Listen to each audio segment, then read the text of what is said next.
how this book was written, and why. In 1909, I was one of the unhappiest lads in New York. I was selling motor trucks for a living. I didn't know what made a motor truck run, and that wasn't all. I didn't want to know. I despised my job. I despised living in a cheap furnished room on West 56th Street, a room infested with cockroaches. I still remember that I had a bunch of neckties hanging on the walls, and when I reached out of a morning to get a fresh necktie, the cockroaches scattered in all directions. I despised having to eat in cheap, dirty restaurants that were also probably infested with cockroaches.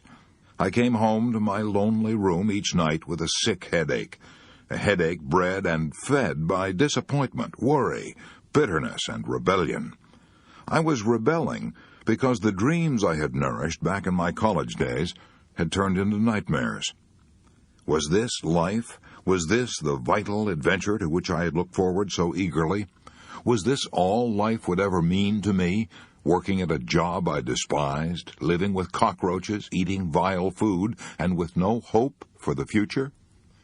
I longed for the leisure to read and to write the books I had dreamed of writing back in my college days.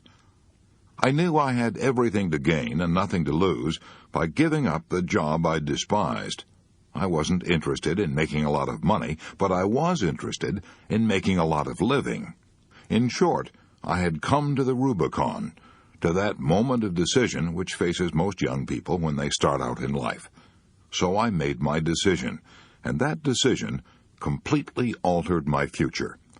It has made the rest of my life happy and rewarding beyond my most utopian aspirations.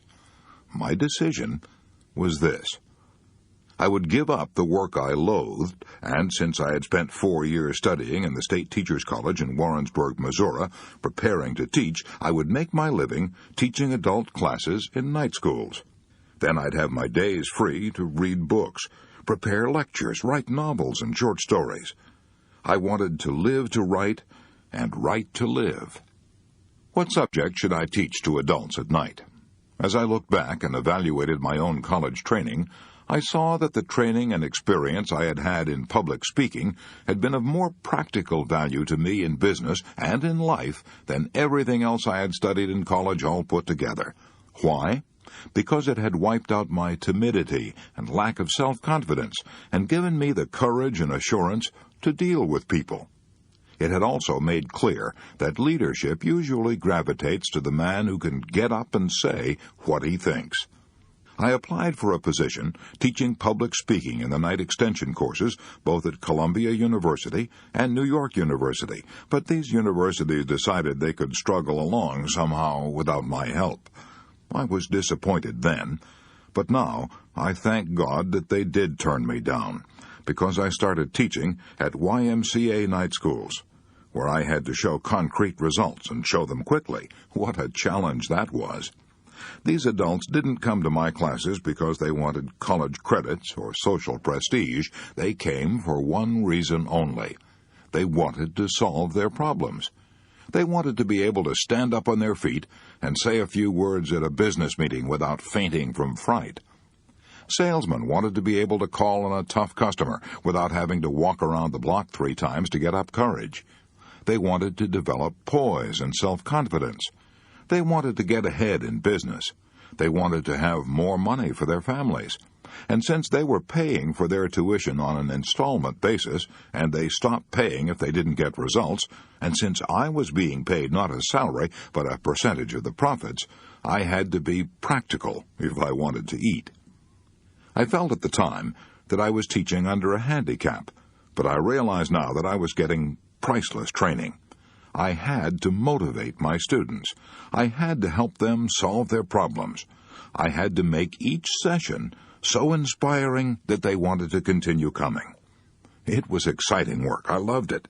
I was astounded at how quickly these businessmen developed self-confidence and how quickly many of them secured promotions and increased pay.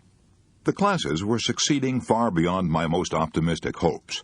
Within 3 seasons, the YMCAs, which had refused to pay me $5 a night in salary, were paying me $30 a night on a percentage basis. At first, I taught only public speaking, but as the years went by, I saw that these adults also needed the ability to win friends and influence people. Since I couldn't find an adequate textbook on human relations, I wrote one myself. It was written, no, it wasn't written in the usual way. It grew and evolved out of the experiences of the adults in these classes.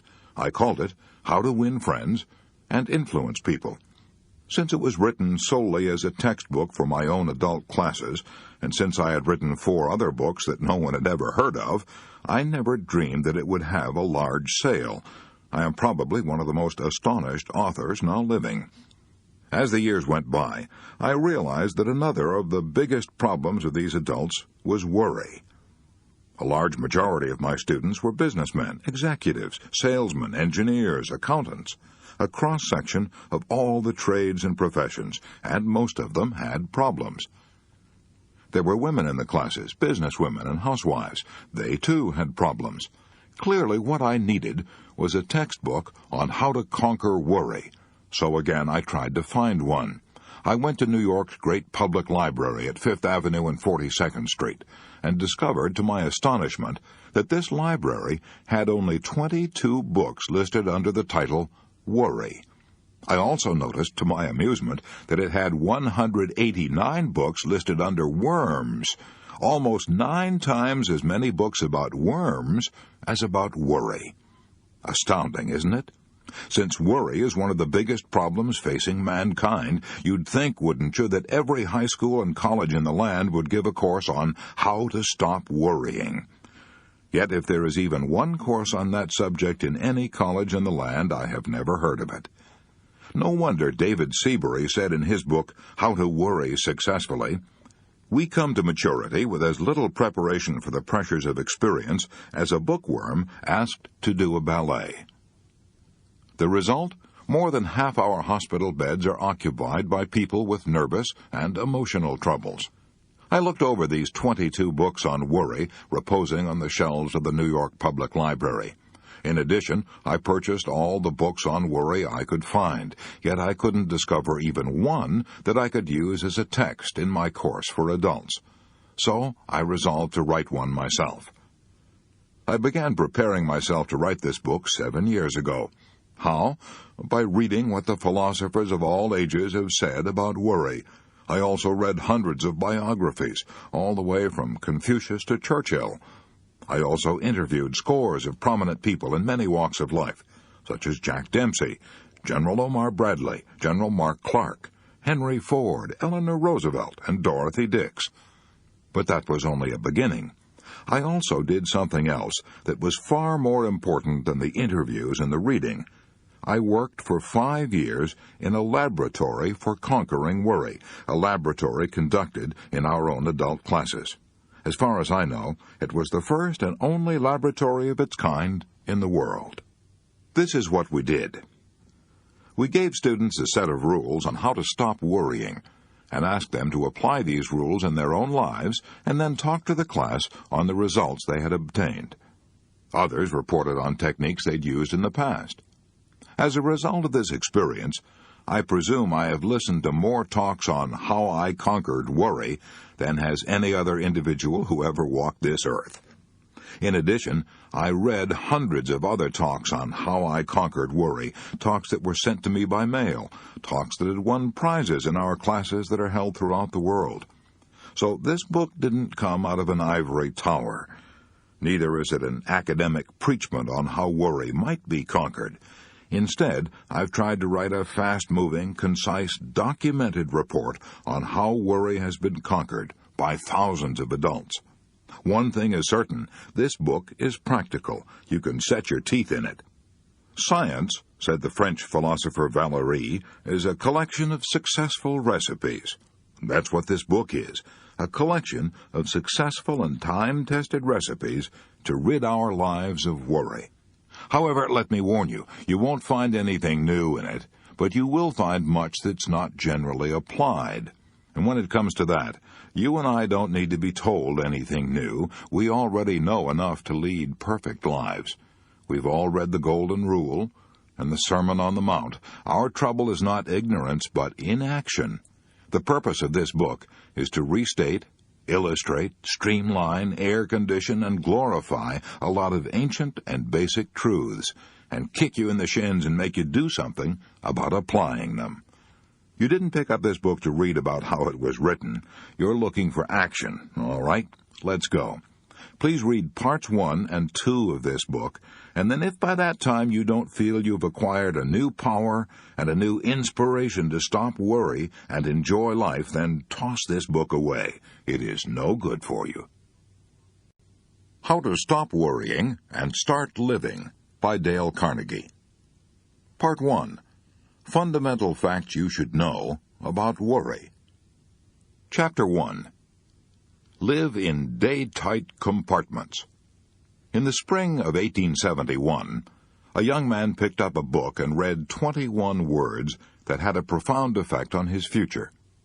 A medical student at the Montreal General Hospital, he was worried about passing the final examination, worried about what to do, where to go, how to build up a practice, how to make a living.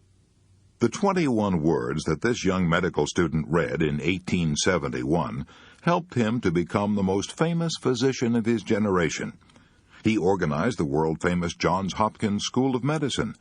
He became Regius Professor of Medicine at Oxford, the highest honor that can be bestowed upon any medical man in the British Empire. He was knighted by the King of England.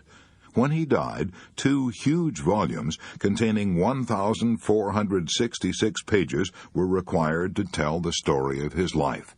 His name was Sir William Osler. Here are the 21 words that he read in the spring of 1871, 21 words from Thomas Carlyle that helped him lead a life free from worry. Our main business is not to see what lies dimly at a distance, but to do what lies clearly at hand. 42 years later, on a soft spring night when the tulips were blooming on the campus, this man, Sir William Osler, addressed the students of Yale University. He told those Yale students that a man like himself, who had been a professor in 4 universities and had written a popular book, was supposed to have brains of a special quality. He declared that this was untrue. He said that his intimate friends knew that his brains were of the most mediocre character. What then was the secret of his success? He stated that it was owing to what he called living in day-tight compartments. What did he mean by that? A few months before he spoke at Yale, Sir William Osler had crossed the Atlantic on a great ocean liner, where the captain, standing on the bridge, could press a button, and presto, there was a clanging of machinery, and various parts of the ship were immediately shut off from one another, shut off into watertight compartments. Now, each one of you, Dr. Osler said to these Yale students, is a much more marvelous organization than the great liner, and bound on a longer voyage. What I urge is that you so learn to control the machinery as to live with day-tight compartments as the most certain way to ensure safety on the voyage. Get on the bridge and see that at least the great bulkheads are in working order. Touch a button and hear at every level of your life the iron doors shutting out the past, the dread yesterdays. Touch another and shut off with a metal curtain the future, the unborn tomorrows. Then you are safe for today. Shut off the past. Let the dead past bury its dead. Shut out the yesterdays which have lighted fools the way to dusty death. The load of tomorrow added to that of yesterday, carried today, makes the strongest falter. Shut off the future as tightly as the past. The future is today. There is no tomorrow. The day of man's salvation is now. Waste of energy, mental distress, nervous worries dog the steps of a man who is anxious about the future. Shut close, then, the great fore and aft bulkheads, and prepare to cultivate the habit of a life of day-tight compartments. Did Dr. Osler mean to say that we should not make any effort to prepare for tomorrow? No, not at all. But he did go on in that address to say that the best possible way to prepare for tomorrow is to concentrate with all your intelligence, all your enthusiasm, on doing today's work superbly today. That's the only possible way you can prepare for the future. Sir William Osler urged the students at Yale to begin the day with Christ's prayer, "Give us this day our daily bread." Remember that the prayer asks only for today's bread. It doesn't complain about the stale bread we had to eat yesterday, and it doesn't say, "Oh God, it has been pretty dry out in the wheat belts lately, and we may have another drought, and then how will I get my bread to eat next fall?" Or, "Suppose I lose my job, oh God, how could I get bread then?" No, this prayer teaches us to ask for today's bread only. Today's bread is the only kind of bread you can possibly eat. Years ago, a penniless philosopher was wandering through stony country where the people had a hard time making a living. One day a crowd gathered about him on a hill, and he gave what is probably the most quoted speech ever delivered anywhere at any time. This speech contains 26 words that have gone ringing down across the centuries. "Take, therefore, no thought for the morrow shall take thought for the things of itself. Sufficient unto the day is the evil thereof." Many men have rejected those words of Jesus, "Take no thought for the morrow." They have rejected those words as a counsel of perfection, as a bit of mysticism. "I must take thought for the morrow," they say. "I must take out insurance to protect my family. I must lay aside money for my old age. I must plan and prepare to get ahead." Right, of course you must. The truth is that those words of Jesus, translated over 300 years ago, don't mean today what they meant during the reign of King James. 300 years ago, the word thought frequently meant anxiety. Modern versions of the Bible quote Jesus more accurately as saying, "Have no anxiety for the tomorrow." By all means, take thought for tomorrow, yes, careful thought, and planning and preparation, but have no anxiety. During the Second World War, our military leaders planned for the morrow, but they could not afford to have any anxiety. "I have supplied the best men with the best equipment we have," said Admiral Ernest J. King, who directed the United States Navy, "and have given them what seems to be the wisest mission. That is all I can do." Whether in war or peace, good thinking deals with causes and effects, and leads to logical, constructive planning. Bad thinking frequently leads to tension and nervous breakdown. I had the privilege of interviewing Arthur Hayes Sulzberger, publisher from 1935 to 1961 of one of the most famous newspapers in the world, the New York Times. Mr. Sulzberger told me that when the Second World War flamed across Europe, he was so stunned, so worried about the future, that he found it almost impossible to sleep.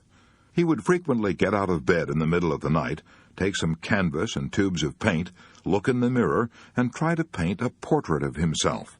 He didn't know anything about painting, but he painted anyway, to get his mind off his worries. Mr. Sulzberger told me that he was never able to banish his worries and find peace until he had adopted as his motto 5 words from a church hymn: "One step enough for me." Lead, kindly light, keep thou my feet. I do not ask to see the distant scene, one step enough for me. At about the same time, a young man in uniform somewhere in Europe was learning the same lesson. His name was Ted Benjamino of Baltimore, Maryland, and he had worried himself into a first-class case of combat fatigue. In April 1945, wrote Ted Benjamino, I had worried until I had developed what doctors called a spasmodic transverse colon, a condition that produced intense pain. If the war hadn't ended when it did, I'm sure I would have had a complete physical breakdown. I was utterly exhausted. I was a Graves Registration non-commissioned officer for the 94th Infantry Division. My work was to help set up and maintain records of all men killed in action, missing in action, and hospitalized. I also had to help disinter the bodies of both Allied and enemy soldiers who had been killed and hastily buried in shallow graves during the pitch of battle. I had to gather up the personal effects of these men and see that they were sent back to parents or closest relatives who would prize these personal effects so much. I was constantly worried for fear we might be making embarrassing and serious mistakes. I was worried about whether or not I would come through all this. I was worried about whether I would live to hold my only child in my arms, a son of 16 months whom I had never seen. I was so worried and exhausted that I lost 34 pounds. I was so frantic that I was almost out of my mind. I looked at my hands. They were hardly more than skin and bones. I was terrified at the thought of going home a physical wreck. I broke down and sobbed like a child. I was so shaken that tears welled up every time I was alone. There was one period soon after the Battle of the Bulge started that I wept so often that I almost gave up hope of ever being a normal human being again. I ended up in an Army dispensary. An Army doctor gave me some advice which has completely changed my life. After giving me a thorough physical examination, he informed me that my troubles were mental. "Ted," he said, "I want you to think of your life as an hourglass. You know there are thousands of grains of sand in the top of the hourglass, and they all pass slowly and evenly through the narrow neck in the middle. Nothing you or I could do would make more than one grain of sand pass through this narrow neck without impairing the hourglass. You and I and everyone else are like this hourglass. When we start in the morning, there are hundreds of tasks which we feel that we must accomplish that day. But if we do not take them one at a time and let them pass through the day slowly and evenly, as do the grains of sand passing through the narrow neck of the hourglass, then we're bound to break our own physical or mental structure." I've practiced that philosophy ever since that memorable day that an Army doctor gave it to me. One grain of sand at a time, one task at a time. That advice saved me physically and mentally during the war, and it has also helped me in my present position as Public Relations and Advertising Director for the Ad Crafters Printing and Offset Company, Incorporated. I found the same problem arising in business that had arisen during the war. A score of things had to be done at once, and there was little time to do them. We were low in stocks. We had new forms to handle, new stock arrangements, changes of address, opening and closing offices, and so on. Instead of getting taut and nervous, I remembered what the doctor had told me: one grain of sand at a time, one task at a time. By repeating those words to myself over and over, I accomplished my tasks in a more efficient manner, and I did my work without the confused, jumbled feeling that had almost wrecked me on the battlefield. One of the most appalling comments on our present way of life is that at one time, half of all the beds in our hospitals were reserved for patients with nervous and mental troubles, patients who had collapsed under the crushing burden of accumulated yesterdays and fearful tomorrows. Yet a vast majority of those people could have avoided those hospitals, could have led happy, useful lives, if they had only heeded the words of Jesus. Have no anxiety about the morrow. Or the words of Sir William Osler. Live in day-tight compartments. You and I are standing this very second at the meeting place of two eternities, the vast past that has endured forever, and the future that is plunging on to the last syllable of recorded time. We can't possibly live in either of those eternities, no, not even for one split second. But by trying to do so, we can wreck both our bodies and our minds. So let's be content to live the only time we can possibly live, from now until bedtime. Anyone can carry his burden, however hard, until nightfall, wrote Robert Louis Stevenson. Anyone can do his work, however hard, for one day. Anyone can live sweetly, patiently, lovingly, purely, till the sun goes down. And this is all that life really means.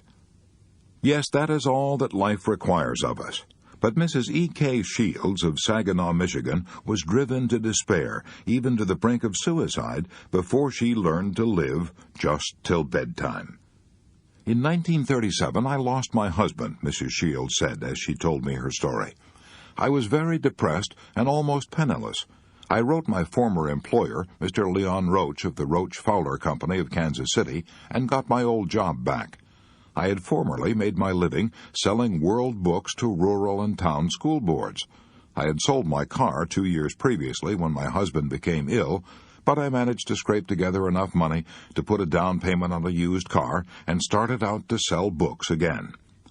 I'd thought that getting back on the road would help relieve my depression, but driving alone and eating alone was almost more than I could take.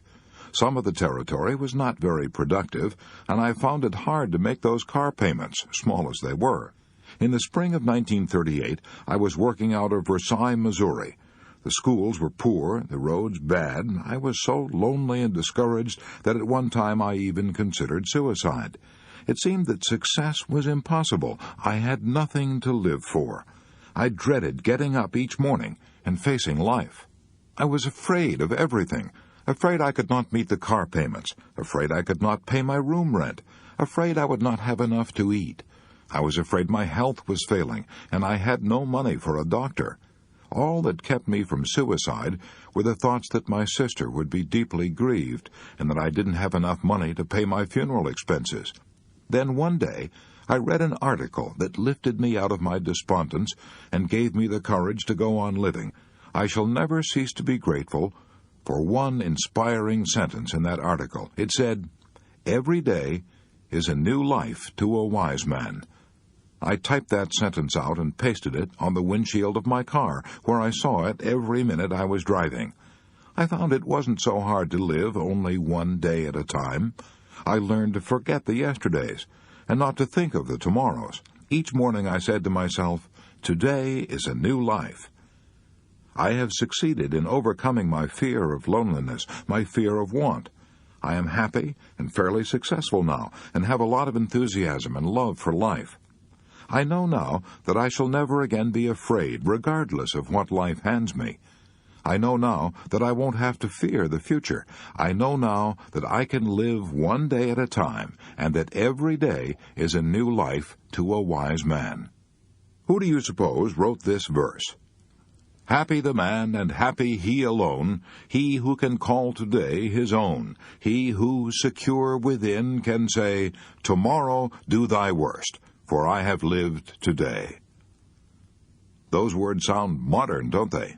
Yet they were written 30 years before Christ was born by the Roman poet Horace. One of the most tragic things I know about human nature is that all of us tend to put off living. We're all dreaming of some magical rose garden over the horizon instead of enjoying the roses that are blooming outside our windows today.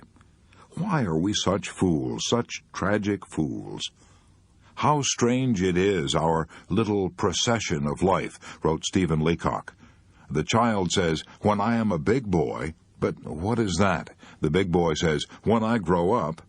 And then grown up, he says, "When I get married." But to be married, what is that after all? The thought changes to "when I'm able to retire." And then when retirement comes, he looks back over the landscape traversed. A cold wind seems to sweep over it. Somehow he has missed it all, and it is gone. Life, we learn too late, is in the living, in the tissue of every day and hour. The late Edward S. Evans of Detroit almost killed himself with worry before he learned that life is in the living, in the tissue of every day and hour. Brought up in poverty, Edward Evans made his first money by selling newspapers, then worked as a grocer's clerk. Later, with 7 people dependent upon him for bread and butter, he got a job as an assistant librarian. Small as the pay was, he was afraid to quit.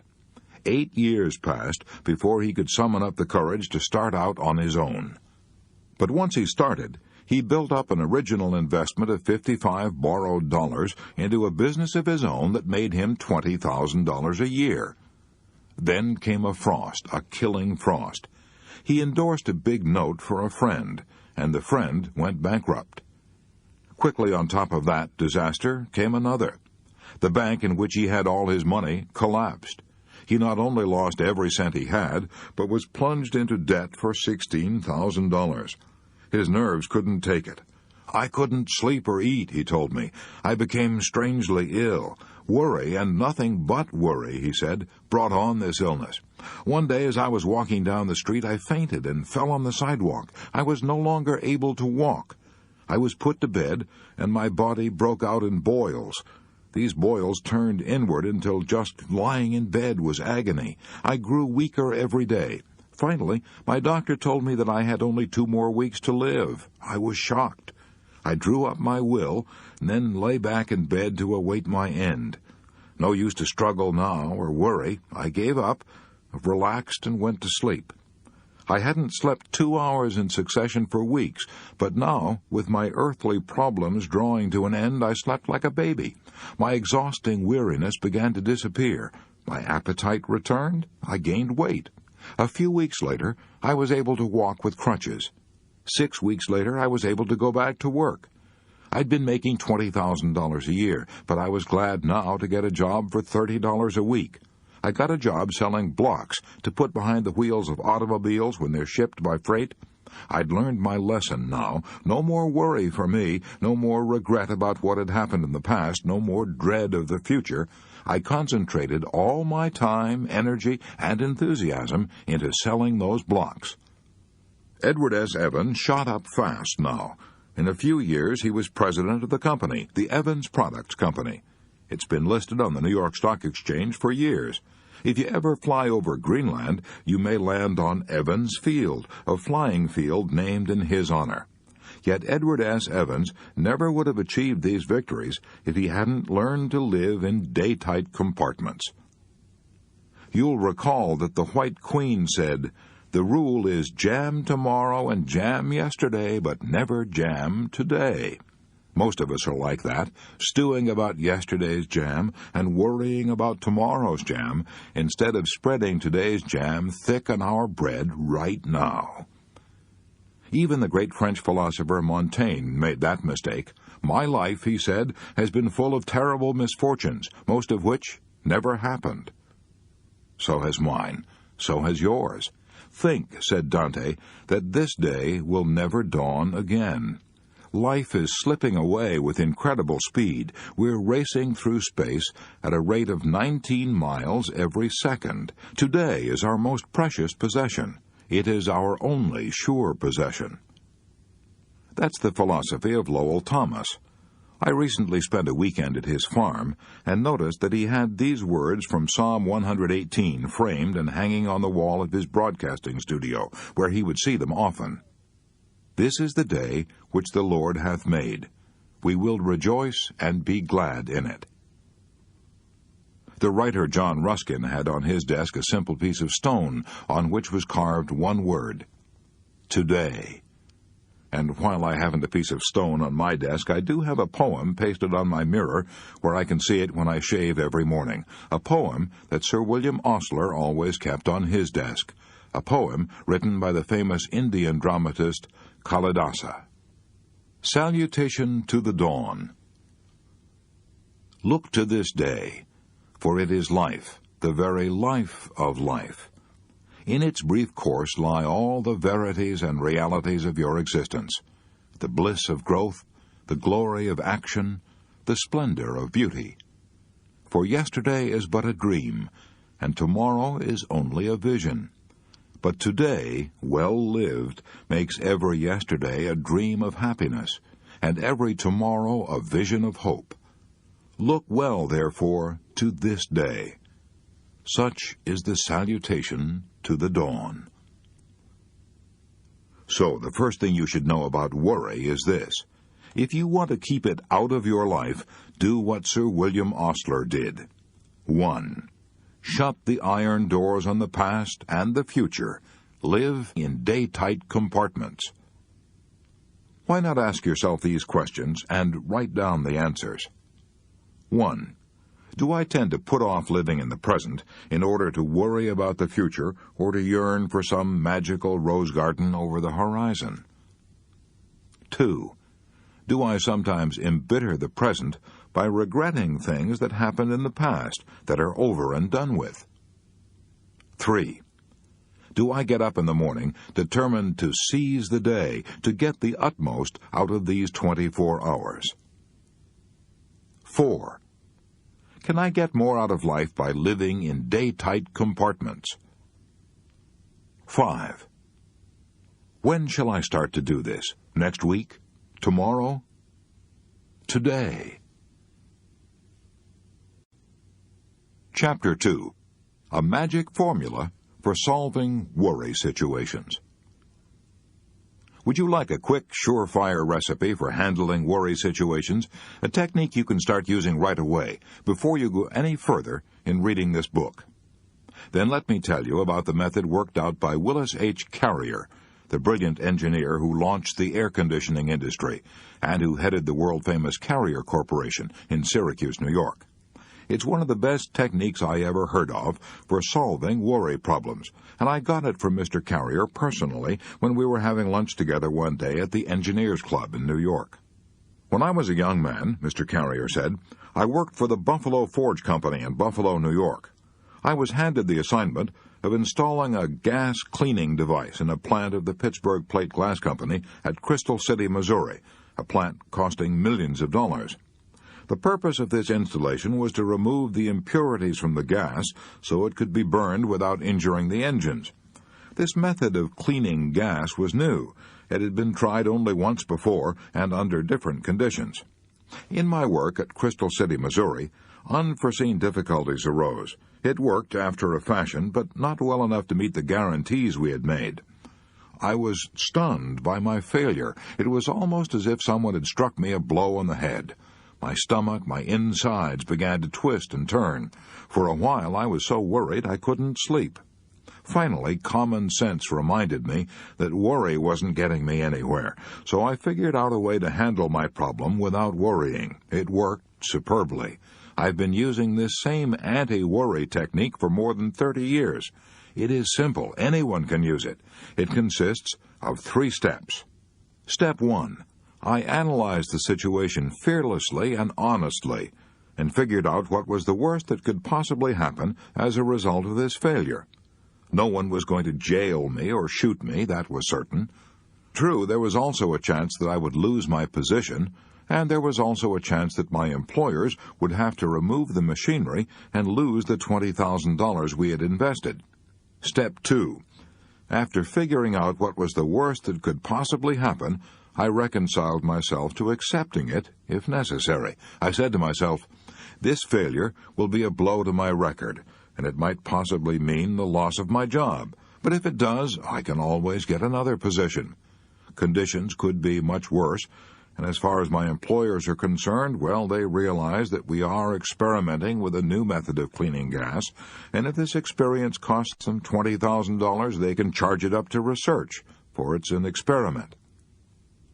After discovering the worst that could possibly happen and reconciling myself to accepting it, if necessary, an extremely important thing happened. I immediately relaxed and felt a sense of peace that I hadn't experienced in days. Step 3. From that moment on, I calmly devoted my time and energy to trying to improve upon the worst, which I had already accepted mentally. I now tried to figure out ways and means by which I might reduce the loss of $20,000 that we faced. I made several tests and finally figured out that if we spent another $5,000 for additional equipment, our problem would be solved. We did this, and instead of the firm losing $20,000, we made $15,000. I probably would never have been able to do this if I had kept on worrying, because one of the worst features about worrying is that it destroys our ability to concentrate. When we worry, our minds jump here and there and everywhere, and we lose all power of decision. However, when we force ourselves to face the worst and accept it mentally, we then eliminate all these vague imaginings and put ourselves in a position in which we are able to concentrate on our problem. Now, this incident that I have related occurred many years ago. It worked so superbly that I've been using it ever since, and as a result, my life has been almost completely free from worry. Now, why is Willis H. Carrier's magic formula so valuable and so practical, psychologically speaking? Because it yanks us down out of the great gray clouds in which we fumble about when we're blinded by worry. It plants our feet good and solid on the earth. we know where we stand. And if we haven't solid ground under us, how in creation can we ever hope to think anything through? Professor William James, the father of applied psychology, has been dead since 1910. But if he were alive today and could hear this formula for facing the worst, he would heartily approve it. How do I know that? Because he told his own students, "Be willing to have it so. Be willing to have it so," he said, because acceptance of what has happened is the first step in overcoming the consequences of any misfortune. Would you like to see how someone adopted Willis H. Carrier's magic formula and applied it to his own problem? Well, here's one example from a New York oil dealer who was a student in my classes. "I was being blackmailed," this student began. "I didn't believe it was possible. I didn't believe it could happen outside of the movies, but I was actually being blackmailed. What happened was this. The oil company of which I was the head had a number of delivery trucks and a number of drivers. At that time, war regulations were strictly in force, and we were rationed on the amount of oil we could deliver to any one of our customers. I didn't know it, but it seems that certain of our drivers had been delivering oil short to our regular customers and then reselling the surplus to customers of their own. The first inkling I had of these illegitimate transactions was when a man who claimed to be a government inspector came to see me one day and demanded hush money. He had got documentary proof of what our drivers had been doing, and he threatened to turn this proof over to the district attorney's office if I didn't cough up. I knew, of course, that I had nothing to worry about, personally at least, but I also knew that the law says a firm is responsible for the actions of its employees. What's more, I knew that if the case came to court and it was aired in the newspapers, the bad publicity would ruin my business. And I was proud of my business. It had been founded by my father 24 years before. I was so worried I was sick. I didn't eat or sleep for 3 days and nights. I kept going around in crazy circles. Should I pay the money, $5,000, or should I tell this man to go ahead and do his damnedest? Either way, I tried to make up my mind. It ended in a nightmare. Then, on Sunday night, I happened to pick up the booklet on How to Stop Worrying, which I had been given in my Carnegie class in public speaking. I started to read it, and came across the story of Willis H. Carrier. Face the worst, it said, so I asked myself, what's the worst that could happen if I refuse to pay up and these blackmailers turn their records over to the district attorney? The answer to that was, the ruin of my business. That's the worst that can happen. I can't go to jail. All that can happen is that I shall be ruined by the publicity. I then said to myself, all right, the business is ruined. I accept that mentally. What happens next? Well, with my business ruined, I would probably have to look for a job. That wasn't bad. I knew a lot about oil. There were several firms that might be glad to employ me. I began to feel better. The blue funk I had been in for 3 days and nights began to lift a little. My emotions calmed down, and to my astonishment, I was able to think. I was clear-headed enough now to face step 3, improve on the worst. As I thought of solutions, an entirely new angle presented itself to me. If I told my attorney the whole situation, he might find a way out which I hadn't thought of. I know it sounds stupid to say that this hadn't even occurred to me before, but of course I hadn't been thinking. I had only been worrying. I immediately made up my mind that I would see my attorney first thing in the morning, and then I went to bed and slept like a log. How did it end? Well, the next morning, my lawyer told me to go and see the district attorney and tell him the truth. I did precisely that. When I finished, I was astonished to hear the DA say that this blackmail racket had been going on for months, and that the man who claimed to be a government agent was a crook wanted by the police. What a relief to hear all this after I had tormented myself for 3 days and nights wondering whether I should hand over $5,000 to this professional swindler. This experience taught me a lasting lesson. Now, whenever I face a pressing problem that threatens to worry me, I give it what I call the old Willis H. Carrier formula. If you think Willis H. Carrier had troubles, listen, you ain't heard nothing yet. Here's the story of Earl P. Haney of Winchester, Massachusetts. Here's the story as he told it to me himself on November 17, 1948, in the Hotel Statler in Boston. Back in the 20s, he said, I was so worried that ulcers began eating the lining of my stomach. One night I had a terrible hemorrhage. I was rushed to a hospital connected with the School of Medicine of Northwestern University of Chicago. My weight dropped from 175 pounds to 90 pounds. I was so ill, I was warned not even to lift my hand. 3 doctors, including a celebrated ulcer specialist, said my case was incurable. I lived on alkaline powders and a tablespoonful of half milk and half cream every hour. A nurse put a rubber tube down into my stomach every night and morning and pumped out the contents. This went on for months. Finally, I said to myself, Look here, Earl Haney, if you have nothing to look forward to except a lingering death, you might as well make the most of the little time you have left. You have always wanted to travel around the world before you die, so if you're ever going to do it, you'll have to do it now. When I told my physicians I was going to travel around the world and pump out my own stomach twice a day, they were shocked. Impossible. They'd never heard of such a thing. They warned me that if I started around the world, I would be buried at sea. No, I won't, I replied. I've promised my relative that I will be buried in the family plot in Broken Bow, Nebraska, so I'm going to take my casket with me. I arranged for a casket, put it aboard a ship, and then made arrangements with the steamship company in the event of my death to put my corpse in a freezing compartment and keep it there till the liner returned home. I set out on my trip imbued with the spirit of old Omar. Ah, make the most of what we yet may spend, before we too into the dust descend. Dust into dust, and under dust to lie, sans wine, sans song, sans singer, and sans end. The moment I boarded the SS President Adams in Los Angeles and headed for the Orient, I felt better. I gradually gave up my alkaline powders and my stomach pump. I was soon eating all kinds of food, even strange native mixtures and concoctions that were guaranteed to kill me. As the weeks went by, I even smoked long black cigars and drank highballs.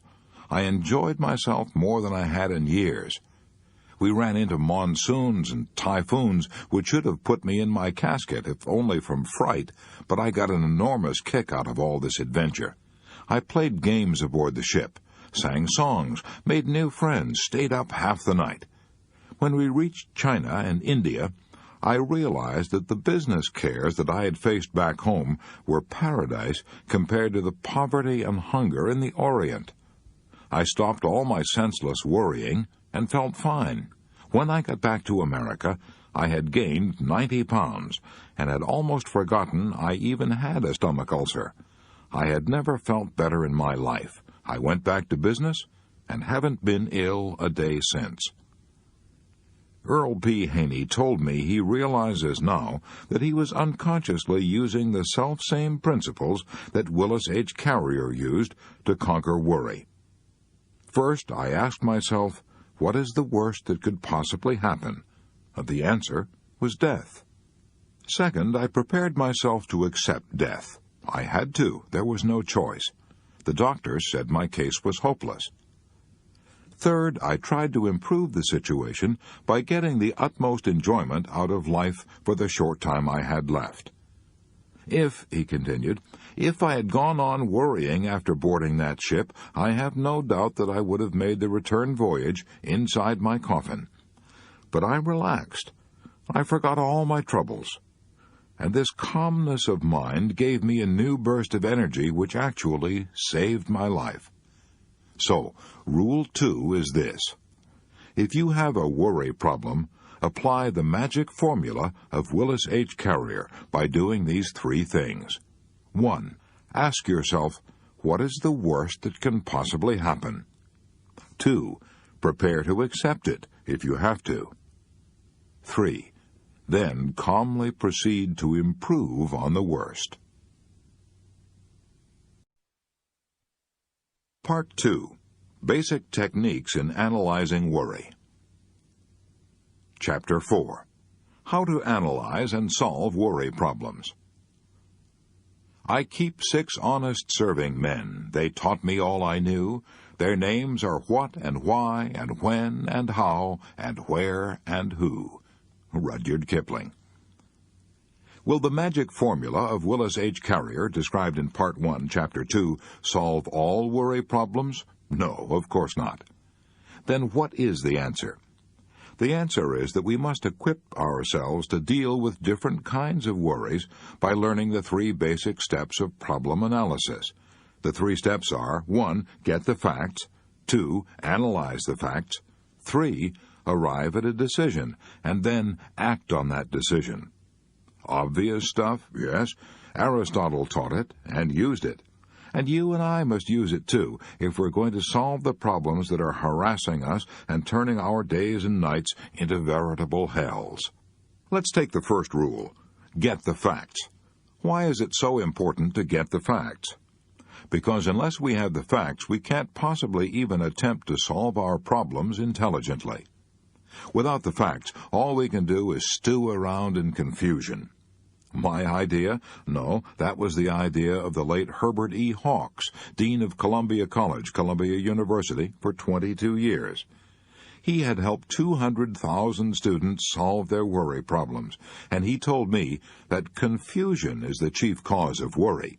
He put it this way. He said, "Half the worry in the world is caused by people trying to make decisions before they have sufficient knowledge on which to base a decision. For example," he said, "if I have a problem which has to be faced at 3 o'clock next Tuesday, I refuse to even try to make a decision about it until next Tuesday arrives. In the meantime, I concentrate on getting all the facts that bear on the problem. I don't worry," he said. "I don't agonize over my problem. I don't lose any sleep. I simply concentrate on getting the facts. And by the time Tuesday rolls around, if I've got all the facts, the problem usually solves itself." I asked Dean Hawks if he meant he had licked worry entirely. "Yes," he said, "I think I can honestly say that my life is now almost totally devoid of worry. I've found," he went on, "that if a man will devote his time to securing facts in an impartial, objective way, his worries will usually evaporate in the light of knowledge." Let me repeat that. If a man will devote his time to securing facts in an impartial, objective way, his worries will usually evaporate in the light of knowledge. But what do most of us do? If we bother with facts at all, and Thomas Edison said in all seriousness, "There is no expedient to which a man will not resort to avoid the labor of thinking." If we bother with facts at all, we hunt like bird dogs after the facts that bolster up what we already think, and ignore all the others. We want only the facts that justify our acts, the facts that fit in conveniently with our wishful thinking and justify our preconceived prejudices. As André Maurois put it, everything that is in agreement with our personal desires seems true. Everything that is not puts us into a rage. Is it any wonder, then, that we find it so hard to get at the answers to our problems? Wouldn't we have the same trouble trying to solve a second-grade arithmetic problem if we went ahead on the assumption that 2 plus 2 equals 5?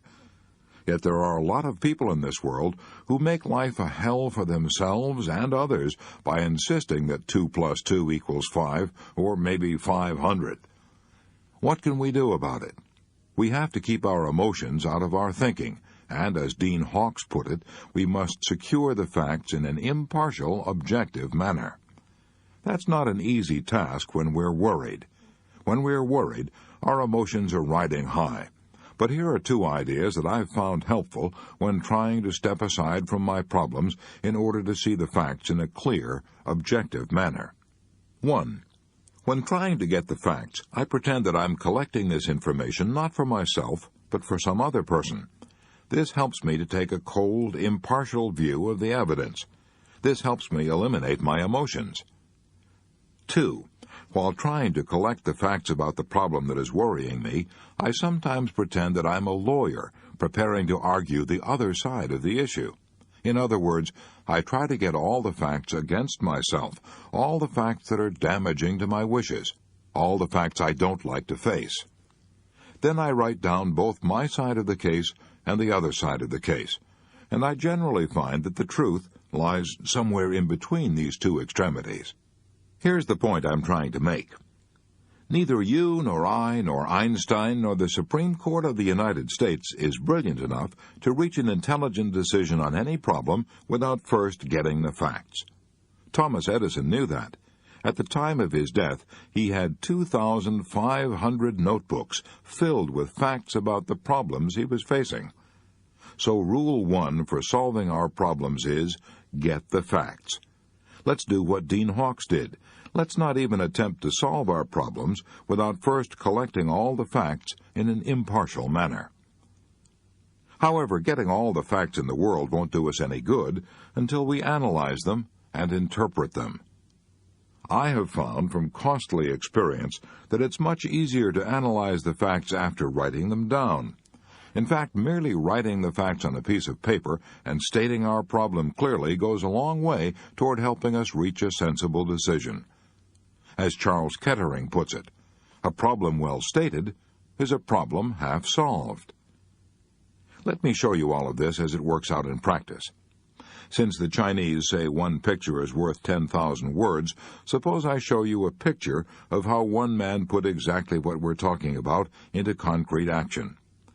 Let's take the case of Galen Litchfield, a man I've known for several years, one of the most successful American businessmen in the Far East. Mr. Litchfield was in China in 1942 when the Japanese invaded Shanghai, and here's his story as he told it to me while a guest in my home. Shortly after the Japanese bombed Pearl Harbor, Galen Litchfield began, they came swarming into Shanghai. I was the manager of the Asia Life Insurance Company in Shanghai. They sent us an army liquidator. He was really an admiral, and gave me orders to assist this man in liquidating our assets. I didn't have any choice in the matter. I could cooperate or else, and the or else was certain death. I went through the motions of doing what I was told because I had no alternative. But there was one block of securities worth $750,000 which I left off the list I gave to the admiral. I left that block of securities off the list because they belonged to our Hong Kong organization and had nothing to do with the Shanghai assets. All the same, I feared I might be in hot water if the Japanese found out what I'd done, and they soon found out. I wasn't in the office when the discovery was made, but my head accountant was there. He told me that the Japanese admiral flew into a rage and stamped and swore and called me a thief and a traitor. I had defied the Japanese army. I knew what that meant. I would be thrown into the bridge house. The bridge house, the torture chamber of the Japanese Gestapo. I had had personal friends who had killed themselves rather than be taken to that prison. I had other friends who had died in that place after 10 days of questioning and torture. Now I was slated for the bridge house myself. What did I do? I heard the news on Sunday afternoon. I suppose I should have been terrified, and I would have been terrified if I hadn't had a definite technique for solving my problems. For years, whenever I was worried, I had always gone to my typewriter and written down 2 questions, and the answer to these questions. 1. What am I worrying about? 2. What can I do about it? I used to try to answer those questions without writing them down, but I stopped that years ago. I found that writing down both the questions and the answers clarifies my thinking.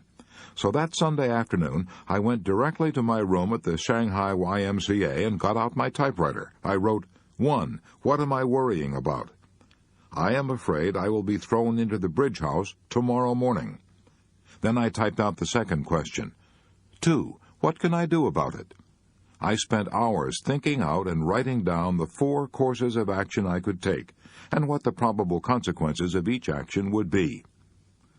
1. I can try to explain to the Japanese admiral, but he doesn't speak English. If I try to explain to him through an interpreter, I may stir him up again. That might mean death, for he is cruel, would rather dump me in the bridge house than bother talking about it. 2. I can try to escape. Impossible. They keep track of me all the time. I have to check in and out of my room at the YMCA. If I try to escape, I'll probably be captured and shot. 3, I can stay here in my room and not go near the office again. If I do, the Japanese admiral will be suspicious, will probably send soldiers to get me and throw me into the bridge house without giving me a chance to say a word. 4, I can go down to the office as usual on Monday morning. If I do, there's a chance that the Japanese admiral may be so busy that he will not think of what I did. Even if he does think of it, he may have cooled off and may not bother me. If this happens, I'm all right. Even if he does bother me, I'll still have a chance to try to explain to him. So, going down to the office as usual on Monday morning and acting as if nothing had gone wrong gives me 2 chances to escape the bridge house. As soon as I thought it all out and decided to accept the 4th plan, to go down to the office as usual on Monday morning, I felt immensely relieved. When I entered the office the next morning, the Japanese admiral sat there with a cigarette dangling from his mouth. He glared at me, as he always did, and said nothing. 6 weeks later, thank God, he went back to Tokyo, and my worries were ended. As I've already said, I probably saved my life by sitting down that Sunday afternoon and writing out all the various steps I could take, and then writing down the probable consequences of each step, and calmly coming to a decision. If I hadn't done that, I might have floundered and hesitated and done the wrong thing on the spur of the moment. If I hadn't thought out my problem and come to a decision, I would have been frantic with worry all Sunday afternoon. I wouldn't have slept that night. I would have gone down to the office Monday morning with a harassed and worried look, and that alone might have aroused the suspicion of the Japanese admiral and spurred him to act. Experience has proved to me, time after time, the enormous value of arriving at a decision. It is the failure to arrive at a fixed purpose, the inability to stop going round and round in maddening circles, that drives men to nervous breakdowns and living hells. I find that 50% of my worries vanish once I arrive at a clear, definite decision, and another 40% usually vanish once I start to carry out that decision. So I banish about 90% of my worries by taking these 4 steps. 1. Writing down precisely what I am worrying about. 2. Writing down what I can do about it. 3. Deciding what to do. 4. Starting immediately to carry out that decision. Galen Litchfield became the Far Eastern Director for Starr, Park & Freeman Incorporated, representing large insurance and financial interests. This made him one of the most important American businessmen in Asia, and he confessed to me that he owed a large part of his success to this method of analyzing worry and meeting it head-on.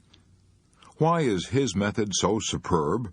Because it's efficient, concrete, and goes directly to the heart of the problem. On top of all that, it is climaxed by the 3rd and indispensable rule: do something about it. Unless we carry out our action, all our fact-finding and analysis is whistling upwind. It's a sheer waste of energy. William James said this: when once a decision is reached, and execution is the order of the day, dismiss absolutely all responsibility and care about the outcome. In this case, William James undoubtedly used the word care as a synonym for anxiety. He meant, once you've made a careful decision based on facts, go into action. Don't stop to reconsider. Don't begin to hesitate, worry, and retrace your steps. Don't lose yourself in self-doubting, which begets other doubts. Don't keep looking back over your shoulder. I once asked Wade Phillips, one of Oklahoma's most prominent oil men, how he carried out decisions. He replied, I find that to keep thinking about our problems beyond a certain point is bound to create confusion and worry. There comes a time when any more investigation and thinking are harmful. There comes a time when we must decide and act and never look back. Why don't you employ Galen Litchfield's technique to one of your worries right now? And write down the answers to these 4 questions. Here's question number 1. What am I worrying about? Question number 2. What can I do about it? Question number 3. Here's what I am going to do about it. Question number 4. When am I going to start doing it?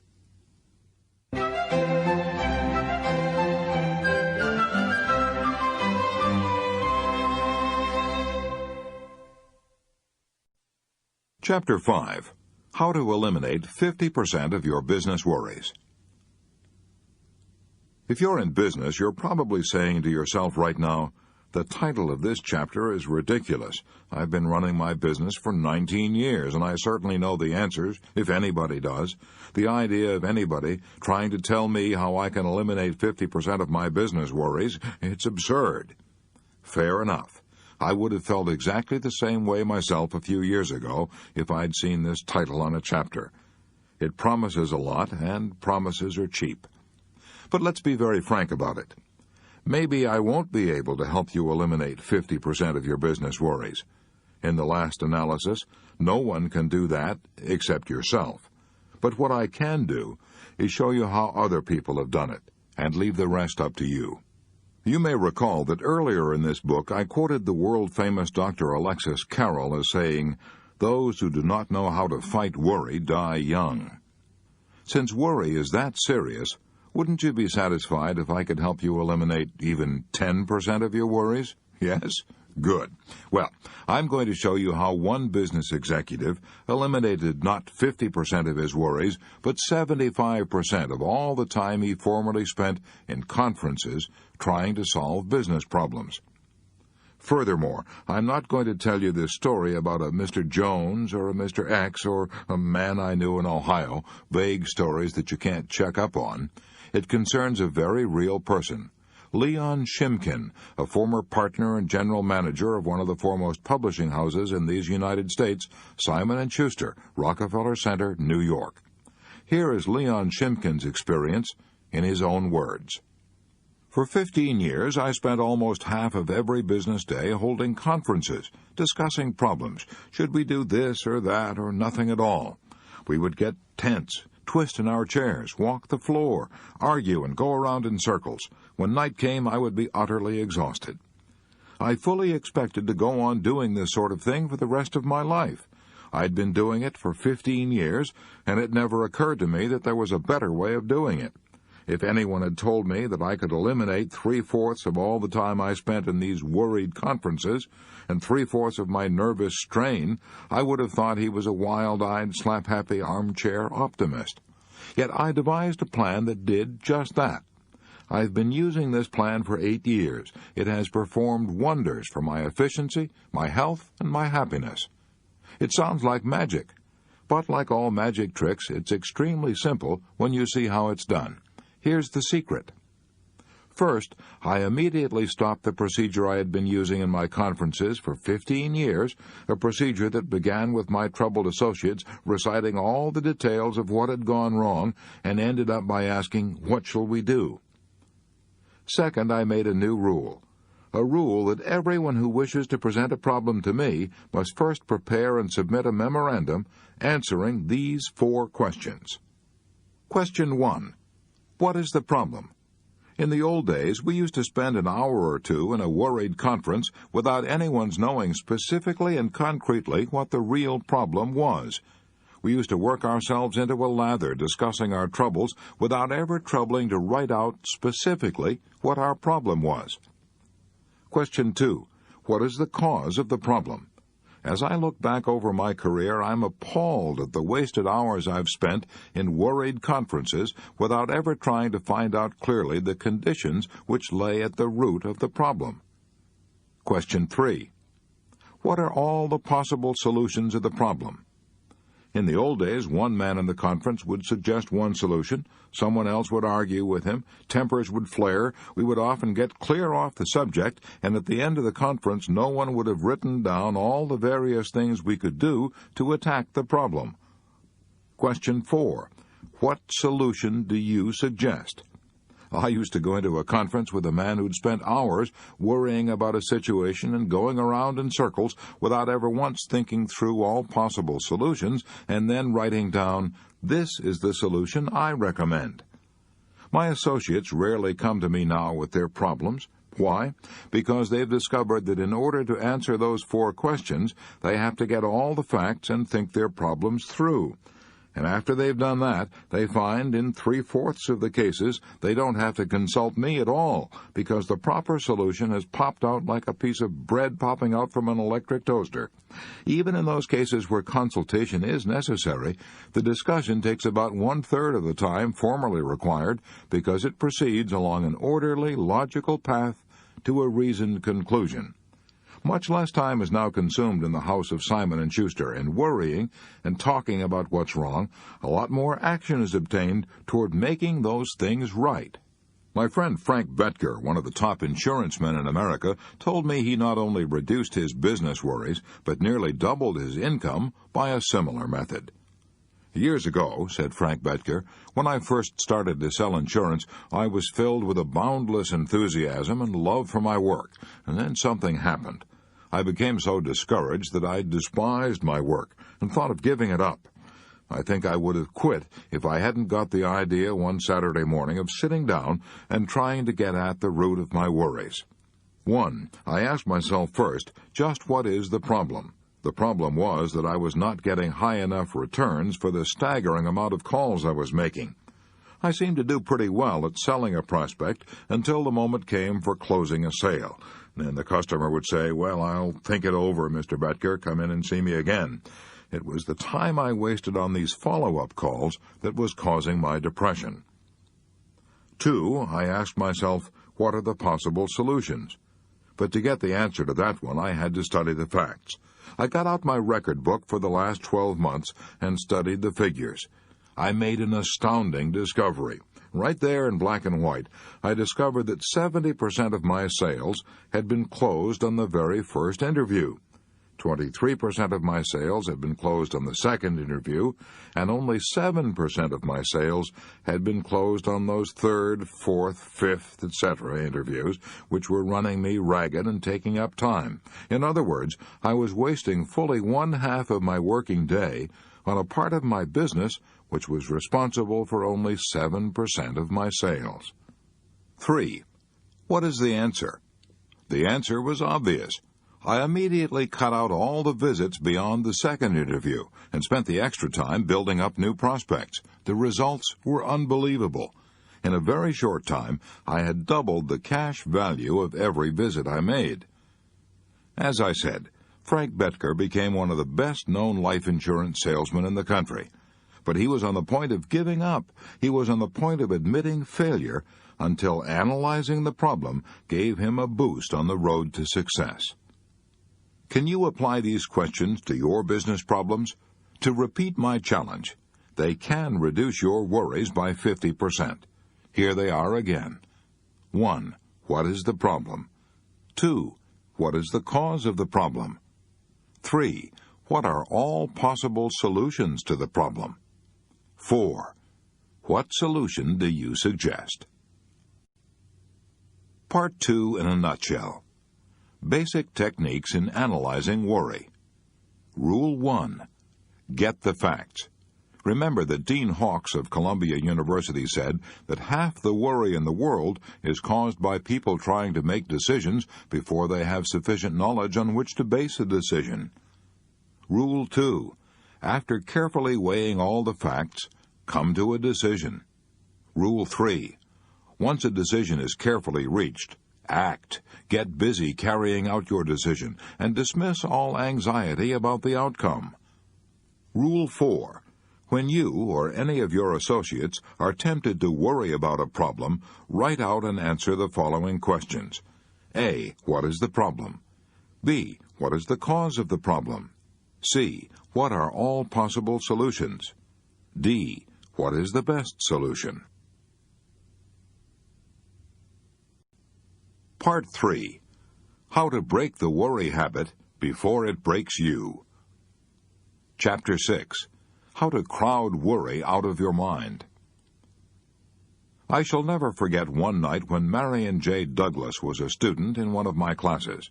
I've not used his real name. He requested me for personal reasons not to reveal his identity, but here's his real story as he told it to the class. He told us how tragedy had struck at his home not once, but twice. The first time, he had lost his 5-year-old daughter, a child he adored. He and his wife thought they couldn't endure that first loss, but as he said, 10 months later God gave us another little girl, and she died in 5 days. This double bereavement was almost too much to bear. I couldn't take it, this father told us. I couldn't sleep, I couldn't eat, I couldn't rest or relax. My nerves were utterly shaken, and my confidence gone. At last he went to the doctors. One recommended sleeping pills, and another recommended a trip. He tried both, but neither remedy helped. He said, "My body felt as if it were encased in a vice, and the jaws of the vice were being drawn tighter and tighter. The tension of grief, if you've ever been paralyzed by sorrow, you know what he meant. But thank God I had one child left, a 4-year-old son. He gave me the solution to my problem."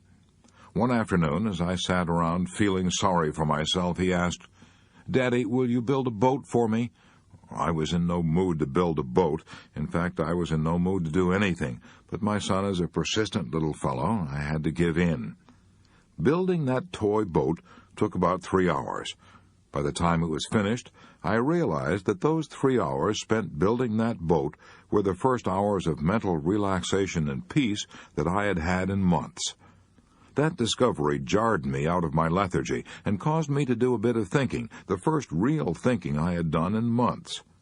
I realized that it's difficult to worry if you're busy doing something that requires planning and thinking.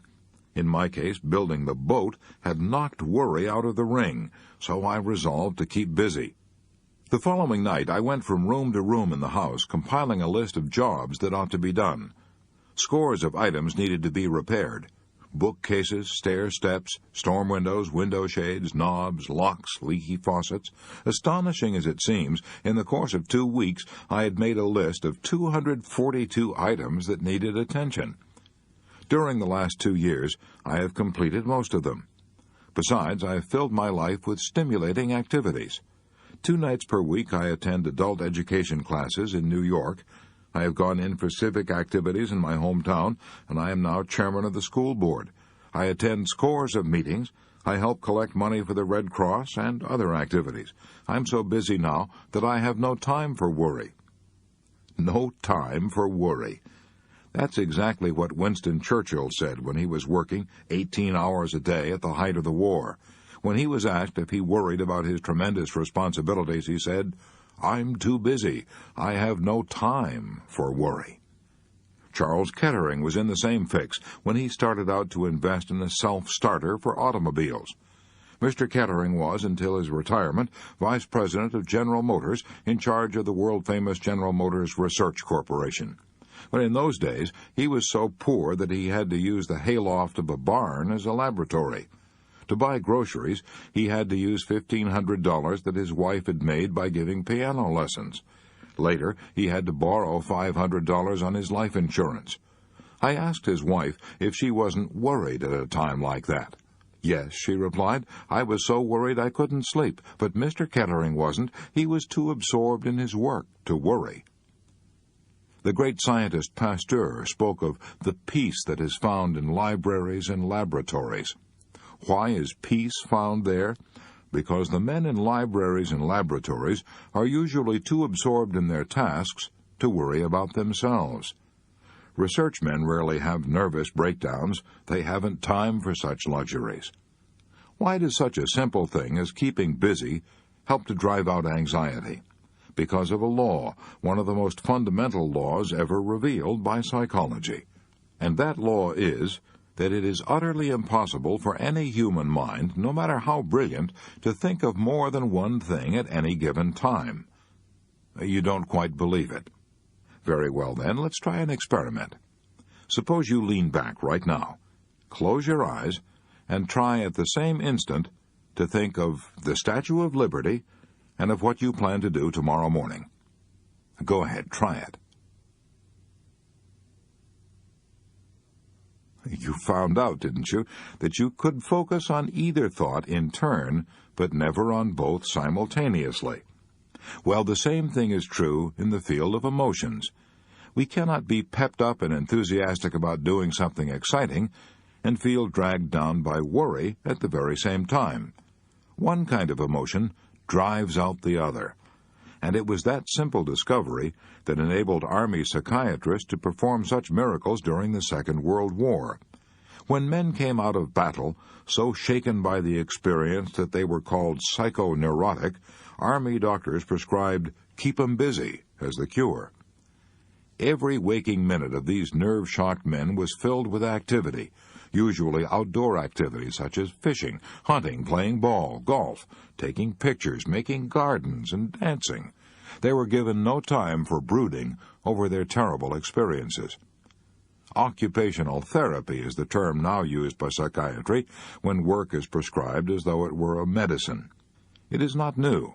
The old Greek physicians were advocating it 500 years before Christ was born. The Quakers were using it in Philadelphia in Ben Franklin's time. A man who visited a Quaker sanitarium in 1774 was shocked to see that the patients who were mentally ill were busy spinning flax. He thought these poor unfortunates were being exploited, until the Quakers explained that they found that their patients actually improved when they did a little work. It was soothing to the nerves. Any psychiatrist will tell you that work, keeping busy, is one of the best anesthetics ever known for sick nerves. Henry W. Longfellow found that out for himself when he lost his young wife. His wife had been melting some sealing wax at a candle one day when her clothes caught on fire. Longfellow heard her cries and tried to reach her in time, but she died from the burns. For a while, Longfellow was so tortured by the memory of that dreadful experience that he nearly went insane. But fortunately for him, his 3 small children needed his attention. In spite of his own grief, Longfellow undertook to be father and mother to his children. He took them for walks, told them stories, played games with them, and immortalized their companionship in his poem, The Children's Hour. He also translated Dante, and all these duties combined kept him so busy that he forgot himself entirely and regained his peace of mind.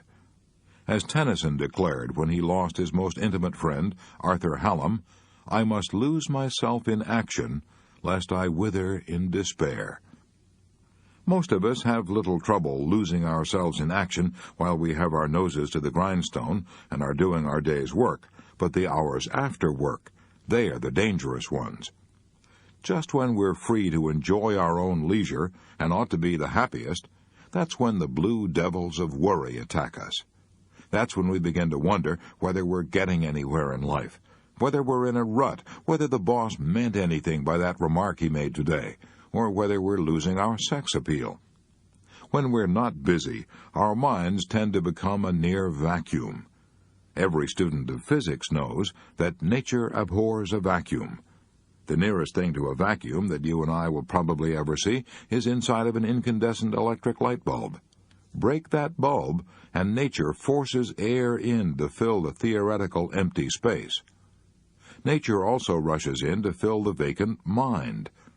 With what? Usually with emotions. Why? Because emotions of worry, fear, hate, jealousy, and envy are driven by primeval vigor and the dynamic energy of the jungle. Such emotions are so violent that they tend to drive out of our minds all peaceful, happy thoughts and emotions. James L. Mersell, professor of education, Teachers College, Columbia, put it very well when he said, "Worry is most apt to ride you ragged not when you're in action, but when the day's work is done. Your imagination can run riot then and bring up all sorts of ridiculous possibilities and magnify each little blunder. At such a time," he continued, "your mind is like a motor operating without its load. It races and threatens to burn out its bearings, or even to tear itself to bits. The remedy for worry is to get completely occupied doing something constructive." But you don't have to be a college professor to realize this truth and put it into practice. During the Second World War, I met a housewife from Chicago who told me how she discovered for herself that the remedy for worry is to get completely occupied doing something constructive. I met this woman and her husband in the dining car while I was traveling from New York to my farm in Missouri. This couple told me that their son had joined the armed forces the day after Pearl Harbor. The woman told me that she had almost wrecked her health worrying over that only son, Where was he? Was he safe or in action? Would he be wounded or killed? When I asked her how she overcame her worry, she replied, "I got busy." She told me that at first she had dismissed her maid and tried to keep busy by doing all her housework herself, but that didn't help much. The trouble was, she said, that I could do my housework almost mechanically, without using my mind, so I kept on worrying while making the beds and washing the dishes. I realized I needed some new kind of work that would keep me busy both mentally and physically every hour of the day. So I took a job as a saleswoman in a large department store. That did it, she said. I immediately found myself in a whirlwind of activity. Customers swarming around me asking for prices, sizes, colors, never a second to think of anything except my immediate duty. And when night came, I could think of nothing except getting off my aching feet. As soon as I ate dinner, I fell into bed and instantly became unconscious. I had neither the time nor the energy to worry. She discovered for herself what John Cowper Powys meant when he said, in The Art of Forgetting the Unpleasant, a certain comfortable security, a certain profound inner peace, a kind of happy numbness soothes the nerves of the human animal when absorbed in its allotted tasks. And what a blessing that it is so. Osa Johnson, one of the world's most famous women explorers, told me how she found release from worry and grief. You may have read the story of her life. It's called I Married Adventure. If any woman ever married adventure, she certainly did. Martin Johnson married her when she was 16 and lifted her feet off the sidewalks of Chanute, Kansas, and set them down on the wild jungle trails of Borneo. For a quarter of a century, this Kansas couple traveled all over the world, making motion pictures of the vanishing wildlife of Asia and Africa. Some years later, they were on a lecture tour showing their famous films. They took a plane out of Denver bound for the coast. The plane plunged into a mountain. Martin Johnson was killed instantly. The doctors said Osa would never leave her bed again. But they didn't know Osa Johnson. 3 months later, she was in a wheelchair, lecturing before large audiences. In fact, she addressed over 100 audiences that season, all from a wheelchair. When I asked her why she did it, she replied, "I did it so I would have no time for sorrow and worry." Osa Johnson had discovered the same truth that Tennyson had sung about a century earlier. I must lose myself in action, lest I wither in despair. Admiral Byrd discovered this same truth when he lived all alone for 5 months in a shack that was literally buried in the great glacial ice cap that covers the South Pole, an ice cap that holds nature's oldest secrets, an ice cap covering an unknown continent larger than the United States and Europe combined.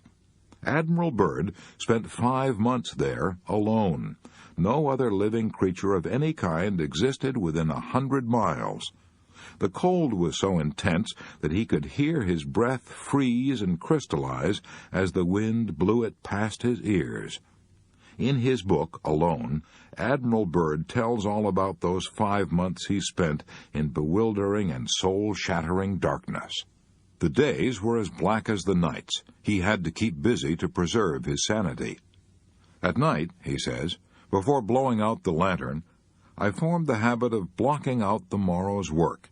It was a case of assigning myself an hour, say, to the escape tunnel, half an hour to leveling drift, an hour to straightening up the fuel drums, an hour to cutting bookshelves in the walls of the food tunnel, and 2 hours to renew a broken bridge in the man-hauling sledge. It was wonderful, he says, to be able to dole out the time in this way. It brought me an extraordinary sense of command over myself. And he adds, without that, or an equivalent, the days would have been without purpose, and without purpose they would have ended, as such days always end, in disintegration. And note that last again. Without purpose, the days would have ended, as such days always end, in disintegration. If you and I are worried, let's remember that we can use good old-fashioned work as a medicine. That was said by no less an authority than the late Dr. Richard C. Cabot, formerly professor of clinical medicine at Harvard. In his book, What Men Live By, Dr. Cabot says, "As a physician, I have had the happiness of seeing work cure many persons who have suffered from trembling palsy of the soul, which results from overmastering doubts, hesitations, vacillation, and fear. Courage given us by our work is like the self-reliance which Emerson has made forever glorious." If you and I don't keep busy, if we sit around and brood, we will hatch out a whole flock of what Charles Darwin used to call the whibber-jibbers. And the whibber-jibbers are nothing but old-fashioned gremlins that will run us hollow and destroy our power of action and our power of will. I know a businessman in New York who fought the whibber-jibbers by getting so busy that he had no time to fret and stew. His name is Tremper Ongman. He was a student in one of my classes, and his talk on conquering worry was so interesting, so impressive, that I asked him to have a late supper with me after class, and we sat in a restaurant until long past midnight discussing his experiences. Here's the story he told me. 18 years ago, I was so worried I had insomnia. I was tense, irritated, and jittery. I felt I was headed for a nervous breakdown. I had reason to be worried. I was treasurer of the Crown Fruit and Extract Company. We had $500,000 invested in strawberries packed in gallon tins. For 20 years, we'd been selling these gallon tins of strawberries to manufacturers of ice cream. Suddenly, our sales stopped because the big ice cream makers, such as National Dairy and Borton's, were rapidly increasing their production and were saving money and time by buying strawberries packed in barrels. Not only were we left with $500,000 of berries we couldn't sell, but we were also under contract to buy $1 million more of strawberries in the next 12 months. We had already borrowed $350,000 from the banks. We couldn't possibly pay off or renew these loans. No wonder I was worried. I rushed out to Watsonville, California, where our factory was located, and tried to persuade our president that conditions had changed, that we were facing ruin. He refused to believe it. He blamed our New York office for all the trouble, poor salesmanship. After days of pleading, I finally persuaded him to stop packing more strawberries and sell our new supply on the fresh berry market in San Francisco. That almost solved our problems. I should have been able to stop worrying then, but I couldn't. Worry is a habit, and I had that habit. When I returned to New York, I began worrying about everything. The cherries we were buying in Italy, the pineapples we were buying in Hawaii, and so on. I was tense, jittery, couldn't sleep, and as I've already said, I was heading for a nervous breakdown. In despair, I adopted a way of life that cured my insomnia and stopped my worries. I got busy. I got so busy with problems demanding all my faculties that I had no time to worry. I'd been working 7 hours a day. I now began working 15 and 16 hours a day. I got down to the office every morning at 8 o'clock and stayed there every night until almost midnight. I took on new duties, new responsibilities. When I got home at midnight, I was so exhausted when I fell in bed that I became unconscious in a few seconds. I kept up this program for about 3 months. I had broken the habit of worry by that time, so I returned to a normal working day of 7 or 8 hours. This event occurred 18 years ago. I have never been troubled with insomnia or worry since then. George Bernard Shaw was right. He summed it all up when he said, "The secret of being miserable is to have the leisure to bother about whether you are happy or not. So don't bother to think about it. Spit on your hands and get busy. Your blood will start circulating, your mind will start ticking, and pretty soon this whole positive upsurge of life in your body will drive worry from your mind. Get busy, keep busy. It's the cheapest kind of medicine there is on this earth, and one of the best. To break the worry habit, here is Rule 1. Keep busy. The worried person must lose himself in action, lest he wither in despair. Chapter 7. Don't Let the Beatles Get You Down.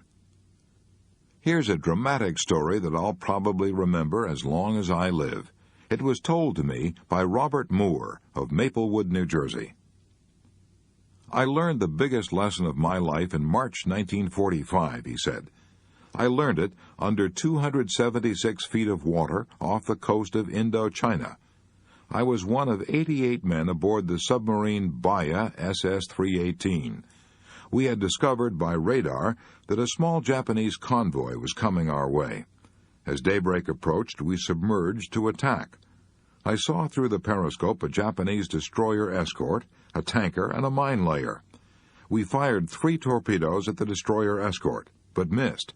Something went haywire in the mechanics of each torpedo. The destroyer, not knowing that she had been attacked, continued on. We were getting ready to attack the last ship, the mine layer, when suddenly she turned and came directly at us. A Japanese plane had spotted us under 60 feet of water and had radioed our position to the Japanese mine layer. We went down to 150 feet to avoid detection and rigged for depth charge. We put extra bolts on the hatches, and in order to make our sub absolutely silent, we turned off the fans, the cooling system, and all electrical gear. 3 minutes later, all hell broke loose. 6 depth charges exploded all around us and pushed us down to the ocean floor, a depth of 276 feet. We were terrified. To be attacked in less than 1,000 feet of water is dangerous. Less than 500 is almost always fatal. And we were being attacked in a trifle more than half of 500 feet of water, just about knee-deep as far as safety was concerned. For 15 hours, that Japanese mine layer kept dropping depth charges. If a depth charge explodes within 17 feet of a sub, the concussion will blow a hole in it. Scores of these depth charges exploded within 50 feet of us. We were ordered to secure, to lie quietly in our bunks and remain calm. I was so terrified I could hardly breathe. "This is death," I kept saying to myself over and over. "This is death. This is death." With the fans and cooling system turned off, the air inside the sub was over 100 degrees, but I was so chilled with fear that I put on a sweater and a fur-lined jacket, and I still trembled with cold. My teeth chattered. I broke out in a cold, clammy sweat. The attack continued for 15 hours, then ceased suddenly. Apparently, the Japanese mine layer had exhausted its supply of depth charges and steamed away. Those 15 hours of attack seemed like 15 million years. All my life passed before me in review. I remembered all the bad things I had done, all the little absurd things that I had worried about. I'd been a bank clerk before I joined the Navy. I had worried about the long hours, the poor pay, the poor prospect of advancement. I had worried because I couldn't own my own home, couldn't buy a new car, couldn't buy my wife nice clothes. How I had hated my old boss, who was always nagging and scolding. I remembered how I would come home at night, sore and grouchy, and quarrel with my wife over trifles. I'd worried about a scar on my forehead, a nasty cut from an auto accident. How big all those worries seemed years ago. How absurd they seemed when depth charges were threatening to blow me to kingdom come. I promised myself then and there that if I ever saw the sun and stars again, I would never, never worry again. Never, never, never. I learned more about the art of living in those 15 terrible hours in that submarine than I had learned by studying books for 4 years in Syracuse University. We often face the major disasters of life bravely, and then let the trifles, the pains in the neck, get us down. For example, Samuel Pepys tells in his diary about seeing Sir Harry Vane's head chopped off in London. As Sir Harry mounted the platform, he was not pleading for his life, but was pleading with the executioner not to hit the painful boil on his neck. And that was another thing that Admiral Byrd discovered down in the terrible cold and darkness of the polar nights, that his men fussed more about the pains in the neck than about the big things. They bore without complaining the dangers, the hardships, and the cold that was often 80 degrees below zero. But, says Admiral Byrd, I know of bunkmates who quit speaking to each other because each suspected the other of inching his gear into the other's allotted space. And I knew of one who could not eat unless he could find a place in the mess hall out of sight of the Fletcherist who solemnly chewed his food 28 times before swallowing. In a polar camp, says Admiral Byrd, little things like that have the power to drive even disciplined men to the edge of insanity. And you might have added, Admiral Byrd, that little things in marriage drive people to the edge of insanity and cause half the heartaches in the world. At least that's what the authorities say. For example, Judge Joseph Sabath of Chicago, after acting as arbiter in more than 40,000 unhappy marriages, declared, "Trivialities are at the bottom of most marital unhappiness." And Frank S. Hogan, former district attorney of New York County, says, "Fully half the cases in our criminal courts originate in little things.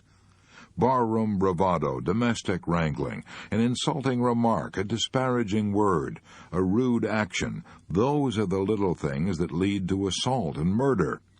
Very few of us are cruelly and greatly wronged.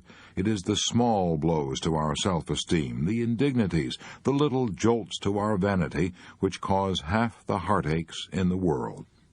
When Eleanor Roosevelt was first married, she was worried for days because her new cook had served a poor meal.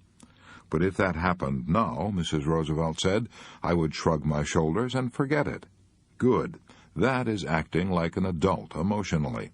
Even Catherine the Great, an absolute autocrat, used to laugh the thing off when the cook spoiled a meal.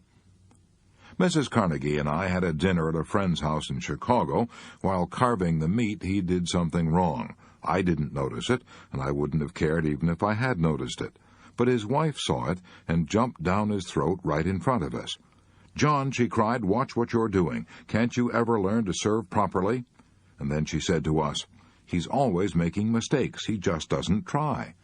Maybe he didn't try to carve, but I certainly give him credit for trying to live with her for 20 years. Frankly, I would rather have eaten a couple of hot dogs with mustard in an atmosphere of peace than to have dined on Peking duck and shark fins while listening to her scolding. Shortly after that experience, Mrs. Carnegie and I had some friends at our home for dinner. Just before they arrived, Mrs. Carnegie found that 3 of the napkins didn't match the tablecloth.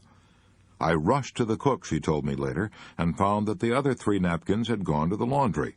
The guests were at the door. There was no time to change. I felt like bursting into tears.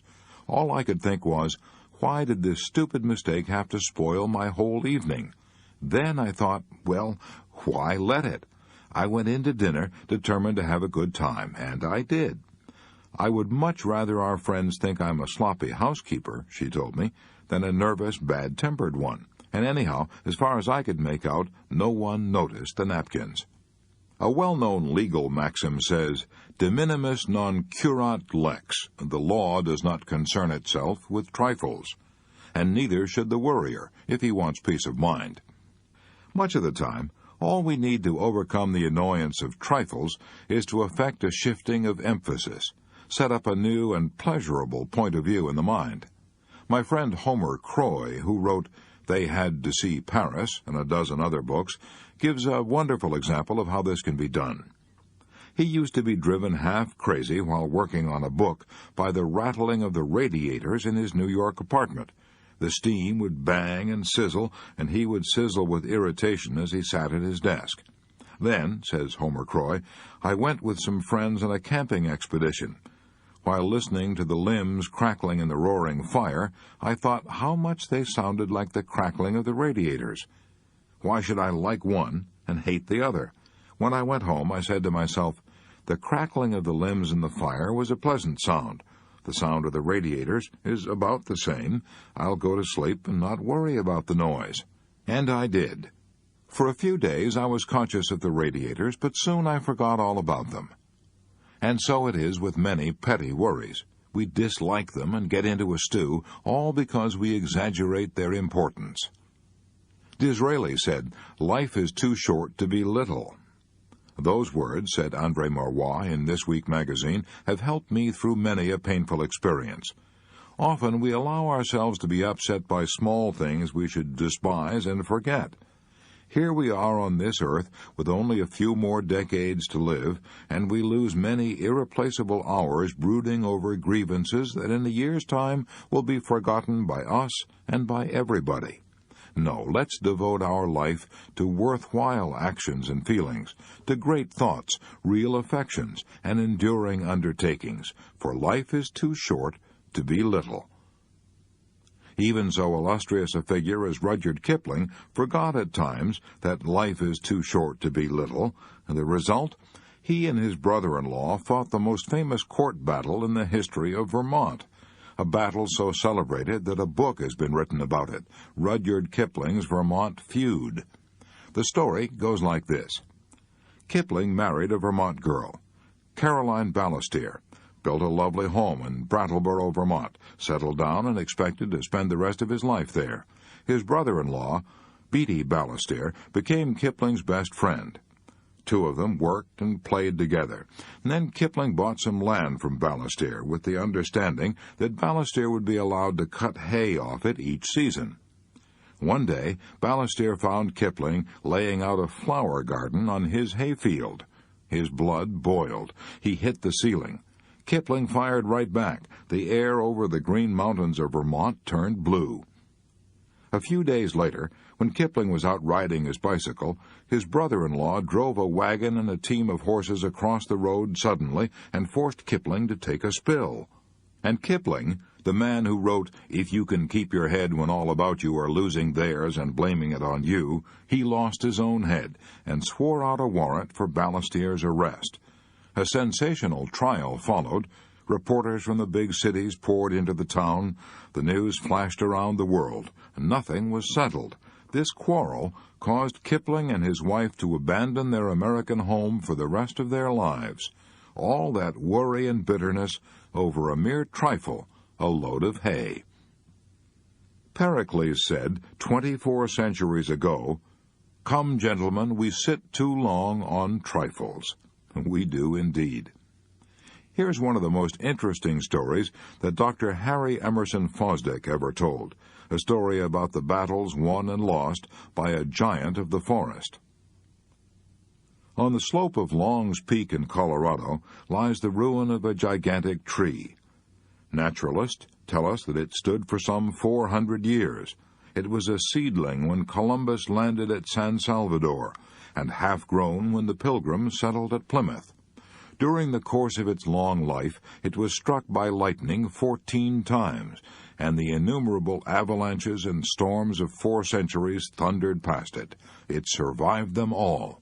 In the end, however, an army of beetles attacked the tree and leveled it to the ground. The insects ate their way through the bark and gradually destroyed the inner strength of the tree by their tiny but incessant attacks. A forest giant, which age had not withered, nor lightning blasted, nor storms subdued, fell at last before beetles so small that a man could crush them between his forefinger and his thumb. Aren't we all like that battling giant of the forest? Don't we manage somehow to survive the rare storms and avalanches and lightning blasts of life, only to let our hearts be eaten out by little beetles of worry, little beetles that could be crushed between a finger and a thumb? I traveled through the Teton National Park in Wyoming with Charles Seaford, highway superintendent for the state of Wyoming, and some of his friends. We were all going to visit the John D. Rockefeller estate in the park. But the car in which I was riding took the wrong turn, got lost, and drove up to the entrance of the estate an hour after the other cars had gone in. Mr. Seaford had the key that unlocked the private gate, so he waited in the hot, mosquito-infested woods for an hour until we arrived. The mosquitoes were enough to drive a saint insane, but they couldn't triumph over Charles Seaford. While waiting for us, he cut a limb off an aspen tree and made a whistle of it. When we arrived, was he cussing the mosquitoes? No, he was playing his whistle. I have kept that whistle as a memento of a man who knew how to put trifles in their place. To break the worry habit before it breaks you, here is Rule 2. Let's not allow ourselves to be upset by small things we should despise and forget. Remember, life is too short to be little.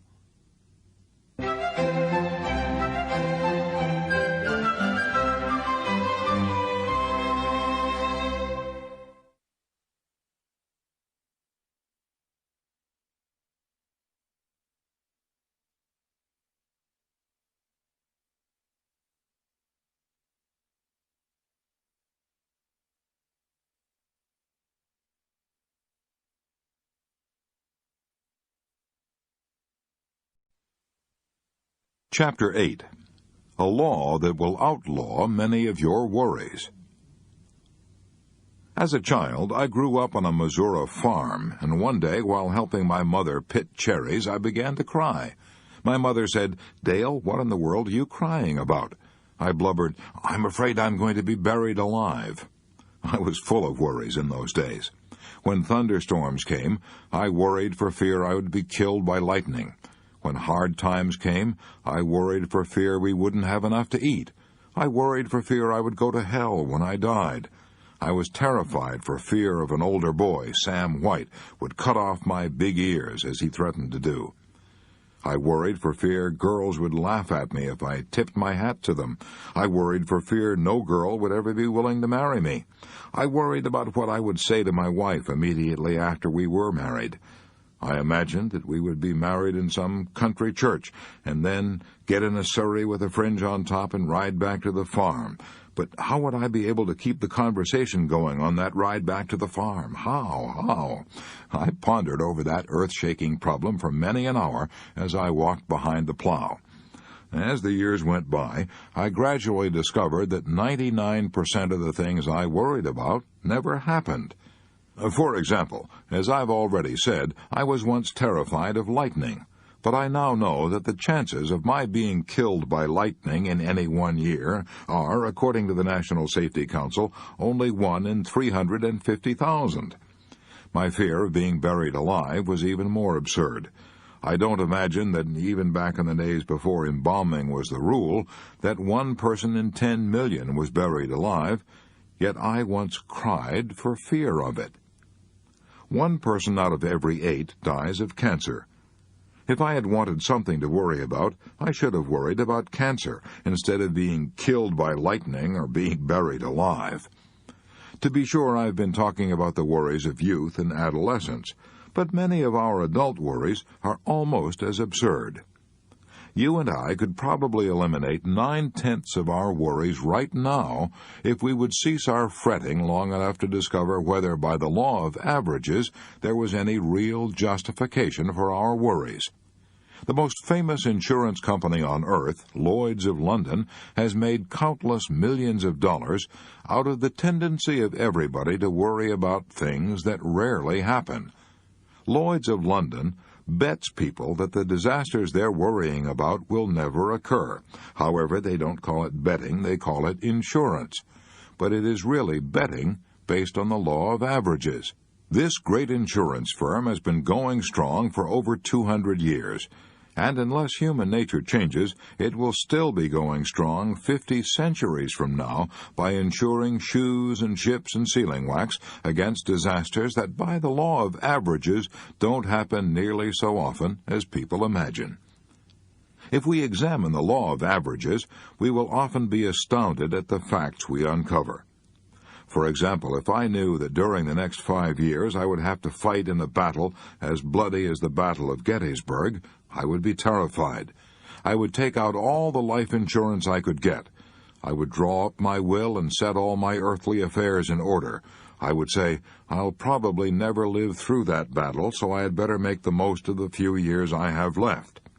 Yet the facts are that, according to the law of averages, it is just as dangerous, just as fatal, to try to live from age 50 to age 55 in peacetime as it was to fight in the Battle of Gettysburg.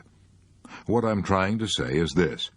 In times of peace, just as many people die per 1,000 between the ages of 50 and 55 as were killed per 1,000 among the 163,000 soldiers who fought at Gettysburg. I wrote several chapters of this book at James Simpson's Numtiga Lodge on the shores of Bow Lake in the Canadian Rockies. While stopping there one summer, I met Mr. and Mrs. Herbert H. Salinger of San Francisco. Mrs. Salinger, a poised, serene woman, gave me the impression that she had never worried. One evening, in front of the roaring fireplace, I asked her if she had ever been troubled by worry. "Troubled by it," she said. "My life was almost ruined by it. Before I learned to conquer worry, I lived through 11 years of self-made hell. I was irritable and hot-tempered. I lived under terrific tension. I would take the bus every week from my home in San Mateo to shop in San Francisco. But even while shopping, I worried myself into a dither. Maybe I had left the electric iron connected on the ironing board. Maybe the house had caught fire. Maybe the maid had run off and left the children. Maybe they had been out on their bicycles and been killed by a car. In the midst of my shopping, I would often worry myself into a cold perspiration and rush out and take the bus home to see if everything was all right. No wonder my first marriage ended in disaster. My second husband is a lawyer, a quiet, analytical man who never worries about anything. When I became tense and anxious, he would say to me, "Relax, let's think this thing out. What are you really worrying about? Let's examine the law of averages and see whether or not it is likely to happen." For example, I remember the time we were driving from Albuquerque, New Mexico, to the Carlsbad Caverns, driving on a dirt road when we were caught in a terrible rainstorm. The car was slithering and sliding. We couldn't control it. I was positive we would slide off into one of the ditches that flanked the road, but my husband kept repeating to me, "I am driving very slowly. Nothing serious is likely to happen.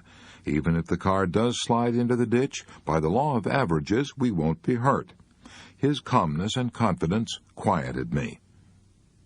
One summer, we were on a camping trip in the Token Valley of the Canadian Rockies.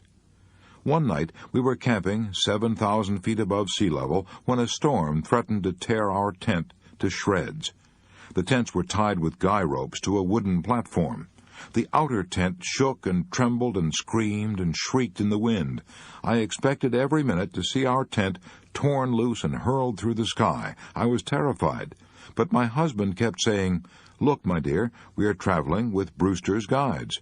Brewsters know what they're doing. They've been pitching tents in these mountains for 60 years. This tent has been here for many seasons. It hasn't blown down yet, and by the law of averages, it won't blow away tonight. And even if it does, we can take shelter in another tent. So relax." I did, and I slept soundly the balance of the night. A few years ago, an infantile paralysis epidemic swept over our part of California. In the old days, I would have been hysterical, but my husband persuaded me to act calmly. We took all the precautions we could. We kept our children away from crowds, away from school and the movies. By consulting the Board of Health, we found out that even during the worst infantile paralysis epidemic that California had ever known up to that time, only 1,835 children had been stricken in the entire state of California, and that the usual number was around 200 or 300. Tragic as those figures are, we nevertheless felt that, according to the law of averages, the chances of any one child being stricken were remote. By the law of averages, it won't happen. That phrase has destroyed 90% of my worries and has made the past 20 years of my life beautiful and peaceful beyond my highest expectations. It has been said that nearly all of our worries and unhappiness come from our imagination and not from reality. As I look back across the decades, I can see that is where most of my worries came from also. Jim Grant told me that had been his experience, too. He owned the James A. Grant Distributing Company of New York City. He ordered from 10 to 15 carloads of Florida oranges and grapefruit at a time. He told me that he used to torture himself with such thoughts as, what if there's a train wreck? What if my fruit is strewn all over the countryside? What if a bridge collapses as my cars are going over it? Of course, the fruit was insured, but he feared that if he didn't deliver his fruit on time, he might risk the loss of his market. He worried so much that he feared he had stomach ulcers and went to a doctor. The doctor told him there was nothing wrong with him except jumpy nerves. I saw the light then, he said, and began to ask myself questions. I said to myself, "Look here, Jim Grant, how many fruit cars have you handled over the years?" The answer was about 25,000. Then I asked myself, how many of those cars were ever wrecked? The answer was, maybe 5. Then I said to myself, only 5 out of 25,000. Do you know what that means? A ratio of 5,000 to 1. In other words, by the law of averages, based on experience, the chances are 5,000 to 1 against one of your cars ever being wrecked. So, what are you worried about? And then I said to myself, well, a bridge may collapse. Then I asked myself, how many cars have you actually lost from a bridge collapsing? The answer was none. Then I said to myself, aren't you a fool to be worrying yourself into stomach ulcers over a bridge which has never yet collapsed and over a railroad wreck when the chances are 5,000 to 1 against it?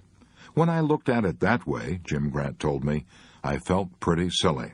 I decided then and there to let the law of averages do the worrying for me, and I have not been troubled with my stomach ulcer since.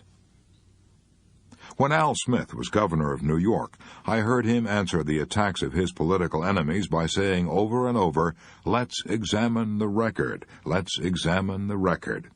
Then he proceeded to give the facts. The next time you and I are worrying about what may happen, let's take a tip from wise old Al Smith. Let's examine the record and see what basis there is, if any, for our gnawing anxieties. That's precisely what Frederick J. Malstead did when he feared he was lying in his grave. Here's his story as he told it to one of our classes in New York. Early in June 1944, I was lying in a slit trench near Omaha Beach. I was with the 999th Signal Service Company. We'd just dug in Normandy. As I looked around to that slit trench, just a rectangular hole in the ground, I said to myself, this looks just like a grave. When I lay down and tried to sleep in it, it felt like a grave.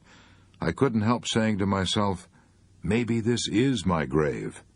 When the German bombers began coming over at 11 p.m. and the bombs started falling, I was scared stiff. For the first 2 or 3 nights, I couldn't sleep at all. By the 4th or 5th night, I was almost a nervous wreck.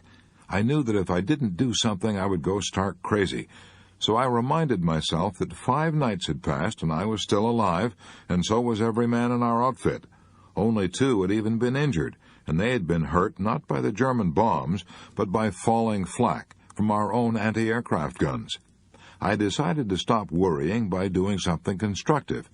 So I built a thick wooden roof over my slit trench to protect myself from flak. I thought of the vast area over which my unit was spread. I told myself that the only way I could be killed in that deep, narrow slit trench was by a direct hit. And I figured out that the chance of a direct hit on me was not 1 in 10,000. After a couple of nights of looking at it in this way, I calmed down and slept even through the bomb raids. The United States Navy used the statistics of the law of averages to buck up the morale of their men. One ex-sailor told me that when he and his shipmates were assigned to high-octane tankers, they were worried stiff. They all believed that if a tanker loaded with high-octane gasoline was hit by a torpedo, it exploded and blew everybody to kingdom come. But the U.S. Navy knew otherwise. So the Navy issued exact figures, showing that out of 100 tankers hit by torpedoes, 60 stayed afloat. And of the 40 that did sink, only 5 sank in less than 10 minutes. That meant time to get off the ship. It also meant casualties were exceedingly small. Did this help morale? This knowledge of the law of averages wiped out my jitters, said Clyde W. Moss of St. Paul, Minnesota, the man who told the story. The whole crew felt better. We knew we had a chance, and that by the law of averages we probably wouldn't be killed. To break the worry habit before it breaks you, here is Rule 3. Let's examine the record. Let's ask ourselves, what are the chances, according to the law of averages, that this event I am worrying about will ever occur? Chapter 9. Cooperate with the Inevitable. When I was a little boy, I was playing with some of my friends in the attic of an old abandoned log house in northwest Missouri. As I climbed down out of the attic, I rested my feet on a windowsill for a moment and then jumped. I had a ring on my left forefinger, and as I jumped, the ring caught on a nail head and tore off my finger. I screamed. I was terrified. I was positive I was going to die. But after the hand healed, I never worried about it for one split second. What would have been the use? I accepted the inevitable. And now I often go for a month at a time without even thinking about the fact that I have only 3 fingers and a thumb on my left hand. A few years ago, I met a man who was running a freight elevator in one of the downtown office buildings in New York. I noticed that his left hand had been cut off at the wrist. I asked him if the loss of that hand bothered him. He said, "Oh, no, I hardly ever think about it. I'm not married. The only time I ever think about it is when I try to thread a needle." It's astonishing how quickly we can accept almost any situation, if we have to, and adjust ourselves to it and forget about it. I often think of an inscription on the ruins of a 15th-century cathedral in Amsterdam, Holland. This inscription says in Flemish, "It is so. It cannot be otherwise." As you and I march across the decades of time, we're going to meet a lot of unpleasant situations that are so. They cannot be otherwise. We have our choice. We can either accept them as inevitable and adjust ourselves to them, or we can ruin our lives with rebellion and maybe end up with a nervous breakdown. Here's a bit of sage advice from one of my favorite philosophers, William James. "Be willing to have it so," he said. "Acceptance of what has happened is the first step to overcoming the consequences of any misfortune." Elizabeth Conley of Portland, Oregon, had to find that out the hard way. Here's a letter that she wrote me. On the very day that America was celebrating the victory of our armed forces in North Africa, the letter says, I received a telegram from the War Department. My nephew, the person I loved most, was missing in action. A short time later, another telegram arrived saying he was dead. I was prostrate with grief. Up to that time, I had felt that life had been very good to me. I had a job I loved. I'd helped to raise this nephew. He represented to me all that was fine and good in young manhood. I'd felt that all the bread I had cast upon the waters was coming back to me as cake. Then came this telegram. My whole world collapsed. I felt there was nothing left to live for. I neglected my work, neglected my friends. I let everything go. I was bitter and resentful. Why did my loving nephew have to be taken? Why did this good boy, with life all before him, why did he have to be killed? I couldn't accept it. My grief was so overwhelming that I decided to give up my work and go away and hide myself in tears and bitterness. I was clearing out my desk, getting ready to quit, when I came across a letter that I had forgotten, a letter from this nephew who had been killed, a letter he'd written to me when my mother had died a few years ago. Of course we will all miss her, the letter said, and especially you, but I know you'll carry on. Your own personal philosophy will make you do that. I shall never forget the beautiful truths you taught me. Wherever I am, or how far apart we may be, I shall always remember that you taught me to smile and to take whatever comes like a man. I read and reread that letter. It seemed as if he were there beside me, speaking to me. He seemed to be saying to me, "Why don't you do what you taught me to do? Carry on, no matter what happens. Hide your private sorrows under a smile, and carry on." So I went back to my work. I stopped being bitter and rebellious. I kept saying to myself, "It is done. I can't change it, but I can and will carry on as he wished me to do." I threw all my mind and strength into my work. I wrote letters to soldiers, to other people's boys. I joined an adult education class at night, seeking out new interests and making new friends. I can hardly believe the change that has come over me. I have ceased mourning over the past that is forever gone. I am living each day now with joy, just as my nephew would have wanted me to do. I have made peace with life. I have accepted my fate. I am now living a fuller and more complete life than I have ever known. Elizabeth Conley learned what all of us will have to learn sooner or later, namely that we must accept and cooperate with the inevitable. It is so, it cannot be otherwise. That's not an easy lesson to learn. Even kings on their thrones have to keep reminding themselves of it. The late George V had these framed words hanging on the wall of his library at Buckingham Palace. "Teach me neither to cry for the moon nor over spilt milk." The same thought is expressed by Schopenhauer in this way. A good supply of resignation is of the first importance in providing for the journey of life. Obviously, circumstances alone do not make us happy or unhappy. It is the way we react to circumstances that determines our feelings. Jesus said that the kingdom of heaven is within you. That is where the kingdom of hell is, too. We can all endure disaster and tragedy and triumph over them if we have to.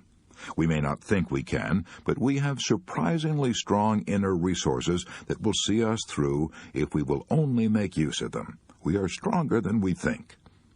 The late Booth Tarkington always said, "I could take anything that life could force upon me except one thing, blindness. I could never endure that." Then one day, when he was along in his 60s, Tarkington glanced down at the carpet on the floor. The colors were blurred. He couldn't see the pattern. He went to a specialist. He learned the tragic truth. He was losing his sight. One eye was nearly blind, and the other would follow. That which he feared most had come upon him. How did Tarkington react to this worst of all disasters? Did he feel, "This is it, this is the end of my life"? No. To his amazement, he felt quite gay. He even called upon his humor. Floating specks annoyed him. They would swim across his eyes and cut off his vision. Yet when the largest of these specks would swim across his sight, he would say, "Hello, there's Grandfather again. Wonder where he's going this fine morning." How could fate ever conquer a spirit like that? Well, the answer is it couldn't. When total darkness closed in, Tarkington said, "I found I could take the loss of my eyesight just as a man can take anything else. If I lost all 5 of my senses, I know I could live on inside my mind. For it is in the mind we see, and in the mind we live, whether we know it or not." In the hope of restoring his eyesight, Tarkington had to go through more than 12 operations within 1 year, with local anesthetic. Did he rail against this? He knew it had to be done. He knew he couldn't escape it, so the only way to lessen his suffering was to take it with grace. He refused a private room at the hospital and went into a ward where he could be with other people who had troubles too. He tried to cheer them up, and when he had to submit to repeated operations, fully conscious of what was being done to his eyes, he tried to remember how fortunate he was. How wonderful, he said, how wonderful that science now has the skill to operate on anything so delicate as the human eye. The average man would have been a nervous wreck if he had had to endure more than 12 operations and blindness. Yet Tarkington said, "I would not exchange this experience for a happier one." It taught him acceptance. It taught him that nothing life could bring him was beyond his strength to endure. It taught him, as John Milton discovered, that it is not miserable to be blind, it is only miserable not to be able to endure blindness. Margaret Fuller, the famous New England feminist, once offered as her credo, "I accept the universe." When grouchy old Thomas Carlyle heard that in England, he snorted, "By gad, she'd better. Yes, and by gad, you and I had better accept the inevitable, too." If we rail and kick against it and grow bitter, we won't change the inevitable, but we will change ourselves. I know. I've tried it. I once refused to accept an inevitable situation with which I was confronted. I played the fool and railed against it and rebelled. It ruined my nights into hells of insomnia. I brought upon myself everything I didn't want. Finally, after a year of self-torture, I had to accept what I knew from the outset I couldn't possibly alter. I should have cried out years ago with old Walt Whitman, "Oh, to confront night, storms, hunger, ridicule, accident, rebuffs, as the trees and animals do." I spent 12 years working with cattle, yet I never saw a Jersey cow running a temperature because the pasture was burning up from a lack of rain, or because of sleet and cold, or because her boyfriend was paying too much attention to another heifer. The animals confront night, storms, and hunger calmly, so they never have nervous breakdowns or stomach ulcers, and they never go insane. Am I advocating that we simply bow down to all the adversities that come our way? Not by a long shot. That's mere fatalism. As long as there's a chance we can save a situation, let's fight. But when common sense tells us that we're up against something that is so and cannot be otherwise, then in the name of our sanity, let's not look before and after and pine for what is not. The late Dean Hawkes of Columbia University told me that he had taken a Mother Goose rhyme as one of his mottos. For every ailment under the sun there is a remedy, or there is none. If there be one, try to find it. If there be none, never mind it. While writing this book, I interviewed a number of the leading business executives of America, and I was impressed by the fact that they cooperated with the inevitable and led lives singularly free from worry. If they hadn't done that, they would have cracked under the strain. Here are a few examples of what I mean. J.C. Penney, founder of the nationwide chain of Penny stores, said to me, "I wouldn't worry if I lost every dollar I have, because I don't see what is to be gained by worrying. I do the best job I possibly can and leave the results in the laps of the gods." Henry Ford told me much the same thing. "When I can't handle events," he said, "I let them handle themselves." When I asked K.T. Keller, then president of the Chrysler Corporation, how he kept from worrying, he replied, "When I'm up against a tough situation, if I can do anything about it, I do it. If I can't, I just forget it. I never worry about the future because I know no man living can possibly figure out what's going to happen in the future. There are so many forces that will affect the future. Nobody can tell what prompts these forces or understands them, so why worry about them?" K.T. Keller would be embarrassed if you told him he's a philosopher. He's just a good businessman. Yet he has stumbled onto the same philosophy that Epictetus taught in Rome 19 centuries ago. There is only one way to happiness, Epictetus taught the Romans, and that is to cease worrying about things which are beyond the power of our will. Sarah Bernhardt, the divine Sarah, was an illustrious example of a woman who knew how to cooperate with the inevitable. For half a century, she had been the reigning queen of the theater on 4 continents, the best-loved actress on earth. Then, when she was 71 and broke, she had lost all her money. Her physician, Professor Posey of Paris, told her he would have to amputate her leg. While crossing the Atlantic, she had fallen on deck during a storm and injured her leg severely. Phlebitis developed. Her leg shrank. The pain became so intense that the doctors felt her leg had to be amputated. He was almost afraid to tell the stormy, tempestuous, divine Sarah what had to be done. He fully expected that the terrible news would set off an explosion of hysteria. But he was wrong.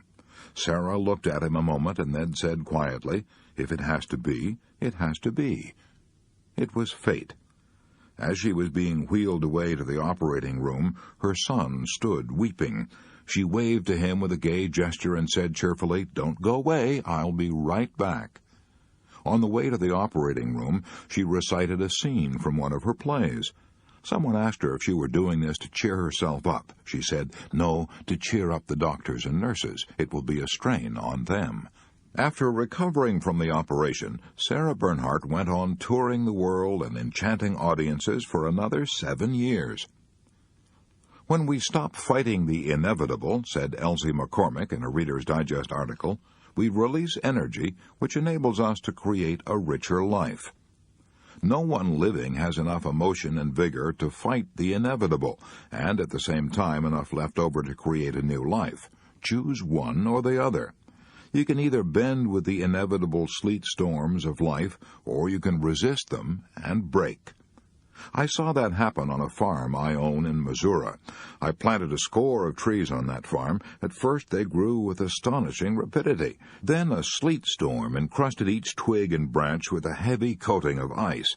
Instead of bowing gracefully to their burden, these trees proudly resisted, and broke and split under the load, and had to be destroyed.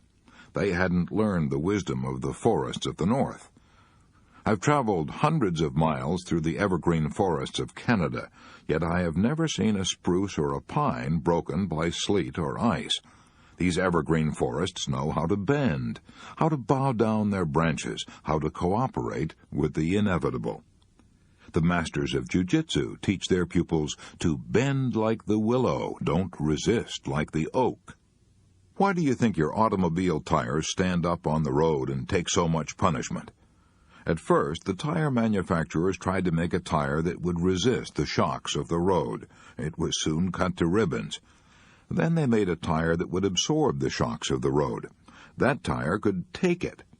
You and I will last longer and enjoy smoother riding if we learn to absorb the shocks and jolts along the rocky road of life. What will happen to you and me if we resist the shocks of life instead of absorbing them? What will happen if we refuse to bend like the willow and insist on resisting like the oak? The answer is easy. We will set up a series of inner conflicts. We will be worried, tense, strained, and neurotic. If we go still further and reject the harsh world of reality and retreat into a dream world of our own making, we will then be insane. During the war, millions of frightened soldiers had either to accept the inevitable or break under the strain. To illustrate, let's take the case of William H. Cassilis of Glendale, New York. Here's a prize-winning talk he gave before one of my classes in New York. Shortly after I joined the Coast Guard, I was assigned to one of the hottest spots on this side of the Atlantic. I was made a supervisor of explosives. Imagine it, me, a cracker salesman, becoming a supervisor of explosives. The very thought of finding yourself standing on top of thousands of tons of TNT is enough to chill the marrow in a cracker salesman's bones. I was given only 2 days of instruction, and what I learned filled me with even more terror. I'll never forget my first assignment. On a dark, cold, foggy day, I was given my orders on the open pier of Caven Point, Bayonne, New Jersey. I was assigned to hold number 5 on my ship. I had to work down in that hold with 5 longshoremen. They had strong backs, but they knew nothing whatever about explosives, and they were loading blockbusters, each one of which contained a ton of TNT, enough explosive to blow that old ship to kingdom come. These blockbusters were being lowered by 2 cable slings. I kept saying to myself, suppose one of those cables slipped or broke. Oh, boy, I was scared. I trembled, my mouth was dry, my knees sagged, my heart pounded, but I couldn't run away. That would be desertion. I would be disgraced. My parents would be disgraced, and I might be shot for desertion. I couldn't run. I had to stay. I kept looking at the careless way those longshoremen were handling those blockbusters. The ship might blow up any minute. After an hour or more of this spine-chilling terror, I began to use a little common sense. I gave myself a good talking to. I said, look here, so you're blown up, so what? You'll never know the difference. It'll be an easy way to die, much better than dying by cancer. Don't be a fool. You can't expect to live forever. You've got to do this job or be shot, so you might as well like it. I talked to myself like that for hours, and I began to feel at ease. Finally, I overcame my worry and fears by forcing myself to accept an inevitable situation. I'll never forget that lesson. Every time I'm tempted now to worry about something I can't possibly change, I shrug my shoulders and say, forget it. I find that it works, even for a cracker salesman. Hooray, let's give 3 cheers and 1 cheer more for the cracker salesman of the Pinafore. Outside the crucifixion of Jesus, the most famous death scene in all history was the death of Socrates. 10,000 centuries from now, men will still be reading and cherishing Plato's immortal description of it, one of the most moving and beautiful passages in all literature. Certain men of Athens, jealous and envious of old barefooted Socrates, trumped up charges against him and had him tried and condemned to death. When the friendly jailer gave Socrates the poison cup to drink, the jailer said, "Try to bear lightly what needs must be." Socrates did. He faced death with a calmness and resignation that touched the hem of divinity. Try to bear lightly what needs must be. Those words were spoken 399 years before Christ was born, but this worrying old world needs those words today more than ever before.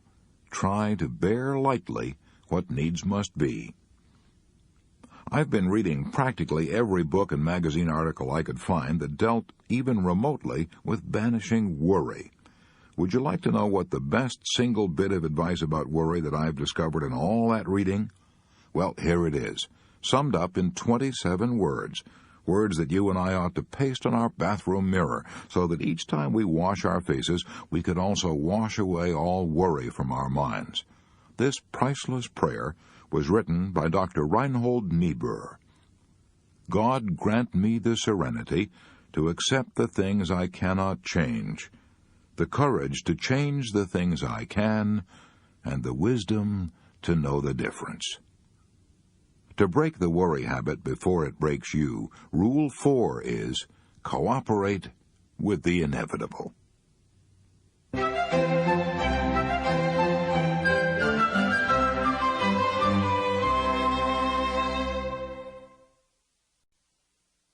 Chapter 10. Put a stop-loss order on your worries. Would you like to know how to make money in Wall Street? Well, so would a million other people, and if I knew the answer, this book would sell for $10,000 a copy. However, there's one good idea that some successful operators use. This story was told to me by Charles Roberts, an investment counselor. I originally came up to New York from Texas with $20,000 which my friends had given me to invest in the stock market, Charles Roberts told me. I thought, he continued, that I knew the ropes in the stock market, but I lost every cent. True, I made a lot of profits on some deals, but I ended up by losing everything. I did not mind so much losing my own money, Mr. Roberts explained, but I felt terrible about having lost my friends' money, even though they could well afford it. I dreaded facing them again after our venture had turned out so unfortunately, but to my astonishment, they not only were good sports about it, but proved to be incurable optimists. I knew I'd been trading on a hit-or-miss basis, and depending largely on luck and other people's opinions, I had been playing the stock market by ear. I began to think over my mistakes, and I determined that before I went back into the market again, I would try to find out what it was all about. So I sought out and became acquainted with one of the most successful speculators who ever lived, Burton S. Cassels.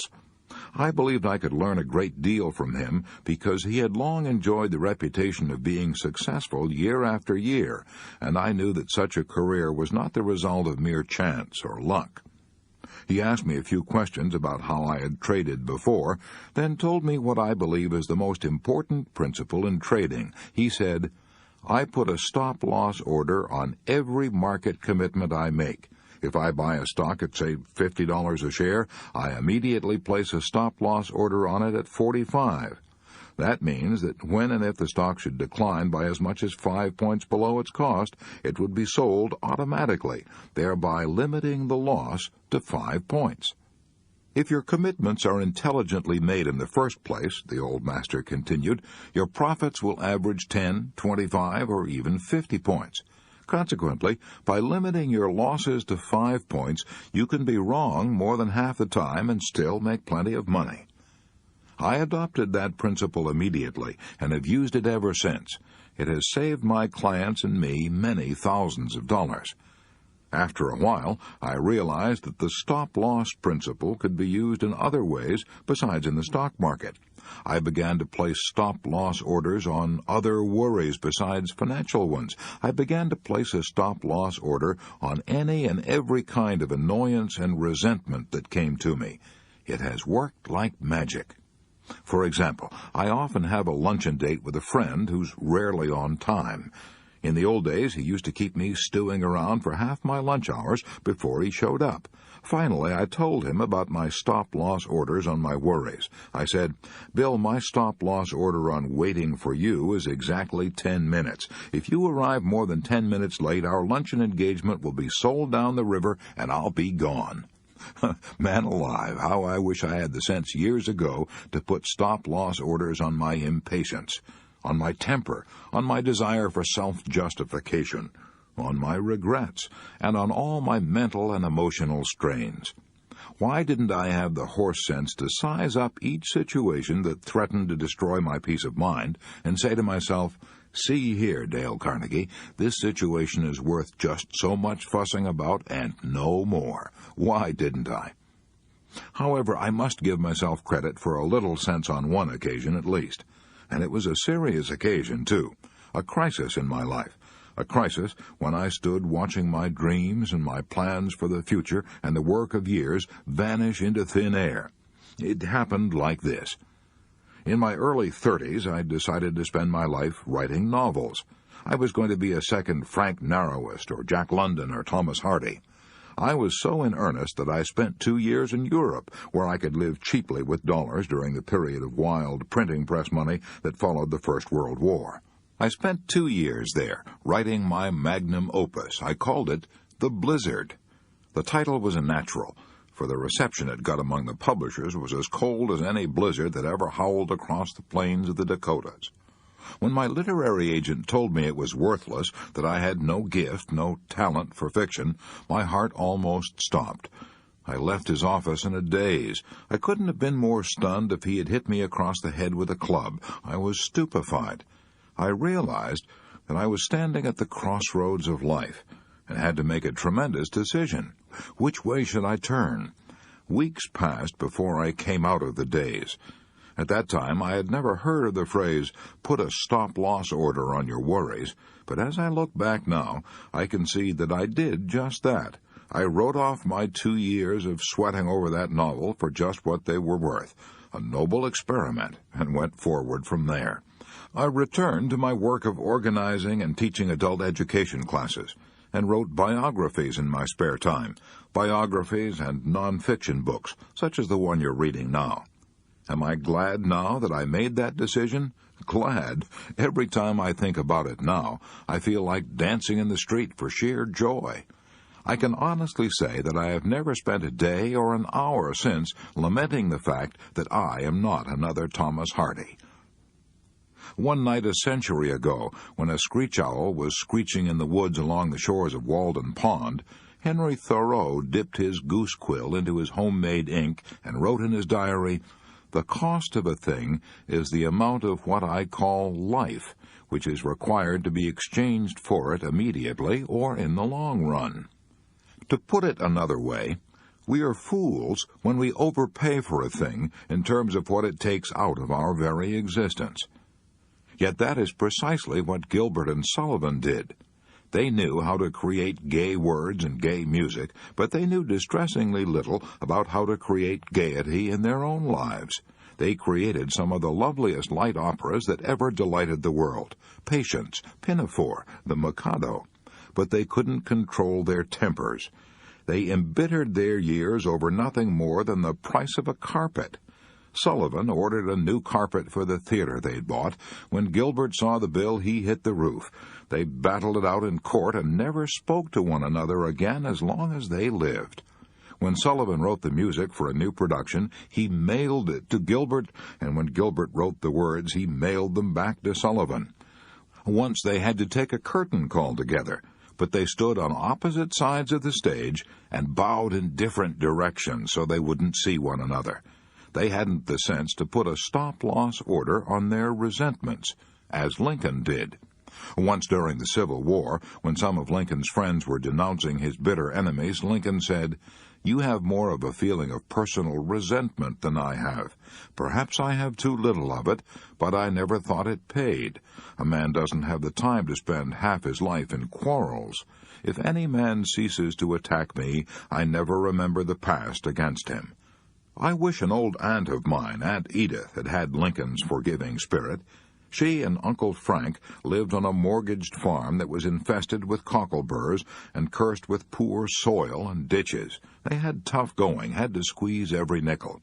But Aunt Edith loved to buy a few curtains and other small items to brighten up their bare home. She bought these small luxuries on credit at Dan Eversole's dry goods store in Maryville, Missouri.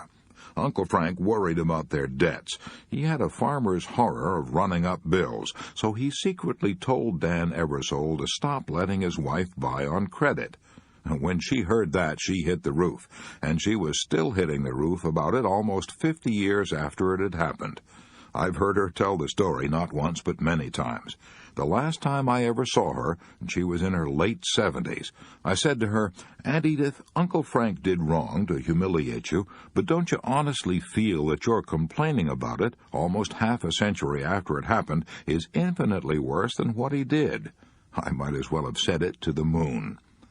Aunt Edith paid dearly for the grudges and bitter memories that she nourished. She paid for them with her own peace of mind.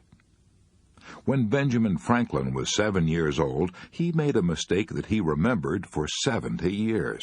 When he was a lad of 7, he fell in love with a whistle. He was so excited about it that he went into the toy shop, piled his coppers on the counter, and demanded the whistle without even asking its price. "I then came home," he wrote to a friend 70 years later, "and went whistling all over the house, much pleased with my whistle." But when his older brothers and sisters found out that he had paid far more for his whistle than he should have paid, they gave him the horse laugh, and, as he said, "I cried with vexation." Years later, when Franklin was a world-famous figure, an ambassador to France, he still remembered that the fact that he had paid too much for his whistle had caused him more chagrin than the whistle gave him pleasure. But the lesson it taught Franklin was cheap in the end. "As I grew up," he said, "and came into the world and observed the actions of men, I thought I met with many, very many, who gave too much for the whistle." In short, I conceived that a great part of the miseries of mankind are brought upon them by the false estimates they have made of the value of things, and by their giving too much for their whistles. Gilbert and Sullivan paid too much for their whistles, so did Aunt Edith. So did Dale Carnegie on many occasions. And so did the immortal Leo Tolstoy, author of 2 of the world's greatest novels, War and Peace and Anna Karenina. According to the Encyclopedia Britannica, Leo Tolstoy was, during the last 20 years of his life, probably the most venerated man in the whole world. For 20 years before he died, from 1890 to 1910, an unending stream of admirers made pilgrimages to his home in order to catch a glimpse of his face, to hear the sound of his voice, or even touch the hem of his garment. Every sentence he uttered was taken down in a notebook, almost as if it were a divine revelation. But when it came to living, to ordinary living, well, Tolstoy had even less sense at 70 than Franklin had at 7. He had no sense at all. Here's what I mean. Tolstoy married a girl he loved very dearly. In fact, they were so happy together that they used to get on their knees and pray to God to let them continue their lives in such sheer, heavenly ecstasy. But the girl Tolstoy married was jealous by nature. She used to dress herself up as a peasant and spy on his movements, even out in the woods. They had fearful rows. She became so jealous even of her own children that she grabbed a gun and shot a hole in her daughter's photograph. She even rolled on the floor with an opium bottle held to her lips and threatened to commit suicide, while the children huddled in a corner of the room and screamed with terror. And what did Tolstoy do? Well, I don't blame the man for up and smashing the furniture. He had good provocation, but he did far worse than that. He kept a private diary. Yes, a diary in which he placed all the blame on his wife. That was his whistle. He was determined to make sure that coming generations would exonerate him and put the blame on his wife. What did his wife do in answer to this? Why, she tore pages out of his diary and burned them, of course. She started a diary of her own, in which she made him the villain. She even wrote a novel entitled Whose Fault?, in which she depicted her husband as a household fiend and herself as a martyr. All to what end? Why did these 2 people turn the only home they had into what Tolstoy himself called a lunatic asylum? Obviously, there were several reasons. One of those reasons was their burning desire to impress you and me. Yes, we are the posterity whose opinions they were worried about. Do we give a hoot in Hades about which one was to blame? No, we're too concerned with our own problems to waste a minute thinking about the Tolstoys. What a price these 2 wretched people paid for their whistle. 50 years of living in a veritable hell just because neither of them had the sense to say, "Stop." because neither of them had enough judgment of values to say, let's put a stop-loss order on this thing instantly. We are squandering our lives. Let's say enough now. Yes, I honestly believe that this is one of the greatest secrets to true peace of mind, a decent sense of values. And I believe we could annihilate 50% of all our worries at once if we would develop a sort of private gold standard, a gold standard of what things are worth to us in terms of our lives. So, to break the worry habit before it breaks you, here is Rule 5. Whenever we are tempted to throw good money after bad in terms of human living, let's stop and ask ourselves these 3 questions. 1. How much does this thing I am worrying about really matter to me? 2. At what point shall I set a stop-loss order on this worry and forget it? 3. Exactly how much shall I pay for this whistle? Have I already paid more than it is worth? Chapter 11. Don't try to saw sawdust. As I write this sentence, I can look out of my window and see some dinosaur tracks in my garden. Dinosaur tracks embedded in shale and stone. I purchased those dinosaur tracks from the Peabody Museum of Yale University, and I have a letter from the curator of the Peabody Museum saying that those tracks were made 180 million years ago. Even a Mongolian idiot wouldn't dream of trying to go back 180 million years to change those tracks. Yet that would not be any more foolish than worrying because we can't go back and change what happened 180 seconds ago, and a lot of us are doing just that. To be sure, we may do something to modify the effects of what happened 180 seconds ago, but we can't possibly change the event that occurred then. There is only one way on God's green footstool that the past can be constructive, and that is by calmly analyzing our past mistakes and profiting by them, and forgetting them. I know that is true, but have I always had the courage and sense to do it? To answer that question, let me tell you about a fantastic experience I had years ago. I let more than $300,000 slip through my fingers without making a penny's profit. It happened like this. I launched a large-scale enterprise in adult education, opened branches in various cities, and spent money lavishly in overhead and advertising. I was so busy with teaching that I had neither the time nor the desire to look after finances. I was too naive to realize that I needed an astute business manager to watch expenses. Finally, after about a year, I discovered a sobering and shocking truth. I discovered that in spite of our enormous intake, we had not netted any profit whatever. After discovering that, I should have done 2 things. First, I should have had the sense to do what George Washington Carver did when he lost $40,000 in a bank crash, the savings of a lifetime. When someone asked him if he knew he was bankrupt, he replied, "Yes, I heard," and went on with his teaching. He wiped the loss out of his mind so completely that he never mentioned it again. Here's the second thing I should have done. I should have analyzed my mistakes and learned a lasting lesson. But frankly, I didn't do either one of these things. Instead, I went into a tailspin of worry. For months I was in a daze. I lost sleep and I lost weight. Instead of learning a lesson from this enormous mistake, I went right ahead and did the same thing again on a smaller scale. It is embarrassing for me to admit all this stupidity, but I discovered long ago that it is easier to teach 20 what were good to be done than to be one of the 20 to follow my own teaching. How I wish I had had the privilege of attending the George Washington High School here in New York and studying under Dr. Paul Brandwine, the same teacher who taught Alan Saunders of New York. Mr. Saunders told me that the teacher of his hygiene class, Dr. Paul Brandwine, taught him one of the most valuable lessons he had ever learned. "I was only in my teens," said Alan Saunders as he told me the story, "but I was a worrier even then. I used to stew and fret about the mistakes I had made.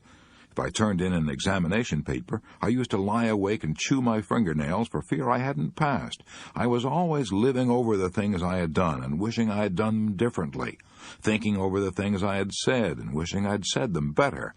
Then one morning, our class filed into the science laboratory, and there was the teacher, Dr. Paul Brandwine, with a bottle prominently displayed on the edge of the desk. We all sat down, staring at the milk and wondering what it had to do with the hygiene course he was teaching. Then, all of a sudden, Dr. Paul Brandwine stood up, swept the bottle of milk with a crash into the sink, and shouted, "Don't cry over spilt milk." He then made us all come to the sink and look at the wreckage. "Take a good look," he told us, "because I want you to remember this lesson the rest of your lives. That milk is gone. You can see it down the drain, and all the fussing and hair-pulling in the world won't bring back a drop of it. With a little thought and prevention, that milk might have been saved, but it's too late now. All we can do is write it off, forget it, and go on to the next thing." That one little demonstration, Alan Saunders told me, stuck with me long after I'd forgotten my solid geometry and Latin. In fact, it taught me more about practical living than anything else in my 4 years of high school. It taught me to keep from spilling milk if I could, but to forget it completely once it was spilled and had gone down the drain. Some readers are going to snort at the idea of making so much over a hackneyed proverb like "don't cry over spilt milk." I know it's trite, commonplace, and a platitude. I know you've heard it 1,000 times, but I also know that these hackneyed proverbs contain the very essence of the distilled wisdom of all ages. They have come out of the fiery experience of the human race, and have been handed down through countless generations. If you were to read everything that has ever been written about worry by the greatest scholars of all time, you would never read anything more basic or more profound than such hackneyed proverbs as "don't cross your bridges till you come to them," and "don't cry over spilt milk." If we only applied those 2 proverbs instead of snorting at them, we wouldn't need this book at all. In fact, if we applied most of the old proverbs, we would lead almost perfect lives. However, knowledge isn't power until it's applied, and the purpose of this book is not to tell you something new. The purpose of this book is to remind you of what you already know, and to kick you in the shins and inspire you to do something about applying it. I have always admired a man like the late Fred Fuller Shedd, who had a gift for stating an old truth in a new and picturesque way. While editor of the Philadelphia Bulletin and addressing a college graduating class, he asked, "How many of you have ever sawed wood? Let's see your hands." Most of them had. Then he inquired, "How many of you have ever sawed sawdust?" No hands went up. "Of course you can't saw sawdust," Mr. Shedd exclaimed. "It's already sawed, and it's the same with the past. When you start worrying about things that are over and done with, you're merely trying to saw sawdust." When Connie Mack, the grand old man of baseball, was 81 years old, I asked him if he had ever worried over games that were lost. "Oh, yes, I used to," Connie Mack told me, "but I got over that foolishness long years ago. I found out it didn't get me anywhere at all. You can't grind any grain," he said, "with water that has already gone down the creek." No, you can't grind any grain, and you can't saw any logs with water that has already gone down the creek. But you can saw wrinkles in your face and ulcers in your stomach. I had dinner with Jack Dempsey one Thanksgiving, and he told me over the turkey and cranberry sauce about the fight in which he lost the heavyweight championship to Tunney. Naturally, it was a blow to his ego. In the midst of that fight, he told me, I suddenly realized I had become an old man.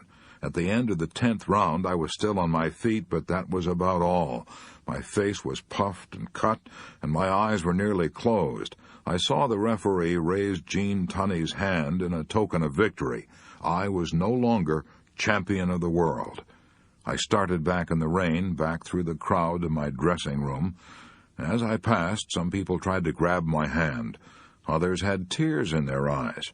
A year later, I fought Tunney again, but it was no use. I was through forever. It was hard to keep from worrying about it all, but I said to myself, I'm not going to live in the past or cry over spilt milk. I'm going to take this blow on the chin and not let it floor me. And that is precisely what Jack Dempsey did. How?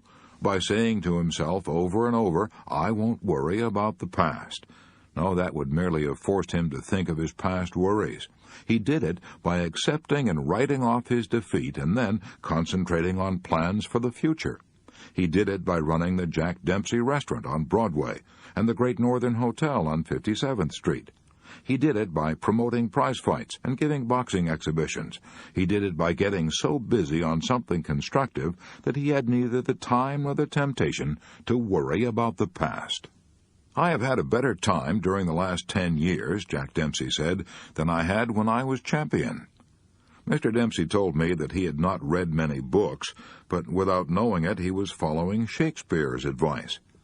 "Wise men ne'er sit and wail their loss, but cheerily seek how to redress their harms." As I read history and biography and observe people under trying circumstances, I'm constantly astonished and inspired by some people's ability to write off their worries and tragedies and go on living fairly happy lives. I once paid a visit to Sing Sing, and the thing that astonished me most was that the prisoners there appeared to be about as happy as the average person on the outside. I commented on it to Louis E. Laws, then warden of Sing Sing, and he told me that when criminals first arrive at Sing Sing, they're likely to be resentful and bitter. But after a few months, the majority of the more intelligent ones write off their misfortunes and settle down and accept prison life calmly and make the best of it. Warden Laws told me about one Sing Sing prisoner, a gardener, who sang as he cultivated the vegetables and flowers inside the prison walls. That Sing Sing prisoner who sang as he cultivated the flowers showed a lot more sense than most of us do. He knew that the moving finger writes, and, having writ, moves on. Nor all your piety nor wit shall lure it back to cancel half a line, nor all your tears wash out a word of it. So why waste the tears? Of course we have been guilty of blunders and absurdities, and so what? Who hasn't? Even Napoleon lost 1/3 of all the important battles he fought. Perhaps our batting average is no worse than Napoleon's, who knows? And anyhow, all the king's horses and all the king's men can't put the past back together again. So, let's remember Rule 6. Don't try to saw sawdust. Part 3 in a nutshell. How to break the worry habit before it breaks you. Rule 1. Crowd worry out of your mind by keeping busy. Plenty of action is one of the best therapies ever devised for curing whibber-jibbers. Rule 2. Don't fuss about trifles. Don't permit little things, the mere termites of life, to ruin your happiness. Rule 3. Use the law of averages to outlaw your worries. Ask yourself, what are the odds against this thing's happening at all? Rule 4. Cooperate with the inevitable. If you know a circumstance is beyond your power to change or revise, say to yourself, "It is so. It cannot be otherwise." Rule 5. Put a stop-loss order on your worries. Decide just how much anxiety a thing may be worth, and refuse to give it any more. Rule 6. Let the past bury its dead. Don't saw sawdust.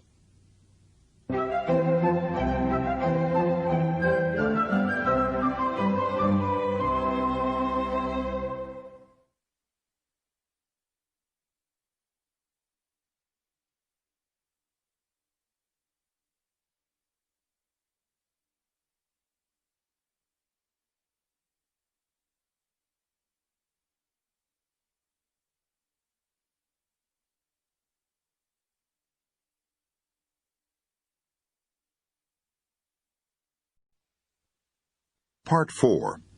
7 ways to cultivate a mental attitude that will bring you peace and happiness. Chapter 12. 8 words that can transform your life. A few years ago, I was asked to answer this question on a radio program.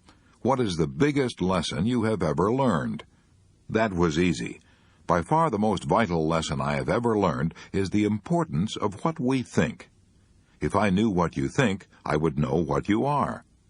Our thoughts make us what we are. Our mental attitude is the X factor that determines our fate. Emerson said, "A man is what he thinks about all day long." How could he possibly be anything else? I now know with a conviction beyond all doubt that the biggest problem you and I have to deal with, in fact almost the only problem we have to deal with, is choosing the right thoughts. If we can do that, we will be on the high road to solving all our problems. The great philosopher who ruled the Roman Empire, Marcus Aurelius, summed it up in 8 words that can determine your destiny. Our life is what our thoughts make it. Yes, if we think happy thoughts, we will be happy. If we think miserable thoughts, we will be miserable. If we think fear thoughts, we will be fearful. If we think sickly thoughts, we will probably be ill. If we think failure, we will certainly fail. If we wallow in self-pity, everyone will want to shun us and avoid us.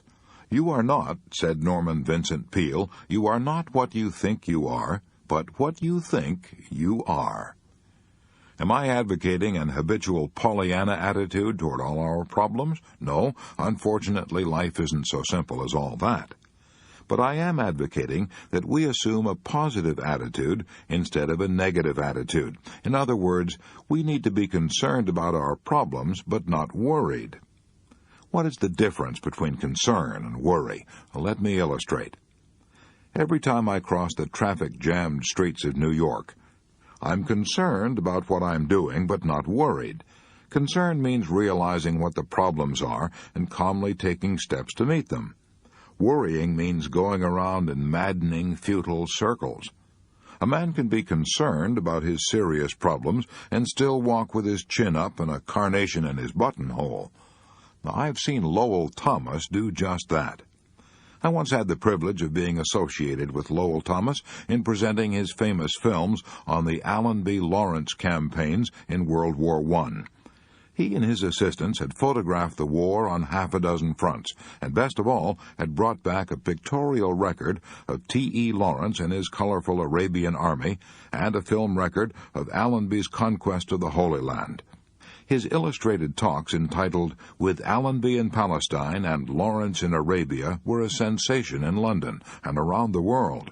The London opera season was postponed for 6 weeks so that he could continue telling his tale of high adventure and showing his pictures at Covent Garden Royal Opera House.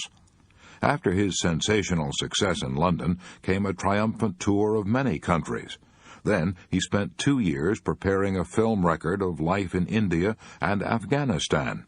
After a lot of incredibly bad luck, the impossible happened. He found himself broke in London. I was with him at the time. I remember we had to eat cheap meals at the Lyons Corner House restaurants. We couldn't have eaten even there if Mr. Thomas had not borrowed money from a Scotsman, James McBay, the renowned artist. Now here's the point of the story. Even when Lowell Thomas was facing huge debts and severe disappointments, he was concerned but not worried. He knew that if he let his reverses get him down, he would be worthless to everyone, including his creditors. So each morning, before he started out, he bought a flower, put it in his buttonhole, and went swinging down Oxford Street with his head high and his step spirited. He thought positive, courageous thoughts, and refused to let defeat him. To him, being licked was all a part of the game, the useful training you had to expect if you wanted to get to the top. Our mental attitude has an almost unbelievable effect even on our physical powers. The famous British psychiatrist J.A. Hadfield gives a striking illustration of that fact in his splendid 54-page booklet, The Psychology of Power. "I asked 3 men," he writes, "to submit themselves to test the effect of mental suggestion on their strength, which was measured by gripping a dynamometer. He told them to grip the dynamometer with all their might. He had them do this under 3 different sets of conditions. When he tested them under normal waking conditions, their average grip was 101 pounds. When he tested them after he had hypnotized them and told them that they were very weak, they could grip only 29 pounds, less than a third of their normal strength. One of these men was a prize fighter, and when he was told under hypnosis that he was weak, he remarked that his arm felt tiny, just like a baby's. When Captain Hadfield then tested these men a third time, telling them under hypnosis that they were very strong, they were able to grip an average of 142 pounds. When their minds were filled with positive thoughts of strength, they increased their actual physical powers almost 50%. Such is the incredible power of our mental attitude. To illustrate the magic power of thought, let me tell you one of the most astounding stories in the annals of America. I could write a book about it, but let's be brief.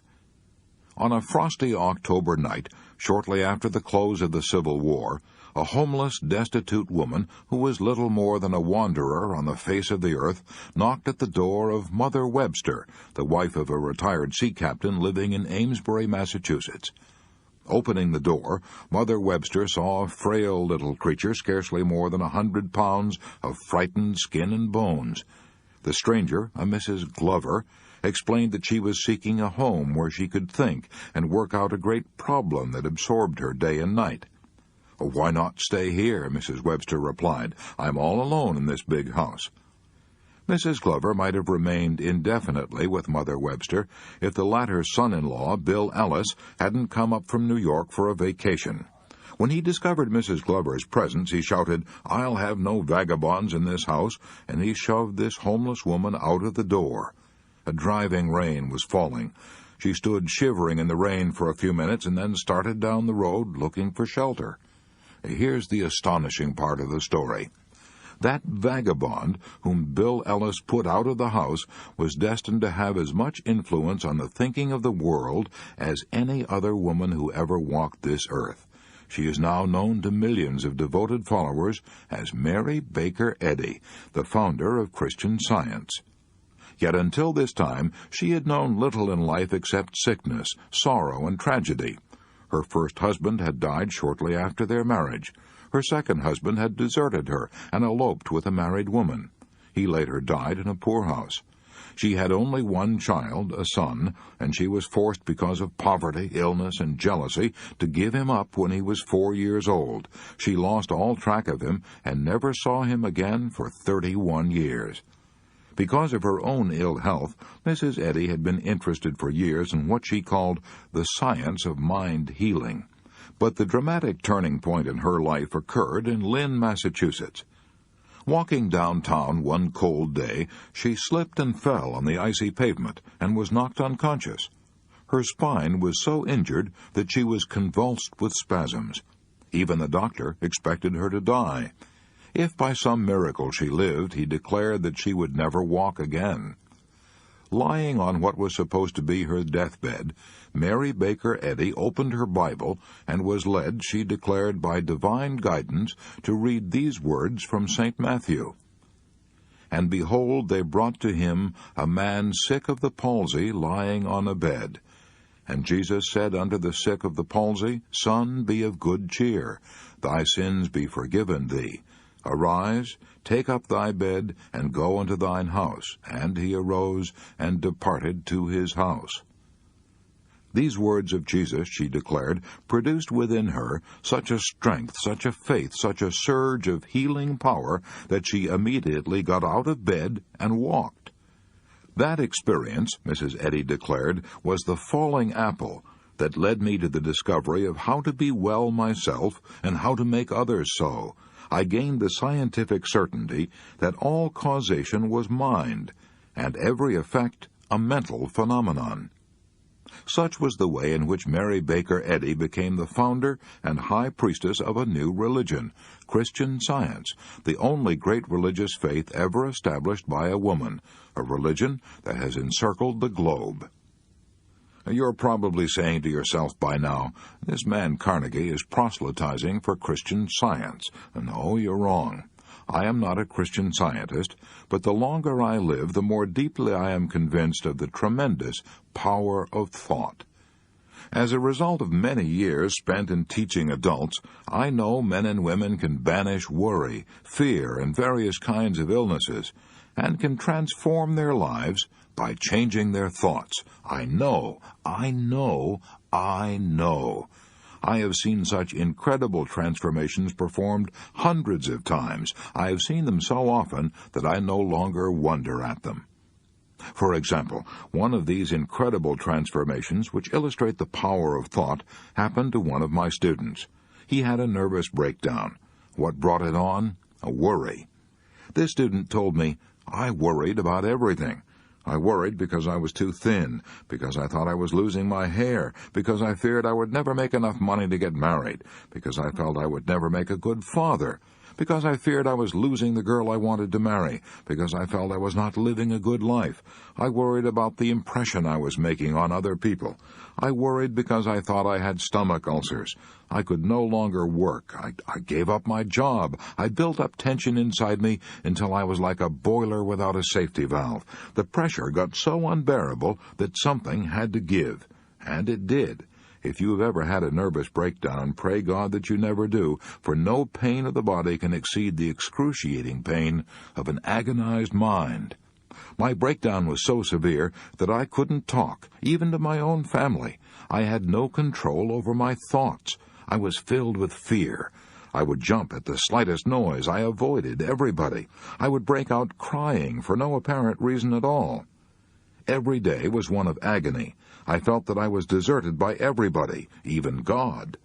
I was tempted to jump into the river and end it all. I decided instead to take a trip to Florida, hoping that a change of scene would help me. As I stepped on the train, my father handed me a letter and told me not to open it until I reached Florida. I landed in Florida during the height of the tourist season. Since I couldn't get in a hotel, I rented a sleeping room in a garage. I tried to get a job on a tramp freighter out of Miami, but had no luck, so I spent my time on the beach. I was more wretched in Florida than I had been at home, so I opened the envelope to see what Dad had written. His note said, "Son, you are 1,500 miles from home, and you don't feel any different, do you? I knew you wouldn't, because you took with you the one thing that is the cause of all your trouble, that is, yourself. There is nothing wrong with either your body or your mind. It is not the situations you have met that have thrown you. It is what you think of these situations. As a man thinketh in his heart, so is he. When you realize that, son, come home, for you will be cured." Dad's letter made me angry. I was looking for sympathy, not instruction. I was so mad that I decided then and there that I would never go home. That night, as I was walking down one of the side streets of Miami, I came to a church where services were going on. Having no place to go, I drifted in and listened to the sermon on the text, "He who conquers his spirit is mightier than he who taketh a city." Sitting in the sanctity of the house of God, and hearing the same thoughts that my dad had written in his letter, all this swept the accumulated litter out of my brain. I was able to think clearly and sensibly for the first time in my life. I realized what a fool I had been. I was shocked to see myself in my true light. Here I was, wanting to change the whole world and everyone in it, when the only thing that needed changing was the focus of the lens of the camera, which was my mind. The next morning, I packed and started home. A week later, I was back on the job. 4 months later, I married the girl I had been afraid of losing. We now have a happy family of 5 children. God has been good to me, both materially and mentally. At the time of the breakdown, I was a night foreman of a small department handling 18 people. I am now superintendent of carton manufacture in charge of over 450 people. Life is much fuller and friendlier. I believe I appreciate the true values of life now. When moments of uneasiness try to creep in, as they will in everyone's life, I tell myself to get that camera back in focus, and everything is okay. I can honestly say that I am glad I had the breakdown, because I found out the hard way what power our thoughts can have over our mind and body. Now I can make my thoughts work for me instead of against me.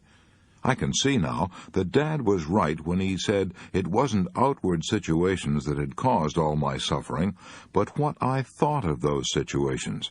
And as soon as I realized that, I was cured, and stayed cured. Such was the experience of this student. I'm deeply convinced that our peace of mind and the joy we get out of living depends not on where we are or what we have or who we are, but solely upon our mental attitude. Outward conditions have very little to do with it. For example, let's take the case of old John Brown, who was hanged for seizing the United States arsenal at Harper's Ferry and trying to incite the slaves to rebellion. He rode away to the gallows, sitting on his coffin. The jailer who rode beside him was nervous and worried, but old John Brown was calm and cool.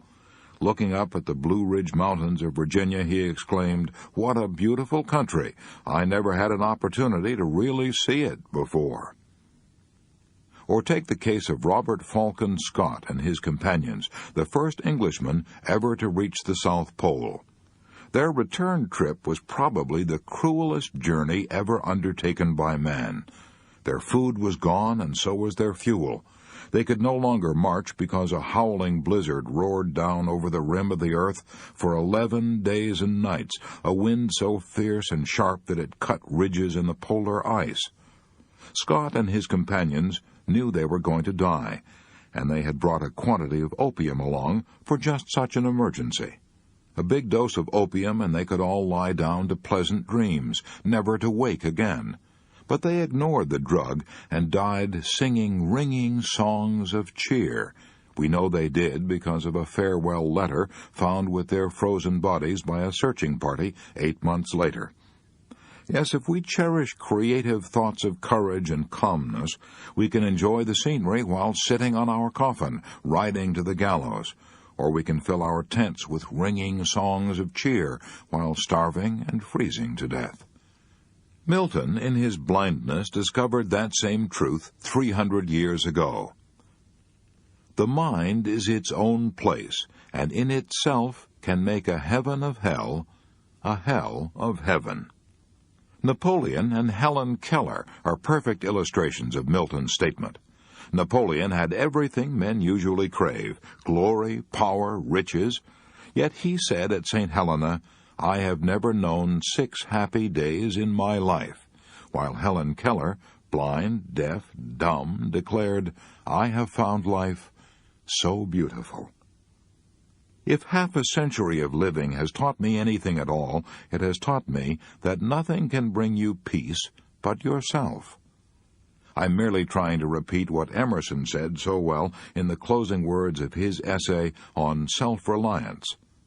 A political victory, a rise in rents, the recovery of your sick, or the return of your absent friend, or some other quite external event raises your spirits, and you think good days are preparing for you. Do not believe it. It can never be so. Nothing can bring you peace but yourself. Epictetus, the great Stoic philosopher, warned that we ought to be more concerned about removing wrong thoughts from the mind than about removing tumors and abscesses from the body. Epictetus said that 19 centuries ago, but modern medicine would back him up. Dr. G. Canby Robinson declared that 4 out of 5 patients admitted to Johns Hopkins Hospital were suffering from conditions brought on in part by emotional strains and stresses. This was often true, even in cases of organic disturbances. Eventually, he declared, these traced back to maladjustments to life and its problems. Montaigne, the great French philosopher, adopted these 17 words as the motto of his life. A man is not hurt so much by what happens as by his opinion of what happens, and our opinion of what happens is entirely up to us. And what do I mean? Have I the colossal effrontery to tell you to your face when you're mowed down by troubles and your nerves are sticking out like wires and curling up at the ends, have I the colossal effrontery to tell you that under those conditions you can change your mental attitude by an effort of the will? Yes, I mean precisely that. And that is not all. I am going to show you how to do it. It may take a little effort, but the secret is simple. William James, who has never been topped in his knowledge of practical psychology, once made this observation. Action seems to follow feeling, but really action and feeling go together, and by regulating the action, which is under the more direct control of the will, we can indirectly regulate the feeling, which is not. In other words, William James tells us that we cannot instantly change our emotions just by making up our minds to, but that we can change our actions, and that when we change our actions, we will automatically change our feelings. Thus, he explains, the sovereign voluntary path to cheerfulness, if your cheerfulness be lost, is to set up cheerfully and to act and speak as if cheerfulness were already there. Does that simple trick work? Try it yourself. Put a big, broad, honest-to-God smile on your face. Throw back your shoulders, take a good, deep breath, and sing a snatch of song. If you can't sing, whistle. If you can't whistle, hum. You will quickly discover what William James was talking about, that it is physically impossible to remain blue or depressed while you're acting out the symptoms of being radiantly happy. This is one of the little basic truths of nature that can easily work miracles in all our lives. I know a woman in California, I won't mention her name, who could wipe out all of her miseries in 24 hours if she only knew this secret. She's old and she's a widow, and that's sad, I admit, but does she try to act happy? No, if you ask her how she is feeling, she says, "Oh, I'm all right," but the expression on her face and the whine in her voice say, "Oh, God, if you only knew the troubles I've seen." She seems to reproach you for being happy in her presence. Hundreds of women are worse off than she is. Her husband left her enough insurance to last the rest of her life. She has married children to give her a home, but I've rarely seen her smile. She complains that all 3 of her sons-in-law are stingy and selfish, although she's a guest in their homes for months at a time. And she complains that her daughters never give her presents, although she hoards her own money carefully for my old age. She's a blight on herself and her unfortunate family. But does it have to be so? That's the pity of it. She could change herself from a miserable, bitter, and unhappy old woman into an honored and beloved member of the family, if she wanted to change. All she would have to do to work this transformation would be to start acting cheerful, start acting as though she had a little love to give away, instead of squandering it all on her own unhappy and embittered self.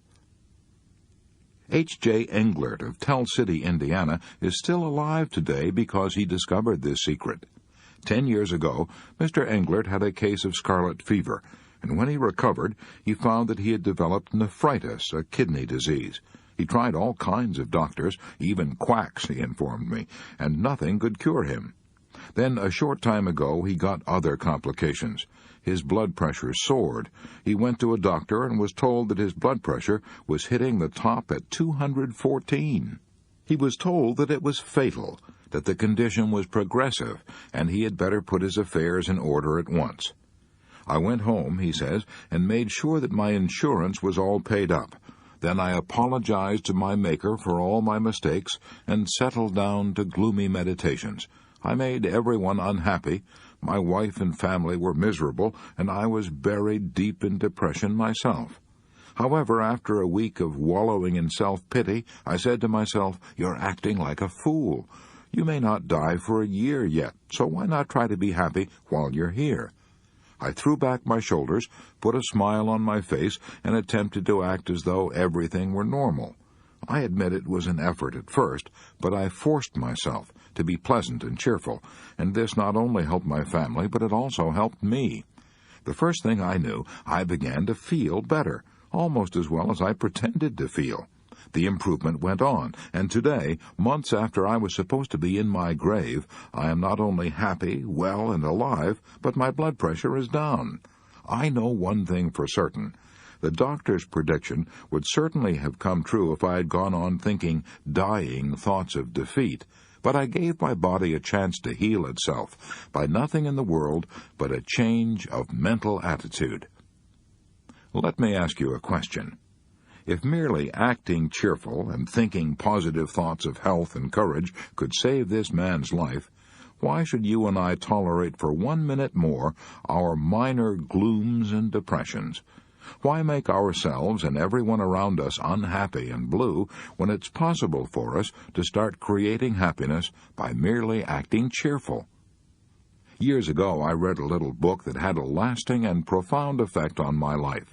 It was called As a Man Thinketh by James Allen. And here's what it said. A man will find that as he alters his thoughts toward things and other people will alter towards him. Let a man radically alter his thoughts, and he will be astonished at the rapid transformation it will effect in the material conditions of his life. Men do not attract that which they want, but that which they are. The divinity that shapes our ends is in ourselves. It is our very self. All that a man achieves is the direct result of his own thoughts. A man can only rise, conquer, and achieve by lifting up his thoughts. He can only remain weak and abject and miserable by refusing to lift up his thoughts. According to the book of Genesis, the Creator gave man dominion over the whole wide earth, a mighty big present. But I'm not interested in any such super-royal prerogatives. All I desire is dominion over myself, dominion over my thoughts, dominion over my fears, dominion over my mind and over my spirit.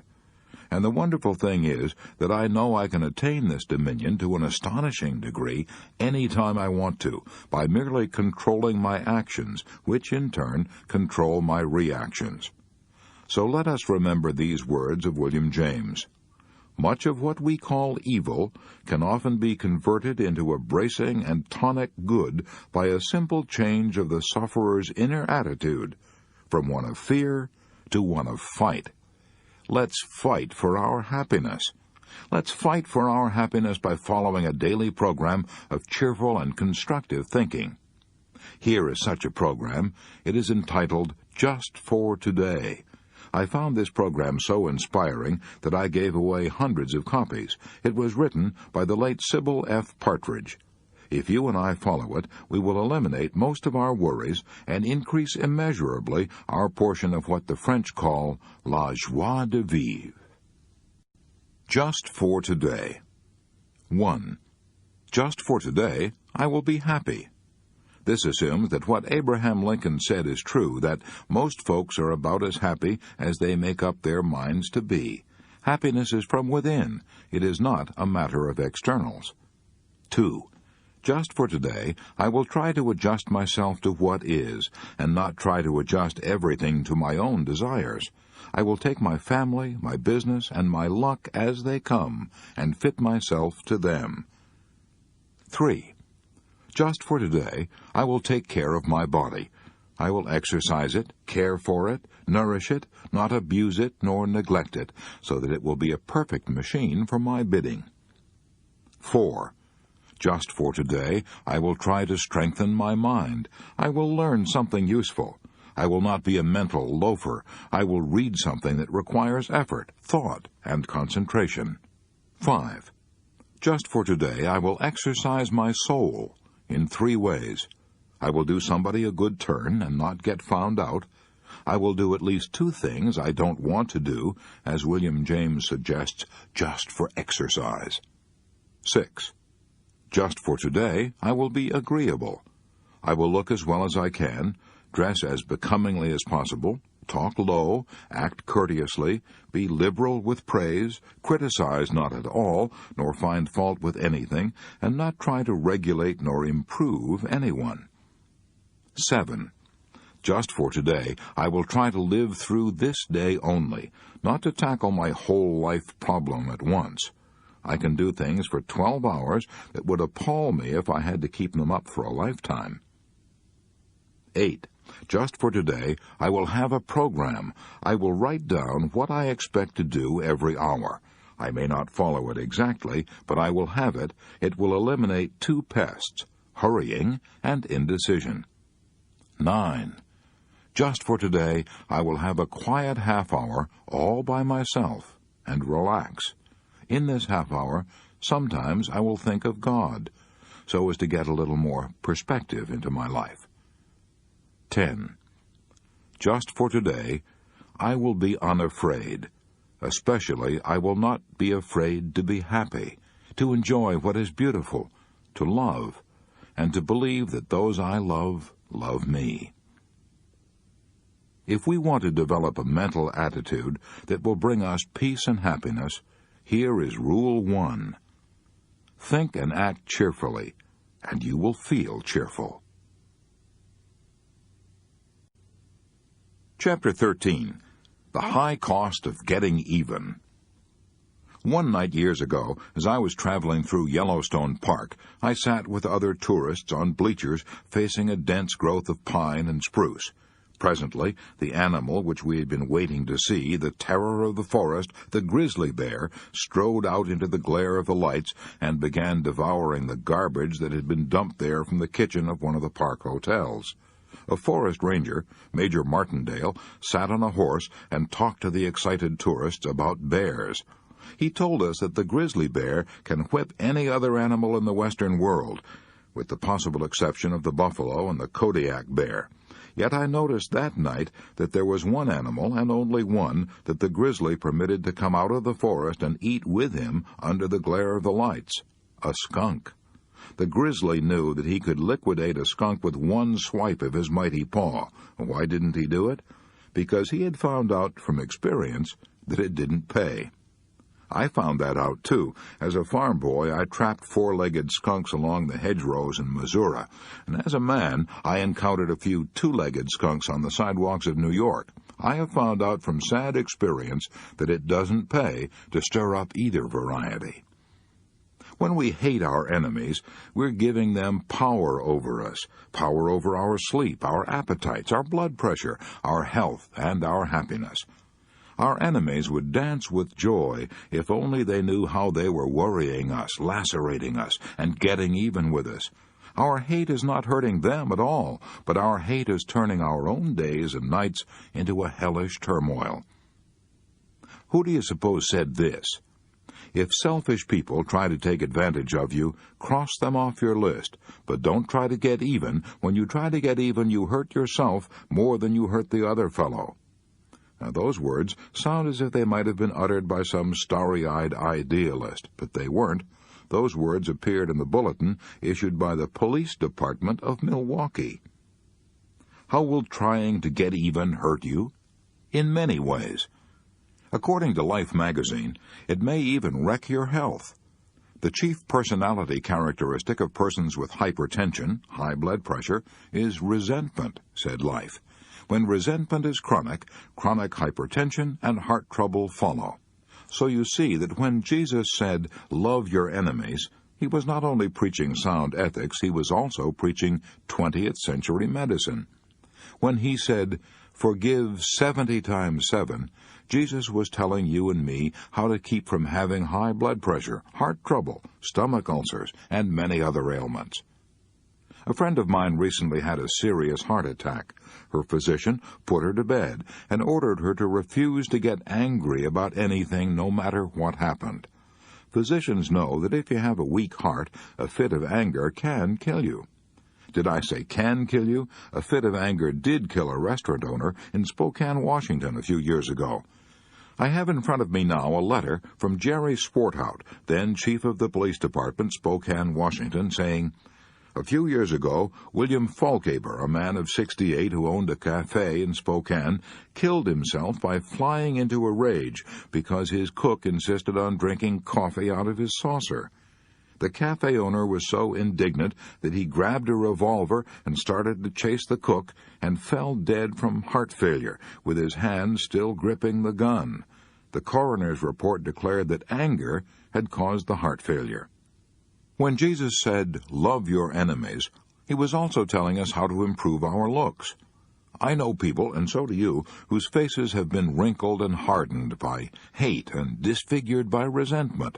All the cosmetic surgery in Christendom won't improve their looks half so much as would a heart full of forgiveness, tenderness, and love. Hatred destroys our ability to enjoy even our food. The Bible puts it this way: "Better is a dinner of herbs where love is than a stalled ox and hatred therewith." Wouldn't our enemies rub their hands with glee if they knew that our hate for them was exhausting us, making us tired and nervous, ruining our looks, giving us heart trouble, and probably shortening our lives? Even if we can't love our enemies, let's at least love ourselves. Let's love ourselves so much that we won't permit our enemies to control our happiness, our health, and our looks. As Shakespeare put it, "Heat not a furnace for your foe so hot that it do singe yourself." When Jesus said that we should forgive our enemies 70 times 7, he was also preaching sound business.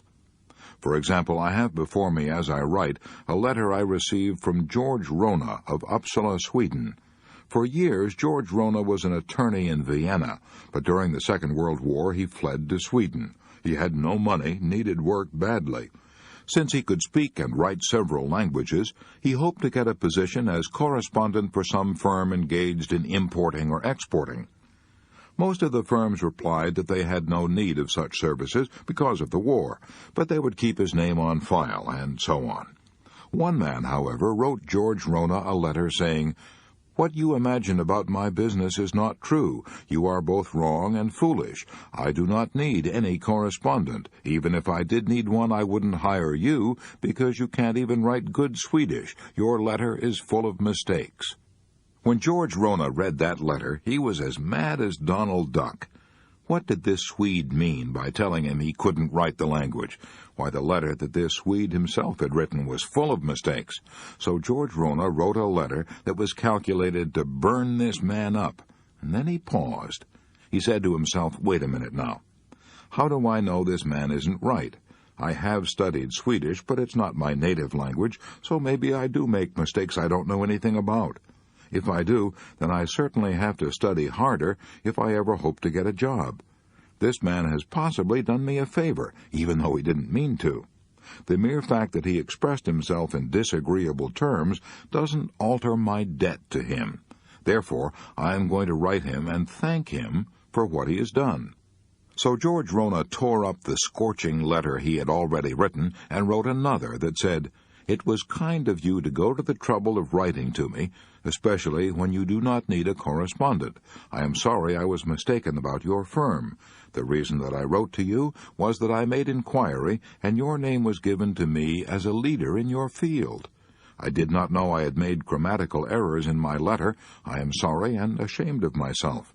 I will now apply myself more diligently to the study of the Swedish language and try to correct my mistakes. I want to thank you for helping me get started on the road to self-improvement." Within a few days, George Rona got a letter from this man asking Rona to come to see him. Rona went and got a job. George Rona discovered for himself that a soft answer turneth away wrath. We may not be saintly enough to love our enemies, but for the sake of our own health and happiness, let's at least forgive them and forget them. That is the smart thing to do. To be wronged or robbed, said Confucius, is nothing unless you continue to remember it.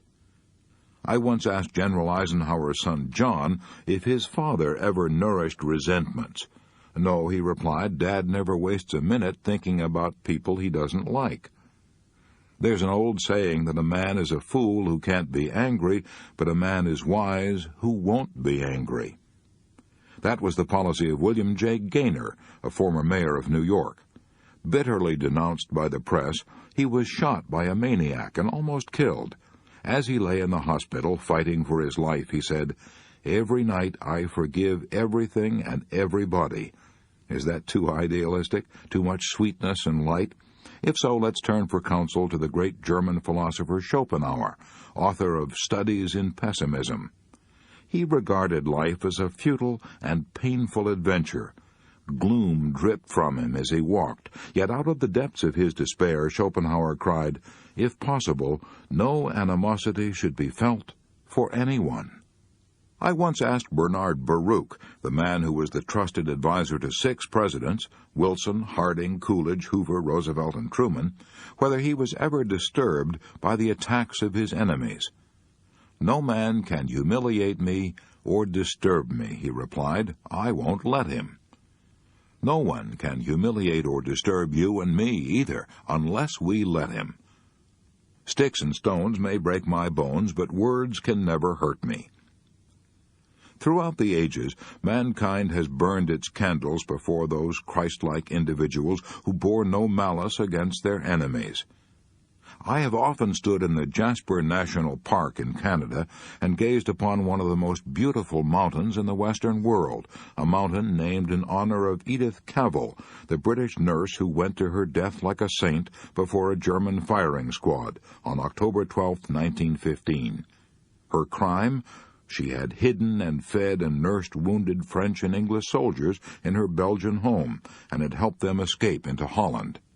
As the English chaplain entered her cell in the military prison in Brussels that October morning to prepare her for death, Edith Cavell uttered two sentences that have been preserved in bronze and granite. "I realize that patriotism is not enough. I must have no hatred or bitterness toward anyone." 4 years later, her body was removed to England, and memorial services were held in Westminster Abbey. I once spent a year in London. I have often stood before the statue of Edith Cavell opposite the National Portrait Gallery and read her immortal words carved in granite. "I realize that patriotism is not enough. I must have no hatred or bitterness toward anyone."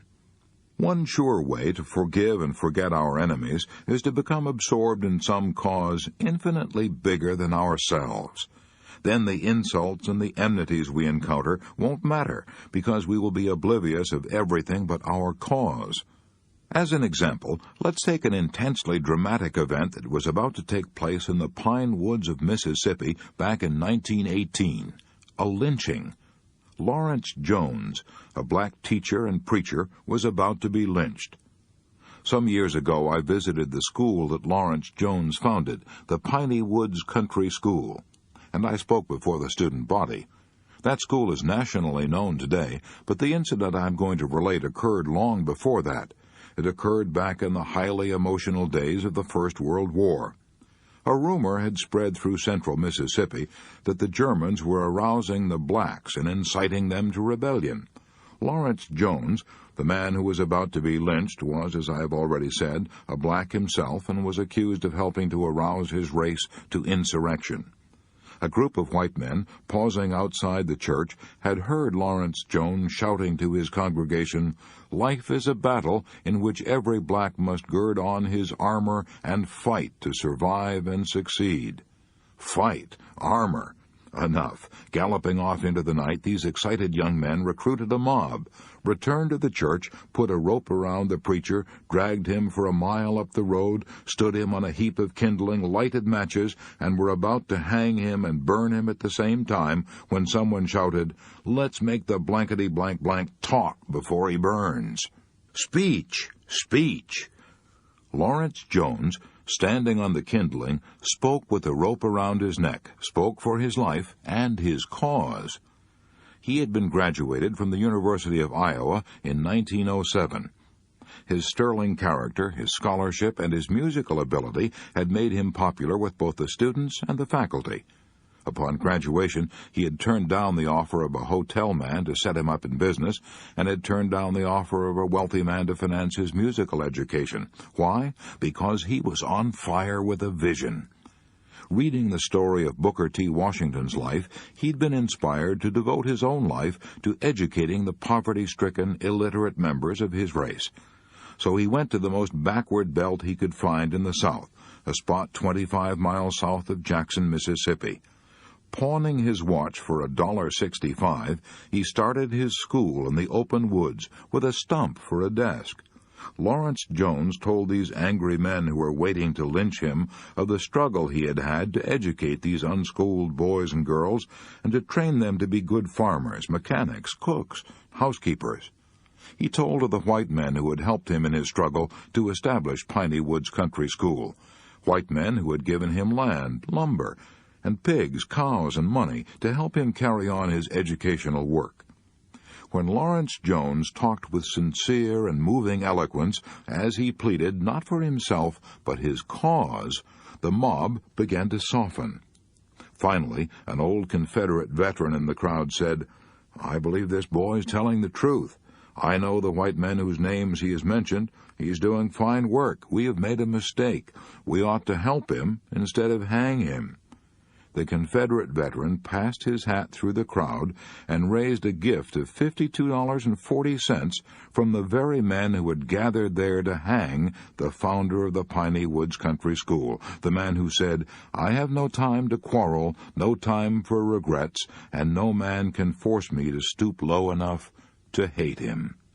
Epictetus pointed out 19 centuries ago that we reap what we sow, and that somehow fate almost always makes us pay for our malefactions. In the long run, said Epictetus, every man will pay the penalty for his own misdeeds. The man who remembers this will be angry with no one, indignant with no one, revile no one, blame no one, offend no one, hate no one. Probably no other man in American history was ever more denounced and hated and double-crossed than Lincoln. Yet Lincoln, according to Herndon's classic biography, never judged men by his like or dislike for them. If any given act was to be performed, he could understand that his enemy could do it just as well as anyone. If a man had maligned him or had been guilty of personal ill-treatment and was the fittest man for the place, Lincoln would give him that place just as soon as he would give it to a friend. I do not think he ever removed a man because he was his enemy or because he disliked him. Lincoln was denounced and insulted by some of the very men he had appointed to positions of high power, men like McClellan, Seward, Stanton, and Chase. Yet Lincoln believed, according to Herndon, his law partner, that no man was to be eulogized for what he did, or censured for what he did or did not do, because all of us are the children of conditions, of circumstances, of environment, of education, of acquired habits, and of heredity, molding men as they are and will forever be. Perhaps Lincoln was right. If you and I had inherited the same physical, mental, and emotional characteristics that our enemies have inherited, and if life had done to us what it has done to them, we would act exactly as they do. We couldn't possibly do anything else. Let's be charitable enough to repeat the prayer of the Sioux Indians. O Great Spirit, keep me from ever judging and criticizing a man until I have walked in his moccasins for 2 weeks. So, instead of hating our enemies, let's pity them and thank God that life has not made us what they are. Instead of heaping condemnation and revenge upon our enemies, let us give them our understanding, our sympathy, our help, our forgiveness, and our prayers. I was brought up in a family which read the Scriptures or repeated a verse from the Bible each night, and then knelt down and said family prayers.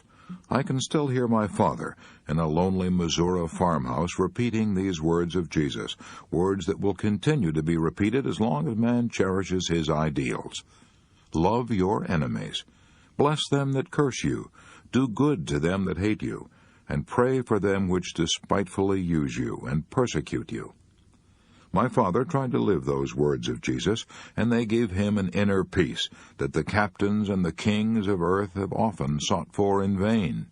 To cultivate a mental attitude that will bring you peace and happiness, remember that Rule 2 is, let's never try to get even with our enemies, because if we do, we will hurt ourselves far more than we hurt them. Let's do as General Eisenhower does. Let's never waste a minute thinking about people we don't like. Chapter 14. If you do this, you will never worry about ingratitude. I recently met a businessman in Texas who was burned up with indignation. I was warned that he would tell me about it within 15 minutes after I met him. He did. The incident he was angry about had occurred 11 months previously, but he was still burned up about it. He couldn't talk of anything else. He had given his 34 employees $10,000 in Christmas bonuses, approximately $300 each, and no one had thanked him. I am sorry, he complained bitterly, that I ever gave them a penny. An angry man, said Confucius, is always full of poison. This man was so full of poison that I honestly pitied him. He was about 60 years old. Now, life insurance companies figure that on the average we will live slightly more than two-thirds of the difference between our present age and 80. So this man, if he was lucky, probably had about 14 or 15 years to live. Yet he had already wasted almost one of his few remaining years by his bitterness and resentment over an event that was past and gone. I pitied him. Instead of wallowing in resentment and self-pity, he might have asked himself why he didn't get any appreciation. Maybe he'd underpaid and overworked his employees. Maybe they considered a Christmas bonus not a gift, but something they had earned. Maybe he was so critical and unapproachable that no one dared or cared to thank him. Maybe they felt he gave the bonus because most of the profits were going for taxes anyway. On the other hand, maybe the employees were selfish, mean, and ill-mannered. Maybe this, maybe that. I don't know any more about it than you do. But I do know that Dr. Samuel Johnson said, "Gratitude is a fruit of great cultivation. You do not find it among gross people." Here's the point I'm trying to make.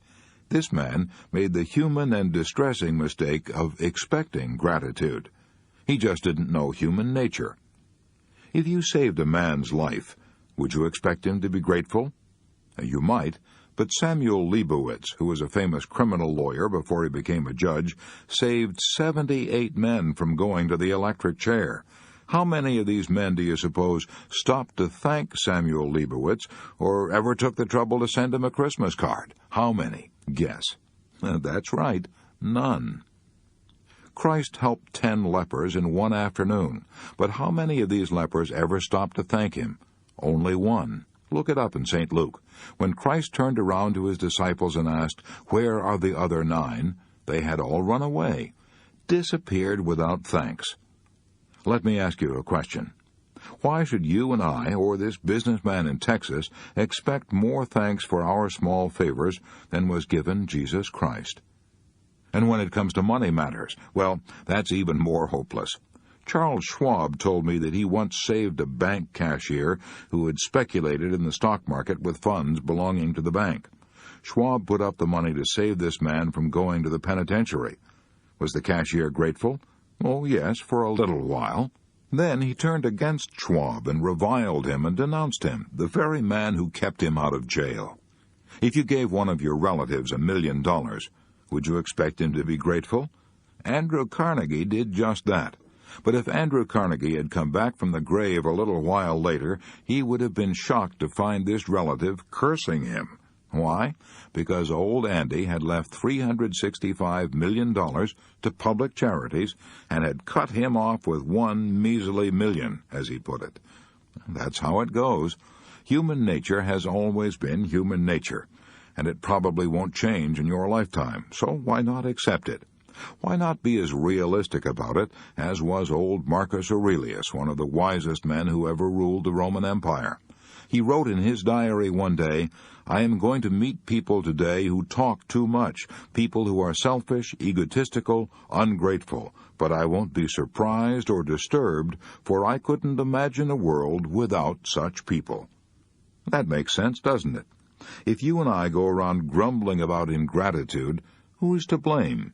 Is it human nature, or is it our ignorance of human nature? Let's not expect gratitude. Then, if we get some occasionally, it will come as a delightful surprise. If we don't get it, we won't be disturbed. Here's the first point I'm trying to make in this chapter. It is natural for people to forget to be grateful. So if we go around expecting gratitude, we're heading straight for a lot of headaches. I know a woman in New York who's always complaining because she's lonely. Not one of her relatives wants to go near her, and no wonder. If you visit her, she'll tell you for hours what she did for her nieces when they were children. She nursed them through the measles and the mumps and the whooping cough. She boarded them for years. She helped to send one of them through business school, and she made a home for the other until she got married. Do the nieces come to see her? Oh, yes, now and then, out of a spirit of duty. But they dread these visits. They know they will have to sit and listen for hours to half-veiled reproaches. They will be treated to an endless litany of bitter complaints and self-pitying sighs. And when this woman can no longer bludgeon, browbeat, or bully her nieces into coming to see her, she has one of her spells. She develops a heart attack. Is the heart attack real? Yes. The doctors say she has a nervous heart, suffers from palpitations. But the doctors also say they can do nothing for her. Her trouble is emotional. What this woman really wants is love and attention, but she calls it gratitude. And she will never get gratitude or love because she demands it. She thinks it's her due. There are thousands of people like her, people who are ill from ingratitude, loneliness, and neglect. They long to be loved, but the only way in this world that they can ever hope to be loved is to stop asking for it and to start pouring out love without hope of return. Does that sound like sheer, impractical, visionary idealism? It isn't. It's just horse sense. It's a good way for you and me to find the happiness we long for. I know. I have seen it happen right in my own family. My own mother and father gave for the joy of helping others.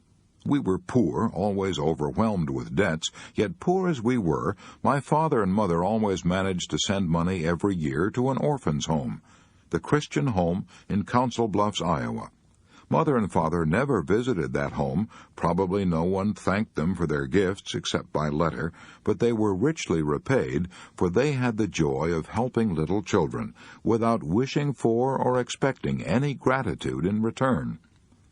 After I left home, I would always send father and mother a check at Christmas and urge them to indulge in a few luxuries for themselves, but they rarely did.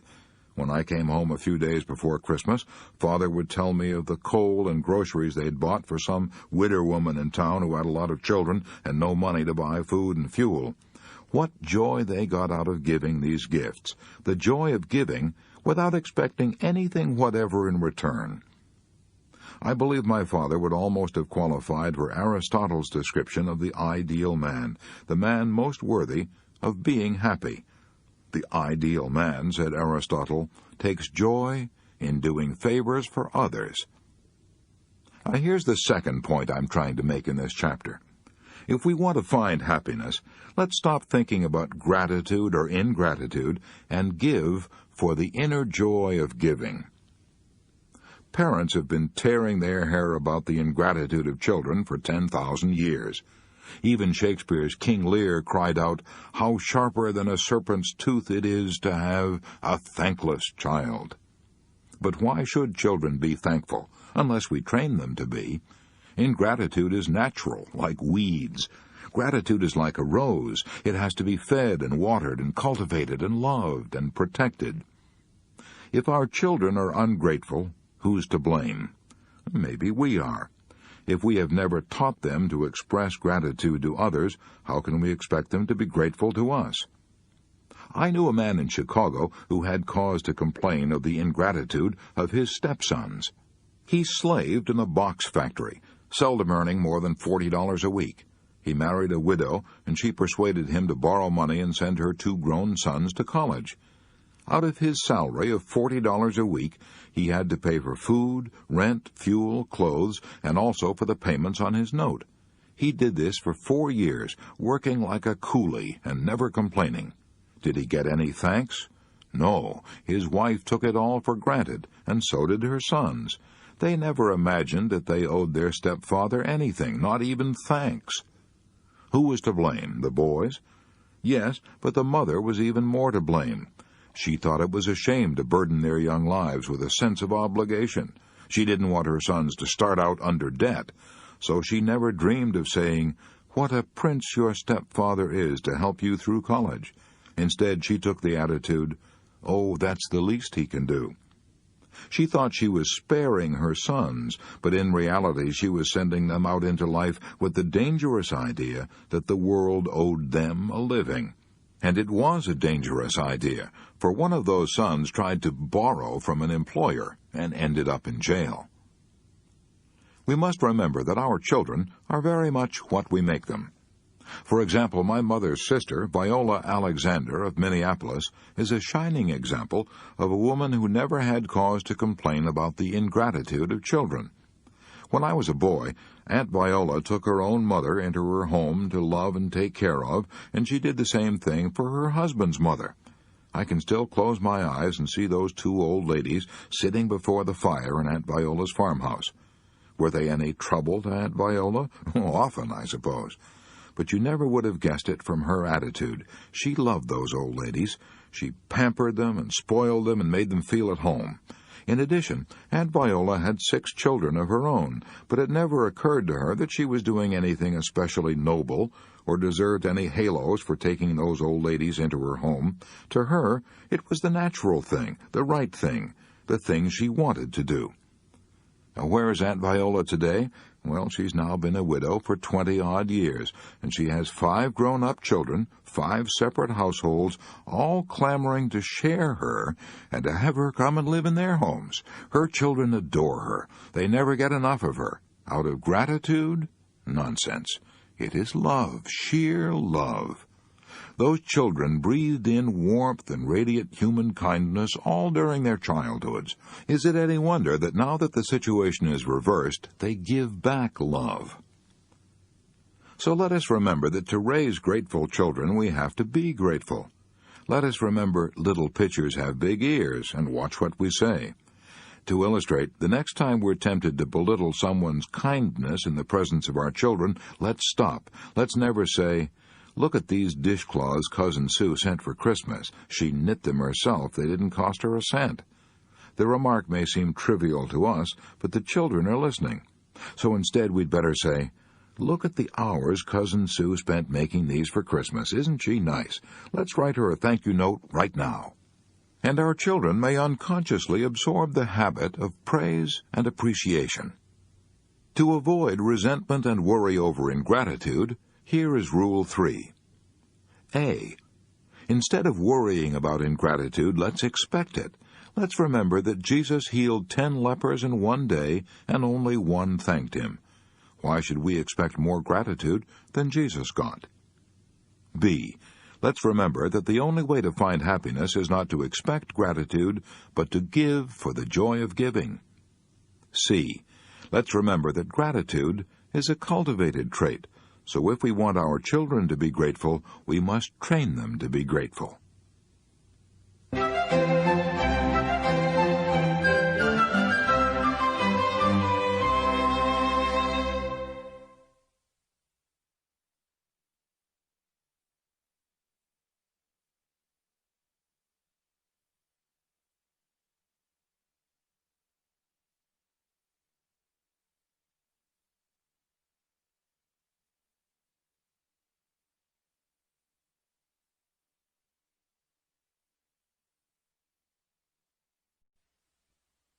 Chapter 15. Would you take $1 million for what you have? I have known Harold Abbott for years. He lived in Webb City, Missouri. He used to be my lecture manager. One day he and I met in Kansas City, and he drove me down to my farm in Belton, Missouri. During that drive, I asked him how he kept from worrying, and he told me an inspiring story I shall never forget. "I used to worry a lot," he said. But one spring day in 1934, I was walking down West Doherty Street in Webb City. I saw a sight that banished all my worries. It happened in 10 seconds. But during those 10 seconds, I learned more about how to live than I had learned in the previous 10 years. For 2 years, I'd been running a grocery store in Webb City, Harold Abbott said, as he told me the story. I had not only lost all my savings, but I had incurred debts that took me 7 years to pay back.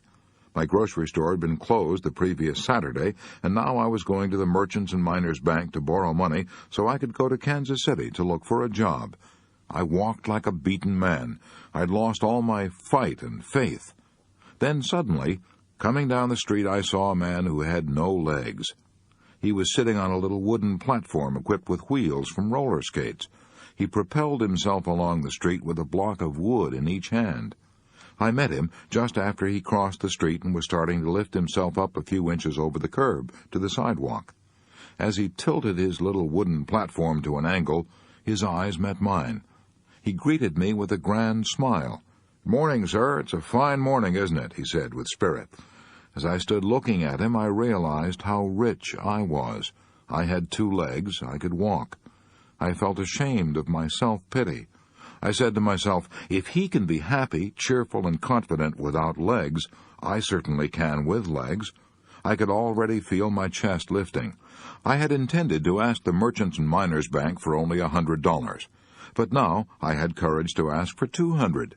I had intended to say that I wanted to go to Kansas City to try to get a job, but now I announced confidently that I wanted to go to Kansas City to get a job. I got the loan, and I got the job. I now have the following words pasted on my bathroom mirror, and I read them every morning as I shave.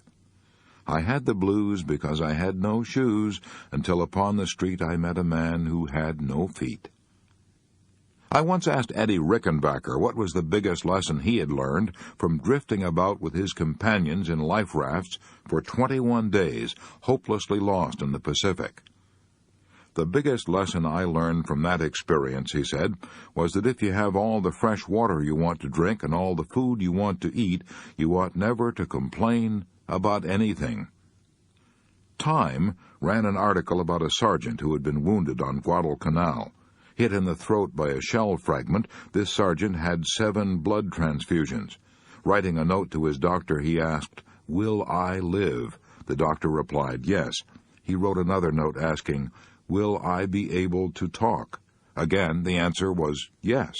Then he wrote another note saying, "Then what in the hell am I worrying about?" Why don't you stop right now and ask yourself, what in the hell am I worrying about? You will probably find that it is comparatively unimportant and insignificant. About 90% of the things in our lives are right, and about 10% are wrong. If we want to be happy, all we have to do is concentrate on the 90% that are right, and ignore the 10% that are wrong. If we want to be worried and bitter and have stomach ulcers, all we have to do is concentrate on the 10% that are wrong and ignore the 90% that are glorious. The words think and thank are inscribed in many of the Cromwellian churches of England. These words ought to be inscribed in our hearts, too. Think and thank. Think of all we have to be grateful for, and thank God for all our boons and bounties. Jonathan Swift, author of Gulliver's Travels, was the most devastating pessimist in English literature. He was so sorry that he had been born that he wore black and fasted on his birthdays. Yet in his despair, this supreme pessimist of English literature praised the great health-giving powers of cheerfulness and happiness. The best doctors in the world, he declared, are Dr. Diet, Dr. Quiet, and Dr. Merryman. You and I may have the services of Dr. Merryman free every hour of the day by keeping our attention fixed on all the incredible riches we possess, riches exceeding by far the fabled treasures of Ali Baba. Would you sell both your eyes for $1 billion? What would you take for your 2 legs, your hands, your hearing, your children, your family? Add up your assets, and you will find that you won't sell what you have for all the gold ever amassed by the Rockefellers, the Fords, and the Morgans combined. But do we appreciate all this? Ah, no. As Schopenhauer said, we seldom think of what we have, but always of what we lack. Yes, the tendency to seldom think of what we have, but always of what we lack, is the greatest tragedy on earth. It has probably caused more misery than all the wars and diseases in history. It caused John Palmer to turn from a regular guy into an old grouch and almost wreck his home. I know, because he told me so. Mr. Palmer lives in Paterson, New Jersey. Shortly after I returned from the Army, he said, I started in business for myself. I worked hard day and night. Things were going nicely, then trouble started. I couldn't get parts and materials. I was afraid I would have to give up my business. I worried so much that I changed from a regular guy into an old grouch. I became so sour and cross that, well, I didn't know it then, but I now realize that I came very near to losing my happy home. Then one day a young disabled veteran who works for me said, "Johnny, you ought to be ashamed of yourself. You take on as if you were the only person in the world with troubles." Suppose you do have to shut up shop for a while. So what? You can start up again when things get normal. You've got a lot to be thankful for. Yet you're always growling. Boy, how I wish I were in your shoes. Look at me. I've only got one arm and half of my face is shot away, and yet I'm not complaining. If you don't stop your growling and grumbling, you'll lose not only your business, but also your health, your home, and your friends. Those remarks stopped me dead in my tracks. They made me realize how well off I was. I resolved then and there that I would change and be my old self again. And I did. A friend of mine, Lucille Blake, had to tremble on the edge of tragedy before she learned to be happy about what she had instead of worrying over what she lacked. I met Lucille years ago when we were both studying short story writing in the Columbia University School of Journalism. Some years ago, she got the shock of her life. She was living then in Tucson, Arizona. She had, well, here's the story as she told it to me. I had been living in a whirl, studying the organ at the University of Arizona, conducting a speech clinic in town, and teaching a class in musical appreciation at the Desert Willow Ranch where I was staying. I was going in for parties, dances, horseback rides under the stars. One morning I collapsed, my heart. You will have to lie in bed for a year of complete rest, the doctor said. He didn't encourage me to believe I would ever be strong again. In bed for a year, to be an invalid, perhaps to die. I was terror-stricken. Why did all this have to happen to me? What had I done to deserve it? I wept and wailed. I was bitter and rebellious. But I did go to bed as the doctor advised. A neighbor of mine, Mr. Rudolph, an artist, said to me, "You think now that spending a year in bed will be a tragedy, but it won't be. You'll have the time to think and get acquainted with yourself. You'll make more spiritual growth in these next few months than you've made during all your previous life." I became calmer and tried to develop a new sense of values. I read books of inspiration. One day I heard a radio commentator say, "You can express only what is in your own consciousness." I had heard words like these many times before, but now they reached down inside me and took root. I resolved to think only the thoughts I wanted to live by, thoughts of joy, happiness, health. I forced myself each morning as soon as I awoke to go over all the things I had to be grateful for. No pain, a lovely young daughter, my eyesight, my hearing, lovely music on the radio, time to read, good food, good friends. I was so cheerful and had so many visitors that the doctor put up a sign saying that only one visitor at a time would be allowed in my cabin, and only at certain hours. Many years have passed since then, and I now lead a full, active life. I'm deeply grateful now for that year I spent in bed. It was the most valuable and the happiest year I spent in Arizona. The habit I formed then of counting my blessings each morning still remains with me. It is one of my most precious possessions. I'm ashamed to realize that I never really learned to live until I feared I was going to die. My dear Lucille Blake, you may not realize it, but you learned the same lesson that Dr. Samuel Johnson learned 200 years ago. "The habit of looking on the best side of every event," said Dr. Johnson, "is worth more than 1,000 pounds a year."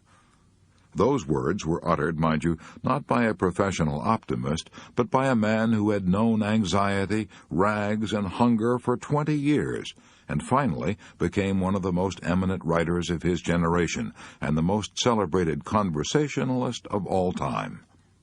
Logan Pearsall Smith packed a lot of wisdom into a few words when he said, "There are two things to aim at in life. First, to get what you want, and after that, to enjoy it. Only the wisest of mankind achieve the second." Would you like to know how to make even dishwashing at the kitchen sink a thrilling experience? If so, read an inspiring book of incredible courage by Borghild Dahl. It is called I Wanted to See. This book was written by a woman who was practically blind for half a century. "I had only one eye," she writes, "and it was so covered with dense scars that I had to do all my seeing through one small opening in the left of the eye. I could see a book only by holding it up close to my face and by straining my one eye as hard as I could to the left." But she refused to be pitied, refused to be considered different. As a child, she wanted to play hopscotch with other children, but she couldn't see the markings. So after the other children had gone home, she got down on the ground and crawled along with her eyes near to the marks. She memorized every bit of the ground where she and her friends played, and soon became an expert at running games. She did her reading at home, holding a book of large print so close to her eyes that her eyelashes brushed the pages. She earned 2 college degrees, an A.B. from the University of Minnesota and a Master of Arts from Columbia University. She started teaching in the tiny village of Twin Valley, Minnesota, and rose until she became Professor of Journalism and Literature at Augustana College in Sioux Falls, South Dakota. She taught there for 13 years, lecturing before women's clubs and giving radio talks about books and authors. In the back of my mind, she writes, there had always lurked a fear of total blindness. In order to overcome this, I had adopted a cheerful, almost hilarious attitude toward life. Then in 1943, when she was 52 years old, a miracle happened.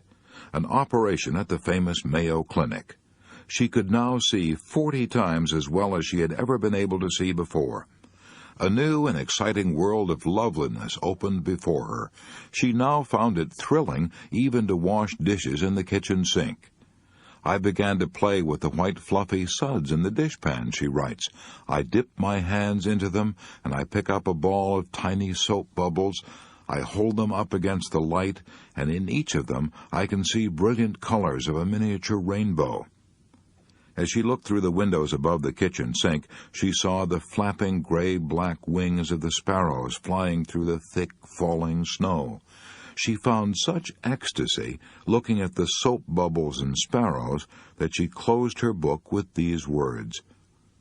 Dear Lord, I whisper, our Father in heaven, I thank Thee. I thank Thee. Imagine thanking God because you can wash dishes and see rainbows and bubbles and sparrows flying through the snow. You and I ought to be ashamed of ourselves. All the days of our years we have been living in a fairyland of beauty, but we have been too blind to see, too satiated to enjoy. If we want to stop worrying and start living, Rule 4 is, count your blessings, not your troubles. Chapter 16. Find yourself and be yourself. Remember, there is no one else on earth like you. I have a letter from Mrs. Edith Allred of Mount Airy, North Carolina. As a child, I was extremely sensitive and shy, she says in her letter. I was always overweight, and my cheeks made me look even fatter than I was. I had an old-fashioned mother who thought it was foolish to make clothes look pretty. She always said, wide will wear while narrow will tear, and she dressed me accordingly. I never went to parties, never had any fun, and when I went to school, I never joined the other children in outside activities, not even athletics. I was morbidly shy. I felt I was different from everybody else, and entirely undesirable. When I grew up, I married a man who was several years my senior, but I didn't change. My in-laws were a poised and self-confident family. They were everything I should have been, but simply was not. I tried my best to be like them, but I couldn't. Every attempt they made to draw me out of myself only drove me further into my shell. I became nervous and irritable. I avoided all friends. I got so bad, I even dreaded the sound of the doorbell ringing. I was a failure, I knew it, and I was afraid my husband would find out. So whenever we were in public, I tried to be gay and overacted my part. I knew I overacted, and I would be miserable for days afterward. At last I became so unhappy that I could see no point in prolonging my existence. I began to think of suicide. What happened to change this unhappy woman's life? Just a chance remark. A chance remark, Mrs. Allred continued, transformed my whole life. My mother-in-law was talking one day of how she brought her children up, and she said, no matter what happened, I always insisted on their being themselves. On being themselves. That remark is what did it. In a flash, I realized I had brought all this misery on myself by trying to fit myself into a pattern to which I did not conform. I changed overnight. I started being myself. I tried to make a study of my own personality, tried to find out what I was. I studied my strong points. I learned all I could about colors and styles, and dressed in a way that I felt was becoming to me. I reached out to make friends. I joined an organization, a small one at first, and was petrified with fright when they put me on a program. But each time I spoke, I gained a little courage. It took a long while, but today I have more happiness than I ever dreamed possible. In rearing my own children, I have always taught them the lesson I had to learn from such bitter experience. No matter what happens, always be yourself. This problem of being willing to be yourself is as old as history, says Dr. James Gordon Gilkey, and as universal as human life. This problem of being unwilling to be yourself is the hidden spring behind many neuroses and psychoses and complexes. Angelo Patri has written 13 books and thousands of syndicated newspaper articles on the subject of child training, and he says, "Nobody is so miserable as he who longs to be somebody and something other than the person he is in body and mind." This craving to be something you are not is especially rampant in Hollywood. Sam Wood, one of Hollywood's best-known directors, said the greatest headache he has with aspiring young actors is exactly this problem, to make them be themselves. They all want to be second-rate Lana Turners or third-rate Clark Gables. The public has already had that flavor, Sam Wood keeps telling them. Now it wants something else. Before he started directing such pictures as Goodbye, Mr. Chips and For Whom the Bell Tolls, Sam Wood spent years in the real estate business, developing sales personalities. He declares that the same principles apply in the business world as in the world of moving pictures. You won't get anywhere playing the ape. You can't be a parrot. Experience has taught me, says Sam Wood, that it's the safest to drop as quickly as possible people who pretend to be what they aren't. I asked Paul Boynton, then employment director for a major oil company, what's the biggest mistake people make in applying for jobs. He ought to know. He has interviewed more than 60,000 job seekers, and he's written a book entitled 6 Ways to Get a Job. He replied, "The biggest mistake people make in applying for jobs is in not being themselves. Instead of taking their hair down and being completely frank, they often try to give you the answer they think you want. But it doesn't work because nobody wants a phony. Nobody ever wants a counterfeit coin." A certain daughter of a streetcar conductor had to learn that lesson the hard way. She longed to be a singer, but her face was her misfortune. She had a large mouth and protruding buck teeth. When she first sang in public in a New Jersey nightclub, she tried to pull down her upper lip to cover her teeth.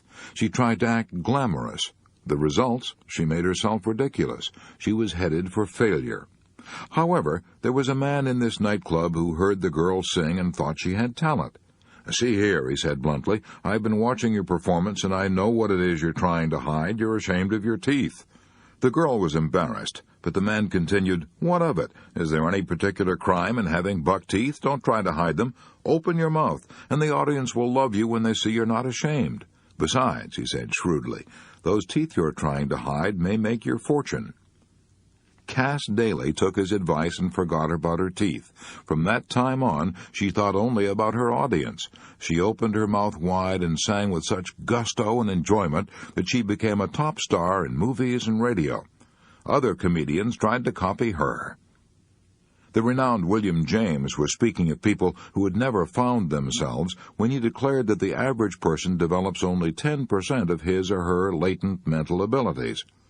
Compared to what we ought to be, he wrote, we are only half awake. We are making use of only a small part of our physical and mental resources. Stating the thing broadly, human individuals thus live far within their limits. They possess powers of various sorts which they habitually fail to use. You and I have such abilities, so let's not waste a second worrying because we're not like other people. You are something new in this world. Never before since the beginning of time has there ever been anybody exactly like you. And never again throughout all the ages to come will there ever be anybody exactly like you again. The science of genetics informs us that you are what you are largely as a result of 23 chromosomes contributed by your father and 23 chromosomes contributed by your mother. These 46 chromosomes comprise everything that determines what you inherit. In each chromosome there may be, says Amram Scheinfeld, anywhere from scores to hundreds of genes, with a single gene, in some cases, able to change the whole life of an individual. Truly, we are fearfully and wonderfully made. Even after your mother and father met and mated, there was only one chance in 300,000 billion that the person who is specifically you would be born. In other words, if you had 300,000 billion brothers and sisters, they might all have been different from you. Is this all guesswork? No, it's a scientific fact. If you'd like to read more about it, consult You and Heredity by Amram Scheinfeld. I can talk with conviction about this subject of being yourself because I feel deeply about it. I know what I'm talking about. I know from bitter and costly experience. To illustrate, when I first came to New York from the cornfields of Missouri, I enrolled in the American Academy of Dramatic Arts. I aspired to be an actor.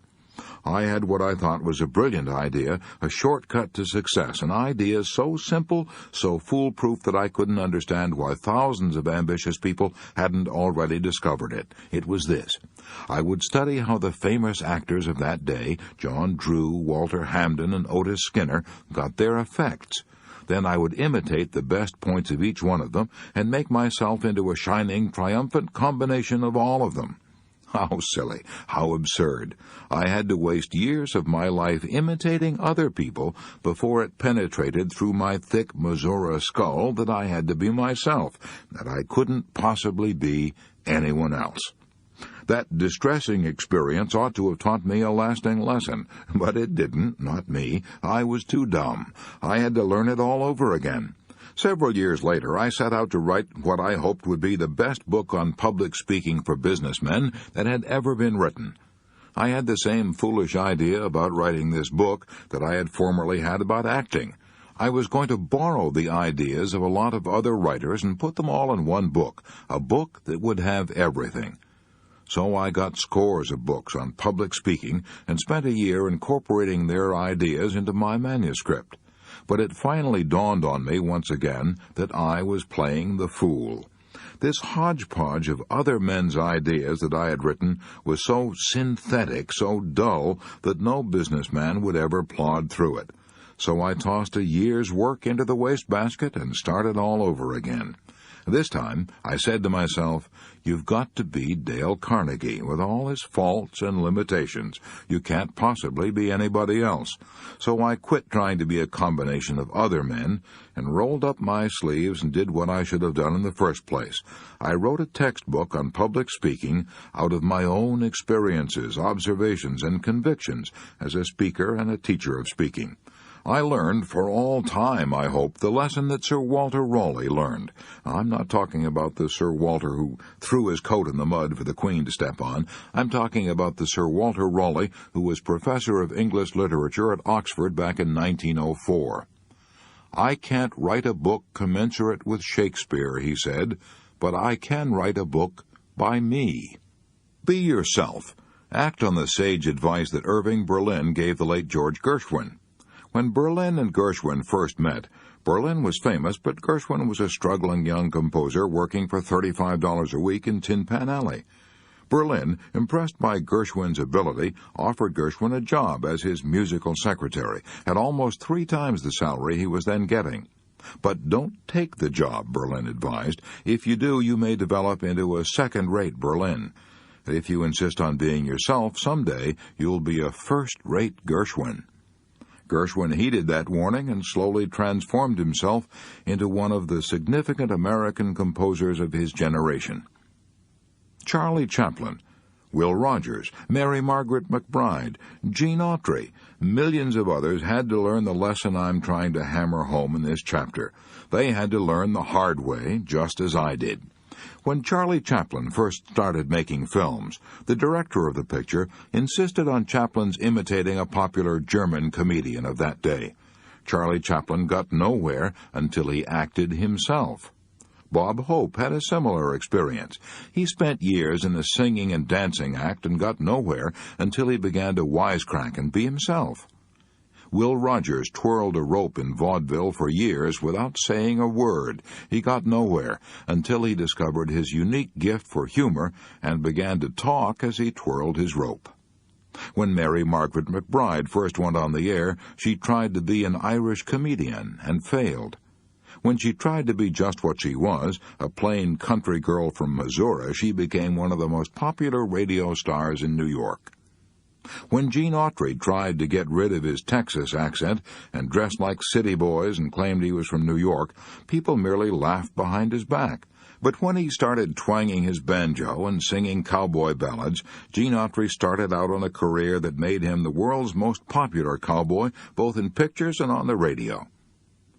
You are something new in this world. Be glad of it. Make the most of what nature gave you. In the last analysis, all art is autobiographical. You can sing only what you are. You can paint only what you are.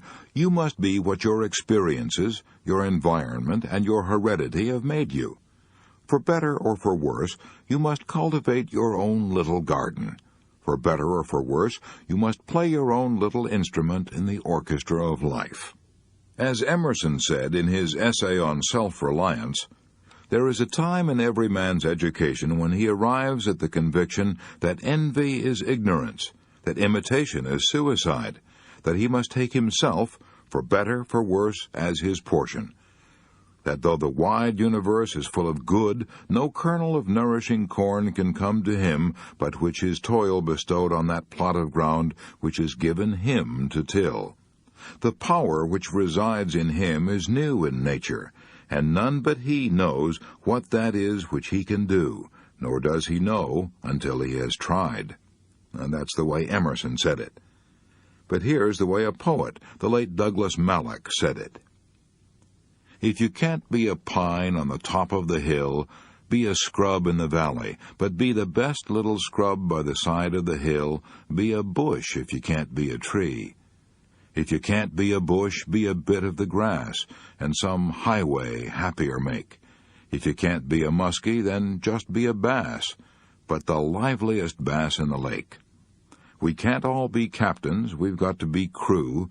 There's something for all of us here. There's big work to do, and there's lesser to do, and the task we must do is the near. If you can't be a highway, then just be a trail. If you can't be the sun, be a star. It isn't by size that you win or you fail. Be the best of whatever you are. To cultivate a mental attitude that will bring us peace and freedom from worry, here's Rule 5. Let's not imitate others. Let's find ourselves and be ourselves. Chapter 17. If you have a lemon, make a lemonade. While writing this book, I dropped in one day at the University of Chicago and asked the Chancellor, Robert Maynard Hutchins, how he kept from worrying. He replied, I've always tried to follow a bit of advice given to me by the late Julius Rosenwald, president of Sears Roebuck and Company. When you have a lemon, make a lemonade. That is what a great educator does. But the fool does the exact opposite. If he finds that life has handed him a lemon, he gives up and says, I'm beaten. It is fate. I haven't got a chance. Then he proceeds to rail against the world and indulge in an orgy of self-pity. But when the wise man is handed a lemon, he says, what lesson can I learn from this misfortune? How can I improve my situation? How can I turn this lemon into a lemonade? After spending a lifetime studying people and their hidden reserves of power, the great psychologist Alfred Adler declared that one of the wonder-filled characteristics of human beings is their power to turn a minus into a plus. Here's an interesting and stimulating story of a woman I know who did just that. Her name is Thelma Thompson. During the war, she said, as she told me of her experience, during the war, my husband was stationed at an Army training camp near the Mojave Desert in California. I went to live there in order to be near him. I hated the place. I loathed it. I had never before been so miserable. My husband was ordered out on maneuvers in the Mojave Desert, and I was left in a tiny shack alone. The heat was unbearable, 125 degrees in the shade of a cactus. Not a soul to talk to.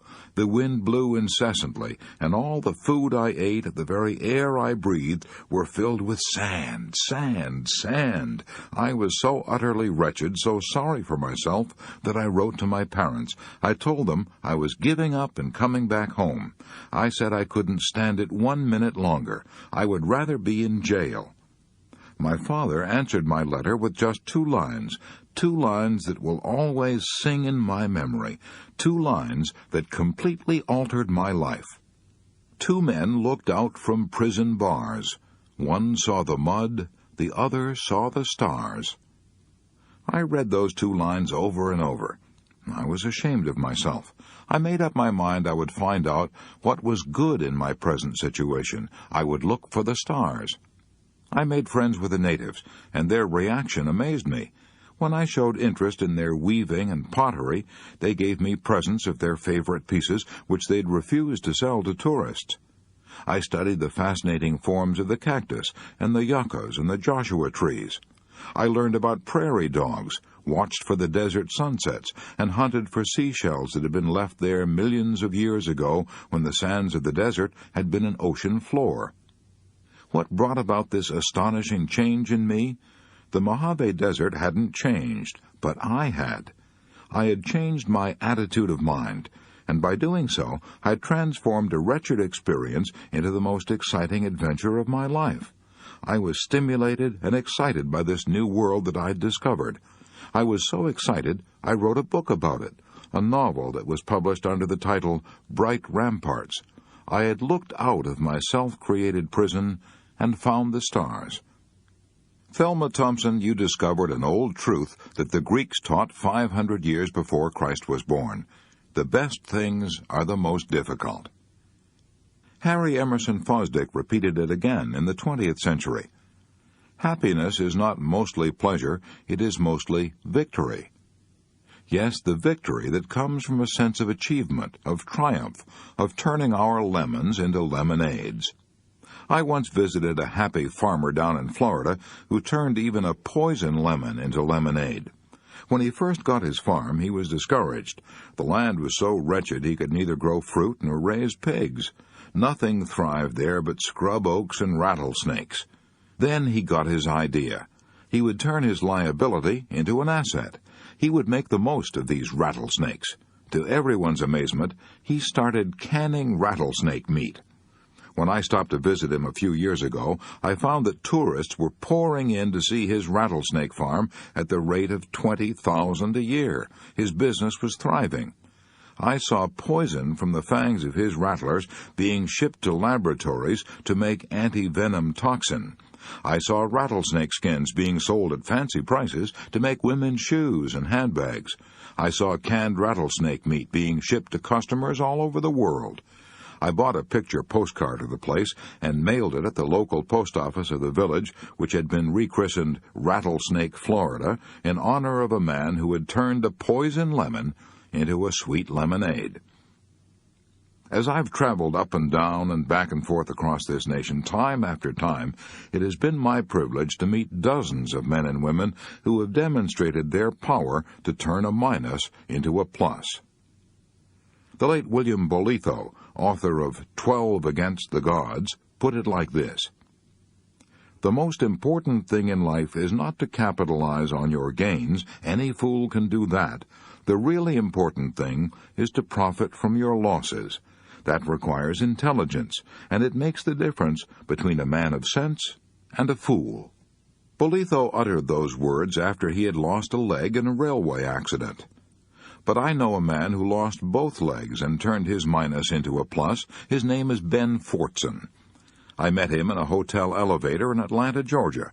As I stepped into the elevator, I noticed this cheerful-looking man who had both legs missing sitting in a wheelchair in a corner of the elevator.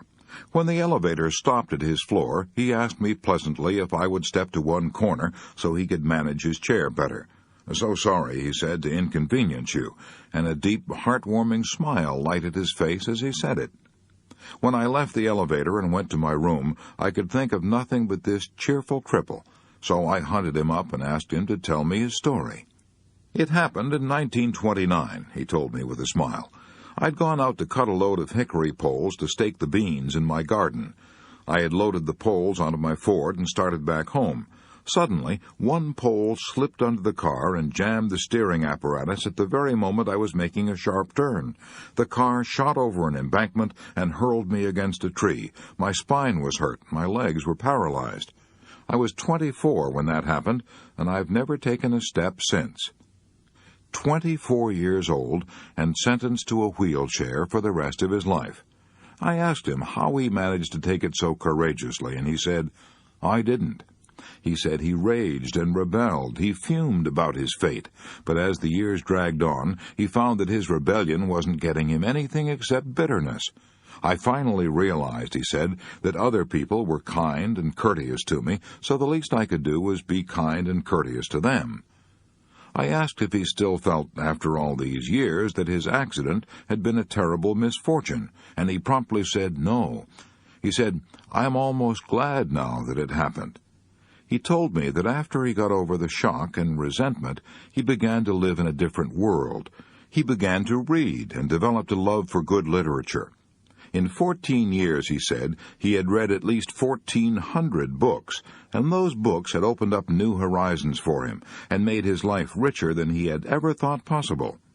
He began to listen to good music, and he's now thrilled by great symphonies that would have bored him before.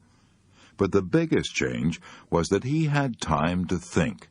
"For the first time in my life," he said, "I was able to look at the world and get a real sense of values.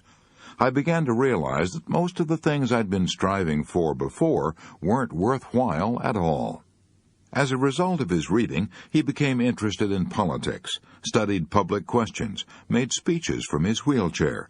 He got to know people, and people got to know him, and, still in his wheelchair, he got to be Secretary of State for the state of Georgia. While conducting adult education classes in New York City, I've discovered that one of the major regrets of many adults is that they never went to college. They seem to think that not having a college education is a great handicap. I know that this isn't necessarily true because I've known thousands of successful men who never went beyond high school. So I often tell these students the story of a man I knew who had never finished even grade school. He was brought up in blighting poverty. When his father died, his father's friends had to chip in to pay for the coffin in which he was buried. After his father's death, his mother worked in an umbrella factory 10 hours a day and then brought piecework home and worked until 11 o'clock at night. The boy, brought up in these circumstances, went in for amateur dramatics, put on by a club in his church. He got such a thrill out of acting that he decided to take up public speaking, and this led him into politics. By the time he reached 30, he was elected to the New York State Legislature. But he was woefully unprepared for such a responsibility. In fact, he told me that, frankly, he didn't know what it was all about. He studied the long, complicated bills that he was supposed to vote on, but as far as he was concerned, those bills might as well have been written in the language of the Choctaw Indians. He was worried and bewildered when he was made a member of the Committee on Forests before he'd ever set foot in a forest. He was worried and bewildered when he was made a member of the State Banking Commission before he had ever had a bank account. He himself told me that he was so discouraged that he would have resigned from the legislature if he hadn't been ashamed to admit defeat to his mother. In despair, he decided to study 16 hours a day and turn his lemon of ignorance into a lemonade of knowledge. By doing that, he transformed himself from a local politician into a national figure and made himself so outstanding that the New York Times called him the best-loved citizen of New York. I'm talking about Al Smith. 10 years after Al Smith set out on his program of political self-education, he was the greatest living authority on the government of New York State. He was elected governor of New York for 4 terms, at that time a record never attained by any other man. In 1928, he was the Democratic candidate for president. 6 great universities, including Columbia and Harvard, conferred honorary degrees upon this man who had never gone beyond grade school. Al Smith himself told me that none of these things would ever have come to pass if he hadn't worked hard 16 hours a day to turn his minus into a plus. Nietzsche's formula for the superior man was not only to bear up under necessity, but to live it. The more I've studied the careers of men of achievement, the more deeply I've been convinced that surprisingly large numbers of them succeeded because they started out with handicaps that spurred them on to greater endeavor and greater rewards. As William James said, our very infirmities help us unexpectedly. Yes, it's highly probable that Milton wrote better poetry because he was blind, and that Beethoven composed better music because he was deaf. Helen Keller's brilliant career was inspired and made possible because of her blindness and deafness. If Tchaikovsky had not been frustrated and driven almost to suicide by his tragic marriage, if his own life had not been pathetic, he probably would never have been able to compose his immortal Symphonie Pathétique. If Dostoevsky and Tolstoy had not led tortured lives, they would probably never have been able to write their immortal novels.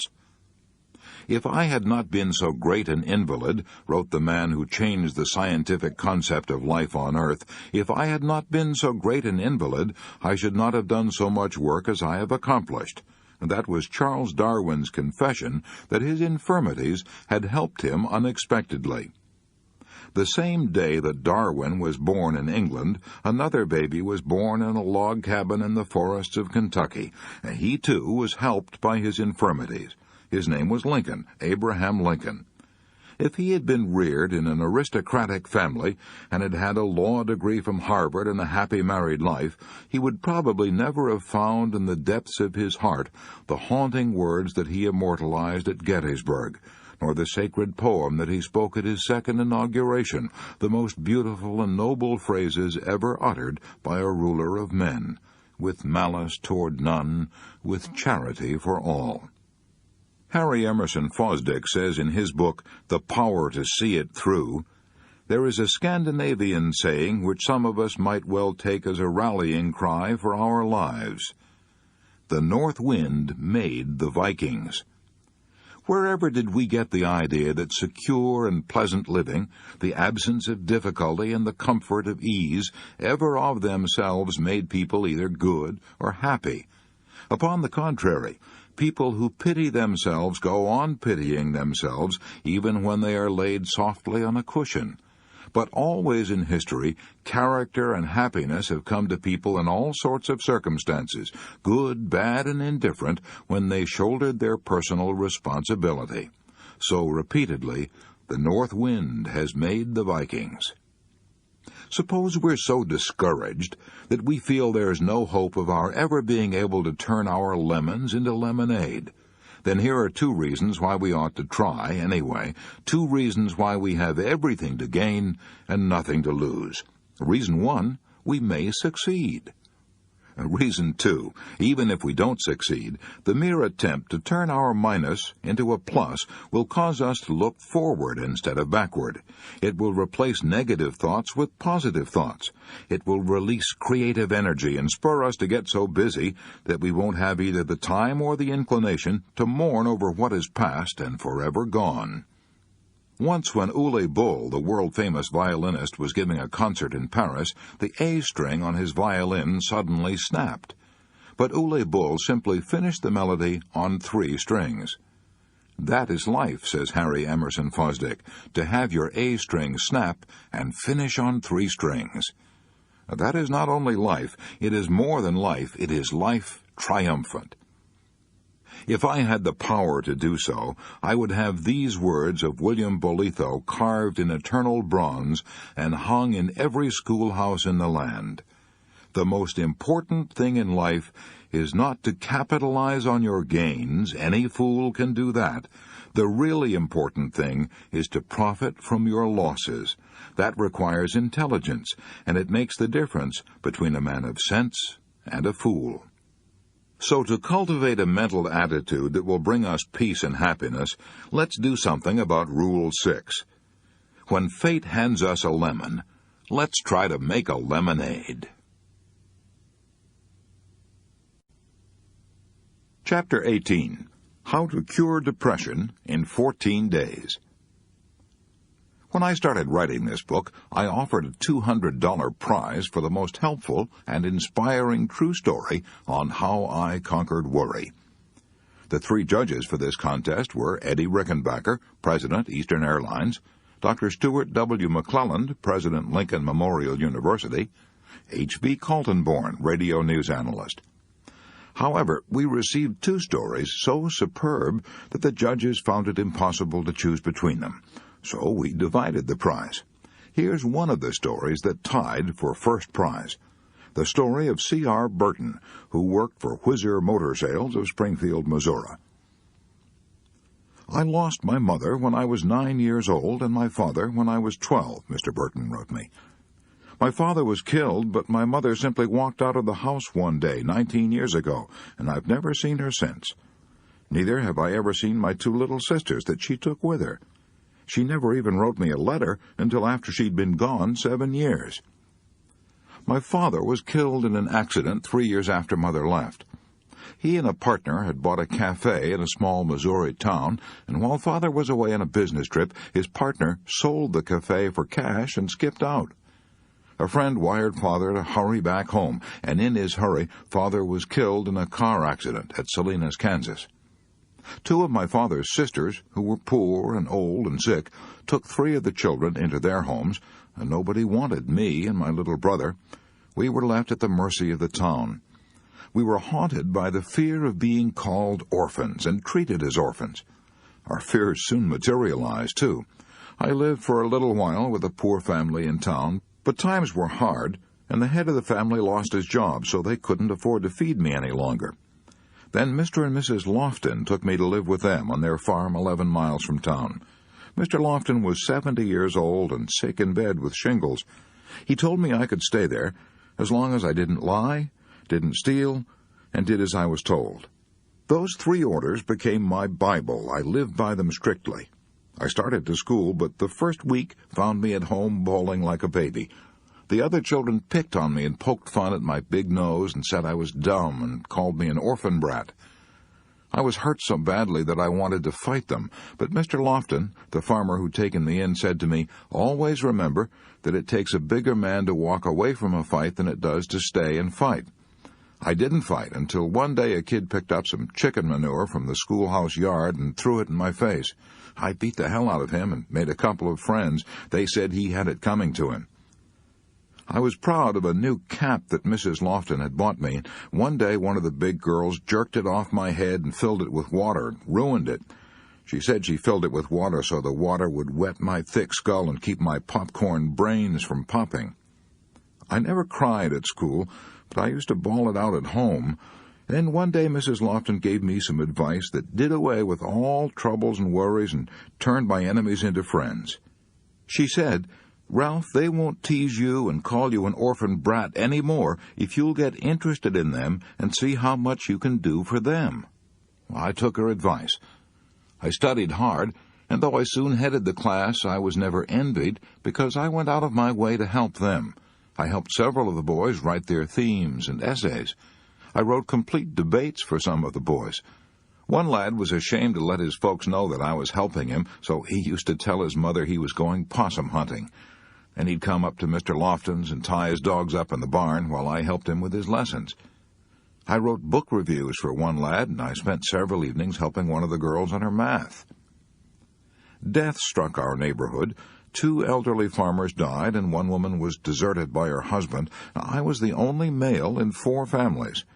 I helped these widows for 2 years. On my way to and from school, I stopped at their farms, cut wood for them, milked their cows, and fed and watered their stock. I was now blessed instead of cursed. I was accepted as a friend by everyone. They showed me their real feelings when I returned home from the Navy. More than 200 farmers came to see me the first day I was home. Some of them drove as far as 80 miles, and their concern for me was really sincere.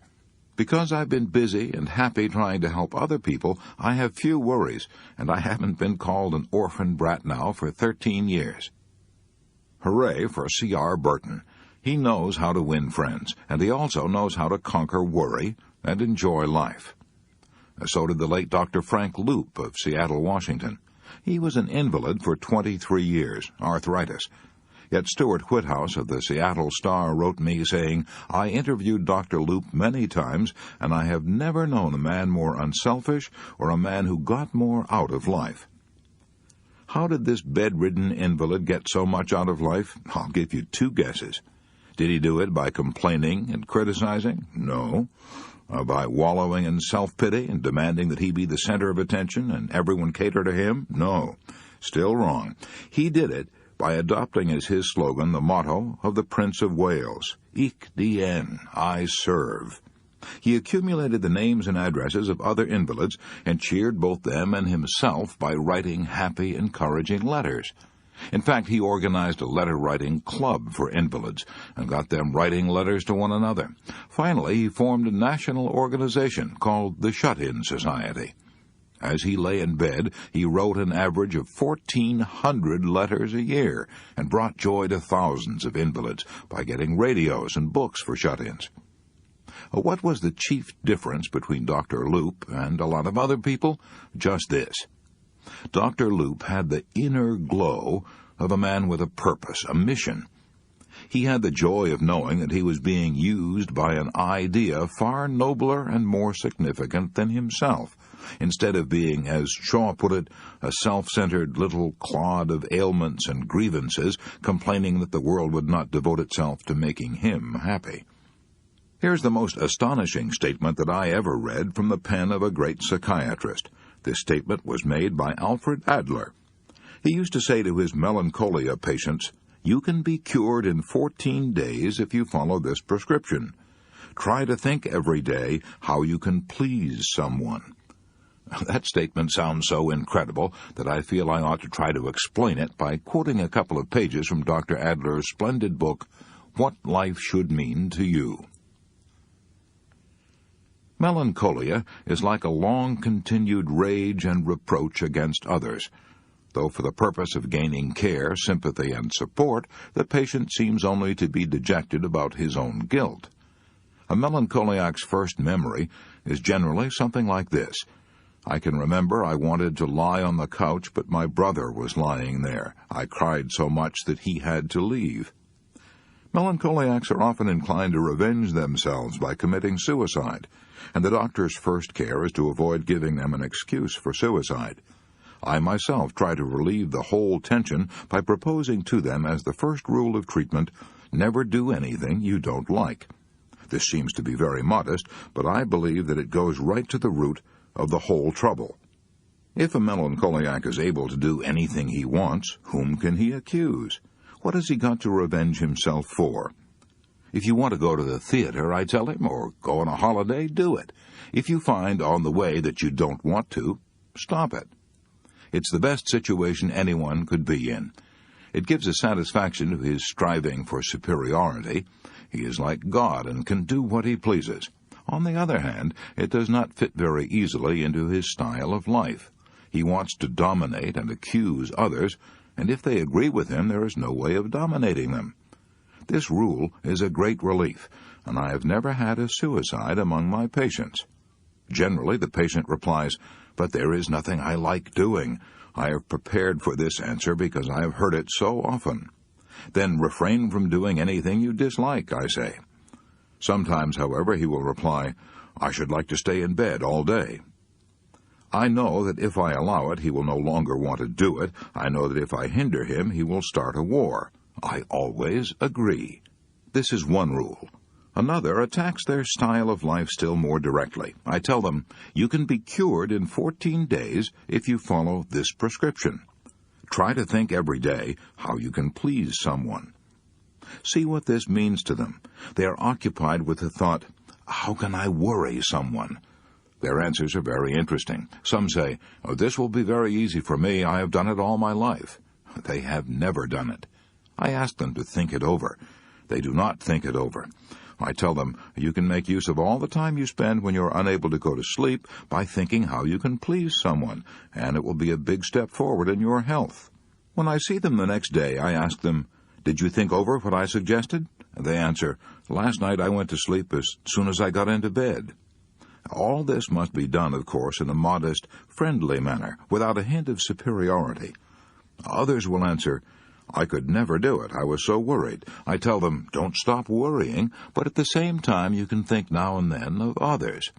I want to direct their interest always toward their fellows. Many say, "Why should I please others?" Others do not try to please me. You must think of your health, I answer. The others will suffer later on. It's extremely rare that I have found a patient who said, "I have thought over what you suggested. All my efforts are devoted toward increasing the social interest of the patient." I know that the real reason for his malady is his lack of cooperation, and I want him to see it too. As soon as he can connect himself with his fellow men on an equal and cooperative footing, he is cured. The most important task imposed by religion has always been love thy neighbor. It is the individual who is not interested in his fellow man who has the greatest difficulties in life and provides the greatest injury to others. It is from among such individuals that all human failures spring. All that we demand of a human being, and the highest praise we can give him, is that he should be a good fellow worker, a friend to all other men, and a true partner in love and marriage. Dr. Adler urges us to do a good deed every day. And what is a good deed? A good deed, said the Prophet Muhammad, is one that brings a smile of joy to the face of another. Why will doing a good deed every day produce such astounding effects on the doer? Because trying to please others will cause us to stop thinking of ourselves, the very thing that produces worry and fear and melancholia. Mrs. William T. Moon, who operated the Moon Secretarial School in New York, didn't have to spend 2 weeks thinking how she could please someone in order to banish her melancholy. She went Alfred Adler one better. No, she did Adler 13 better. She banished her melancholy, not in 14 days, but in 1 day, by thinking how she could please a couple of orphans. It happened like this. In December 5 years ago, said Mrs. Moon, I was engulfed in a feeling of sorrow and self-pity. After several years of happy married life, I had lost my husband. As the Christmas holidays approached, my sadness deepened. I'd never spent a Christmas alone in all my life, and I dreaded to see this Christmas come. Friends had invited me to spend Christmas with them, but I did not feel up to any gaiety. I knew I would be a wet blanket at any party, so I refused their kind invitations. As Christmas Eve approached, I was more and more overwhelmed with self-pity. True, I should have been thankful for many things, as all of us have many things for which to be thankful. The day before Christmas, I left my office at 3 o'clock in the afternoon and started walking aimlessly up Fifth Avenue, hoping that I might banish my self-pity and melancholy. The avenue was jammed with gay and happy crowds, scenes that brought back memories of happy years that were gone. I just couldn't bear the thought of going home to a lonely, empty apartment. I was bewildered. I didn't know what to do. I couldn't keep the tears back. After walking aimlessly for an hour or so, I found myself in front of a bus terminal. I remembered that my husband and I had often boarded an unknown bus for adventure, so I boarded the first bus I found at the station. After crossing the Hudson River and riding for some time, I heard the bus conductor say, "Last stop, lady." I got off. I didn't even know the name of the town. It was a quiet, peaceful little place. While waiting for the next bus home, I started walking up a residential street. As I passed a church, I heard the beautiful strains of Silent Night. I went in. The church was empty, except for the organist. I sat down, unnoticed, in one of the pews. The lights from the gaily decorated Christmas tree made the decoration seem like myriads of stars dancing in the moonbeams. The long-drawn cadences of the music and the fact that I had forgotten to eat since morning made me drowsy. I was weary and heavy-laden, so I drifted off to sleep. When I awoke, I didn't know where I was. I was terrified. I saw in front of me 2 small children who had apparently come in to see the Christmas tree. One, a little girl, was pointing at me, saying, I wonder if Santa Claus brought her. These children were also frightened when I awoke. I told them that I wouldn't hurt them. They were poorly dressed. I asked them where their mother and daddy were.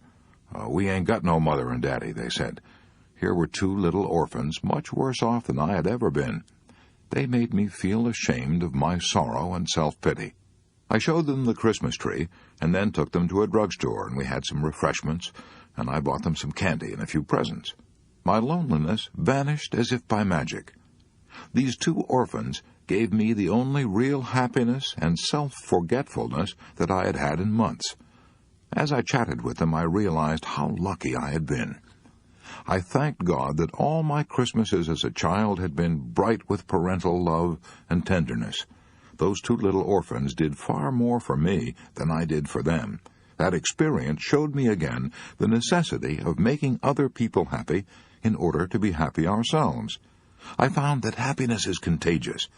By giving, we receive. By helping someone and giving out love, I had conquered worry and sorrow and self-pity and felt like a new person. And I was a new person, not only then, but in the years that followed. I could fill a book with stories of people who forgot themselves into health and happiness.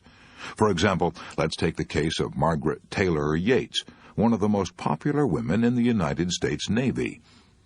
Mrs. Yates is a writer of novels, but none of her mystery stories is half so interesting as the true story of what happened to her that fateful morning when the Japanese struck our fleet at Pearl Harbor. Mrs. Yates had been an invalid for more than a year, a bad heart. She spent 22 out of every 24 hours in bed. The longest journey that she undertook was a walk into the garden to take a sunbath. Even then, she had to lean on the maid's arm as she walked. She herself told me that in those days she expected to be an invalid for the rest of her life. I would never have really lived again, she told me, if the Japanese had not struck Pearl Harbor and jarred me out of my complacency. When this happened, Mrs. Yates said as she told her story, everything was chaos and confusion. One bomb struck so near my home the concussion threw me out of bed. Army trucks rushed out to Hickam Field, Schofield Barracks, and Kaneohe Bay Air Station to bring Army and Navy wives and children to the public schools. There, the Red Cross telephoned those who had extra rooms to take them in. The Red Cross workers knew that I had a telephone beside my bed, so they asked me to be a clearinghouse of information. So I kept track of where Army and Navy wives and children were being housed, and all Navy and Army men were instructed by the Red Cross to telephone me to find out where their families were. I soon discovered that my husband, Commander Robert Raleigh Yates, was safe. I tried to cheer up the wives who did not know whether their husbands had been killed. I tried to give consolation to the widows whose husbands had been killed, and there were many. 2,117 officers and enlisted men in the Navy and Marine Corps were killed, and 960 were reported missing. At first, I answered these phone calls while lying in bed. Then I answered them sitting up in bed. Finally, I got so busy, so excited, that I forgot all about my weakness and got out of bed and sat by a table. By helping others who were much worse off than I was, I forgot all about myself, and I have never gone back to bed again, except for my regular 8 hours of sleep each night. I realize now that if the Japanese had not struck at Pearl Harbor, I would probably have remained a semi-invalid all my life. I was comfortable in bed, I was constantly waited on, and I now realize that I was unconsciously losing my will to rehabilitate myself. The attack on Pearl Harbor was one of the greatest tragedies in American history. But as far as I was concerned, it was one of the best things that ever happened to me. That terrible crisis gave me strength that I never dreamed I possessed. It took my attention off myself and focused it on others. It gave me something big and vital and important to live for. I no longer had time to think about myself or care about myself. A third of the people who rushed to psychiatrists for help could probably cure themselves if they could only do as Margaret Yates did, get interested in helping others. My idea? No, that's approximately what Carl Jung said, and he ought to know if anybody does. He said, about 1/3 of my patients are suffering from no clinically definable neurosis, but from the senselessness and emptiness of their lives. To put it another way, they're trying to thumb a ride through life, and the parade passes them by. So they rush to a psychiatrist with their petty, senseless, useless lives. Having missed the boat, they stand on the wharf, blaming everyone except themselves, and demanding that the world cater to their self-centered desires.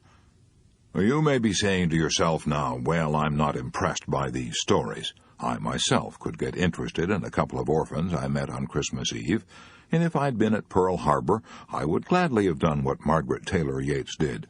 But with me, things are different. I live an ordinary, humdrum life. I work at a dull job, 8 hours a day. Nothing dramatic ever happens to me. How can I get interested in helping others? And why should I? What is there in it for me? A fair question. I'll try to answer it. However humdrum your existence may be, you surely meet some people every day of your life. And what do you do about them? Do you merely stare through them, or do you try to find out what it is that makes them tick? How about the postman, for example? He travels hundreds of miles every year delivering your mail, but have you ever taken the trouble to find out where he lives, or asked to see a snapshot of his wife and his kids? Did you ever ask him if he gets tired, or if he ever gets bored? What about the grocery boy, the newspaper vendor, the chap at the corner who polishes your shoes? These people are human, bursting with troubles and dreams and private ambitions. They're also bursting for the chance to share them with someone. But do you ever let them? Do you ever show an eager, honest interest in them or their lives? That's the sort of thing I mean. You don't have to become a Florence Nightingale or a social reformer to help improve the world, your own private world. You can start tomorrow morning with the people you meet. What's in it for you? Much greater happiness, greater satisfaction and pride in yourself. Aristotle called this kind of attitude enlightened selfishness.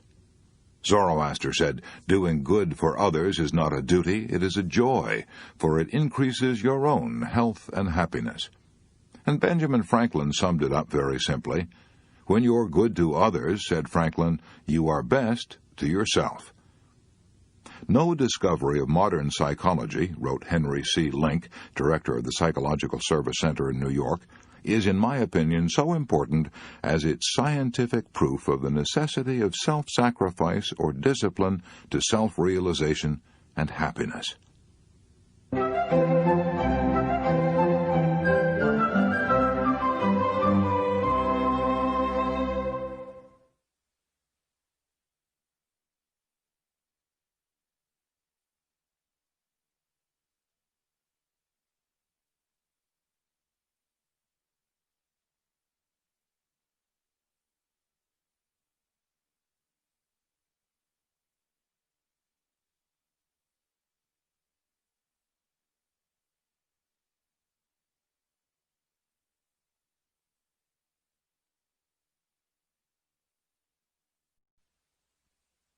Thinking of others will not only keep you from worrying about yourself, it will also help you make a lot of friends and have a lot of fun. How? Well, I once asked Professor William Lyon Phelps of Yale how he did it, and here's what he said. I never go into a hotel or a barber shop or a store without saying something agreeable to everyone I meet. I try to say something that treats them as an individual, not merely a cog in a machine. I sometimes compliment the girl who waits on me in the store by telling her how beautiful her eyes are or her hair. I'll ask a barber if he doesn't get tired standing on his feet all day. I'll ask him how he came to take up barbering, how long he's been at it, how many heads of hair he's cut. I'll help him figure it out. I find that taking an interest in people makes them beam with pleasure. I frequently shake hands with a redcap who's carried my grip. It gives him a new lift and freshens him up for the whole day. One extremely hot summer day, I went to a dining car of the New Haven Railway to have lunch. The crowded car was almost like a furnace, and the service was slow. When the steward finally got around to handing me the menu, I said, "The boys back there cooking in that hot kitchen certainly must be suffering today." The steward began to curse. His tones were bitter. At first I thought he was angry. "Good God Almighty," he exclaimed. "People come in here and complain about the food. They kick about the slow service and growl about the heat and the prices. I've listened to their criticism for 19 years, and you're the first person, the only person who's ever expressed any sympathy for the cooks back there in that boiling kitchen. I wish to God we had more passengers like you." The steward was astounded because I had thought of the cooks as human beings, and not merely as a cog in the organization of a great railway. "What people want," continued Professor Phelps, "is a little attention as human beings. When I meet a man on the street with a beautiful dog, I always comment on the dog's beauty. As I walk on and glance back over my shoulder, I frequently see the man petting and admiring the dog. My appreciation has renewed his appreciation. One time in England, I met a shepherd and expressed my sincere admiration for his big, intelligent sheepdog. I asked him to tell me how he trained the dog. As I walked away, I glanced back over my shoulder and saw the dog standing with his paws on the shepherd's shoulders, and the shepherd was petting him. By taking a little interest in the shepherd and his dog, I made the shepherd happy, I made the dog happy, and I made myself happy. Can you imagine a man who goes around shaking hands with porters and expressing sympathy for the cooks in the hot kitchen and telling people how much he admires their dogs? Can you imagine a man like that being sour and worried and needing the services of a psychiatrist? You can't, can you? No, of course not. A Chinese proverb puts it this way: "A bit of fragrance always clings to the hand that gives you roses." You didn't have to tell that to Billy Phelps of Yale. He knew it. He lived it. If you're a man, skip this paragraph. It won't interest you. It tells how a worried, unhappy girl got several men to propose to her. The girl who did that is a grandmother now. A few years ago, I spent the night in her and her husband's home. I'd been giving a lecture in her town, and the next morning she drove me about 50 miles to catch a train on the main line of the New York Central.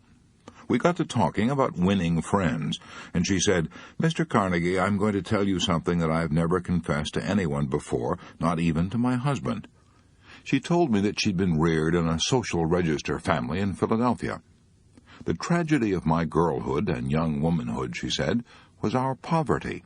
We could never entertain in the way the other girls in my social set entertained. My clothes were never of the best quality. I outgrew them, and they didn't fit, and they were often out of style. I was so humiliated, so ashamed, that I often cried myself to sleep. Finally, in sheer desperation, I hit upon the idea of always asking my partner at dinner parties to tell me about his experiences, his ideas, his plans for the future.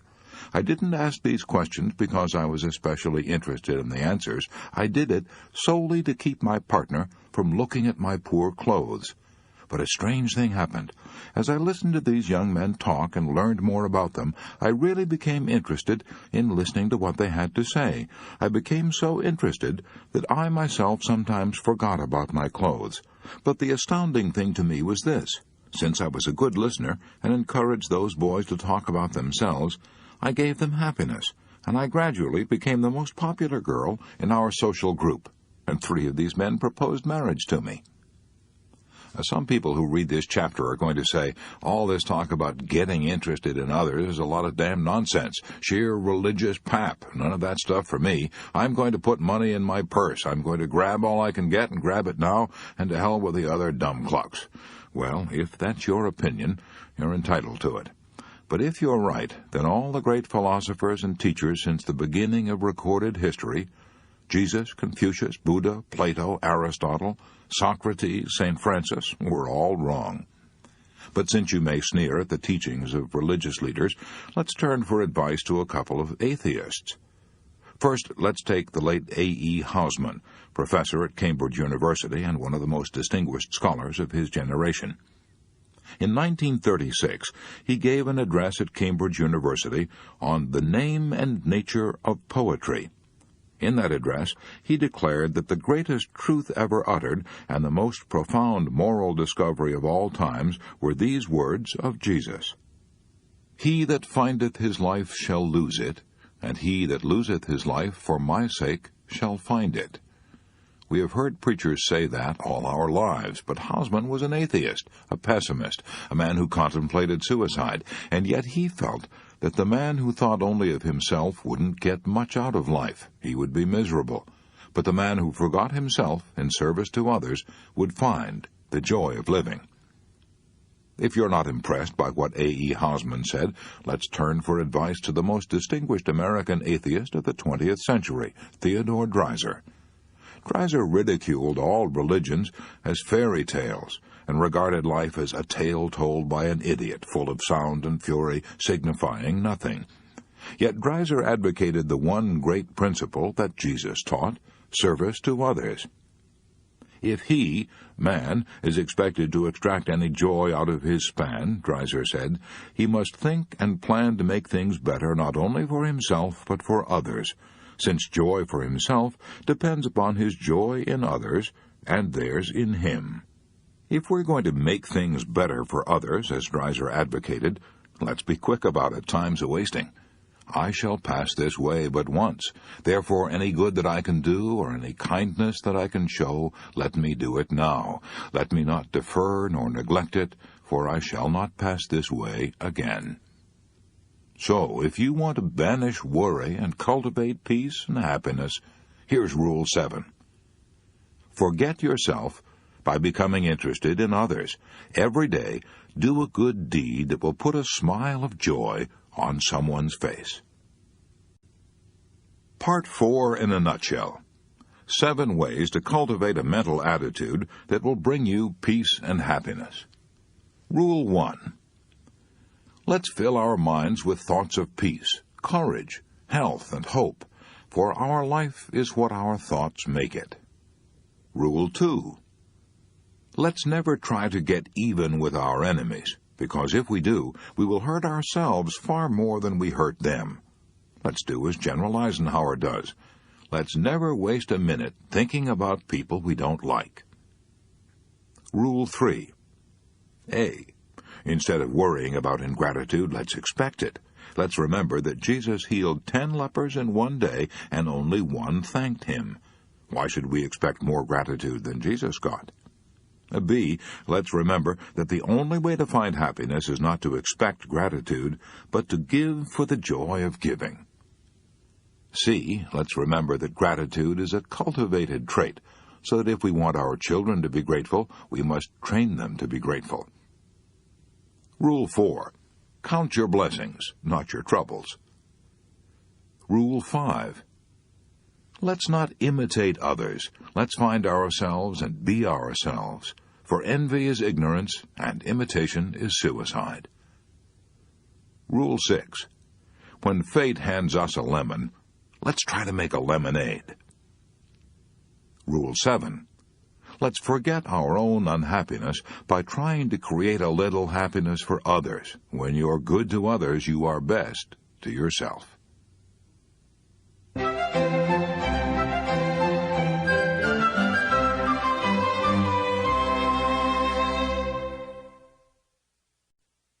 Part 5. The Perfect Way to Conquer Worry. Chapter 19. How My Mother and Father Conquered Worry. As I have said, I was born and brought up on a Missouri farm. Like most farmers of that day, my parents had pretty hard scratching. My mother had been a country school teacher. My father had been a farmhand working for $12 a month. Mother made not only my clothes, but also the soap with which we washed our clothes. We rarely had any cash, except once a year when we sold our hogs. We traded our butter and eggs at the grocery store for flour, sugar, coffee. When I was 12 years old, I didn't have as much as 50 cents a year to spend on myself. I can still remember the day we went to a 4th of July celebration, and Father gave me 10 cents to spend as I wished. I felt the wealth of the Indies was mine. I walked a mile to attend a one-room country school. I walked when the snow was deep and the thermometer shivered around 28 degrees below zero. Until I was 14, I never had any rubbers or overshoes. During the long, cold winters, my feet were always wet and cold. As a child, I never dreamed that anyone had dry, warm feet during the winter. My parents slaved 16 hours a day, yet we constantly were oppressed by debts and harassed by hard luck. One of my earliest memories is watching the floodwaters of the 102 River rolling over our corn and hayfields, destroying everything. The floods destroyed our crops 6 years out of 7. Year after year, our hogs died of cholera, and we burned them. I can close my eyes now and recall the pungent odor of burning hog flesh. One year, the floods didn't come. We raised a bumper corn crop, bought feed cattle, fattened them with our own corn. But the floods might just as well have drowned our corn that year, for the price of fat cattle fell on the Chicago market, and after feeding and fattening the cattle, we got only $30 more for them than we'd paid for them. $30 for a whole year's work. No matter what we did, we lost money. I can still remember the mule colts that my father bought. We fed them for 3 years, hired men to break them, then shipped them to Memphis, Tennessee, and sold them for less than what we'd paid for them 3 years previously. After 10 years of hard, grueling work, we were not only penniless, we were heavily in debt. Our farm was mortgaged. Try as hard as we might, we couldn't even pay the interest on the mortgage. The bank that held the mortgage abused and insulted my father and threatened to take his farm away from him. Father was 47 years old. After more than 30 years of hard work, he had nothing but debts and humiliation. It was more than he could take. He worried. His health broke. He had no desire for food. In spite of the hard physical work he was doing in the field all day, he had to take medicine to give him an appetite. He lost flesh. The doctor told my mother that he'd be dead within 6 months. Father was so worried that he no longer wanted to live. I've often heard my mother say that when Father went to the barn to feed the horses and milk the cows, and didn't come back as soon as she expected, she'd go out to the barn, fearing that she would find his body dangling from the end of a rope. One day, as he returned home from Maryville, where the banker had threatened to foreclose the mortgage, he stopped his horses on a bridge crossing the 102 River, got off the wagon, and stood there for a long time, looking down at the water, debating with himself whether he should jump in and end it all.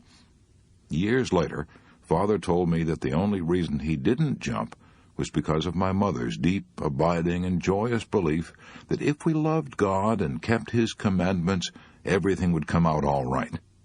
Mother was right. Everything did come out all right in the end.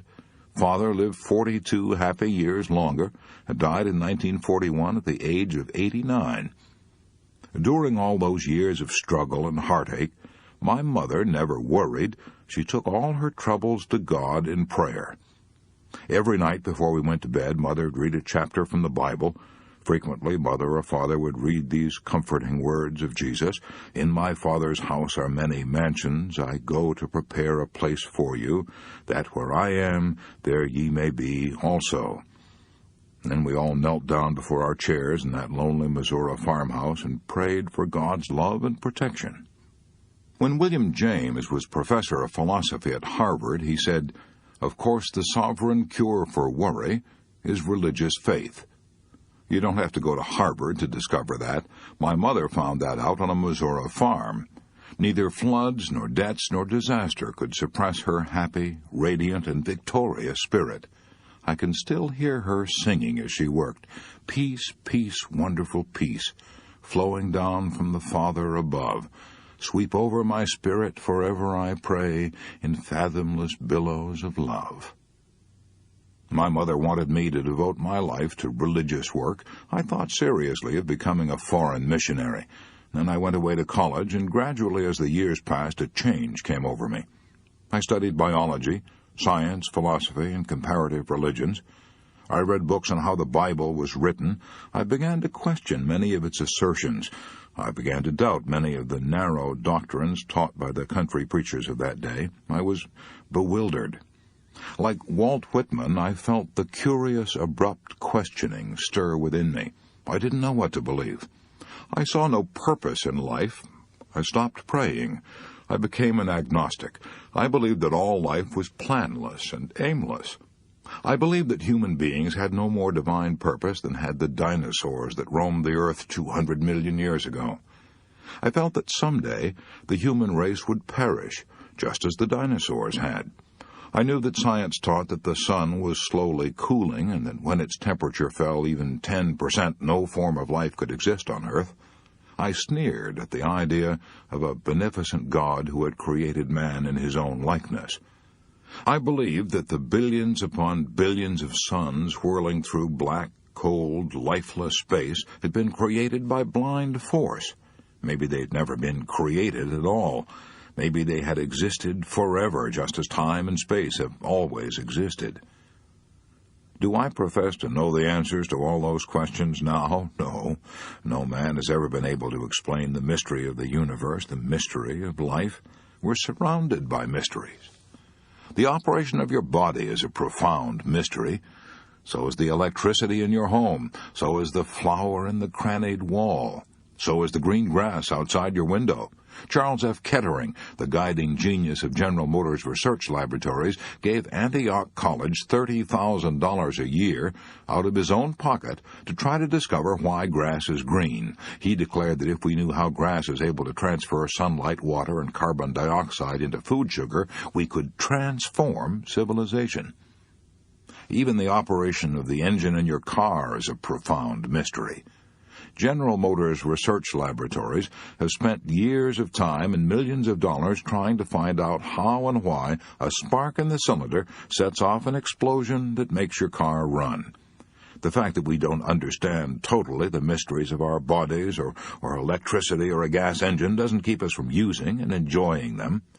The fact that I don't understand the mysteries of prayer and religion no longer keeps me from enjoying the richer, happier life that religion brings. At long last I realize the wisdom of Santayana's words, "Man is not made to understand life, but to live it." I have gone back, I was about to say I had gone back to religion, but that would not be accurate. I have gone forward to a new concept of religion. I no longer have the faintest interest in the differences in creeds that divide the churches, but I'm tremendously interested in what religion does for me, just as I'm interested in what electricity and good food and water do for me. They help me to lead a richer, fuller, happier life. But religion does far more than that. It brings me spiritual values. It gives me, as William James put it, a new zest for life, a larger, richer, more satisfying life. It gives me faith, hope, and courage. It banishes tensions, anxieties, fears, and worries. It gives purpose to my life and direction. It vastly improves my happiness. It gives me abounding health. It helps me to create for myself an oasis of peace amidst the whirling sands of life.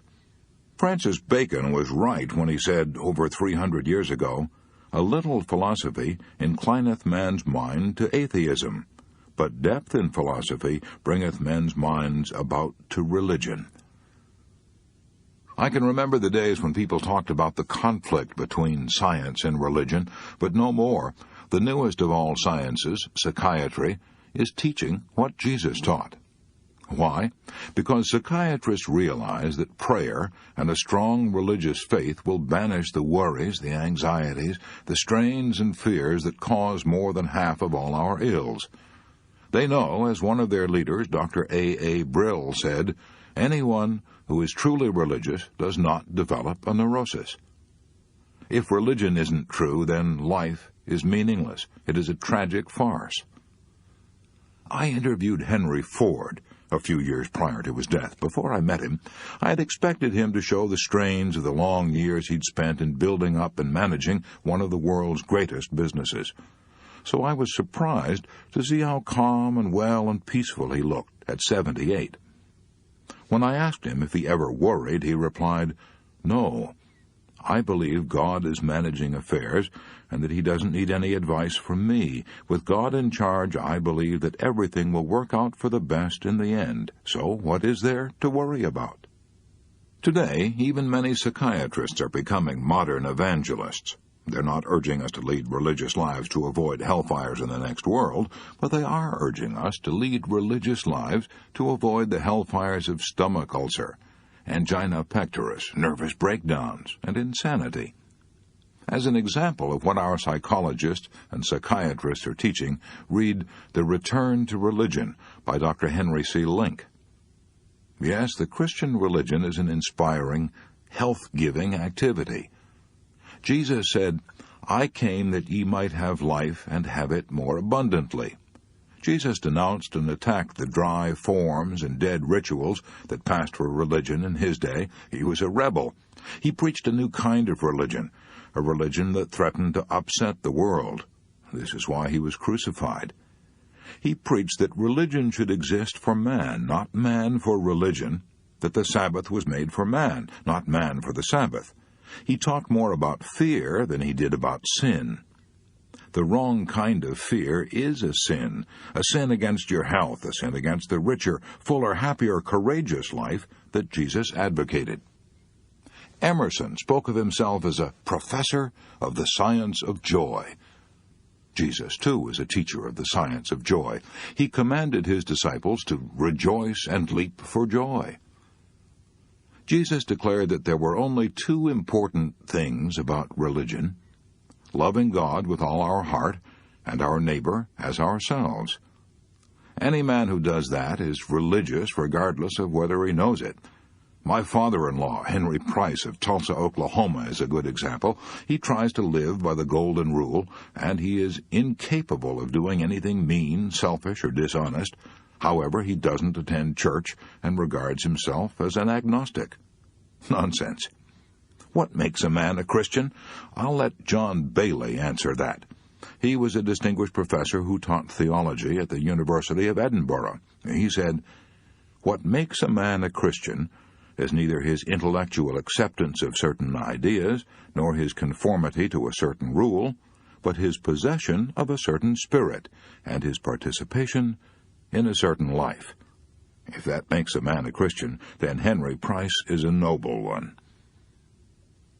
William James, the father of modern psychology, wrote to his friend Professor Thomas Davidson, saying that as the years went by, he found himself less and less able to get along without God. Earlier in this book, I mentioned that when the judges tried to pick the best story on worry sent in by my students, they had so much difficulty in choosing between two outstanding stories that the prize money was split. Here's the second story that tied for first prize, the unforgettable experience of a woman who had to find out the hard way that she couldn't get along without God. I'm calling this woman Mary Cushman, although that's not her actual name. She has children and grandchildren who might be embarrassed to see her story in print, so I agreed to disguise her identity. However, the woman herself is real, very real. Here's how her story goes. During the Depression, she said, my husband's average salary was $18 a week. Many times we didn't even have that because he didn't get paid when he was ill, and that was often.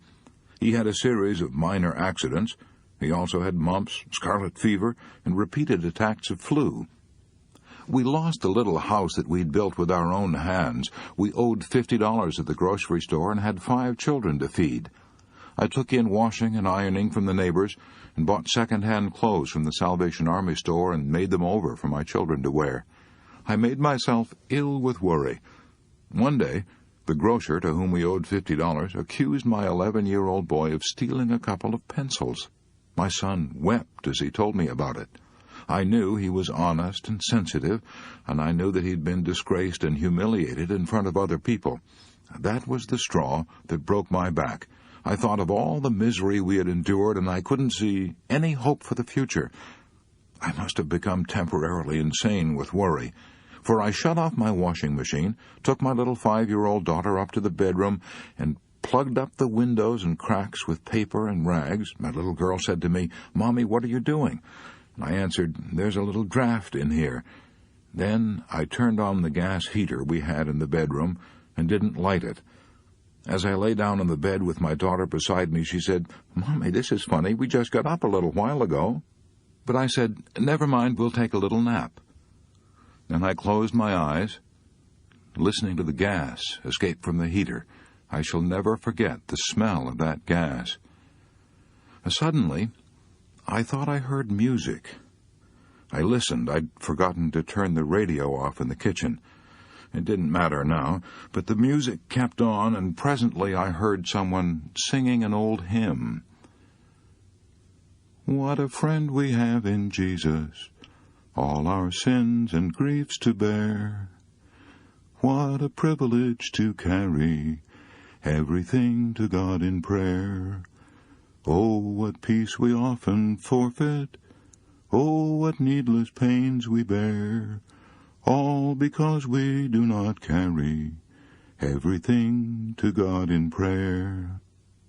As I listened to that hymn, I realized I'd made a tragic mistake. I'd tried to fight all my terrible battles alone. I'd not taken everything to God in prayer. I jumped up, turned off the gas, opened the door, and raised the windows. I wept and prayed all the rest of that day. Only I didn't pray for help. Instead, I poured out my soul in thanksgiving to God for all the blessings He had given me. 5 splendid children, all of them healthy and fine, strong in body and mind. I promised God that never again would I prove so ungrateful, and I have kept that promise. Even after we lost our home and had to move into a little country schoolhouse that we rented for $5 a month, I thanked God for that schoolhouse. I thanked Him for the fact that at least I had a roof to keep us warm and dry.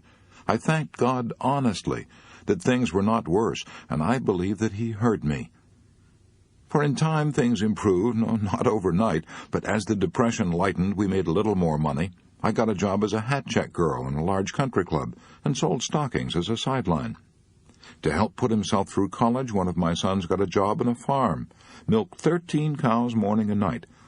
Today, my children are grown up and married. I have 3 fine grandchildren. And as I look back on that terrible day when I turned on the gas, I thank God over and over that I woke up in time. What joys I would have missed if I'd carried out that act. How many wonderful years I would have forfeited forever. Whenever I hear now of someone who wants to end his life, I feel like crying out, "Don't do it, don't." The blackest moments we live through can only last a little time, and then comes the future. On the average, someone commits suicide in these United States every 35 minutes. On the average, someone goes insane every 120 seconds. Most of these suicides, and probably many of the tragedies of insanity, could have been prevented if these people had only had the solace and peace that are found in religion and prayer. One of the most distinguished of psychiatrists, Dr. Carl Jung, says on page 264 of his book, Modern Man in Search of a Soul, "During the past 30 years, people from all the civilized countries of the earth have consulted me. I have treated many hundreds of patients. Among all my patients in the second half of life, that is to say, over 35, there has not been one whose problem in the last resort was not that of finding a religious outlook on life. It is safe to say that every one of them fell ill because he had lost that which the living religions of every age have given to their followers, and none of them has been really healed who did not regain his religious outlook." That statement is so significant, I want to repeat it. Dr. Carl Jung said, "During the past 30 years, people from all the civilized countries of the earth have consulted me. I have treated many hundreds of patients. Among all my patients in the second half of life, that is to say, over 35, there has not been one whose problem in the last resort was not that of finding a religious outlook on life. It is safe to say that every one of them fell ill because he had lost that which the living religions of every age have given to their followers, and none of them has been really healed who did not regain his religious outlook." William James said approximately the same thing. "Faith is one of the forces by which men live," he declared, "and the total absence of it means collapse." The late Mahatma Gandhi, the greatest Indian leader since Buddha, would have collapsed if he had not been inspired by the sustaining power of prayer. How do I know? Because Gandhi himself said so. "Without prayer," he wrote, "I should have been a lunatic long ago." Thousands of people could give similar testimony. My own father, well, as I've already said, my own father would have drowned himself if it had not been for my mother's prayers and faith. Probably thousands of the tortured souls who are now screaming in our insane asylums could have been saved if they had only turned to a higher power for help, instead of trying to fight life's battles alone. When we are harassed and reach the limit of our strength, many of us then turn in desperation to God. There are no atheists in foxholes. But why wait until we're desperate? Why not renew our strength every day? Why wait even till Sunday? For years, I've had the habit of dropping into empty churches on weekday afternoons. When I feel that I'm too rushed and hurried to spare a few minutes to think about spiritual things, I say to myself, "Wait a minute, Dale Carnegie, wait a minute.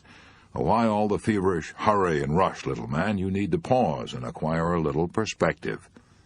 At such times, I frequently drop into the first church that I find open. Although I'm a Protestant, I frequently on weekday afternoons drop into St. Patrick's Cathedral on Fifth Avenue and remind myself that I'll be dead in another 30 years, but that the great spiritual truths that all churches teach are eternal. I close my eyes and pray. I find that doing this calms my nerves, rests my body, clarifies my perspective, and helps me revalue my values. May I recommend this practice to you. During the past 6 years that I've been writing this book, I've collected hundreds of examples and concrete cases of how men and women conquered fear and worry by prayer. I have in my filing cabinet folders bulging with case histories. Let's take as a typical example the story of a discouraged and disheartened book salesman, John R. Anthony of Houston, Texas. Here's his story as he told it to me. 22 years ago, I closed my private law office to become state representative of an American law book company. My specialty was selling a set of law books to lawyers, a set of books that were almost indispensable. I was ably and thoroughly trained for the job. I knew all the direct sales talks and the convincing answers to all possible objections. Before calling on a prospect, I familiarized myself with his rating as an attorney, the nature of his practice, his politics and hobbies. During my interview, I used that information with ample skill, yet something was wrong. I just couldn't get orders. I grew discouraged. As the days and weeks passed, I doubled and redoubled my efforts, but was still unable to close enough sales to pay my expenses. A sense of fear and dread grew within me. I became afraid to call on people. Before I could enter a prospect's office, that feeling of dread flared up so strong I'd pace up and down the hallway outside the door, or go out of the building and circle the block. Then, after losing much valuable time and feigning enough courage by sheer willpower to crash the office door, I feebly turned the doorknob with trembling hand, half hoping my prospect would not be in. My sales manager threatened to stop my advances if I didn't send in more orders. My wife at home pleaded with me for money to pay the grocery bill for herself and our 3 children. Worry seized me. Day by day I grew more desperate. I didn't know what to do. As I've already said, I'd closed my private law office at home and had given up my clients. Now I was broke. I didn't have the money to pay even my hotel bill. Neither did I have the money to buy a ticket back home, nor did I have the courage to return home a beaten man, even if I had the ticket. Finally, at the miserable end of another bad day, I trudged back to my hotel room. For the last time, I thought. So far as I was concerned, I was thoroughly beaten. Heartbroken, depressed, I didn't know which way to turn. I hardly cared whether I lived or died. I was sorry I had ever been born. I had nothing but a glass of hot milk that night for dinner. Even that was more than I could afford. I understood that night why desperate men raise a hotel window and jump. I might have done it myself if I'd had the courage. I began wondering what was the purpose of life. I didn't know. I couldn't figure it out. Since there was no one else to turn to, I turned to God. I began to pray.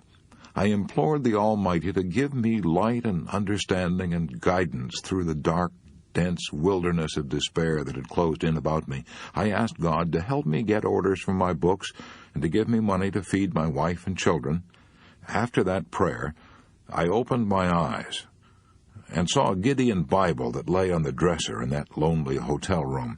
I opened it and read those beautiful, immortal promises of Jesus that must have inspired countless generations of lonely, worried, and beaten men throughout the ages, a talk that Jesus gave to his disciples about how to keep from worrying. "Take no thought for your life, what ye shall eat, or what ye shall drink, nor yet for your body, what ye shall put on. Is not the life more than meat, and the body more than raiment?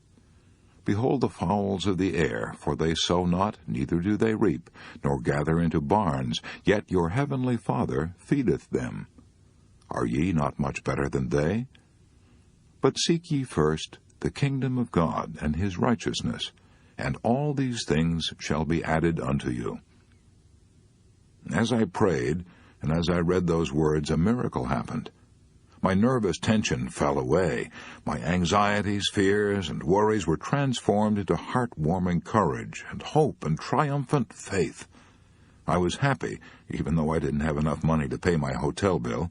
I went to bed and slept soundly, free from care, as I had not done for many years. Next morning, I could hardly hold myself back until the offices of my prospects were open. I approached the office door of my first prospect that beautiful, cold, rainy day with a bold and positive stride. I turned the doorknob with a firm and steady grip. As I entered, I made a beeline for my man, energetically, chin up, with appropriate dignity, and all smiled, saying, "Good morning, Mr. Smith. I'm John R. Anthony of the All-American Law Book Company." "Oh, yes, yes," he replied, smiling too, as he rose from his chair with outstretched hand. "I'm glad to see you. Have a seat." I made more sales that day than I had made in weeks. That evening I proudly returned to my hotel like a conquering hero. I felt like a new man, and I was a new man, because I had a new and victorious mental attitude. No dinner of hot milk that night, no sir. I had a steak with all the fixins. From that day on, my sales zoomed. I was born anew that desperate night 22 years ago in a little hotel in Amarillo, Texas. My outward situation the next day was the same as it had been through my weeks of failure, but a tremendous thing had happened inside me. I had suddenly become aware of my relationship with God. A mere man alone can easily be defeated, but a man alive with the power of God within him is invincible. I know. I saw it work in my own life. "Ask, and it shall be given you. Seek, and ye shall find. Knock, and it shall be opened unto you."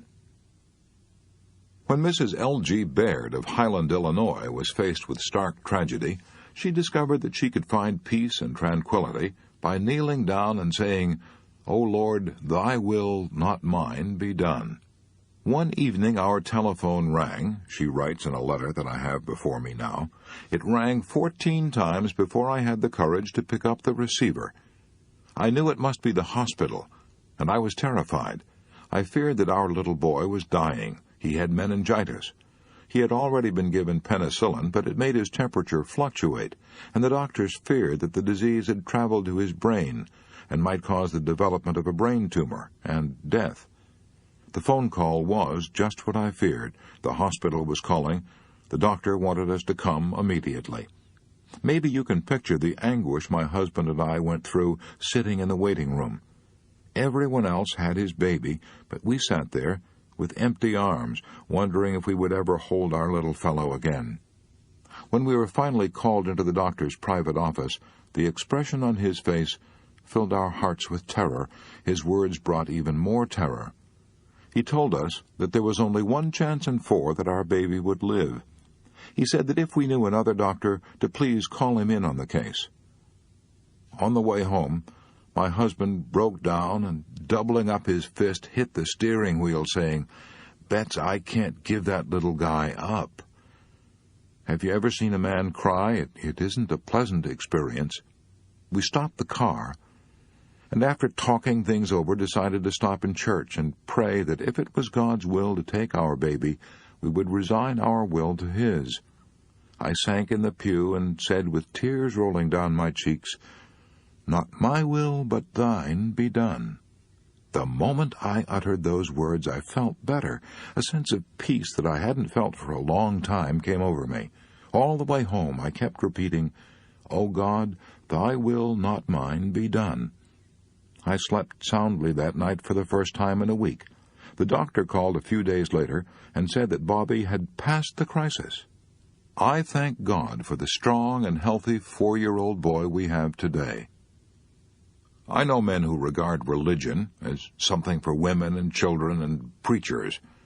They pride themselves on being he-men who can fight their battles alone. How surprised they might be to learn that some of the most famous he-men in the world pray every day. For example, he-man Jack Dempsey told me that he never went to bed without saying his prayers. He told me that he never ate a meal without first thanking God for it. He told me that he prayed every day when he was training for a bout, and that when he was fighting he always prayed just before the bell sounded for each round. Praying, he said, helped me fight with courage and confidence. He-man Connie Mack told me he couldn't go to sleep without saying his prayers. He-man Eddie Rickenbacker told me that he believed his life had been saved by prayer. He prayed every day. He-man Edward R. Stettinius, former high official of General Motors and United States Steel and former Secretary of State, told me that he prayed for wisdom and guidance every morning and night. He-man J. Pierpont Morgan, the greatest financier of his age, often went alone to Trinity Church at the head of Wall Street on Saturday afternoons and knelt in prayer.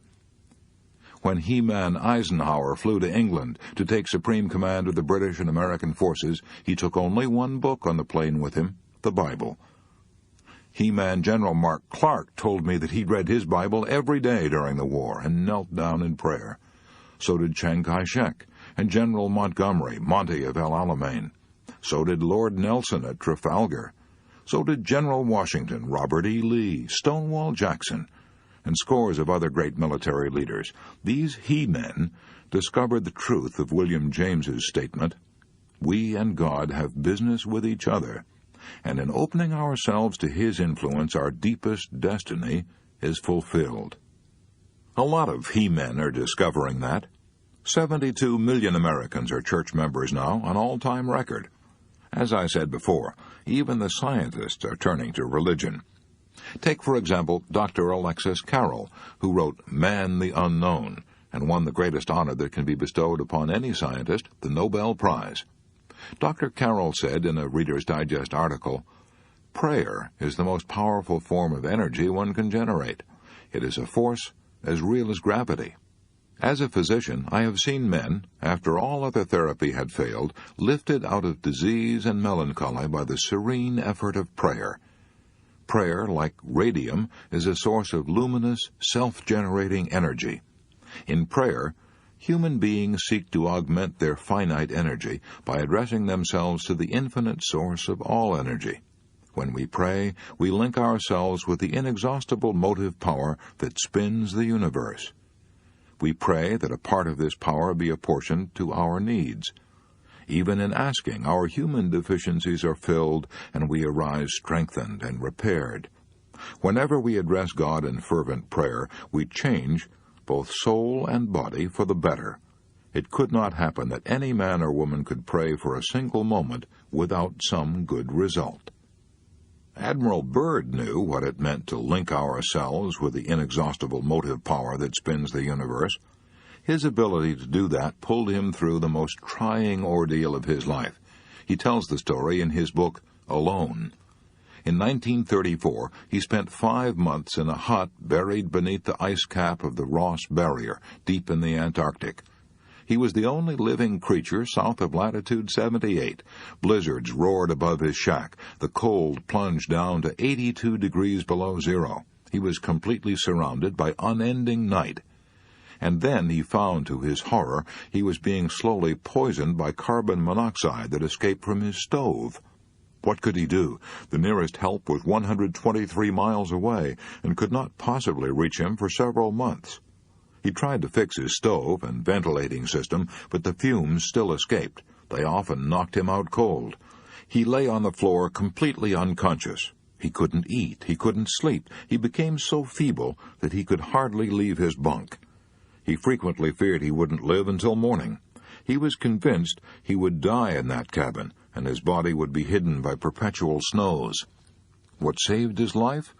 One day, in the depths of his despair, he reached for his diary and tried to set down his philosophy of life. "The human race," he wrote, "is not alone in the universe." He thought of the stars overhead, of the orderly swing of the constellations and planets, of how the everlasting sun would, in its time, return to lighten even the wastes of the South Polar regions. And then he wrote in his diary, "I am not alone." This realization that he was not alone, not even in a hole in the ice at the end of the earth, was what saved Richard Byrd. "I know it pulled me through," he says, and he goes on to add, "Few men in their lifetime come anywhere near exhausting the resources dwelling within them. There are deep wells of strength that are never used." Richard Byrd learned to tap those wells of strength and use those resources by turning to God. Glenn A. Arnold learned amidst the cornfields of Illinois the same lesson that Admiral Byrd learned in the polar ice cap. Mr. Arnold, an insurance broker in Chillicothe, Illinois, opened his speech on conquering worry like this: 8 years ago, I turned the key in the lock of my front door for what I believed was the last time in my life. Then I climbed in my car and started down for the river. I was a failure," he said. 1 month before, my entire little world had come crashing down on my head. My electrical appliance business had gone on the rocks. In my home, my mother lay at the point of death. My wife was carrying our second child. Doctor's bills were mounting. We'd mortgaged everything we had to start the business, our car and our furniture. I'd even taken out a loan on my insurance policies. Now everything was gone. I couldn't take it any longer, so I climbed into my car and started for the river, determined to end the sorry mess. I drove a few miles out in the country, pulled off the road, and got out and sat on the ground and wept like a child. Then I really started to think. Instead of going around in frightening circles of worry, I tried to think constructively. How bad was my situation?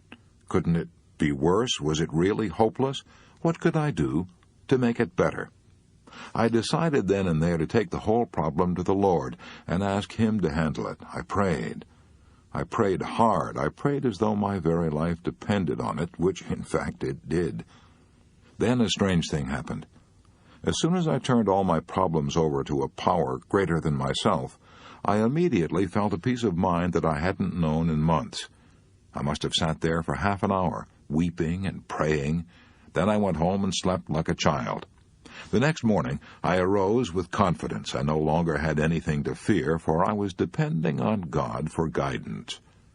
That morning I walked into a local department store with my head high, and I spoke with confidence as I applied for a job as salesman in the electrical appliance department. I knew I would get the job, and I did.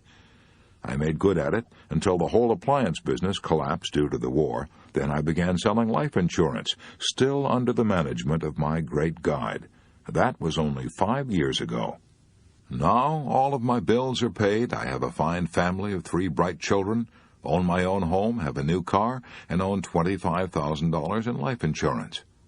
As I look back, I'm glad now that I lost everything and became so depressed that I started for the river, because that tragedy taught me to rely on God, and I now have a peace and confidence that I never dreamed were possible. Why does religious faith bring us such peace and calm and fortitude? I'll let William James answer that. He says, "The turbulent billows of the fretful surface leave the deep parts of the ocean undisturbed. And to him who has a hold on vaster and more permanent realities, the hourly vicissitudes of his personal destiny seem relatively insignificant things. The really religious person is accordingly unshakable and full of equanimity, and calmly ready for any duty that the day may bring forth." If we're worried and anxious, why not try God? Why not, as Immanuel Kant said, accept a belief in God because we need such a belief? Why not link ourselves now with the inexhaustible motive power that spins the universe? Even if you're not a religious person by nature or training, even if you're an out-and-out skeptic, prayer can help you much more than you believe, for it is a practical thing. What do I mean, practical? I mean that prayer fulfills these three very basic psychological needs which all people share, whether they believe in God or not. 1. Prayer helps us put into words exactly what is troubling us. We saw in Chapter 4 that it's almost impossible to deal with a problem while it remains vague and nebulous. Praying, in a way, is very much like writing our problems down on paper. If we ask help for a problem, even from God, we must put it into words.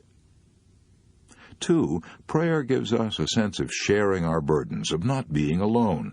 Few of us are so strong that we can bear our heaviest burdens, our most agonizing troubles, all by ourselves. Sometimes our worries are of so intimate a nature that we cannot discuss them, even with our closest relatives or friends. Then prayer is the answer. Any psychiatrist will tell us that when we're pent up and tense and in agony of spirit, it is therapeutically good to tell someone our troubles. When we can't tell anyone else, we can always tell God. 3. Prayer puts into force an active principle of doing. It's a first step toward action. I doubt if anyone can pray for some fulfillment day after day without benefiting from it. In other words, without taking some steps to bring it to pass. The world-famous scientist, Dr. Alexis Carrel, said, "Prayer is the most powerful form of energy one can generate, so why not make use of it? Call it God or Allah or Spirit, why quarrel with the definitions as long as the mysterious powers of nature take us in hand?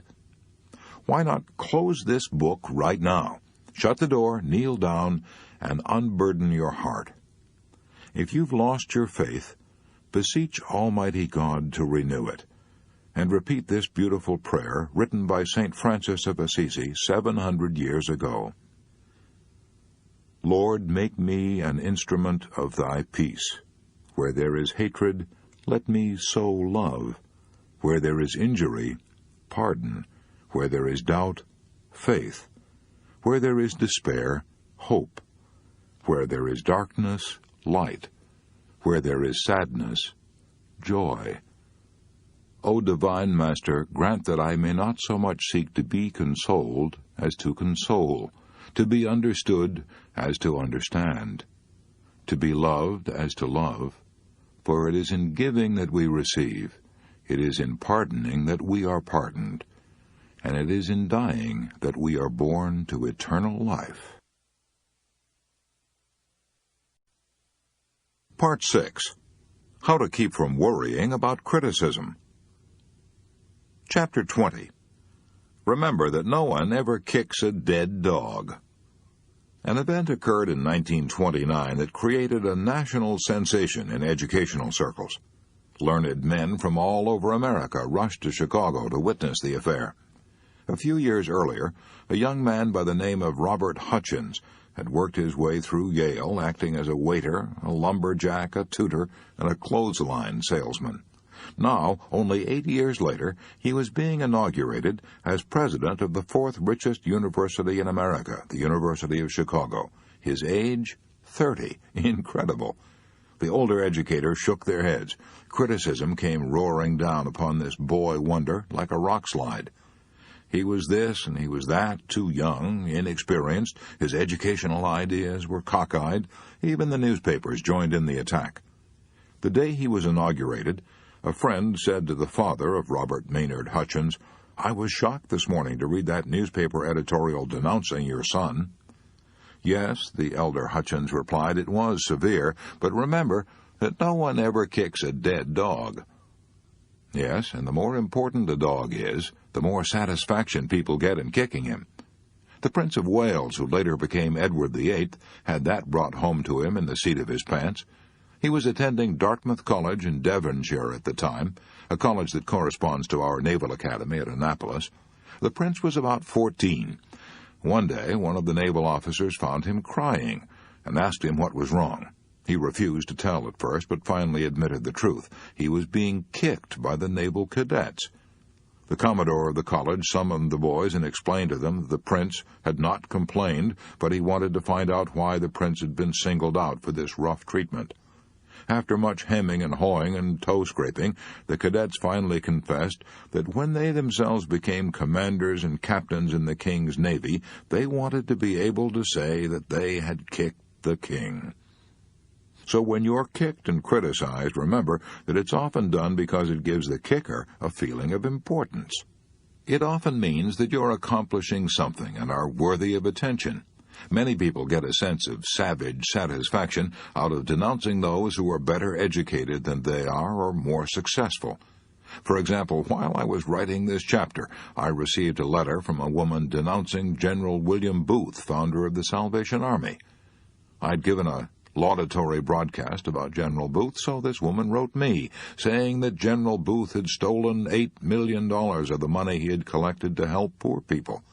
The charge, of course, was absurd. But this woman wasn't looking for truth. She was seeking the mean-spirited gratification she got from tearing down someone far above her. I threw her bitter letter into the wastebasket, and thanked God that I wasn't married to her. Her letter didn't tell me anything at all about General Booth, but it did tell me a lot about her. Schopenhauer had said years ago, "Vulgar people take huge delight in the faults and follies of great men." One hardly thinks of the president of Yale as a vulgar man, yet a former president of Yale, Timothy Dwight, apparently took huge delight in denouncing a man who was running for president of the United States. The president of Yale warned that if this man were elected president, we may see our wives and daughters the victims of legal prostitution, soberly dishonored, speciously polluted, the outcasts of delicacy and virtue, the loathing of God and man. Sounds almost like a denunciation of Hitler, doesn't it? But it wasn't. It was a denunciation of Thomas Jefferson. Which Thomas Jefferson? Surely not the immortal Thomas Jefferson, the author of the Declaration of Independence, the patron saint of democracy? Yes, verily, that was the man. What American do you suppose was denounced as a hypocrite, an impostor, and as little better than a murderer? A newspaper cartoon depicted him on a guillotine, the big knife ready to cut off his head. Crowds jeered at him and hissed him as he rode through the streets. Who was he? George Washington. But that occurred a long time ago. Maybe human nature has improved since then. Let's see. Let's take the case of Admiral Peary, the explorer who startled and thrilled the world by reaching the North Pole with dog sleds on April 6, 1909, a goal that brave men for centuries had suffered and starved and died to attain. Peary himself almost died from cold and starvation, and 8 of his toes were frozen so hard they had to be cut off. He was so overwhelmed with disasters that he feared he would go insane.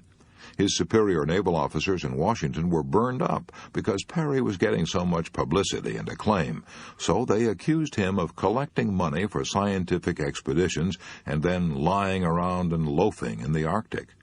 They probably believed it, because it's almost impossible not to believe what you want to believe. Their determination to humiliate and block Peary was so violent that only a direct order from President McKinley enabled Peary to continue his career in the Arctic. Would Peary have been denounced if he had a desk job at the Navy Department in Washington? No, he wouldn't have been important enough then to have aroused jealousy. General Grant had an even worse experience than Admiral Peary. In 1862, General Grant won the first great decisive victory that the North had enjoyed, a victory that was achieved in one afternoon, a victory that made Grant a national idol overnight, a victory that had tremendous repercussions even in far-off Europe, a victory that set church bells ringing and bonfires blazing from Maine to the banks of the Mississippi. Yet within 6 weeks after achieving that great victory, Grant, hero of the North, was arrested, and his army was taken from him. He wept in despair. Why was General U.S. Grant arrested at the flood tide of his victory? Largely because he had aroused the jealousy and envy of his arrogant superiors. If we are tempted to be worried about unjust criticism, here is Rule 1. Remember that unjust criticism is often a disguised compliment. Remember that no one ever kicks a dead dog. Chapter 21. Do this, and criticism can't hurt you. I once interviewed Major General Smedley Butler, old Gimlet Eye, old Hell Devil Butler, remember him? One of the most colorful, swashbuckling generals who ever commanded the United States Marines. He told me that when he was young, he was desperately eager to be popular, wanted to make a good impression on everyone. In those days, the slightest criticism smarted and stung, but he confessed that 30 years in the Marines had toughened his hide. "I have been berated and insulted," he said, "and denounced as a yellow dog, a snake, and a skunk. I have been cursed by the experts. I have been called every possible combination of unprintable cuss words in the English language. Bother me? When I hear somebody cussing me now, I never turn my head to see who's talking." Maybe old Gimlet Eye Butler was too indifferent to criticism, but one thing is sure. Most of us take the little jibes and javelins that are hurled at us far too seriously. I remember the time years ago when a reporter from the New York Sun attended a demonstration meeting of my adult education classes and lampooned me and my work. Was I burned up? I took it as a personal insult. I telephoned Gil Hodges, the chairman of the executive committee of the Sun, and practically demanded that he print an article stating the facts instead of ridicule. I was determined to make the punishment fit the crime. I'm ashamed now of the way I acted. I realize now that half the people who bought the paper never saw that article. Half of those who read it regarded it as a source of innocent merriment. Half of those who gloated over it forgot all about it in a few weeks. I realize now that people are not thinking about you and me or caring what is said about us. They're thinking about themselves, before breakfast, after breakfast, and right on until 10 minutes past midnight. They would be 1,000 times more concerned about a slight headache of their own than they would about the news of your death or mine. Even if you and I are lied about, ridiculed, double-crossed, knifed in the back, and sold down the river by 1 out of every 6 of our most intimate friends, let's not indulge in an orgy of self-pity. Instead, let's remind ourselves that that's precisely what happened to Jesus. One of his 12 most intimate friends turned traitor for a bribe that would amount in our modern money to about $19. Another of his 12 most intimate friends openly deserted Jesus the moment he got into trouble, and declared 3 times that he didn't even know Jesus, and he swore as he said it, 1 out of 6. That's what happened to Jesus. Why should you and I expect a better score? I discovered years ago that although I couldn't keep people from criticizing me unjustly, I could do something infinitely more important. I could determine whether I would let the unjust condemnation disturb me. Let's be clear about this. I'm not advocating ignoring all criticism, far from it. I'm talking about ignoring only unjust criticism. I once asked Eleanor Roosevelt how she handled unjust criticism, and Allah knows she had a lot of it. She probably had more ardent friends and more violent enemies than any other woman who ever lived in the White House. She told me that as a young girl she was almost morbidly shy, afraid of what people might say. She was so afraid of criticism that one day she asked her aunt, Theodore Roosevelt's sister, for advice. She said, "Auntie Bye, I want to do so-and-so, but I'm afraid of being criticized." Teddy Roosevelt's sister looked her in the eye and said, "Never be bothered by what people say. As long as you know in your heart you are right." Eleanor Roosevelt told me that bit of advice proved to be her rock of Gibraltar years later when she was in the White House. She told me that the only way we can avoid all criticism is to be like a Dresden china figure and stay on a shelf. Do what you feel in your heart to be right, for you'll be criticized anyway. You'll be damned if you do and damned if you don't. That is her advice. When the late Matthew C. Brush was president of the American International Corporation, I asked him if he was ever sensitive to criticism, and he replied, "Yes, I was very sensitive to it in my early days. I was eager then to have all the employees in the organization think I was perfect. If they didn't, it worried me. I would try to please first one person who had been sounding off against me, but the very thing I did to patch it up with him would make someone else mad. Then when I tried to fix it up with this person, I would stir up a couple of other bumblebees. I finally discovered that the more I tried to pacify and to smooth over injured feelings in order to escape personal criticism, the more certain I was to increase my enemies. So finally I said to myself, if you get your head above the crowd, you're going to be criticized, so get used to the idea. That helped me tremendously. From that time on, I made it a rule to do the very best I could, and then put up my old umbrella and let the rain of criticism drain off me instead of run down my neck. Deems Taylor went a bit further. He let the rain of criticism run down his neck and had a good laugh over it, in public. He was giving his comments during the intermission of the Sunday afternoon radio concerts of the New York Philharmonic Symphony Orchestra. One woman wrote him a letter calling him a liar, a traitor, a snake, and a moron. Mr. Taylor says in his book, Of Men and Music, I have a suspicion that she didn't care for that talk. On the following week's broadcast, Mr. Taylor read this letter over the radio to millions of listeners, and received another letter from the same lady a few days later, expressing her unaltered opinion, says Mr. Taylor, that I was still a liar, a traitor, a snake, and a moron. We can't keep from admiring a man who takes criticism like that. We admire his serenity, his unshaken poise, and his sense of humor.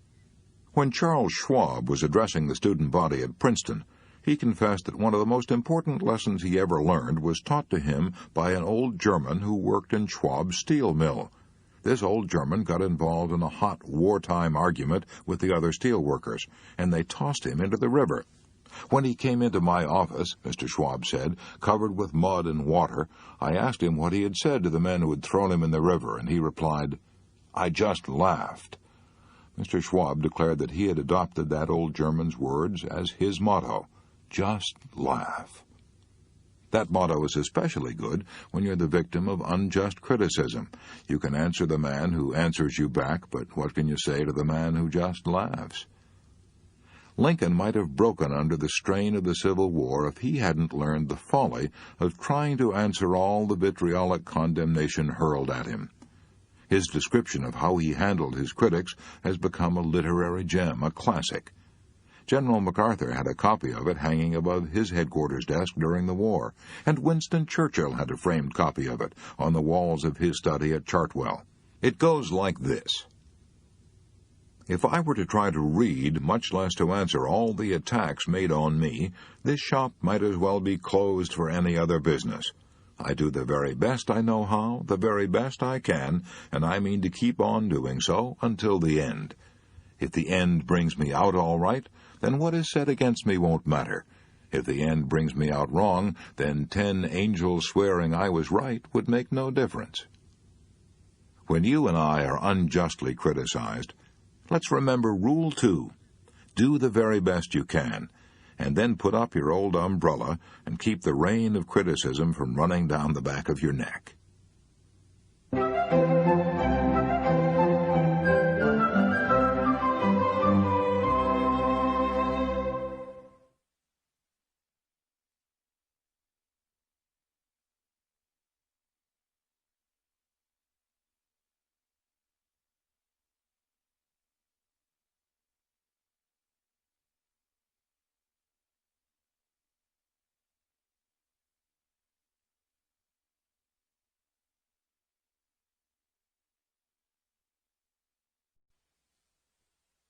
Chapter 22. Fool Things I Have Done. I have a folder in my private filing cabinet marked FTD, short for Fool Things I've Done. I put in that folder written records of the fool things I've been guilty of. I sometimes dictate these memos to my secretary, but sometimes they're so personal, so stupid, that I'm ashamed to dictate them, so I write them out in longhand. I can still recall some of the criticism of Dale Carnegie that I put in my FTD folder 15 years ago. If I'd been utterly honest with myself, I would now have a filing cabinet bursting out at the seams with these FTD memos. I can truthfully repeat what King Saul said 30 centuries ago. I have played the fool and have erred exceedingly. When I get out my FTD folders and reread the criticisms I have written of myself, they help me deal with the toughest problem I shall ever face, the management of Dale Carnegie. I used to blame my troubles on other people, but as I've grown older and wiser, I hope, I've realized that I myself, in the last analysis, am to blame for almost all my misfortunes. Lots of people have discovered that as they grow older. "No one but myself," said Napoleon at St. Helena. "No one but myself can be blamed for my fall. I have been my own greatest enemy, the cause of my own disastrous fate." Let me tell you about a man I knew who was an artist when it came to self-appraisal and self-management. His name was H.P. Howell. When the news of his sudden death in the drugstore of the Hotel Ambassador in New York was flashed across the nation on July 31, 1944, Wall Street was shocked, for he was the leader in American finance, chairman of the board of the Commercial National Bank and Trust Company, and a director of several large corporations. He grew up with little formal education, started out in life clerking in a country store, and later became credit manager for U.S. Steel, and was on his way to position and power. "For years I have kept an engagement book showing all the appointments I have during the day," Mr. Howell told me when I asked him to explain the reasons for his success. "My family never makes any plans for me on Saturday night, for the family knows that I devote a part of each Saturday evening to self-examination and a review and appraisal of my work during the week. After dinner, I go off by myself, open my engagement book, and think over all the interviews, discussions, and meetings that have taken place since Monday morning. I ask myself, what mistakes did I make that time? What did I do that was right? And in what way could I have improved my performance? What lesson can I learn from that experience? I sometimes find that this weekly review makes me very unhappy. Sometimes I'm astonished by my own blunders. Of course, as the years have gone by, these blunders have become less frequent. This system of self-analysis, continued year after year, has done more for me than any other thing I have ever attempted." Maybe H.P. Howell borrowed his idea from Ben Franklin. Only Franklin didn't wait until Saturday night. He gave himself a severe going-over every night. He discovered that he had 13 serious faults. Here are 3 of them: wasting time, stewing around over trifles, arguing and contradicting people. Wise old Ben Franklin realized that unless he eliminated these handicaps, he wasn't going to get very far. So he battled one of his shortcomings every day for a week and kept a record of who had won each day's slugging match. The next week, he would pick out another bad habit, put on the gloves, and when the bell rang, he would come out of his corner fighting. Franklin kept up this battle with his faults every week for more than 2 years. No wonder he became one of the best-loved and most influential men this nation ever produced. Elbert Hubbard said, "Every man is a damn fool for at least 5 minutes a day. Wisdom consists in not exceeding that limit." The small man flies into a rage over the slightest criticism, but the wise man is eager to learn from those who have censured him and reproved him and disputed the passage with him. Walt Whitman put it this way: "Have you learned only of those who admired you and were tender with you and stood aside for you? Have you not learned great lessons from those who rejected you and braced themselves against you or disputed the passage with you?" Instead of waiting for our enemies to criticize us or our work, let's beat them to it. Let's be our own most severe critic. Let's find and remedy all our weaknesses before our enemies get a chance to say a word. That is what Charles Darwin did. In fact, he spent 15 years criticizing, well, the story goes like this. When Darwin completed the manuscript of his immortal book, The Origin of Species, he realized that the publication of his revolutionary concept of creation would rock the intellectual and religious worlds. So he became his own critic and spent another 15 years checking his data, challenging his reasoning, criticizing his conclusions. Suppose someone denounced you as a mad fool. What would you do? Get angry? Indignant? Here's what Lincoln did. Edward M. Stanton, Lincoln's Secretary of War, once called Lincoln a damned fool. Stanton was indignant because Lincoln had been meddling in Stanton's affairs. In order to please a selfish politician, Lincoln had signed an order transferring certain regiments. Stanton not only refused to carry out Lincoln's orders, but swore that Lincoln was a damn fool for ever signing such orders. What happened?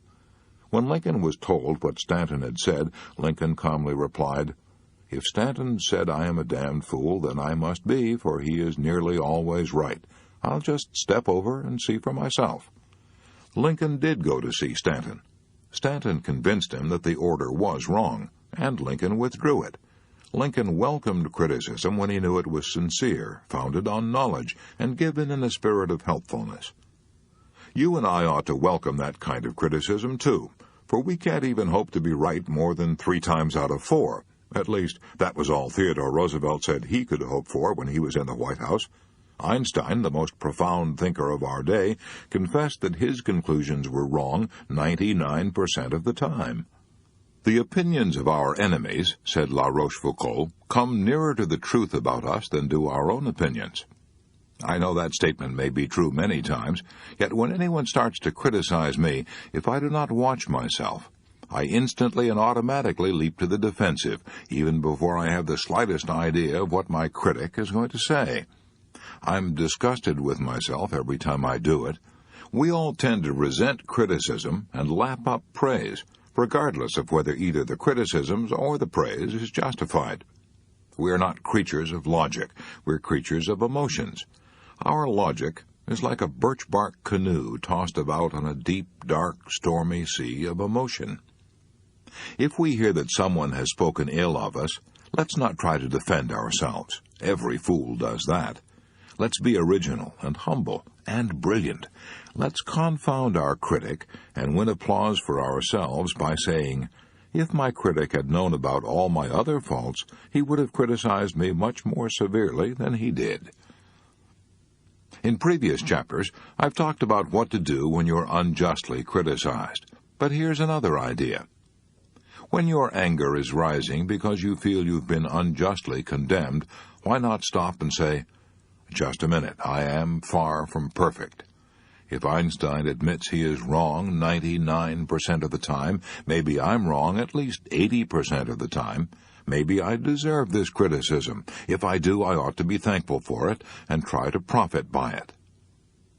Charles Luckman, a former president of the Pepsodent Company, spent $1 million a year putting Bob Hope on the air. He didn't look at the letters praising the program, but he insisted on seeing the critical letters. He knew he might learn something from them. The Ford Company was so eager to find out what was wrong with its management and operations that it polled the employees and invited them to criticize the company. I know a former soap salesman who used to even ask for criticism. When he first started out selling soap for Colgate, orders came slowly. He worried about losing his job. Since he knew there was nothing wrong with the soap or the price, he figured that the trouble must be himself. When he failed to make a sale, he would often walk around the block trying to figure out what was wrong. Had he been too vague? Did he lack enthusiasm? Sometimes he would go back to the merchant and say, "I haven't come back here to try to sell you any soap. I've come back to get your advice and your criticism. Won't you please tell me what I did that was wrong when I tried to sell you soap a few minutes ago? You're far more experienced and successful than I am. Please give me your criticism. Be frank. Don't pull your punches." This attitude won him a lot of friends and priceless advice. And what do you suppose ever happened to him? He rose to be president of the Colgate-Palmolive Peet Soap Company, one of the world's largest makers of soap. His name is E. H. Little. It takes a big man to do what H. P. Howell, Ben Franklin, and E. H. Little did. And now, while nobody is looking, why not peep into the mirror and ask yourself whether you belong in that kind of company? To keep from worrying about criticism, here is Rule 3. Let's keep a record of the fool things we've done and criticize ourselves. Since we can't hope to be perfect, let's do what E. H. Little did. Let's ask for unbiased, helpful, constructive criticism. Part 6 in a nutshell. How to keep from worrying about criticism. Rule 1. Unjust criticism is often a disguised compliment. It often means that you have aroused jealousy and envy. Remember that no one ever kicks a dead dog. Rule 2. Do the very best you can, and then put up your old umbrella and keep the rain of criticism from running down the back of your neck. Rule 3. Let's keep a record of the fool things we've done and criticize ourselves. Since we can't hope to be perfect, let's do what E.H. Little did. Let's ask for unbiased, helpful, constructive criticism.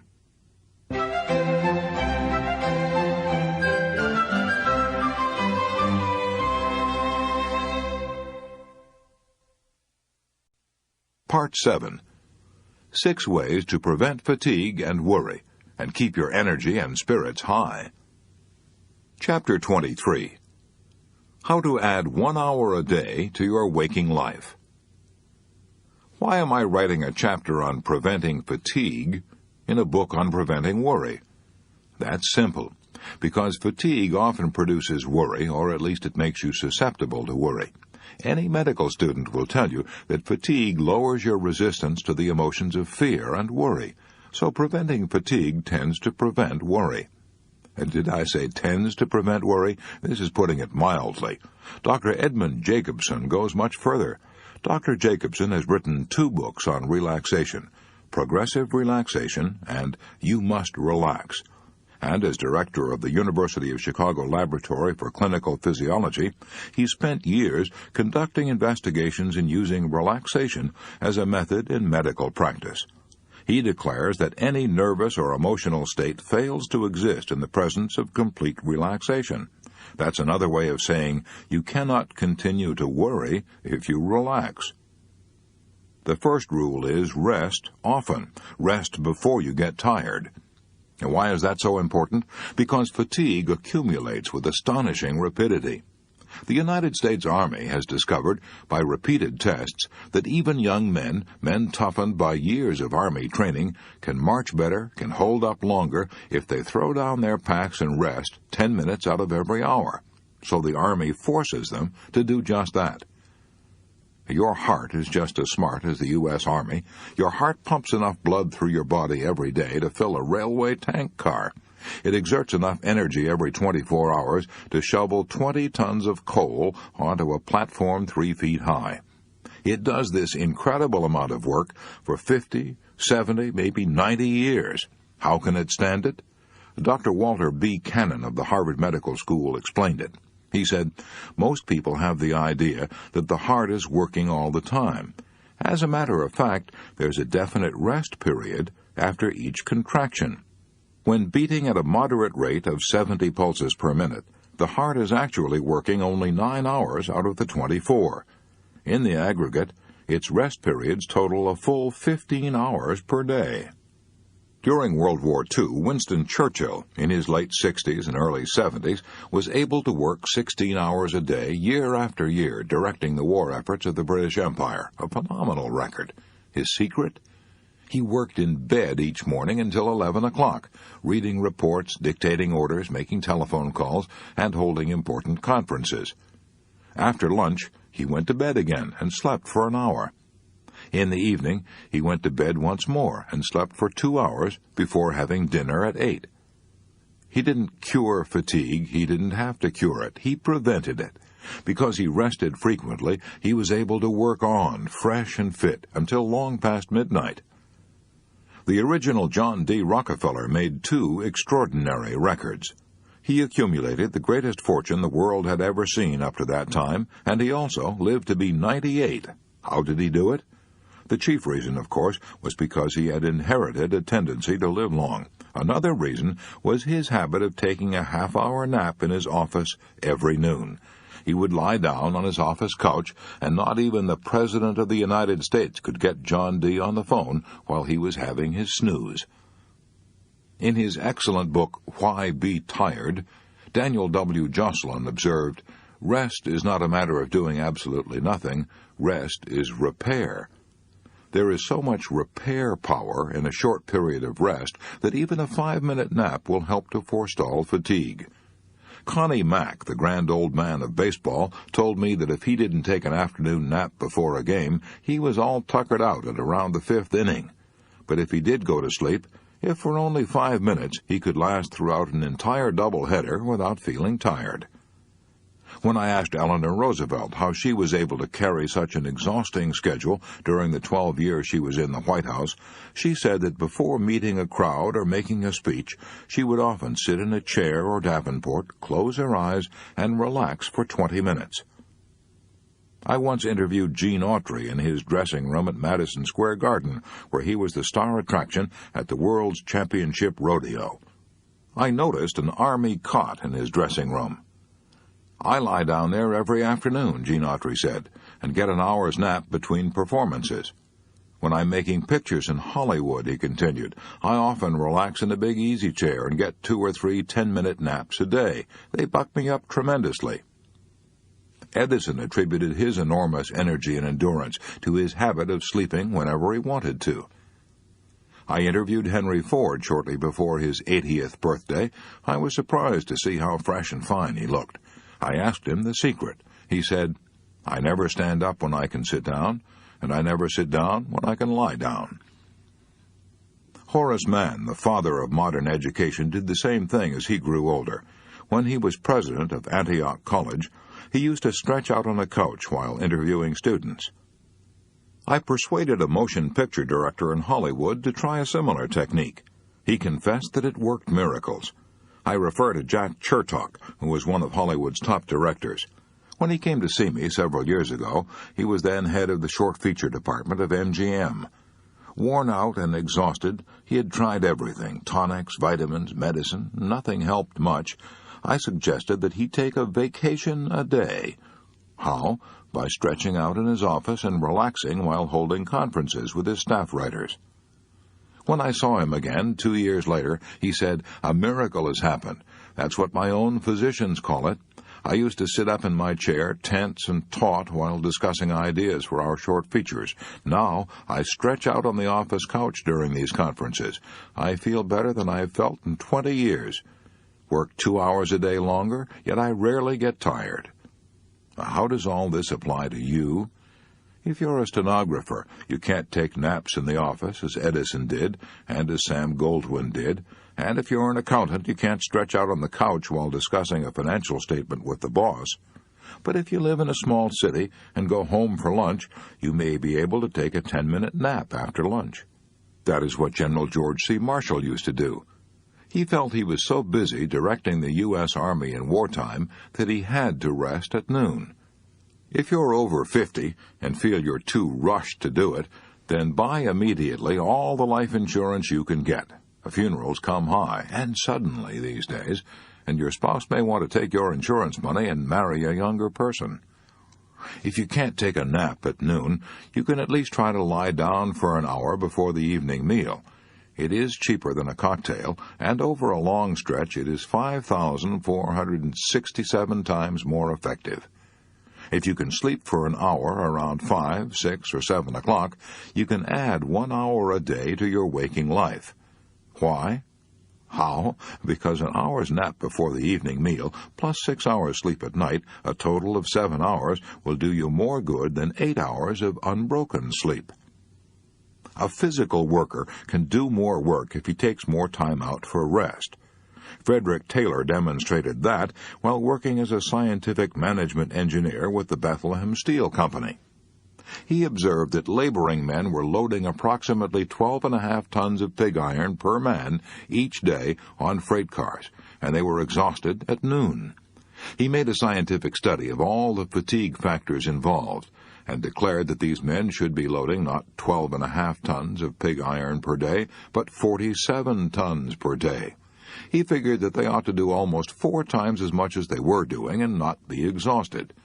But prove it. Taylor selected a Mr. Schmidt, who was required to work by the stopwatch. Schmidt was told by the man who stood over him with a watch, "Now pick up a pig and walk. Now sit down and rest. Now walk. Now rest." And what happened? Schmidt carried 47 tons of pig iron each day, while the other men carried only 12.5 tons per man. And he practically never failed to work at this pace during the 3 years that Frederick Taylor was at Bethlehem. Schmidt was able to do this because he rested before he got tired. He worked approximately 26 minutes before he got tired. He worked approximately 26 minutes out of the hour and rested 34 minutes. He rested more than he worked, yet he did almost 4 times as much work as the others. Is this mere hearsay?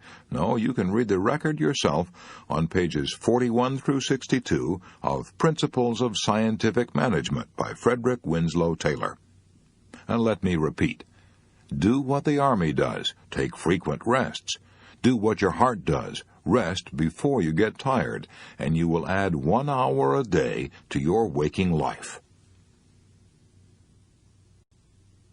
Chapter 24. What makes you tired, and what you can do about it. Here's an astounding and significant fact. Mental work alone can't make you tired. It sounds absurd, but a few years ago, scientists tried to find out how long the human brain could labor without reaching a diminished capacity for work, the scientific definition of fatigue.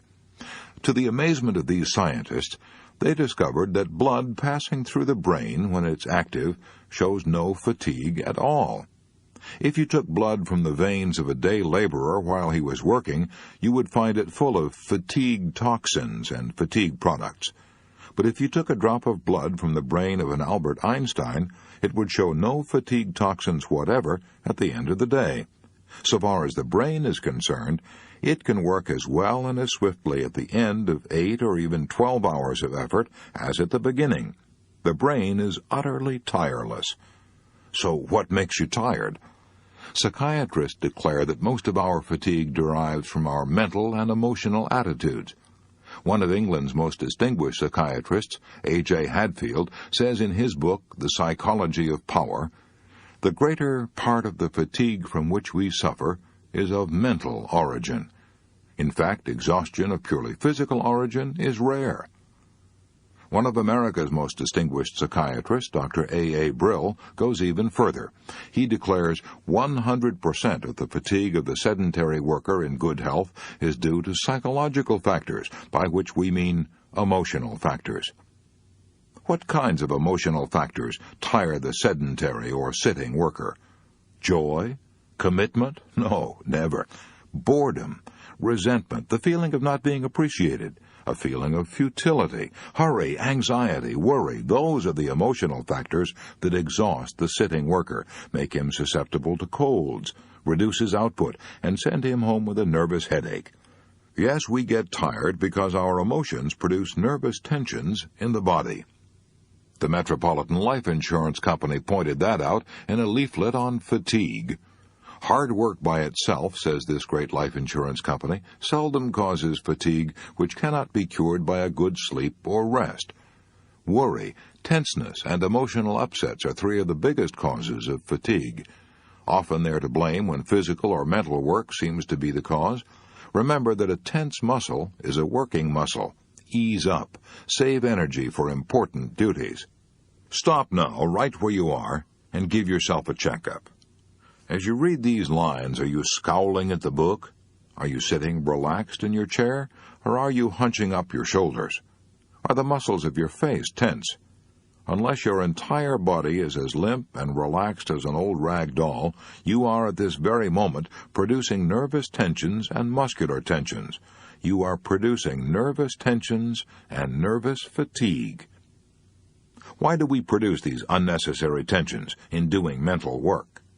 Daniel W. Joslin says, I find that the chief obstacle is the almost universal belief that hard work requires a feeling of effort, else it is not well done.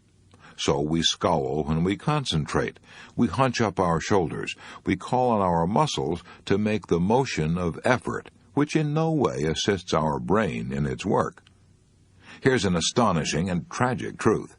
Millions of people who wouldn't dream of wasting dollars go right on wasting and squandering their energy with the recklessness of 7 drunken sailors in Singapore. What is the answer to this nervous fatigue? Relax, relax, relax. Learn to relax while you're doing your work. Easy? No, you'll probably have to reverse the habits of a lifetime. But it is worth the effort, for it may revolutionize your life. William James said in his essay, The Gospel of Relaxation, "The American over-tension and jerkiness and breathlessness and intensity and agony of expression are bad habits, nothing more or less. Tension is a habit. Relaxing is a habit, and bad habits can be broken, good habits formed." How do you relax? Do you start with your mind or do you start with your nerves? You don't start with either. You always begin to relax with your muscles. Let's give it a try. To show how it's done, suppose we start with your eyes. Read this paragraph through, and when you've reached the end, lean back, close your eyes, and say to your eyes silently, "Let go, let go. Stop straining, stop frowning. Let go, let go." Repeat this over and over, very slowly, for a minute. Didn't you notice that after a few seconds the muscles of the eyes began to obey? Didn't you feel as though some hand had wiped away the tension? Well, incredible as it seems, you have sampled in that 1 minute the whole key and secret to the art of relaxing. You can do the same thing with the jaw, with the muscles of the face, with the neck, with the shoulders, the whole of the body. But the most important organ of all is the eye. Dr. Edmund Jacobson of the University of Chicago has gone so far as to say that if you can completely relax the muscles of your eyes, you can forget all your troubles. The reason the eyes are so important in relieving nervous tension is that they burn up 1/4 of all the nervous energies consumed by the body. That is also why so many people with perfectly sound vision suffer from eye strain. They are tensing the eyes. Vicki Baum, the famous novelist, said that when she was a child, she met an old man who taught her one of the most important lessons she ever learned. She had fallen down and cut her knees and hurt her wrist. The old man picked her up. He had once been a circus clown, and as he brushed her off, he said, "The reason you injured yourself was because you don't know how to relax. You have to pretend you are as limp as a sock, an old crumpled sock. Come, I'll show you how to do it." That old man taught Vicki Baum and the other children how to fall, how to do flip-flops, and how to turn somersaults. And he always insisted, think of yourself as an old crumpled sock, then you've got to relax. You can relax in odd moments almost anywhere you are. Only don't make an effort to relax. Relaxation is the absence of all tension and effort. Think ease and relaxation. Begin by thinking relaxation of the muscles of your eyes and your face, saying over and over, let go, let go, let go, and relax. Feel the energy flowing out of your facial muscles to the center of your body. Think of yourself as free from tension as a baby. That is what Galli-Curci, the great soprano, used to do. Helen Jepson told me that she used to see Galli-Curci before a performance, sitting in a chair with all her muscles relaxed and her lower jaw so limp it actually sagged. An excellent practice. It kept her from becoming too nervous before her stage entrance. It prevented fatigue. Here are 4 suggestions that will help you learn to relax. 1. Relax in odd moments. Let your body go limp like an old sock. I keep an old maroon-colored sock on my desk as I work. Keep it there as a reminder of how limp I ought to be. If you haven't got a sock, a cat will do. Did you ever pick up a kitten sleeping in the sunshine? If so, both ends sagged like a wet newspaper. Even the yogis in India say that if you want to master the art of relaxation, study the cat. I never saw a tired cat, a cat with a nervous breakdown, or a cat suffering from insomnia, worry, or stomach ulcers.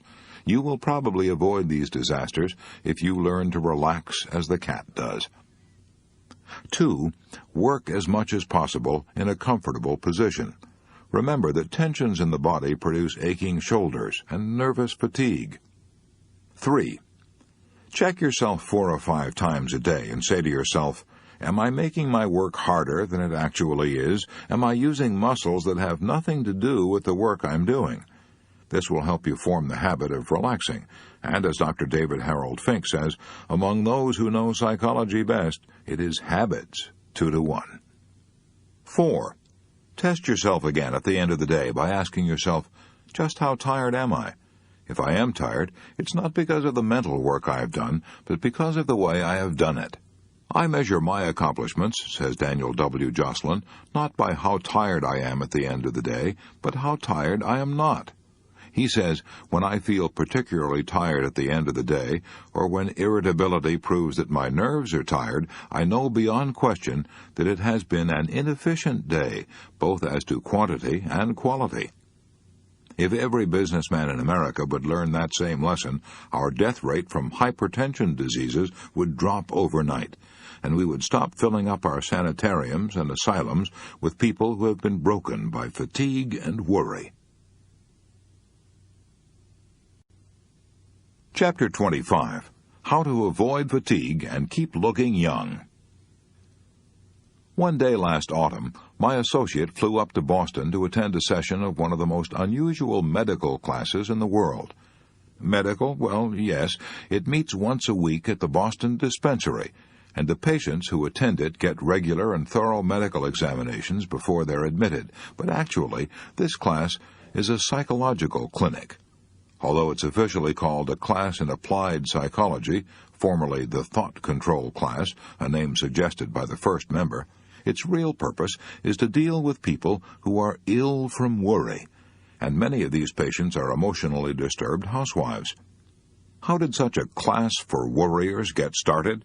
Well, in 1930, Dr. Joseph H. Pratt, who, by the way, had been a pupil of Sir William Osler, observed that many of the outpatients who came to the Boston Dispensary apparently had nothing wrong with them physically, yet they had practically all the symptoms that flesh is heir to.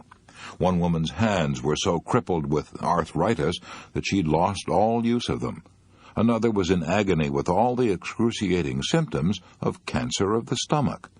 Others had backaches, headaches, were chronically tired, or had vague aches and pains. They actually felt these pains, but the most exhaustive medical examination showed that nothing whatever was wrong with these people, in the physical sense.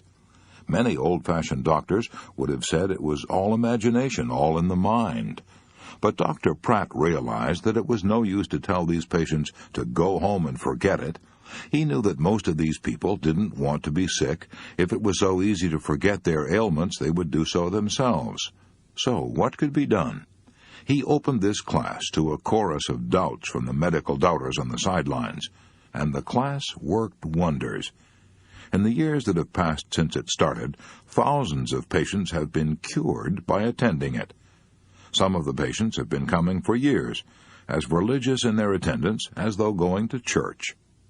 My assistant talked to a woman who has hardly missed a session in more than 9 years. She said that when she first went to the clinic, she was thoroughly convinced she had a floating kidney and some kind of heart ailment. She was so worried and tense that she occasionally lost her eyesight and had spells of blindness. Yet today she's confident and cheerful and in excellent health. She looked only about 40, yet she held one of her grandchildren asleep in her lap. I used to worry so much about my family troubles, she said, that I wished I could die. But I learned at this clinic the futility of worrying. I learned to stop it, and I can honestly say now that my life is serene.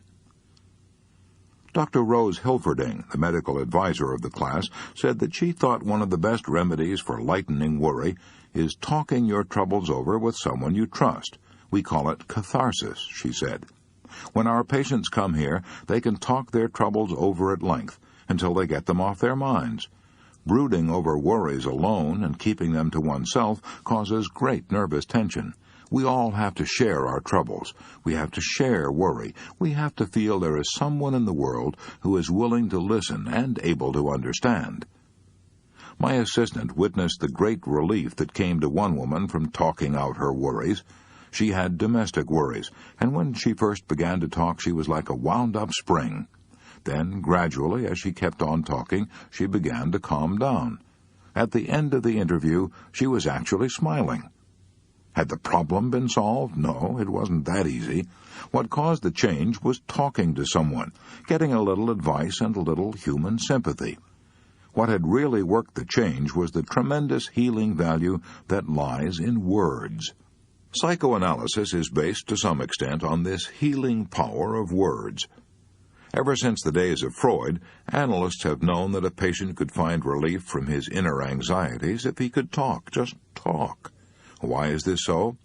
Maybe because by talking, we gain a little better insight into our troubles, get a better perspective. No one knows the whole answer, but all of us know that spitting it out or getting it off our chests brings almost instant relief. So the next time we have an emotional problem, why don't we look around for someone to talk to? I don't mean, of course, to go around making pests of ourselves by whining and complaining to everyone in sight. Let's decide on someone we can trust and make an appointment. Maybe a relative, a doctor, a lawyer, a minister or priest. Then say to that person, "I want your advice. I have a problem and I wish you would listen while I put it in words. You may be able to advise me. You may see angles to this thing that I can't see myself. But even if you can't, you'll help me tremendously if you will just sit and listen while I talk it out." Talking things out, then, is one of the principal therapies used at the Boston dispensary class. But here are some other ideas we picked up at the class, things you can do in your home. 1. Keep a notebook or scrapbook for inspirational reading. Into this book, you can paste all the poems or short prayers or quotations which appeal to you personally and give you a lift. Then, when a rainy afternoon sends your spirits plunging down, perhaps you can find a recipe in this book for dispelling the gloom. Many patients kept such notebooks for years. They said it was a spiritual shot in the arm. 2. Don't dwell too long on the shortcomings of others. One woman at the class who found herself developing into a scolding, nagging, and haggard-faced wife was brought up short with the question, "What would you do if your husband died?" She was so shocked by the idea that she immediately sat down and drew up a list of all her husband's good points. She made quite a list. Why don't you try the same thing the next time you feel you married a tyrant? Maybe you will find, after reading your spouse's virtues, that he or she is a person you'd like to meet. 3. Get interested in people. Develop a friendly, healthy interest in the people who share your life. One ailing woman who felt herself so exclusive that she hadn't any friends was told to try to make up a story about the next person she met. She began in the bus to weave backgrounds and settings for the people she saw. She tried to imagine what their lives had been like. First thing you know, she was talking to people everywhere, and today she's happy, alert, and a charming human being, cured of her pains. 4. Make up a schedule for tomorrow's work before you go to bed tonight.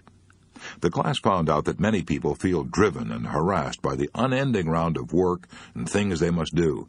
They never got their work finished. They were chased by the clock. To cure this sense of hurry and worry, the suggestion was made that they draw up a schedule each night for the following day. What happened? More work was accomplished, much less fatigue, a feeling of pride and achievement, and time left over for rest and enjoyment. 5. Finally, avoid tension and fatigue. Relax, relax. Nothing will make you look old sooner than tension and fatigue. Nothing will work such havoc with your freshness and looks. My assistant sat for an hour in the Boston Thought Control class while Professor Paul E. Johnson, the director, went over many of the principles we've already discussed in the previous chapter, the rules for relaxing. At the end of 10 minutes of these relaxing exercises, which my assistant did with the others, she was almost asleep sitting upright in her chair. Why is such stress laid on this physical relaxing? Because the clinic knows, as other doctors know, that if you're going to get the worry kinks out of people, they've got to relax. Yes, you have got to relax. Strangely enough, a good hard floor is better to relax on than an inner spring bed. It gives more resistance. It's good for the spine. All right then, here are some exercises you can do. Try them for a week and see what you do for your looks and disposition. A. Lie flat on the floor whenever you feel tired. Stretch as tall as you can. Roll around if you want to. Do it twice a day. B. Close your eyes. You might try saying, as Professor Johnson recommended, something like this. The sun is shining overhead, the sky is blue and sparkling, nature is calm and in control of the world, and I, as nature's child, am in tune with the universe. or better still, pray. C. If you cannot lie down because you can't spare the time, then you can achieve almost the same effect sitting down in a chair. A hard, upright chair is the best for relaxing. Sit upright in the chair like a seated Egyptian statue, and let your hands rest, palms down, on the tops of your thighs. D. Now, slowly tense the toes, then let them relax. Tense the muscles in your legs, and let them relax. Do this slowly upward with all the muscles of your body until you get to the neck. Then let your head roll around heavily, as though it were a football. Keep saying to your muscles, as in the previous chapter, let go, let go. E. Quiet your nerves with slow, steady breathing. Breathe from deep down. The yogis of India were right. Rhythmical breathing is one of the best methods ever discovered for soothing the nerves. F. Think of all the wrinkles and frowns in your face, and smooth them all out. Loosen up the worry creases you feel between your brows and at the sides of your mouth. Do this twice a day, and maybe you won't have to go to a health club to get a massage. Maybe the lines will disappear from the inside out. Chapter 26. 4 good working habits that will help prevent fatigue and worry. Good working habit number 1. Clear your desk of all papers except those relating to the immediate problem at hand.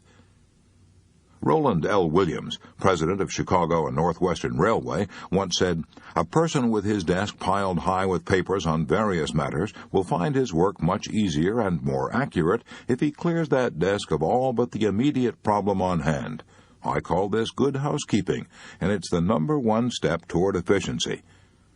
If you visit the Library of Congress in Washington, D.C., you will find 5 words painted on the ceiling, 5 words written by the poet Pope. Order is heaven's first law. Order ought to be the first law of business, too. But is it? No. The average desk is cluttered up with papers that haven't been looked at for weeks.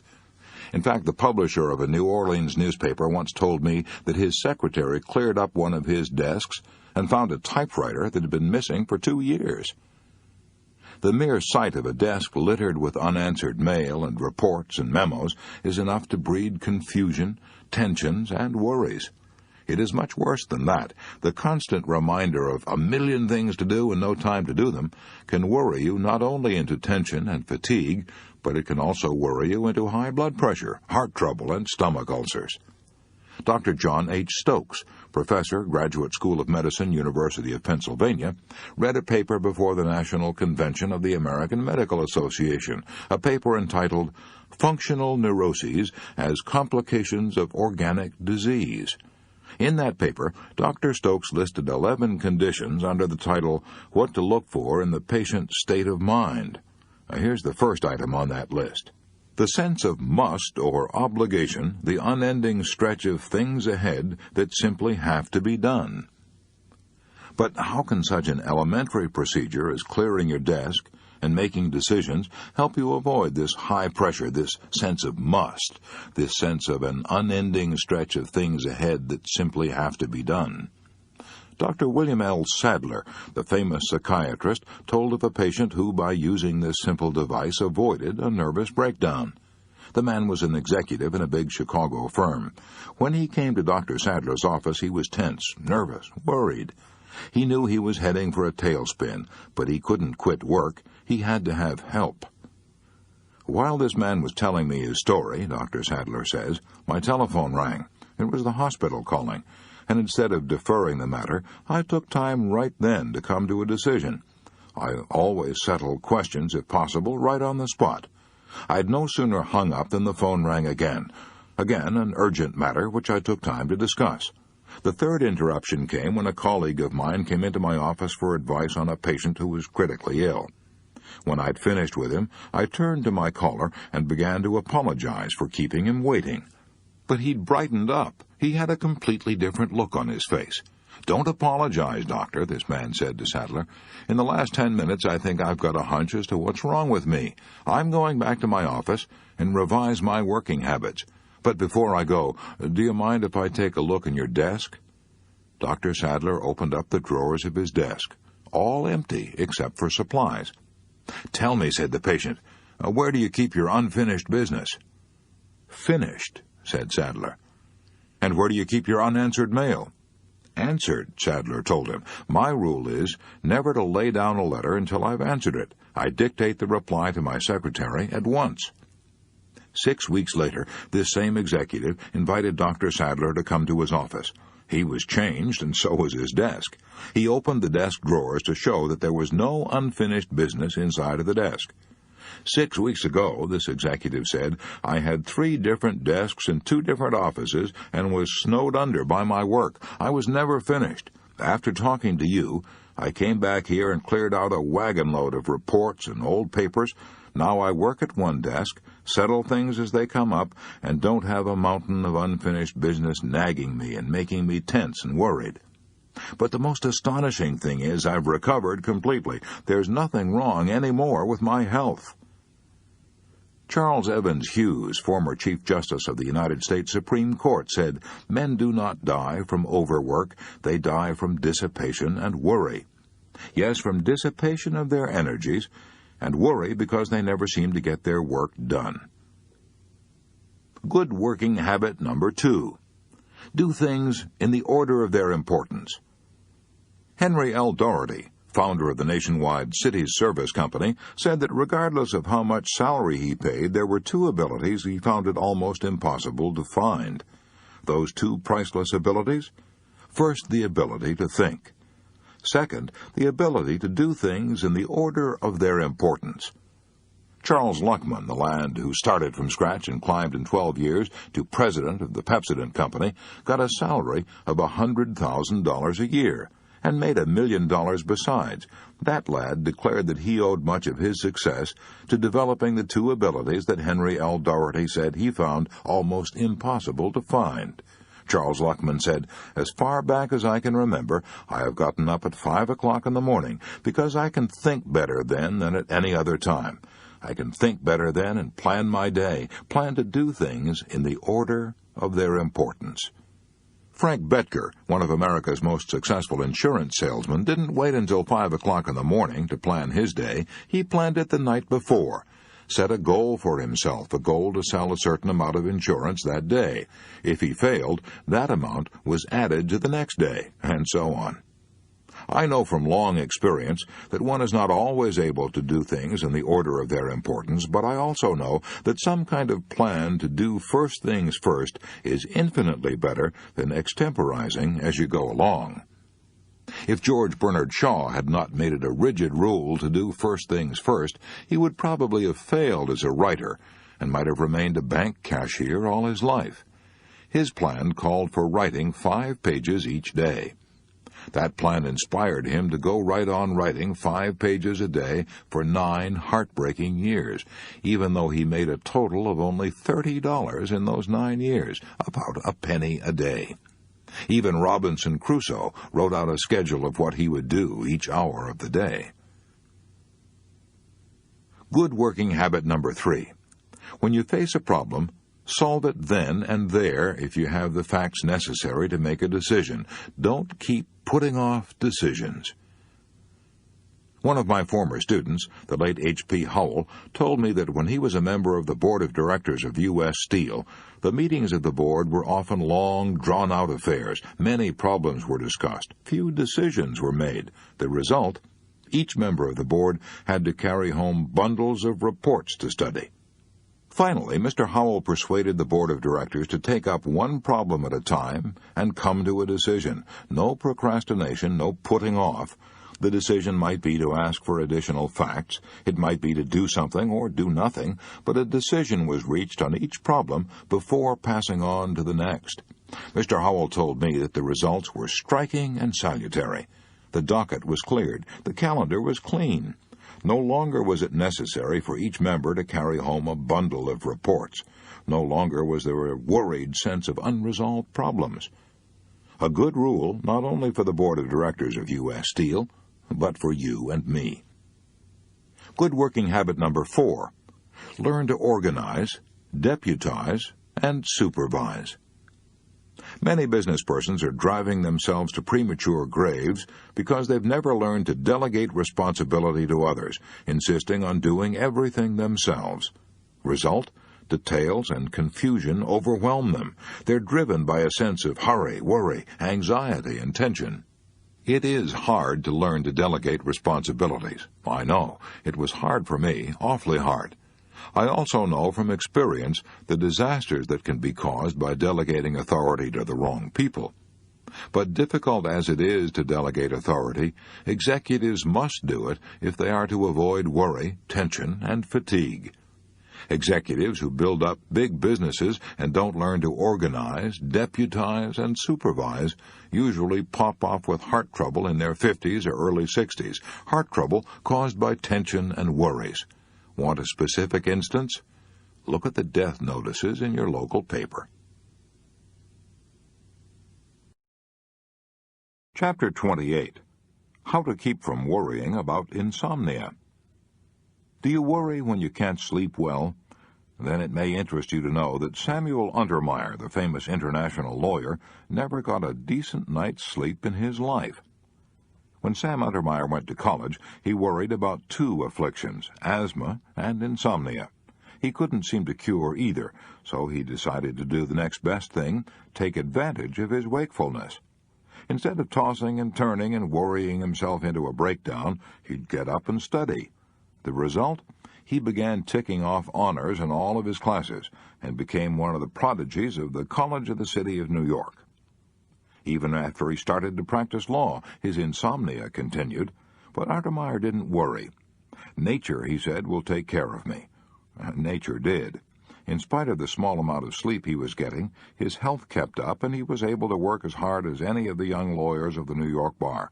He even worked harder, for he worked while they slept. At the age of 21, Sam Untermeyer was earning $75,000 a year, and other young attorneys rushed to courtrooms to study his methods. In 1931, he was paid for handling one case, what was at that time probably the highest lawyer's fee ever paid, a cool $1 million cash on the barrelhead. Still, he had insomnia, read half the night, then got up at 5 a.m. and started dictating letters. By the time most people were just starting work, his day's work would be almost half done. He lived to the age of 81, this man who had rarely had a sound night's sleep. But if he fretted and worried about his insomnia, he probably would have wrecked his life. We spend a third of our lives sleeping, yet nobody knows what sleep really is. We know it's a habit and a state of rest in which nature knits up the raveled sleeve of care, but we don't know how many hours of sleep each individual requires. We don't even know if we have to sleep at all. Fantastic? Well, during the First World War, Paul Kern, a Hungarian soldier, was shot through the frontal lobe of his brain. He recovered from the wound, but curiously enough, he couldn't fall asleep. No matter what the doctors did, and they tried all kinds of sedatives and narcotics, even hypnotism, Paul Kern couldn't be put to sleep or even made to feel drowsy. The doctors said he wouldn't live long, but he fooled them. He got a job and went on living in the best of health for years. He would lie down and close his eyes and rest, but he got no sleep whatever. His case was a medical mystery that upset many of our beliefs about sleep. Some people require far more sleep than others. Toscanini needed only 5 hours a night, but Calvin Coolidge needed more than twice that much. Coolidge slept 11 hours out of every 24. In other words, Toscanini slept away approximately 1/5 of his life, while Coolidge slept away almost half of his life. Worrying about insomnia will hurt you far more than insomnia. For example, one of my students, Ira Sandner of Ridgefield Park, New Jersey, was driven nearly to suicide by chronic insomnia. "I actually thought I was going insane," Ira Sandner told me. The trouble was, in the beginning, that I was too sound a sleeper. I wouldn't wake up when the alarm clock went off, and the result was that I was getting to work late in the morning. I worried about it, and in fact my boss warned me that I would have to get to work on time. I knew that if I kept oversleeping, I'd lose my job. I told my friends about it, and one of them suggested I concentrate hard on the alarm clock before I went to sleep. That started the insomnia. The tick-tick-tick of that blasted alarm clock became an obsession. It kept me awake, tossing all night long. When morning came, I was almost ill. I was ill from fatigue and worry. This kept on for 8 weeks. I can't put into words the tortures I suffered. I was convinced I was going insane. Sometimes I paced the floor for hours at a time, and I honestly considered jumping out of the window and ending the whole thing. At last I went to a doctor I had known all my life. He said, "Ira, I can't help you. No one can help you, because you've brought this thing on yourself. Go to bed nights, and if you can't fall asleep, forget all about it. Just say to yourself, I don't care a hang if I don't go to sleep. It's all right with me if I lie awake till morning. Keep your eyes closed and say, as long as I just lie still and don't worry about it, I'll be getting rest anyway." I did that, says Santner, and in 2 weeks' time I was dropping off to sleep. In less than 1 month I was sleeping 8 hours, and my nerves were back to normal. It wasn't insomnia that was killing Ira Sandner. It was his worry about it. Dr. Nathaniel Kleitman, professor at the University of Chicago, had done more research work on sleep than had any other living man. An expert on sleep, he declared that he had never known anyone to die from insomnia. To be sure, a man might worry about insomnia until he lowered his vitality and was swept away by germs, but it was the worry that did the damage, not the insomnia itself. Dr. Kleitman also said that the people who worry about insomnia usually sleep far more than they realize. The man who swears, "I never slept a wink last night," may have slept for hours without knowing it. For example, one of the most profound thinkers of the 19th century, Herbert Spencer, was an old bachelor, lived in a boarding house, and bored everyone with his talk about his insomnia. He even put stoppings in his ears to keep out the noise and quiet his nerves. Sometimes he took opium to induce sleep. One night, he and Professor Sayce of Oxford shared the same room at a hotel. The next morning, Spencer declared he hadn't slept a wink all night. In reality, it was Professor Sayce who hadn't slept a wink. He'd been kept awake all night by Spencer's snoring. The first requisite for a good night's sleep is a feeling of security. We need to feel that some power greater than ourselves will take care of us until morning. Dr. Thomas Hyslop of the Great West Riding Asylum stressed that point in an address before the British Medical Association. He said, "One of the best sleep-producing agents which my years of practice have revealed to me is prayer. I say this purely as a medical man." The exercise of prayer, in those who habitually exert it, must be regarded as the most adequate and normal of all the pacifiers of the mind and calmer of the nerves. Let God and let go.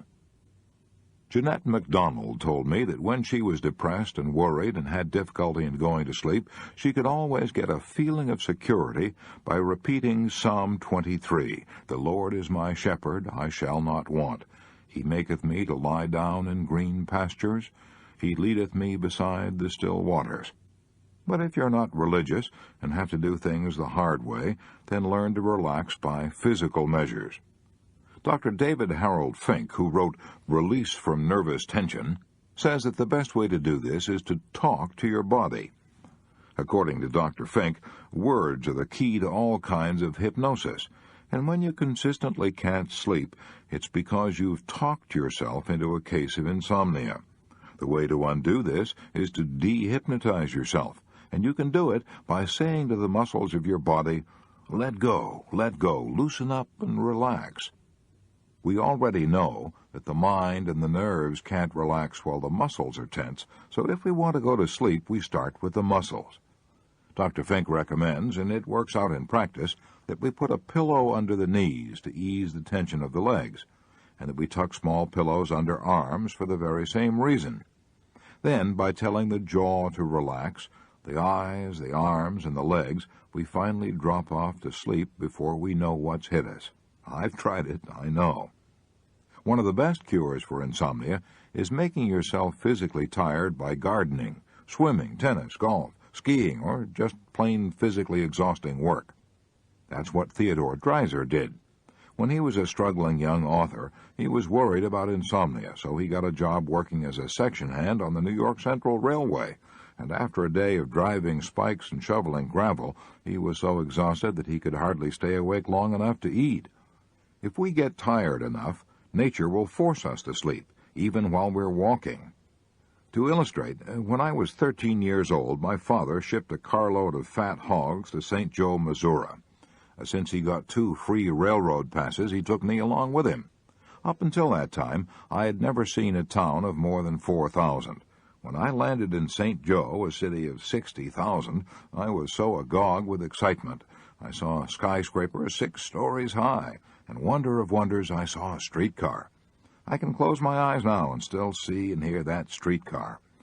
After the most thrilling and exciting day of my life, Father and I took a train back to Ravenwood, Missouri. Arriving there at 2 o'clock in the morning, we had to walk 4 miles home to the farm. And here's the point of the story. I was so exhausted that I slept and dreamed as I walked. I've often slept while riding horseback, and I'm alive to tell it. When men are completely exhausted, they sleep right through the thunder and horror and danger of war. Dr. Foster Kennedy, the famous neurologist, tells me that during the retreat of the 5th British Army in 1918, he saw soldiers so exhausted that they fell on the ground where they were and fell into a sleep as sound as a coma, and they didn't even wake up when he raised their eyelids with his fingers. And he says he noticed that invariably the pupils of the eyes were rolled upward in the sockets. After that, says Dr. Kennedy, when I had trouble sleeping, I would practice rolling up my eyeballs into this position, and I found that in a few seconds I would begin to yawn and feel sleepy. It was an automatic reflex over which I had no control. No man ever committed suicide by refusing to sleep, and no one ever will. Nature would force a man to sleep in spite of all his willpower. Nature will let us go without food or water far longer than she will let us go without sleep. Speaking of suicide reminds me of a case that Dr. Henry C. Link describes in his book, The Rediscovery of Man. Dr. Link was vice president of the Psychological Corporation, and he interviewed many people who were worried and depressed. In his chapter on overcoming fears and worries, he tells about a patient who wanted to commit suicide. Dr. Link knew arguing would only make the matter worse, so he said to this man, "If you're going to commit suicide anyway, you might at least do it in a heroic fashion. Run around the block until you drop dead." He tried it, not once but several times, and each time felt better in his mind, if not in his muscles. By the 3rd night, he had achieved what Dr. Link intended in the first place. He was so physically tired and physically relaxed that he slept like a log. Later, he joined an athletic club and began to compete in competitive sport. Soon he was feeling so good he wanted to live forever. So, to keep from worrying about insomnia, here are 5 rules. 1. If you can't sleep, do what Samuel Untermeyer did. Get up and work or read until you do feel sleepy. 2. Remember that no one was ever killed by lack of sleep. Worrying about insomnia usually causes far more damage than sleeplessness. 3. Try prayer, or repeat Psalm 23, as Jeanette MacDonald did. 4. Relax your body. 5. Exercise. Get yourself so physically tired you can't stay awake. Part 7 in a nutshell. 6 ways to prevent fatigue and worry and keep your energy and spirits high. Rule 1. Rest before you get tired. Rule 2. Learn to relax at your work. Rule 3. Learn to relax at home. Rule 4. Apply these 4 good working habits.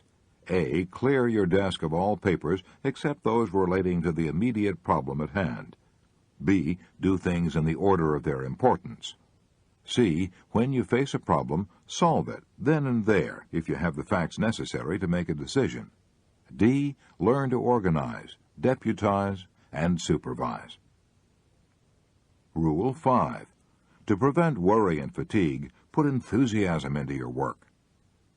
Rule 6. Remember, no one was ever killed by lack of sleep. It is worrying about insomnia that does the damage, not the insomnia.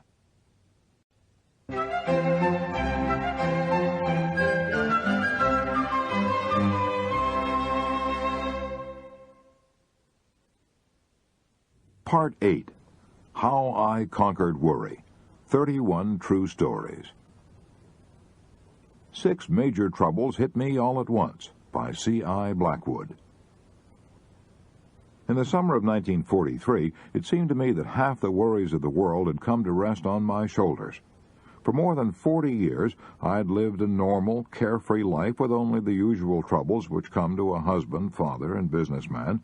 I could usually meet these troubles easily, but suddenly, wham, wham, wham, wham, wham, 6 major troubles hit me all at once. I pitched and tossed and turned in bed all night long, half dreading to see the day come, because I faced these 6 major worries.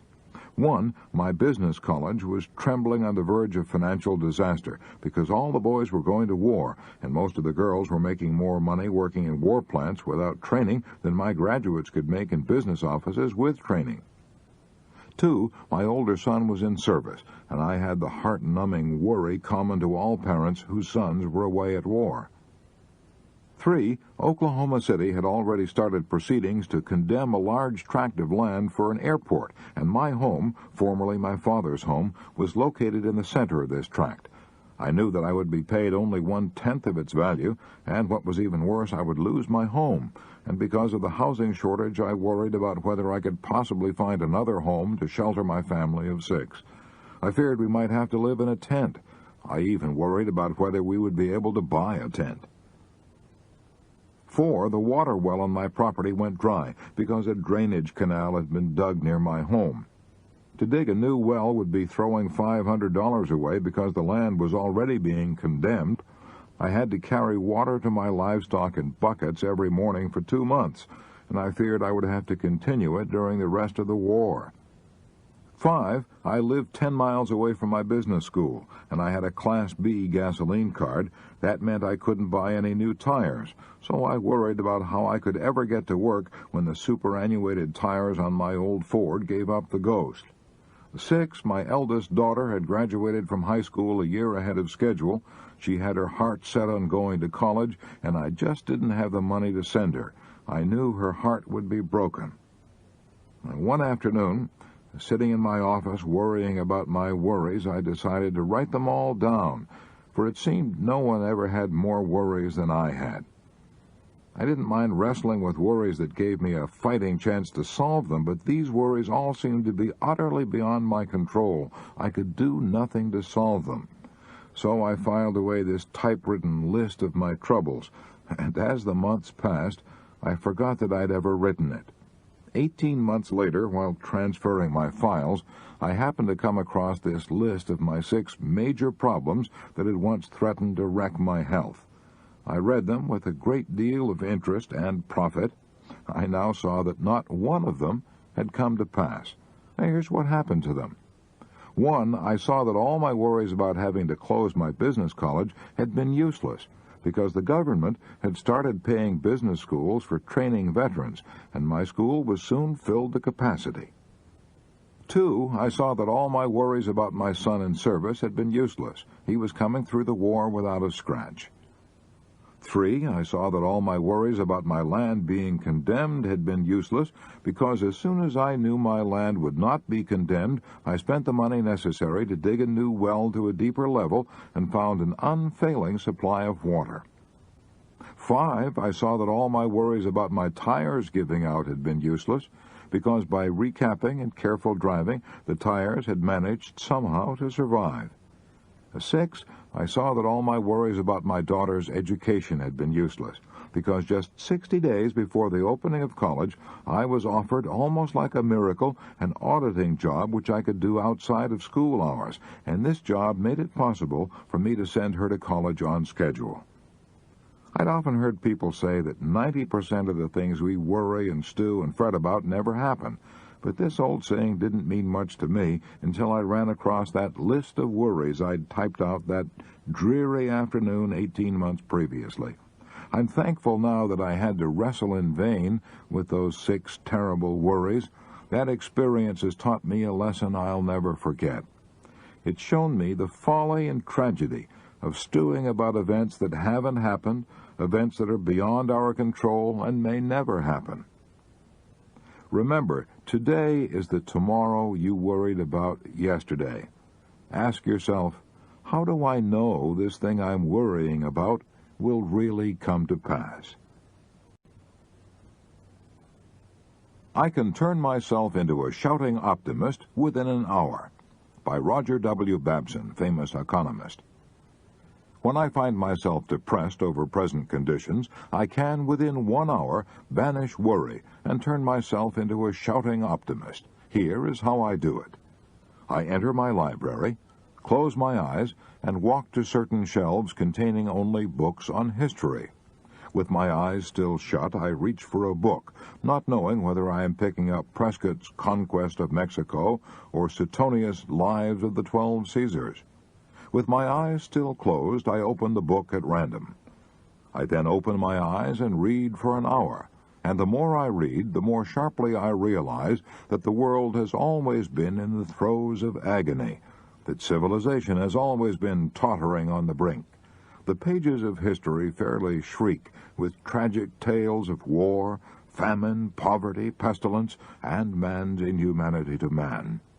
After reading history for an hour, I realize that bad as conditions are now, they are infinitely better than they used to be. This enables me to see and face my present troubles in their proper perspective, as well as to realize that the world as a whole is constantly growing better. Here is a method that deserves a whole chapter. Read history. Try to get the viewpoint of 10,000 years and see how trivial your troubles are in terms of eternity. How I Got Rid of an Inferiority Complex, by Elmer Thomas, former United States Senator from Oklahoma. When I was 15, I was constantly tormented by worries and fears and self-consciousness. I was extremely tall for my age and thin as a fence rail. I stood 6 feet 2 inches and weighed only 118 pounds. In spite of my height, I was weak and could never compete with the other boys in baseball or running games. They poked fun at me and called me Hatchet Face. I was so worried and self-conscious that I dreaded to meet anyone, and I seldom did, for our farmhouse was off the public road and surrounded by thick virgin timber that had never been cut since the beginning of time.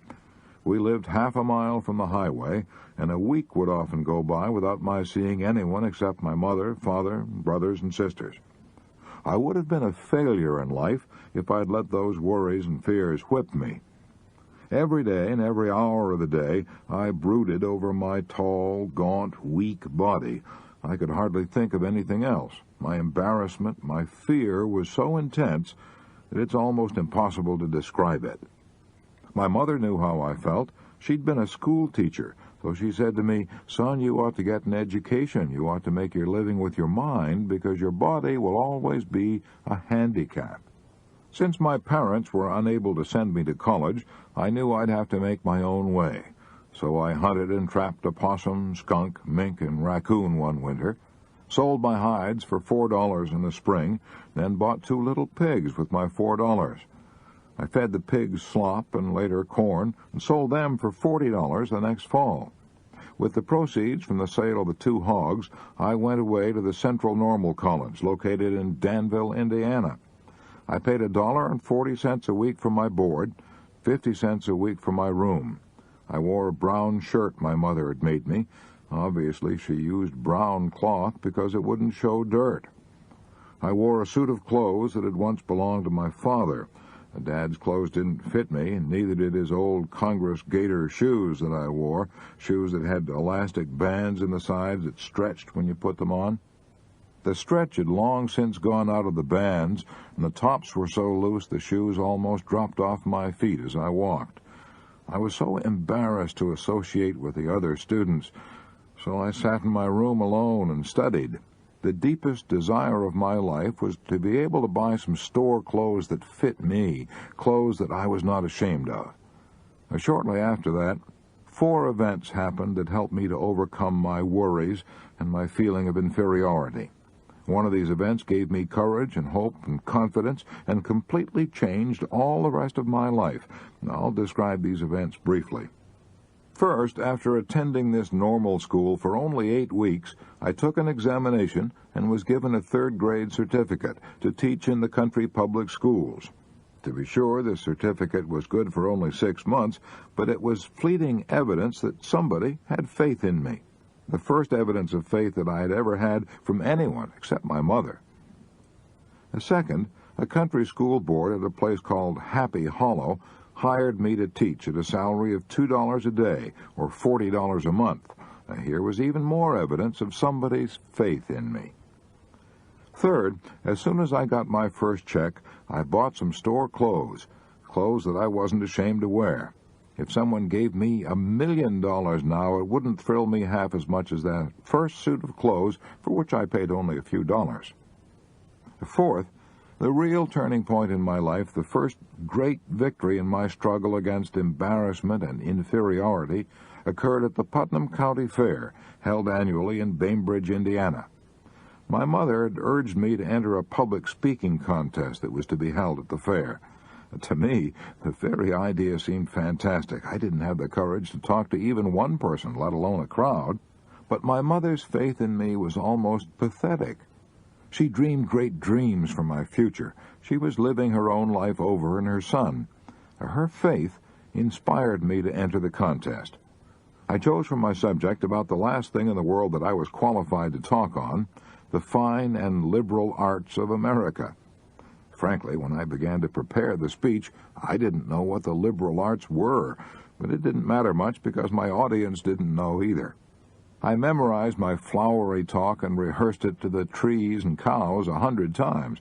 I was so eager to make a good showing for my mother's sake that I must have spoken with emotion. At any rate, I was awarded first prize. I was astounded at what happened. A cheer went up from the crowd. The very boys who'd once ridiculed me and poked fun at me and called me hatchet-face now slapped me on the back and said, "I knew you could do it, Elmer." My mother put her arms around me and sobbed. As I look back, in retrospect, I can see that winning that speaking contest was the turning point of my life. The local newspapers ran an article about me on the front page and prophesied great things for my future. Winning that contest put me on the map locally and gave me prestige, and, what's far more important, it multiplied my confidence 100-fold. I now realize that if I'd not won that contest, I probably would never have become a member of the United States Senate, for it lifted my sights, widened my horizons, and made me realize that I had latent abilities that I never dreamed I possessed. Most important, however, was the fact that the first prize in the oratorical contest was a year's scholarship in the Central Normal College. I hungered now for more education, so during the next few years, from 1896 to 1900, I divided my time between teaching and studying.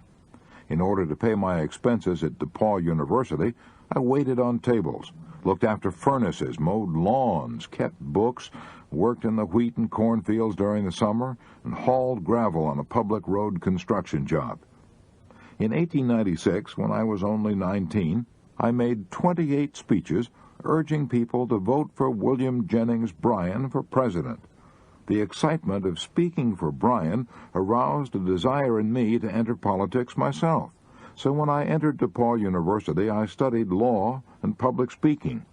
In 1899, I represented the university in a debate with Butler College, held in Indianapolis, on the subject, "Resolved that United States senators should be elected by popular vote."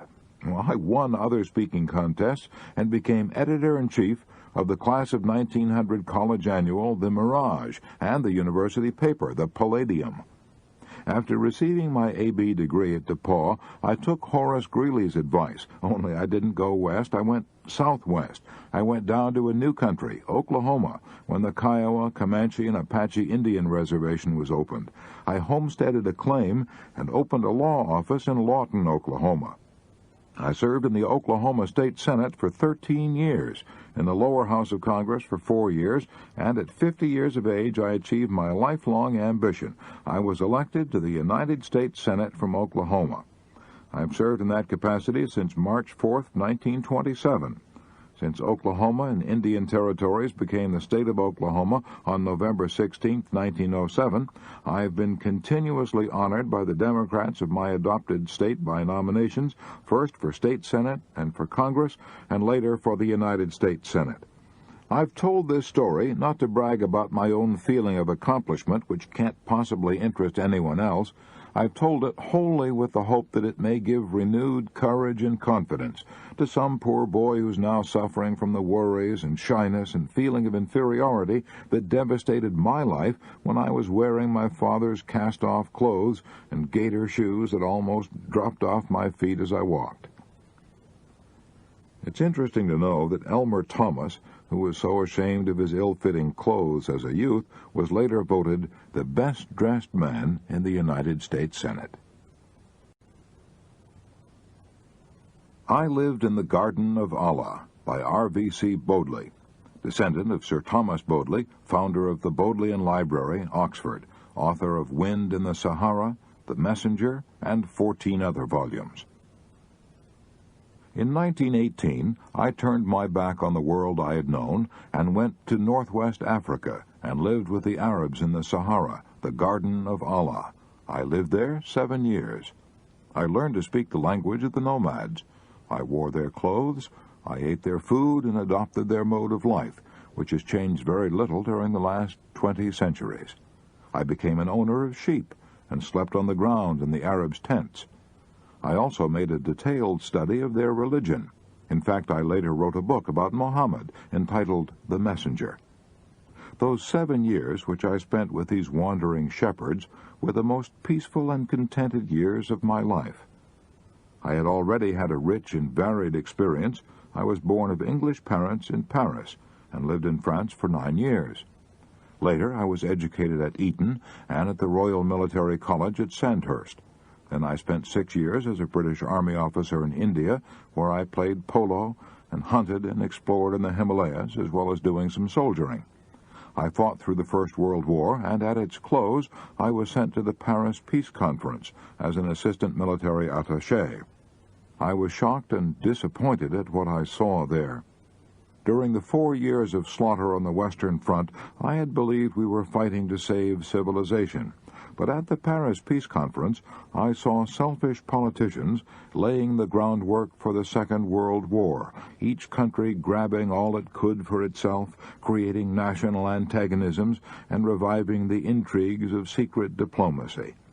I was sick of war, sick of the army, sick of society. For the first time in my career, I spent sleepless nights worrying about what I should do with my life. Lloyd George urged me to go in for politics. I was considering taking his advice when a strange thing happened, a strange thing that shaped and determined my life for the next 7 years. It all came from a conversation with Ted Lawrence, Lawrence of Arabia, the most colorful and romantic figure produced by the First World War.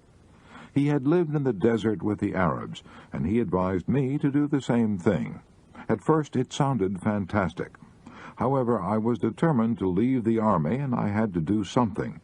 Civilian employers did not want to hire men like me, ex-officers of the regular army, especially when the labor market was jammed with millions of unemployed. So I did as Lawrence suggested. I went to live with the Arabs. I'm glad I did so. They taught me how to conquer worry. Like all faithful Muslims, they are fatalists. They believe that every word which Muhammad wrote in the Quran is the divine revelation of Allah. So when the Quran says, God created you and all your actions, they accept it literally. That is why they take life so calmly and never hurry or get into unnecessary tempers when things go wrong.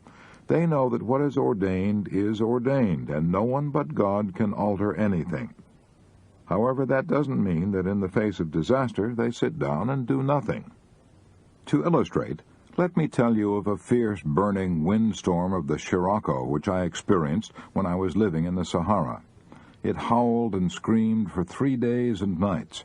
It was so strong, so fierce, that it blew sand from the Sahara hundreds of miles across the Mediterranean and sprinkled it over the Rhone Valley in France. The wind was so hot, I felt as if the hair was being scorched off my head. My throat was parched, my eyes burned, my teeth were full of grit. I felt as if I were standing in front of a furnace at a glass factory. I was driven as near crazy as a man can be and retain his sanity, but the Arabs didn't complain. They shrugged their shoulders and said, "Maktub, it is written." But immediately after the storm was over, they sprang into action. They slaughtered all the lambs because they knew they would die anyway, and by slaughtering them at once, they hoped to save the mother sheep. After the lambs were slaughtered, the flocks were driven southward to water. This was all done calmly, without worry or complaining or mourning over their losses. The tribal chief said, "It is not too bad. We might have lost everything, but praise God, we have 40% of our sheep left to make a new start." I remember another occasion when we were motoring across the desert and a tire blew out. The chauffeur had forgotten to mend the spare tire, so there we were with only 3 tires. I fussed and fumed and got excited and asked the Arabs what we were going to do. They reminded me that getting excited wouldn't help, that it only made one hotter. The blown-out tire, they said, was the will of Allah, and nothing could be done about it. So we started on, crawling along on the rim of a wheel. Presently the car sputtered and stopped. We were out of gas. The chief merely remarked, "Maktub," and there again, instead of shouting at the driver because he had not taken on enough gas, everyone remained calm, and we walked to our destination, singing as we went. The 7 years I spent with the Arabs convinced me that the neurotics, the insane, the drunks of America and Europe are the product of the hurried and harassed lives we live in our so-called civilization. As long as I lived in the Sahara, I had no worries. I found there, in the garden of Allah, the serene contentment and physical well-being that so many of us are seeking with tenseness and despair. Many people scoff at fatalism. Maybe they're right, who knows? But all of us must be able to see how our fates are often determined for us. For example, if I had not spoken to Lawrence of Arabia at 3 minutes past noon on a hot August day in 1919, all the years that have elapsed since then would have been completely different. Looking back over my life, I can see how it has been shaped and molded time and again by events far beyond my control. The Arabs call it Mektub, Kismet, the will of Allah. Call it anything you wish. It does strange things to you. I only know that today, 17 years after leaving the Sahara, I still maintain that happy resignation to the inevitable which I learned from the Arabs. That philosophy has done more to settle my nerves than 1,000 sedatives could have achieved. When the fierce burning winds blow over our lives, and we cannot prevent them, let us too accept the inevitable, and then get busy and pick up the pieces. 5 Methods I Have Used to Banish Worry by Professor William Lyon Phelps. I had the privilege of spending an afternoon with Billy Phelps of Yale shortly before his death. Here are the 5 methods he used to banish worry, based on the notes I took during that interview. Number 1. When I was 24 years old, my eyes suddenly gave out. After reading 3 or 4 minutes, my eyes felt as if they were full of needles. And even when I was not reading, they were so sensitive that I could not face a window. I consulted the best oculist in New Haven and New York. Nothing seemed to help me. After 4 o'clock in the afternoon, I simply sat in a chair in the darkest corner of the room, waiting for bedtime. I was terrified. I feared that I would have to give up my career as a teacher and go out west and get a job as a lumberjack. Then a strange thing happened, which shows the miraculous effects of the mind over physical ailments. When my eyes were at their worst that unhappy winter, I accepted an invitation to address a group of undergraduates. The hall was illuminated by huge rings of gas jets suspended from the ceiling. The lights pained my eyes so intensely that while sitting on the platform I was compelled to look at the floor. Yet during my 30-minute speech, I felt absolutely no pain, and I could look directly at these lights without any blinking whatever. Then, when the assembly was over, my eyes pained me again. I thought then that if I could keep my mind strongly concentrated on something, not for 30 minutes, but for a week, I might be cured. For clearly, it was a case of mental excitement triumphing over a bodily illness. I had a similar experience later, while crossing the ocean. I had an attack of lumbago so severe that I could not walk. I suffered extreme pain when I tried to stand up straight. While in that condition, I was invited to give a lecture on shipboard. As soon as I began to speak, every trace of pain and stiffness left my body. I stood up straight, moved about with perfect flexibility, and spoke for an hour. When the lecture was over, I walked away to my stateroom with ease. For a moment I thought I was cured, but the cure was only temporary. The lumbago resumed its attack. These experiences demonstrated to me the vital importance of one's mental attitude. They taught me the importance of enjoying life while you may. So I live every day now as if it were the first day I had ever seen and the last I were going to see. I'm excited about the daily adventure of living, and nobody in a state of excitement will be unduly troubled with worries. I love my daily work as a teacher. I wrote a book entitled The Excitement of Teaching. Teaching has always been more than an art or an occupation to me. It is a passion. I love to teach as a painter loves to paint or a singer loves to sing. Before I get out of bed in the morning, I think with ardent delight of my first group of students. I have always felt that one of the chief reasons for success in life is enthusiasm. Number 2, I have found that I can crowd worry out of my mind by reading an absorbing book. When I was 59, I had a prolonged nervous breakdown. During that period, I began reading David Alec Wilson's monumental Life of Carlyle.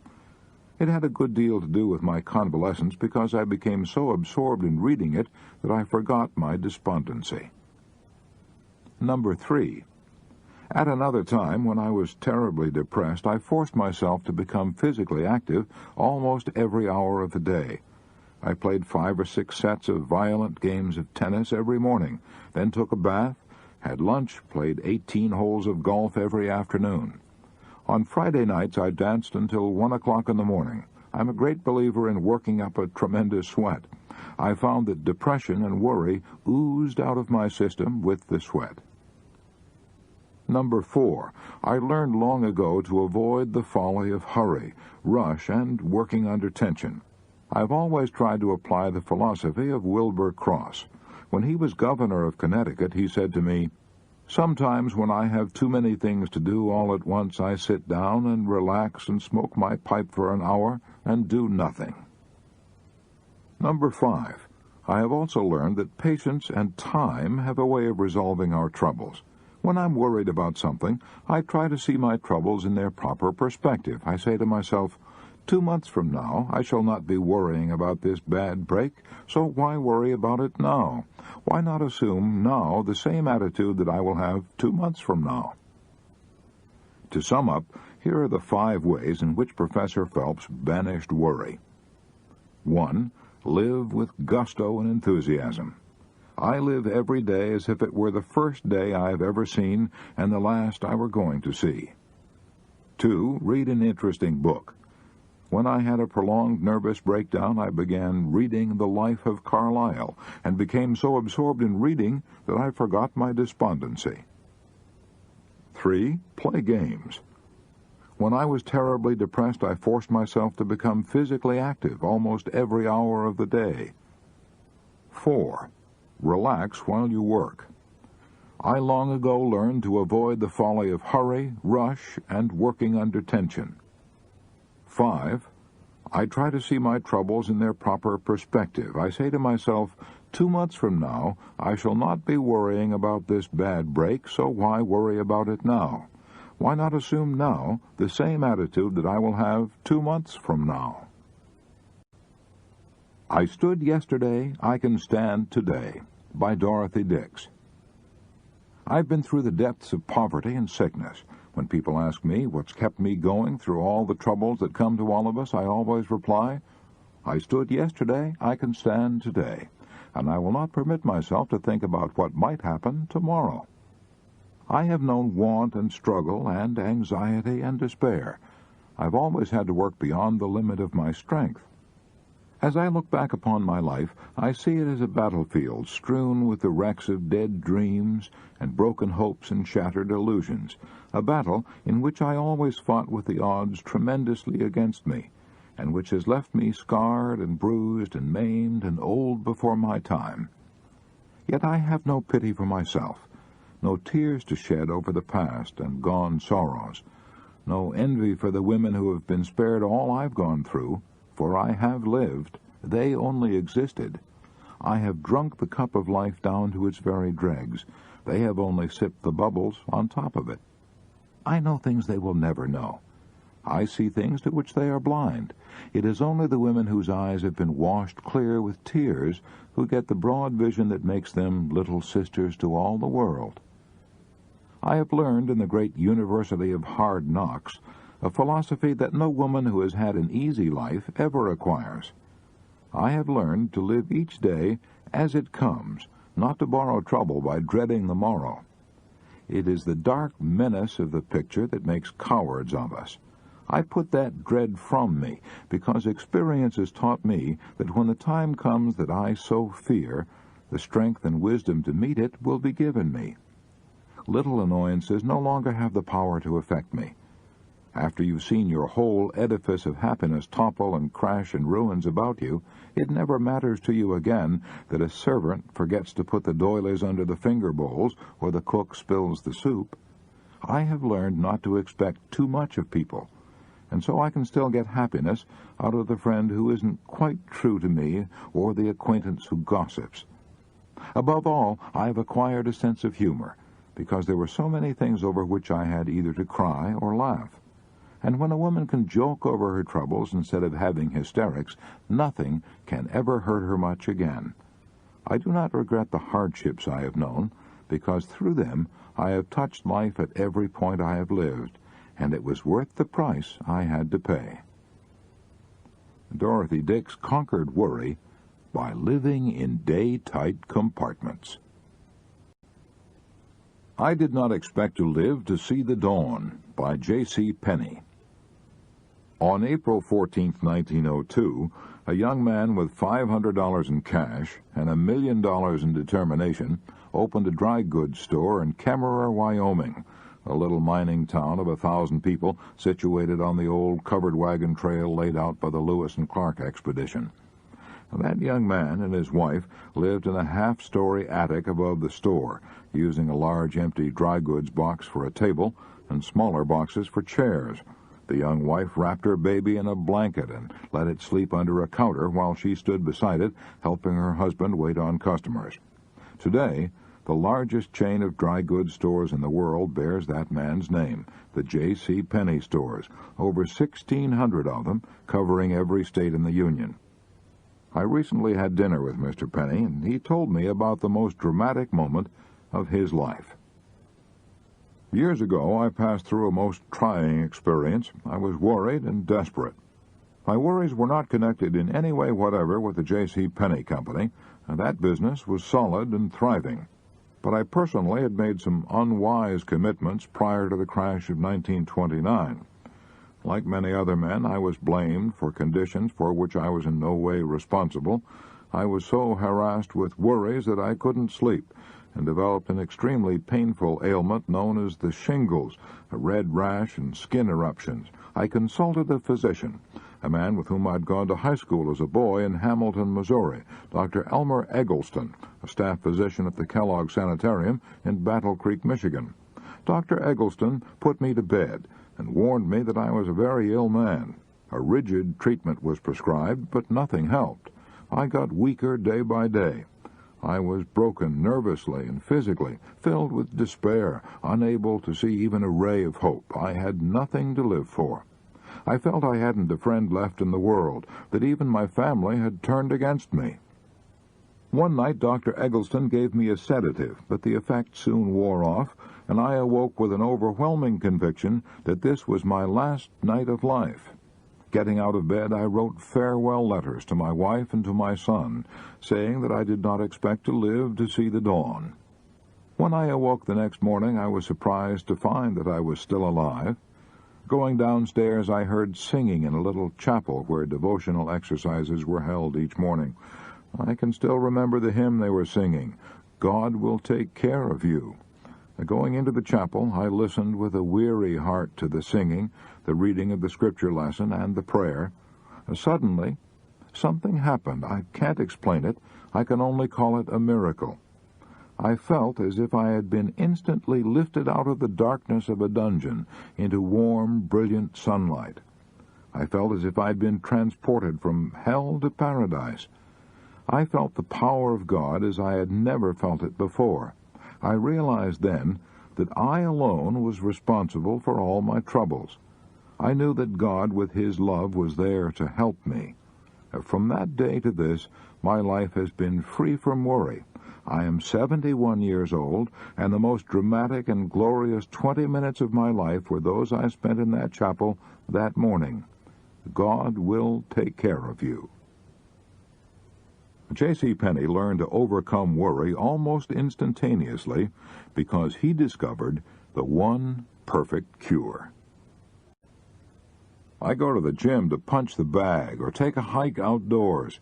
By Colonel Eddie Egan, New York attorney, Rhodes Scholar, former chairman, New York State Athletic Commission, former Olympic light heavyweight champion of the world. When I find myself worrying and mentally going around in endless circles like a camel turning a water wheel in Egypt, a good physical workout helps me to chase those blues away. It may be running or a long hike in the country, or it may be a half hour of bag punching or squash tennis at the gymnasium. Whichever it is, physical exercise clears my mental outlook. On a weekend, I do a lot of physical sport, such as a run around the golf course, a game of paddle tennis, or a ski weekend in the Adirondacks. By my becoming physically tired, my mind gets a rest from legal problems, so that when I return to them, my mind has a new zest and power. Quite often in New York, where I work, there's a chance for me to spend an hour at the Yale Club gym. Now, no man can worry while he's playing squash tennis or skiing. He's too busy to worry. The large mental mountains of trouble become minute molehills that new thoughts and acts quickly smooth down. I find the best antidote for worry is exercise. Use your muscles more and your brain less when you're worried, and you'll be surprised at the result. It works that way with me. Worry goes when exercise begins.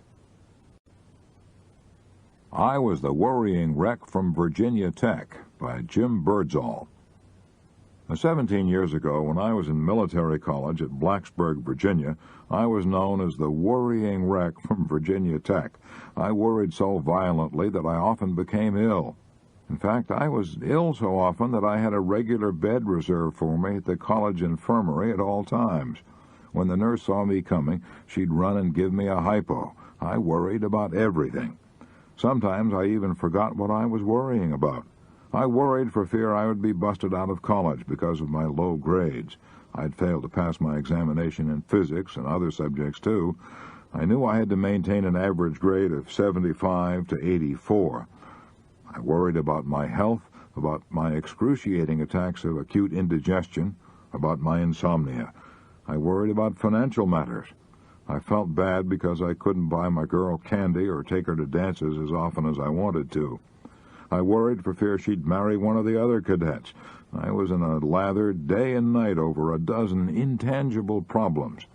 In desperation, I poured out my troubles to Professor Duke Baird, professor of business administration at VPI. The 15 minutes that I spent with Professor Baird did more for my health and happiness than all the rest of the 4 years I spent in college. "Jim," he said, "you ought to sit down and face the facts. If you devoted half as much time and energy to solving your problems as you do to worrying about them, you wouldn't have any worries. Worrying is just a vicious habit you've learned." He gave me 3 rules to break the worry habit. Rule 1, find out precisely what is the problem you're worrying about. Rule 2, find out the cause of the problem. Rule 3, do something constructive at once about solving the problem. After that interview, I did a bit of constructive planning. Instead of worrying because I'd failed to pass physics, I now asked myself why I had failed. I knew it wasn't because I was dumb, for I was editor-in-chief of the Virginia Tech Engineer. I figured that I'd failed physics because I had no interest in the subject. I'd not applied myself because I couldn't see how it would help me in my work as an industrial engineer.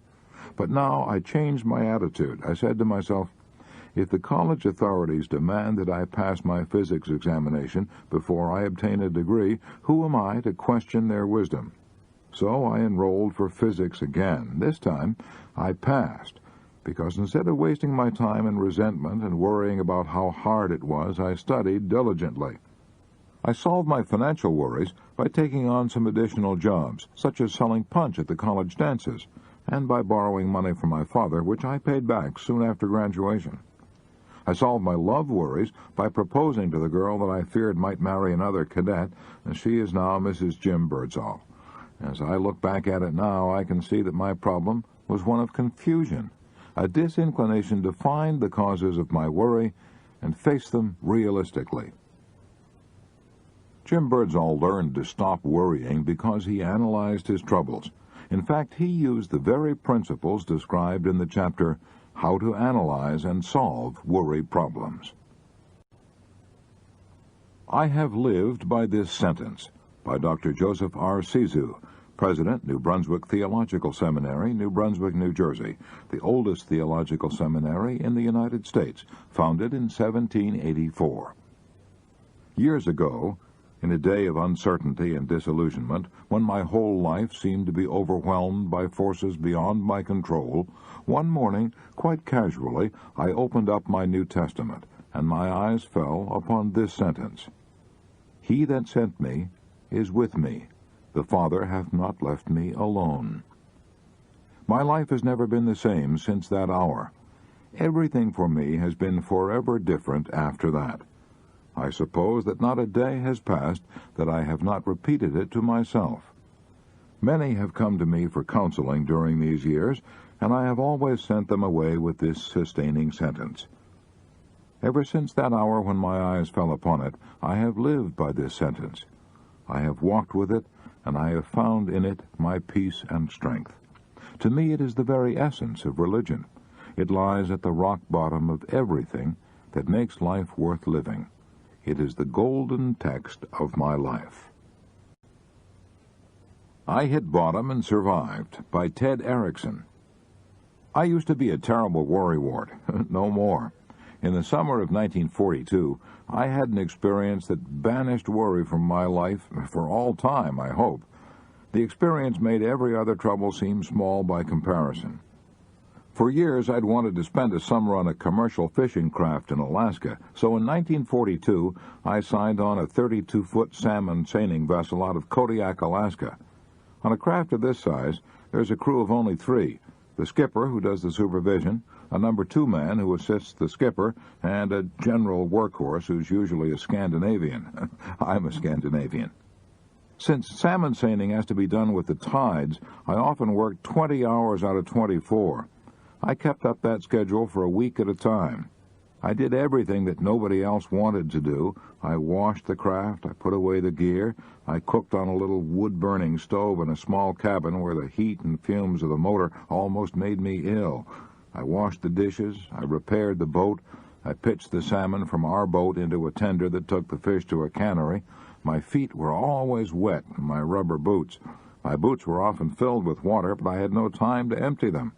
But all that was play compared to my main job, which was pulling what's called the cork line. That operation simply means placing your feet on the stern of the craft and pulling in the corks and the webbing of the net. At least that's what you're supposed to do. But in reality, the net was so heavy that when I tried to pull it in, it wouldn't budge. What really happened was that in trying to pull in the cork line, I actually pulled in the boat. I pulled it along on my own power since the net stayed where it was. I did all this for weeks on end. It was almost the end of me, too. I ached horribly. I ached all over. I ached for months. When I finally did have the chance to rest, I slept on a damp, lumpy mattress piled on top of the provisions locker. I'd put one of these lumps in the mattress under the part of my back that hurt most and sleep as if I'd been drugged. I was drugged by complete exhaustion. I'm glad now that I had to endure all that aching and exhaustion because it helped me stop worrying. Whenever I'm confronted by a problem now, instead of worrying about it, I say to myself, Erickson, could this possibly be as bad as pulling the cork line? And Erickson invariably answers, no, nothing could be that bad. So I cheer up and tackle it with courage. I believe it's a good thing to have to endure an agonizing experience occasionally. It's good to know that we've hit bottom and survived. That makes all our daily problems seem easy by comparison. I used to be one of the world's biggest jackasses. By Percy H. Whiting, author of The 5 Great Rules of Selling. I've died more times from more different diseases than any other man, living, dead, or half dead. I was no ordinary hypochondriac. My father owned a drugstore, and I was practically brought up in it. I talked to doctors and nurses every day, so I knew the names and symptoms of more and worse diseases than the average layman. I was no ordinary hypo. I had symptoms.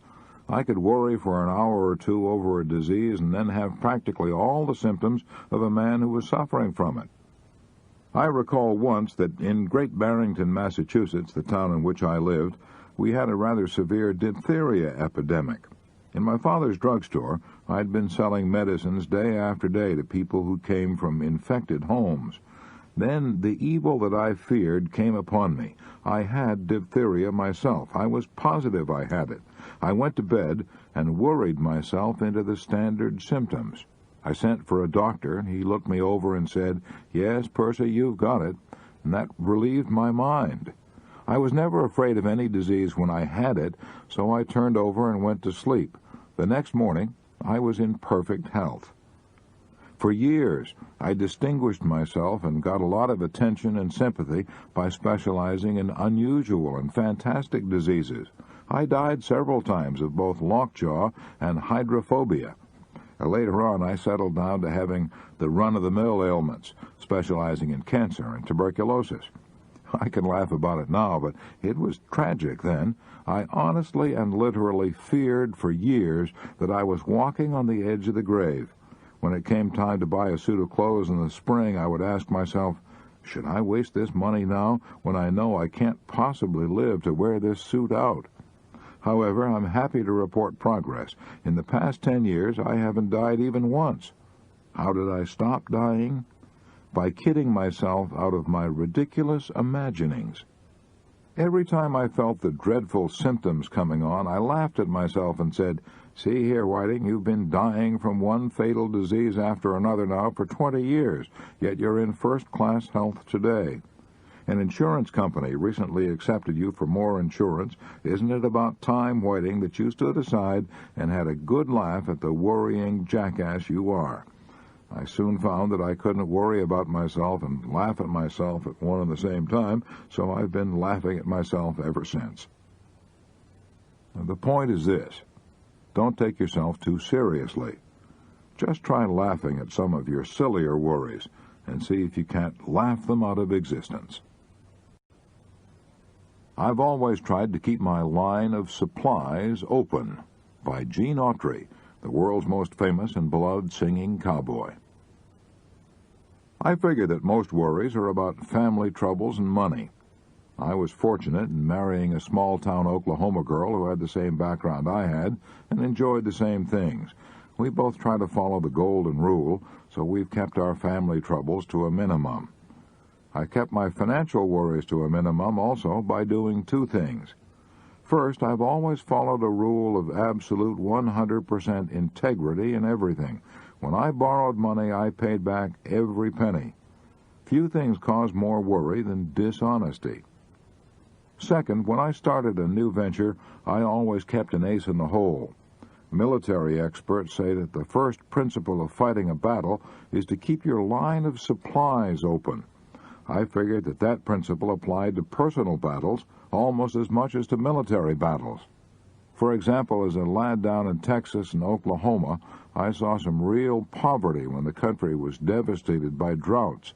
We had mighty hard scratching at times to make a living. We were so poor, my father used to drive across the country in a covered wagon with a string of horses and swap horses to make a living.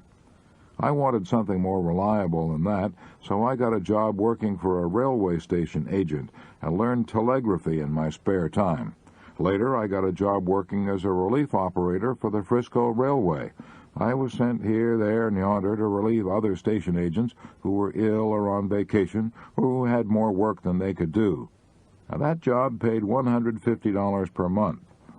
Later, when I started out to better myself, I always figured that railroad job meant economic safety, so I always kept the road open back to that job. It was my line of supplies, and I never cut myself off from it until I was firmly established in a new and better position. For example, back in 1928, when I was working as a relief operator for the Frisco Railway in Chelsea, Oklahoma, a stranger drifted in one evening to send a telegram. He heard me playing the guitar and singing cowboy songs, and he told me I was good, told me that I ought to go to New York and get a job on the stage or radio. Naturally, I was flattered, and when I saw the name he signed to his telegram, I was almost breathless. Will Rogers. Instead of rushing off to New York at once, I thought the matter over carefully for 9 months. I finally came to the conclusion that I had nothing to lose and everything to gain by going to New York, giving the old town a whirl. I had a railroad pass. I could travel free. I could sleep sitting up in my seat, and I could carry some sandwiches and fruit for my meals. So I went. When I reached New York, I slept in a furnished room for $5 a week, ate at the automat, and tramped the streets for 10 weeks and got nowhere. I would have been worried sick if I hadn't had a job to go back to.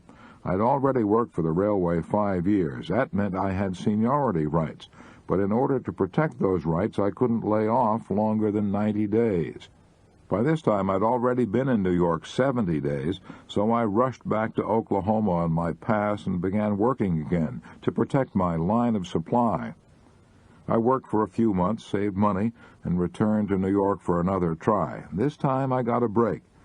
One day, while waiting for an interview in the recording studio office, I played my guitar and sang a song to the girl receptionist. Janine, I dream of lilac time. While I was singing that song, the man who wrote it, Nat Schildkraut, drifted into the office. Naturally, he was pleased to hear anyone singing his song, so he gave me a note of introduction and sent me down to the Victor Recording Company. I made a record. I was no good, too stiff and self-conscious, so I took the advice of the Victor recording man. I went back to Tulsa. I worked for the railway by day, and at night I sang cowboy songs on a sustaining radio program. I liked that arrangement. It meant that I was keeping my line of supplies open, so I had no worries. I sang for 9 months on the radio station KVOO in Tulsa. During that time, Jimmy Long and I wrote a song entitled That Silver-Haired Daddy of Mine. It caught on. Arthur Satterley, head of the American Recording Company, asked me to make a recording. It clicked. I made a number of other recordings for $50 each and finally got a job singing cowboy songs over radio station WLS in Chicago. Salary, $40 a week. After singing there 4 years, my salary was raised to $90 a week. I picked up another $300 doing personal appearances every night in theaters. Then in 1934, I got a break that opened up enormous possibilities. The League of Decency was formed to clean up the movies, so Hollywood producers decided to put on cowboy pictures, but they wanted a new kind of cowboy, one who could sing. The man who owned the American Recording Company was also part owner of Republic Pictures. If you want a singing cowboy, he said to his associates, I've got one making records for us. And that's how I broke into the movies. I started making singing cowboy pictures for $100 a week. I had serious doubts about whether I would succeed in pictures, but I didn't worry. I knew I could always go back to my old job. My success in pictures exceeded my wildest expectations. I now get a salary of $100,000 a year, plus 1/2 of all the profits of my pictures.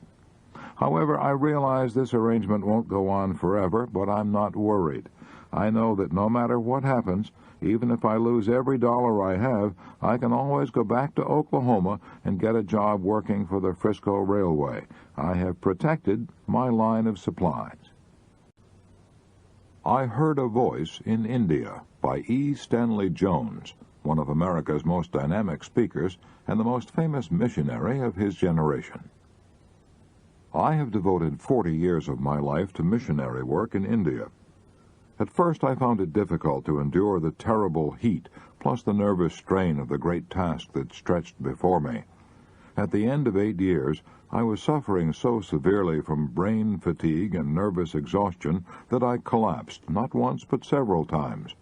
I was ordered to take a year's furlough in America.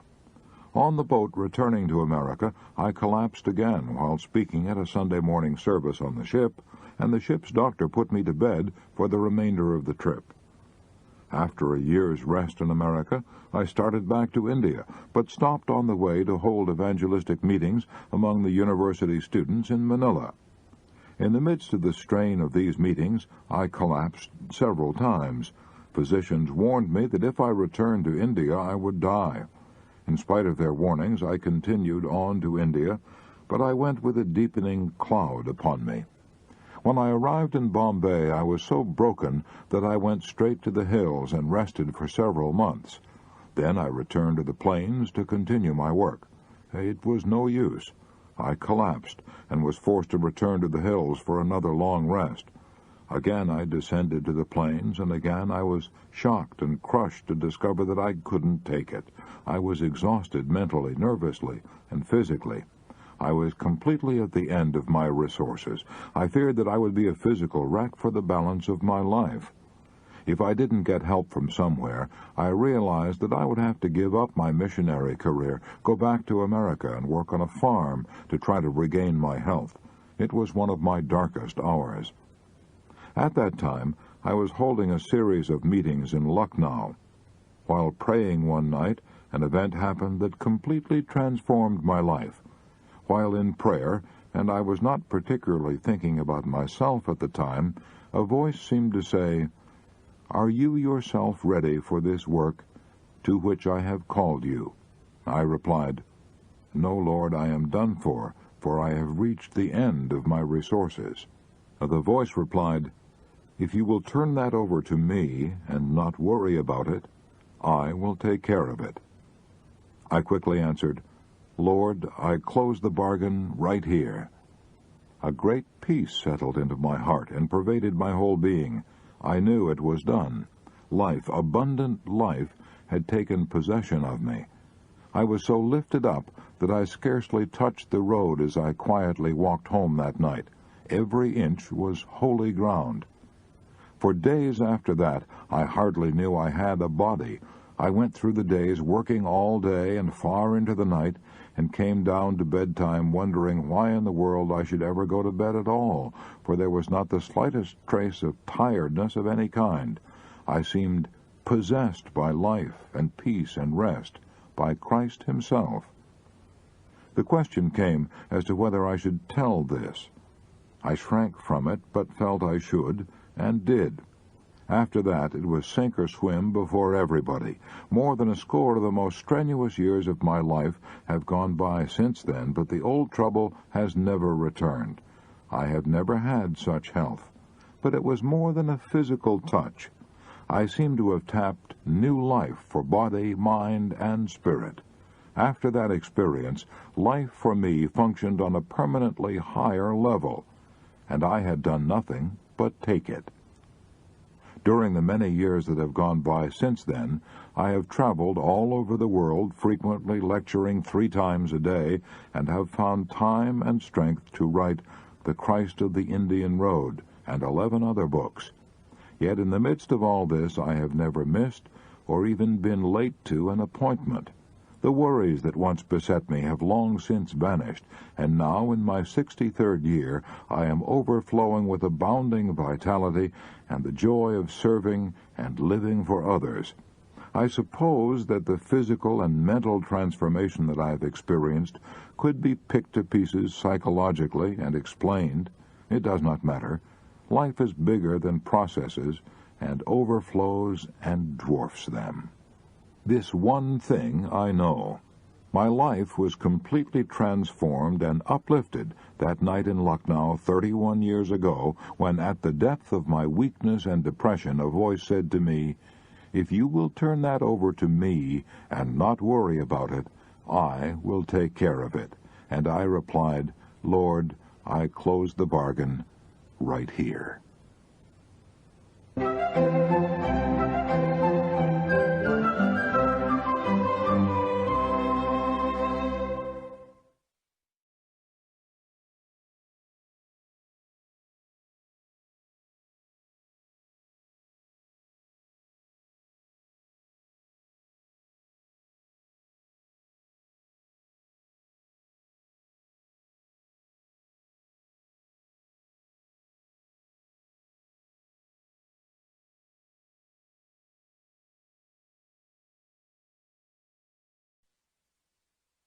When the Sheriff Came in My Front Door by Homer Croy. The biggest moment of my life occurred one day in 1933, when the sheriff came in the front door and I went out the back.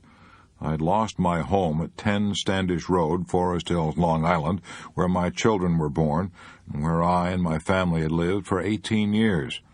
I'd never dreamed that this could happen to me. 12 years before, I thought I was sitting on top of the world. I'd sold the motion picture rights to my novel, West of the Water Tower, for a top Hollywood price. I lived abroad with my family for 2 years. We summered in Switzerland and wintered on the French Riviera, just like the idle rich. I spent 6 months in Paris and wrote a novel entitled They Had to See Paris. Will Rogers appeared in the screen version. It was his first talking picture.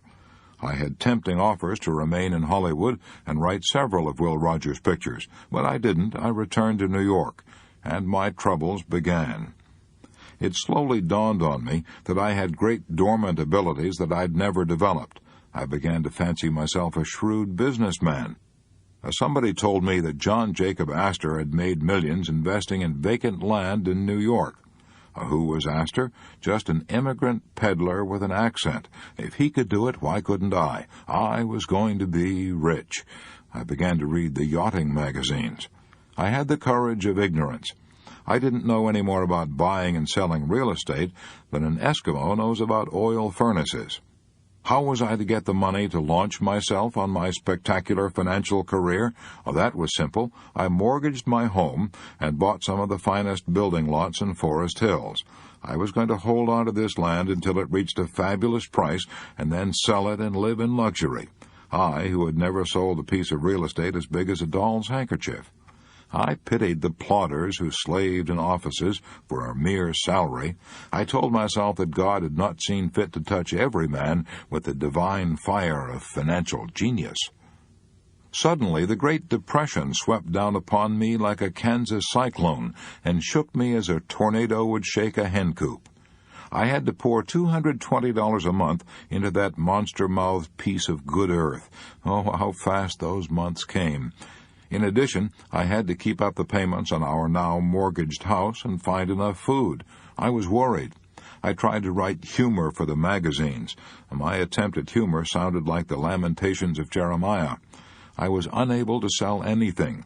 The novels I wrote failed. I ran out of money. I had nothing on which I could borrow money except my typewriter and the gold fillings in my teeth. The milk company stopped delivering milk. The gas company turned off the gas. We had to buy one of those little outdoor camp stoves you see advertised.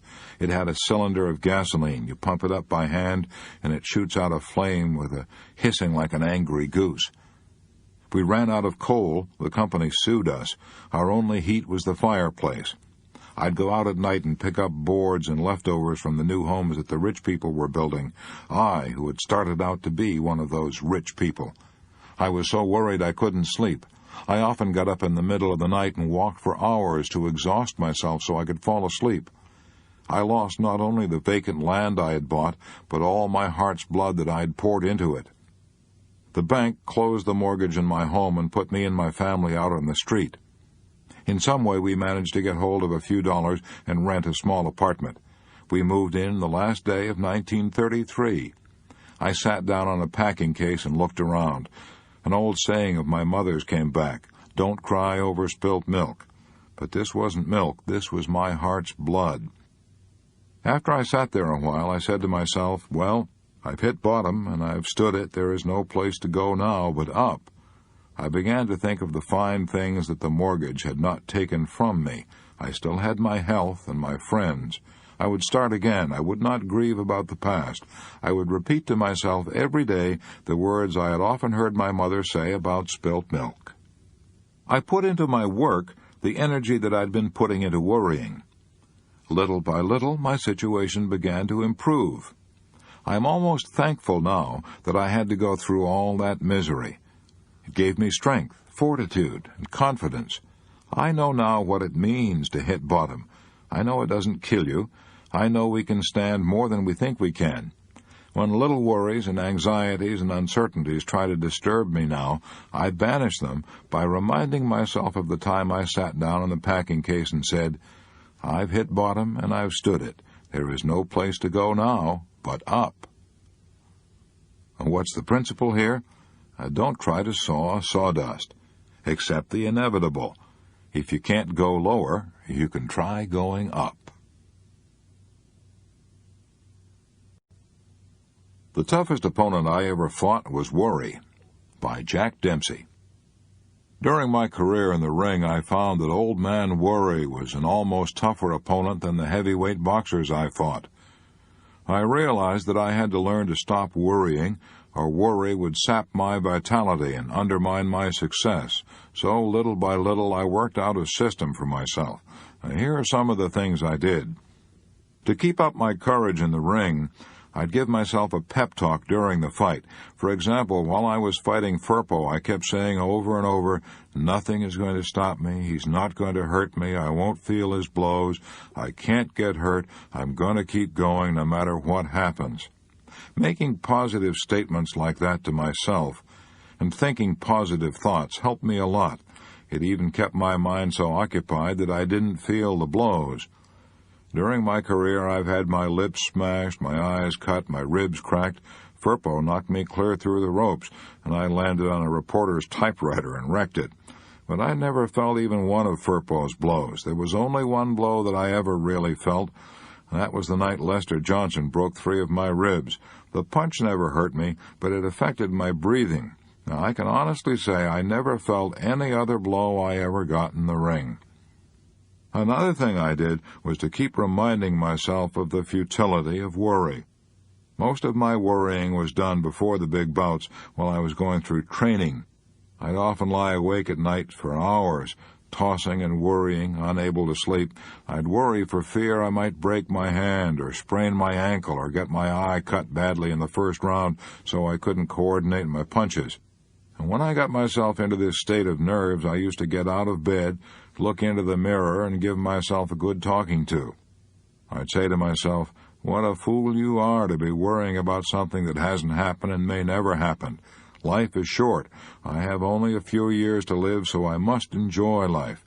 I kept saying to myself, nothing is important but my health. Nothing is important but my health. I kept reminding myself that losing sleep and worrying would destroy my health. I found that by saying these things to myself over and over, night after night, year after year, they finally got under my skin, and I could brush off my worries like so much water. The third and best thing I did was pray. And while I was training for a bout, I always prayed, several times a day. When I was in the ring, I always prayed just before the bell sounded for each round. That helped me fight with courage and confidence. I've never gone to bed in my life without saying a prayer. I've never eaten a meal in my life without first thanking God for it. Thousands of times. I prayed to God to keep me out of an orphan's home, by Kathleen Halter. As a little child, my life was filled with terror. My mother had heart trouble. Day after day, I saw her faint and fall to the floor. We all feared she was going to die, and I believe that all little girls whose mothers died were sent to the Central Wesleyan Orphans' Home, located in the little town of Warrenton, Missouri, where we lived. I dreaded the thought of going there, and when I was 6 years old, I prayed constantly, "Dear God, please let Mummy live until I am old enough not to go to the orphans' home." 20 years later, my brother Minor had a terrible injury and suffered intense pain until he died 2 years later.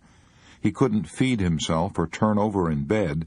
To deaden his pain, I had to give him morphine hypodermics every 3 hours, day and night. I did this for 2 years. I was teaching music at the time at the Central Wesleyan College in Warrenton, Missouri. When the neighbors heard my brother screaming with pain, they would telephone me at the college, and I would leave my music class and rush home to give my brother another injection of morphine. Every night when I went to bed, I would set the alarm clock to go off 3 hours later, so I would be sure to get up to attend to my brother. I remember that on winter nights I would keep a bottle of milk outside the window, where it would freeze and turn into a kind of ice cream that I loved to eat. When the alarm went off, this ice cream outside the window gave me an additional incentive to get up. In the midst of all these troubles, I did 2 things that kept me from indulging in self-pity and worrying and embittering my life with resentment. First, I kept myself busy teaching music from 12 to 14 hours a day, so I had little time to think of my troubles. And when I was tempted to feel sorry for myself, I kept saying to myself over and over, "Now listen, as long as you can walk and feed yourself and are free from intense pain, you ought to be the happiest person in the world. No matter what happens, never forget that as long as you live. Never, never." I was determined to do everything in my power to cultivate an unconscious and continuous attitude of gratefulness for my many blessings. Every morning when I awoke, I would thank God that I could get out of bed and walk to breakfast and feed myself. I fiercely resolved that in spite of my troubles, I would be the happiest person in Warrenton, Missouri. Maybe I didn't succeed in achieving that goal, but I did succeed in making myself the most grateful young woman in my hometown, and probably few of my associates worried less than I did. This Missouri music teacher applied 2 principles described in this book. She kept too busy to worry, and she counted her blessings. The same techniques may be helpful to you. My Stomach Was Twisting Like a Kansas Whirlwind by Cameron Shipp. I had been working very happily in the publicity department of Warner Brothers Studio in California for several years. I was a unit man and feature writer. I wrote stories for newspapers and magazines about Warner Brothers stars. Suddenly, I was promoted. I was made the assistant publicity director. As a matter of fact, there was a change of administrative policy, and I was given an impressive title, administrative assistant. This gave me an enormous office with a private refrigerator, 2 secretaries, and complete charge of a staff of 75 writers, exploiters, and radio men. I was enormously impressed. I went straight out and bought a new suit. I tried to speak with dignity. I set up filing systems, made decisions with authority, and ate quick lunches. I was convinced that the whole public relations policy of Warner Brothers had descended upon my shoulders. I perceived that the lives, both private and public, of such renowned persons as Betty Davis, Olivia de Havilland, James Cagney, Edward G. Robinson, Errol Flynn, Humphrey Bogart, Ann Sheridan, Alexis Smith, and Alan Hale were entirely in my hands. In less than a month, I became aware that I had stomach ulcers, probably cancer. My chief war activity at the time was as chairman of the War Activities Committee of the Screen Publicist Guild. I liked to do this work, liked to meet my friends at guild meetings, but these gatherings became matters of dread. After every meeting, I was violently ill. Often I had to stop my car on the way home, pulling myself together before I could drive on. There seemed to be so much to do, so little time in which to do it. It was all vital, and I was woefully inadequate. I'm being perfectly truthful. This was the most painful illness of my entire life. There was always a tight fist in my vitals. I lost weight, I could not sleep, the pain was constant. So I went to see a renowned expert in internal medicine. An advertising man recommended him. He said this physician had many clients who were advertising men. This physician spoke only briefly, just enough for me to tell him where I hurt and what I did for a living. He seemed more interested in my job than in my ailments, but I was soon reassured. For 2 weeks daily, he gave me every known test. I was probed, explored, x-rayed, and fluoroscoped. Finally, I was instructed to call on him and hear the verdict.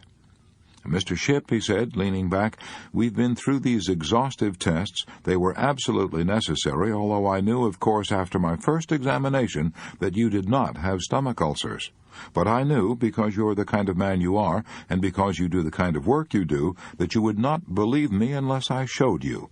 Let me show you." So he showed me the charts and the x-rays and explained them. He showed me I had no ulcers. "Now," said the doctor, "this cost you a good deal of money, but it is worth it to you. Here is the prescription. Don't worry." Now, he stopped me as I started to expostulate. "Now, I realize you can't follow the prescription immediately, so I'll give you a crutch. Here are some pills. They contain belladonna. Take as many as you like. When you use these up, come back and I'll give you more. They won't hurt you, but they will always relax you. But remember, you don't need them. All you have to do is quit worrying. If you do start worrying again, you'll have to come back here and I'll charge you a heavy fee again. How about it?" I wish I could report the lesson took effect that day and that I quit worrying immediately. I didn't. I took the pills for several weeks. Whenever I felt a worry coming on, they worked. I felt better at once. But I felt silly taking these pills. I'm a big man physically. I'm almost as tall as Abe Lincoln was and weigh almost 200 pounds. Yet here I was taking little white pills to relax myself. When my friends asked me why I was taking pills, I was ashamed to tell the truth. Gradually, I began to laugh at myself. I said, "See here, Cameron Shipp, you're acting like a fool. You are taking yourself and your little activities much, much too seriously. Betty Davis and James Cagney and Edward G. Robinson were world-famous before you started to handle their publicity, and if you dropped dead tonight, Warner Brothers and their stars would manage to get along without you. Look at Eisenhower, General Marshall, MacArthur, Jimmy Doolittle, Admiral King. They're all running the war without taking pills. And yet you can't serve as chairman of the War Activities Committee of the Screen Publicist Guild without taking little white pills to keep your stomach from twisting and turning like a Kansas whirlwind." I began to take pride in getting along without the pills. A little while later I threw the pills down the drain and got home each night in time to take a little nap before dinner, and gradually began to lead a normal life. I have never been back to see that physician. But I owe him much, much more than what seemed like a stiff fee at the time. He taught me to laugh at myself.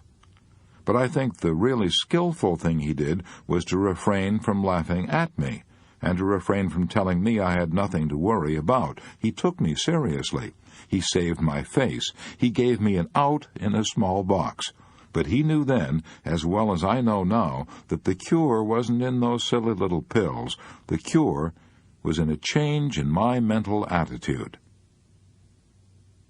The moral of this story is that many a man who is now taking pills would do better to read Part 7 and relax.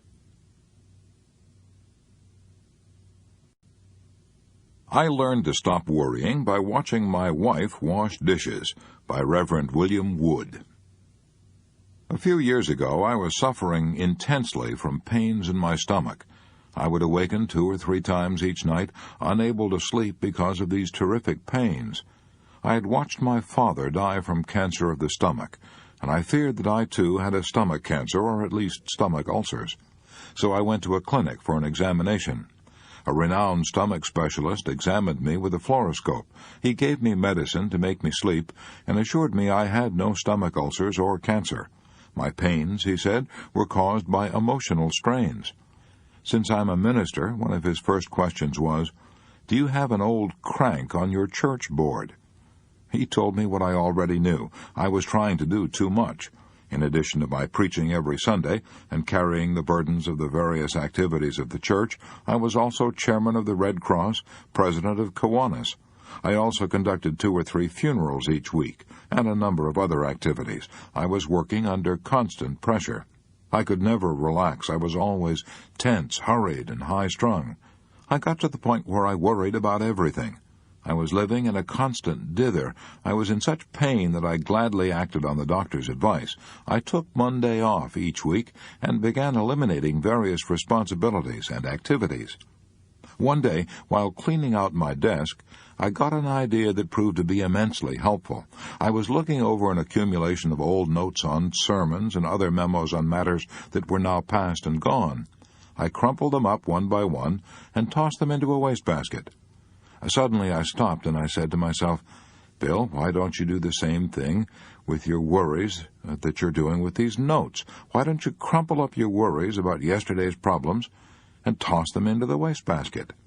And that one idea gave me immediate inspiration, gave me the feeling of a weight being lifted from my shoulders. From that day to this, I have made it a rule to throw into the wastebasket all the problems that I can no longer do anything about. Then one day, while wiping the dishes as my wife washed them, I got another idea.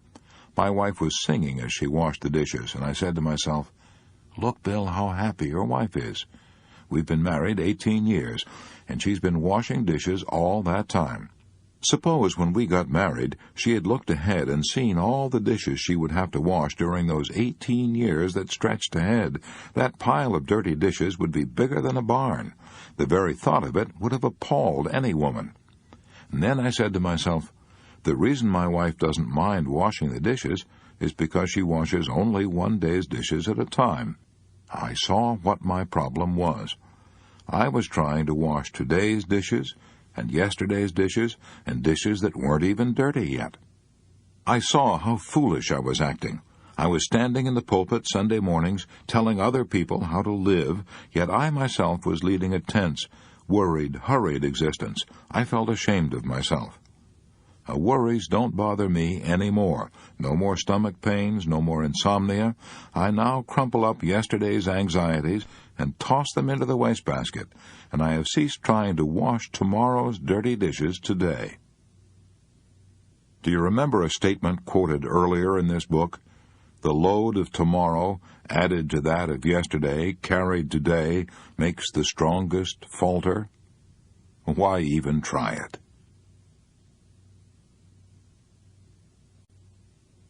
I Found the Answer by Del Hughes.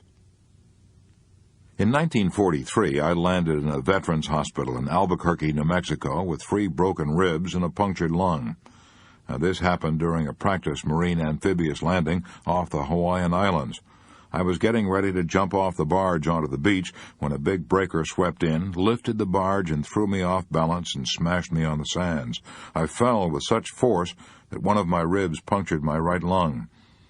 After spending 3 months in the hospital, I got the biggest shock of my life. The doctors told me that I showed absolutely no improvement.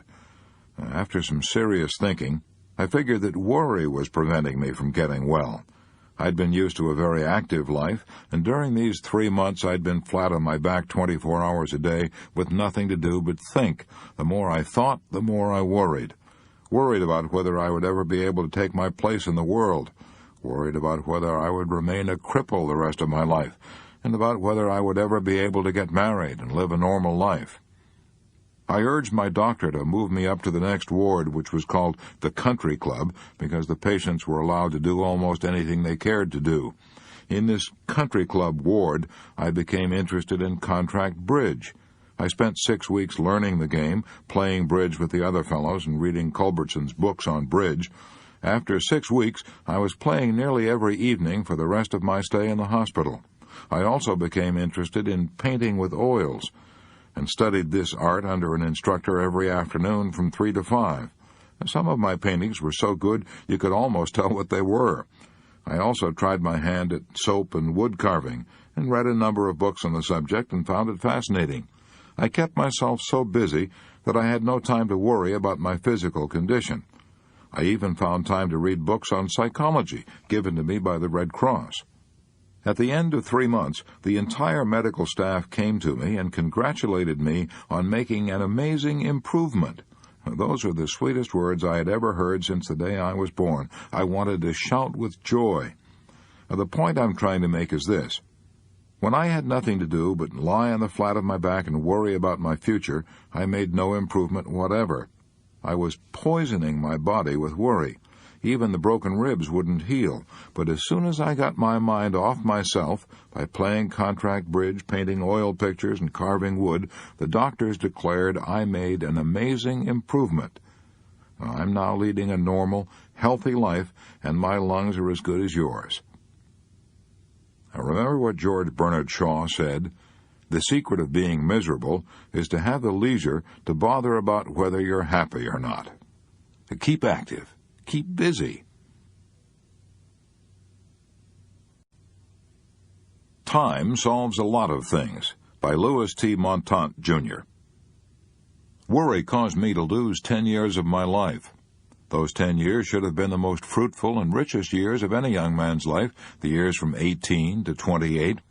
I realize now that losing those years was no one's fault but my own. I worried about everything: my job, my health, my family, and my feelings of inferiority. I was so frightened that I used to cross the street to avoid meeting people I knew. When I met a friend on the street, I would often pretend not to notice him, because I was afraid of being snubbed. I was so afraid of meeting strangers, so terrified in their presence, that in one space of 2 weeks I lost out on 3 different jobs simply because I didn't have the courage to tell those 3 prospective employers what I knew I could do. Then one day 8 years ago, I conquered worry in one afternoon and have rarely worried since then. That afternoon, I was in the office of a man who had far more troubles than I had ever faced, yet he was one of the most cheerful men I had ever known. He'd made a fortune in 1929 and then lost every cent. He made another fortune in 1933 and lost that, and another fortune in 1939 and lost that too. He had gone through bankruptcy and had been hounded by enemies and creditors. Troubles that would have broken some men and driven them to suicide rolled off him like water off a duck's back. As I sat in his office that day 8 years ago, I envied him and wished that God had made me like him. As we were talking, he tossed a letter to me that he'd received that morning and said, "Read that." It was an angry letter, raising several embarrassing questions. If I'd received such a letter, it would have sent me into a tailspin. I said, "Bill, how are you going to answer it?" "Well," Bill said, "I'll tell you a little secret. Next time you've really got something to worry about, take a pencil on a piece of paper and sit down and write out in detail just what's worrying you. Then put that piece of paper in the lower right-hand drawer of your desk and wait a couple of weeks and then look at it. If what you wrote down still worries you when you read it, put that piece of paper back in your lower right-hand drawer. Let it sit there for another 2 weeks. It'll be safe there. Nothing will happen to it. But in the meantime, a lot may happen to the problem that is worrying you. I have found out that if I only have patience, the worry that's trying to harass me will often collapse like a pricked balloon." That bit of advice made a great impression on me. I've been using Bill's advice for years now, and as a result, I rarely worry about anything. Time solves a lot of things. Time may also solve what you're worrying about today. I was warned not to try to speak or to move even a finger, by Joseph L. Ryan. Several years ago, I was a witness in a lawsuit that caused me a great deal of mental strain and worry. After the case was over and I was returning home in the train, I had a sudden and violent physical collapse, heart trouble. I found it almost impossible to breathe. When I got home, the doctor gave me an injection. I wasn't in bed. I hadn't been able to get any further than the living room settee.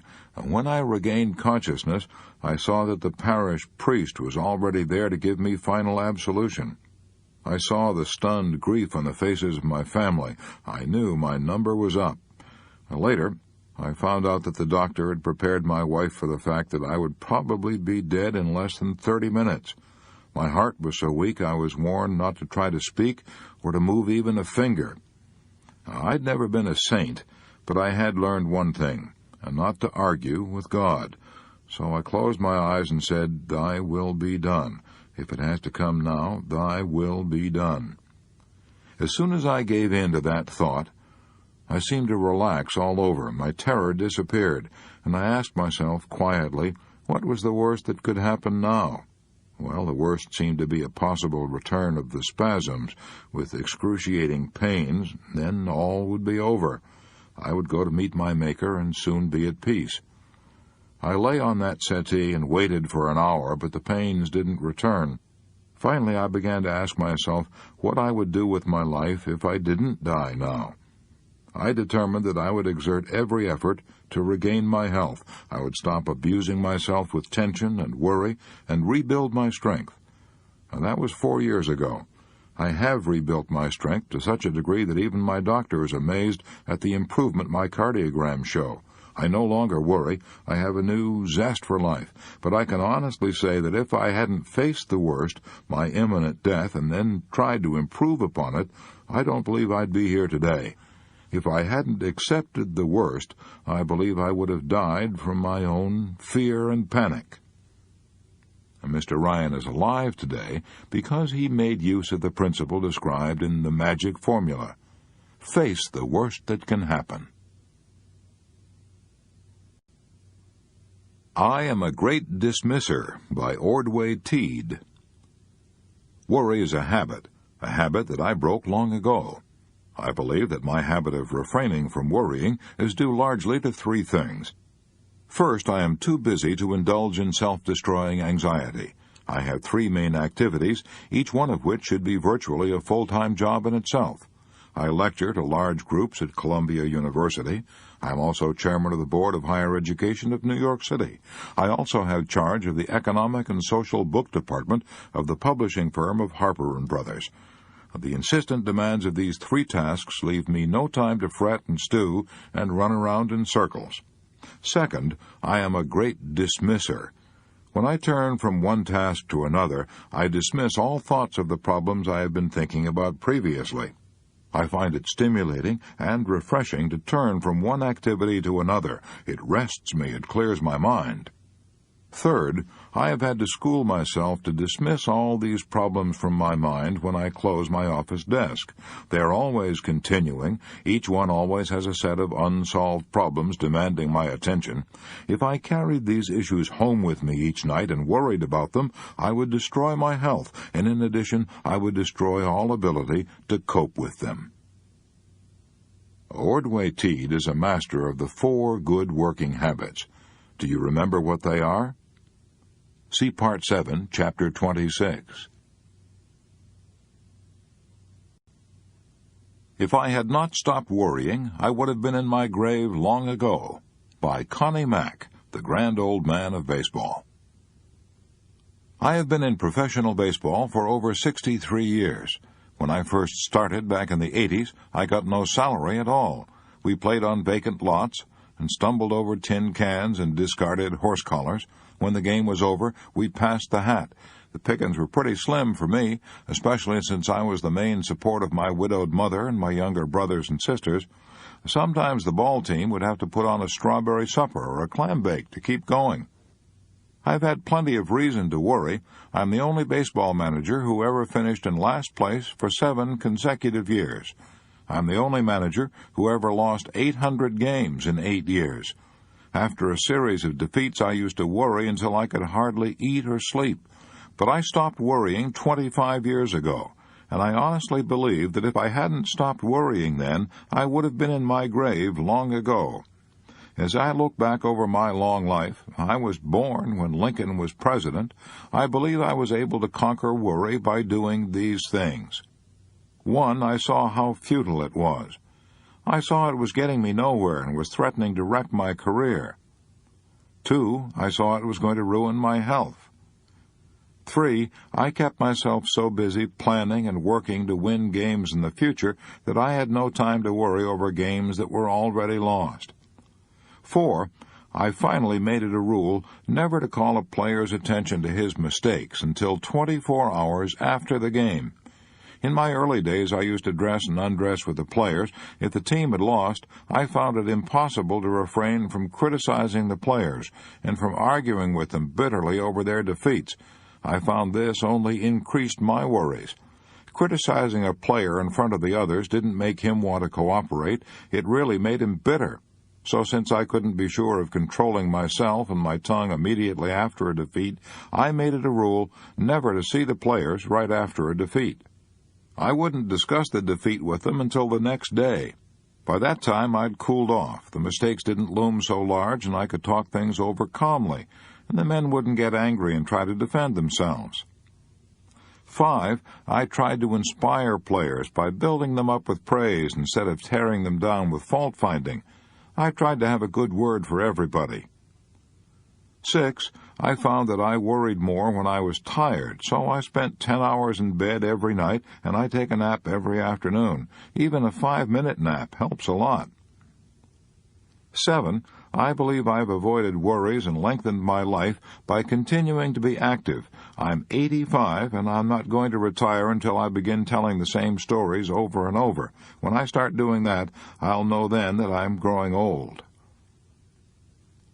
Connie Mack never read a book on how to stop worrying, so he made out his own rules. Why don't you make a list of rules you've found helpful in the past, and write them out right now?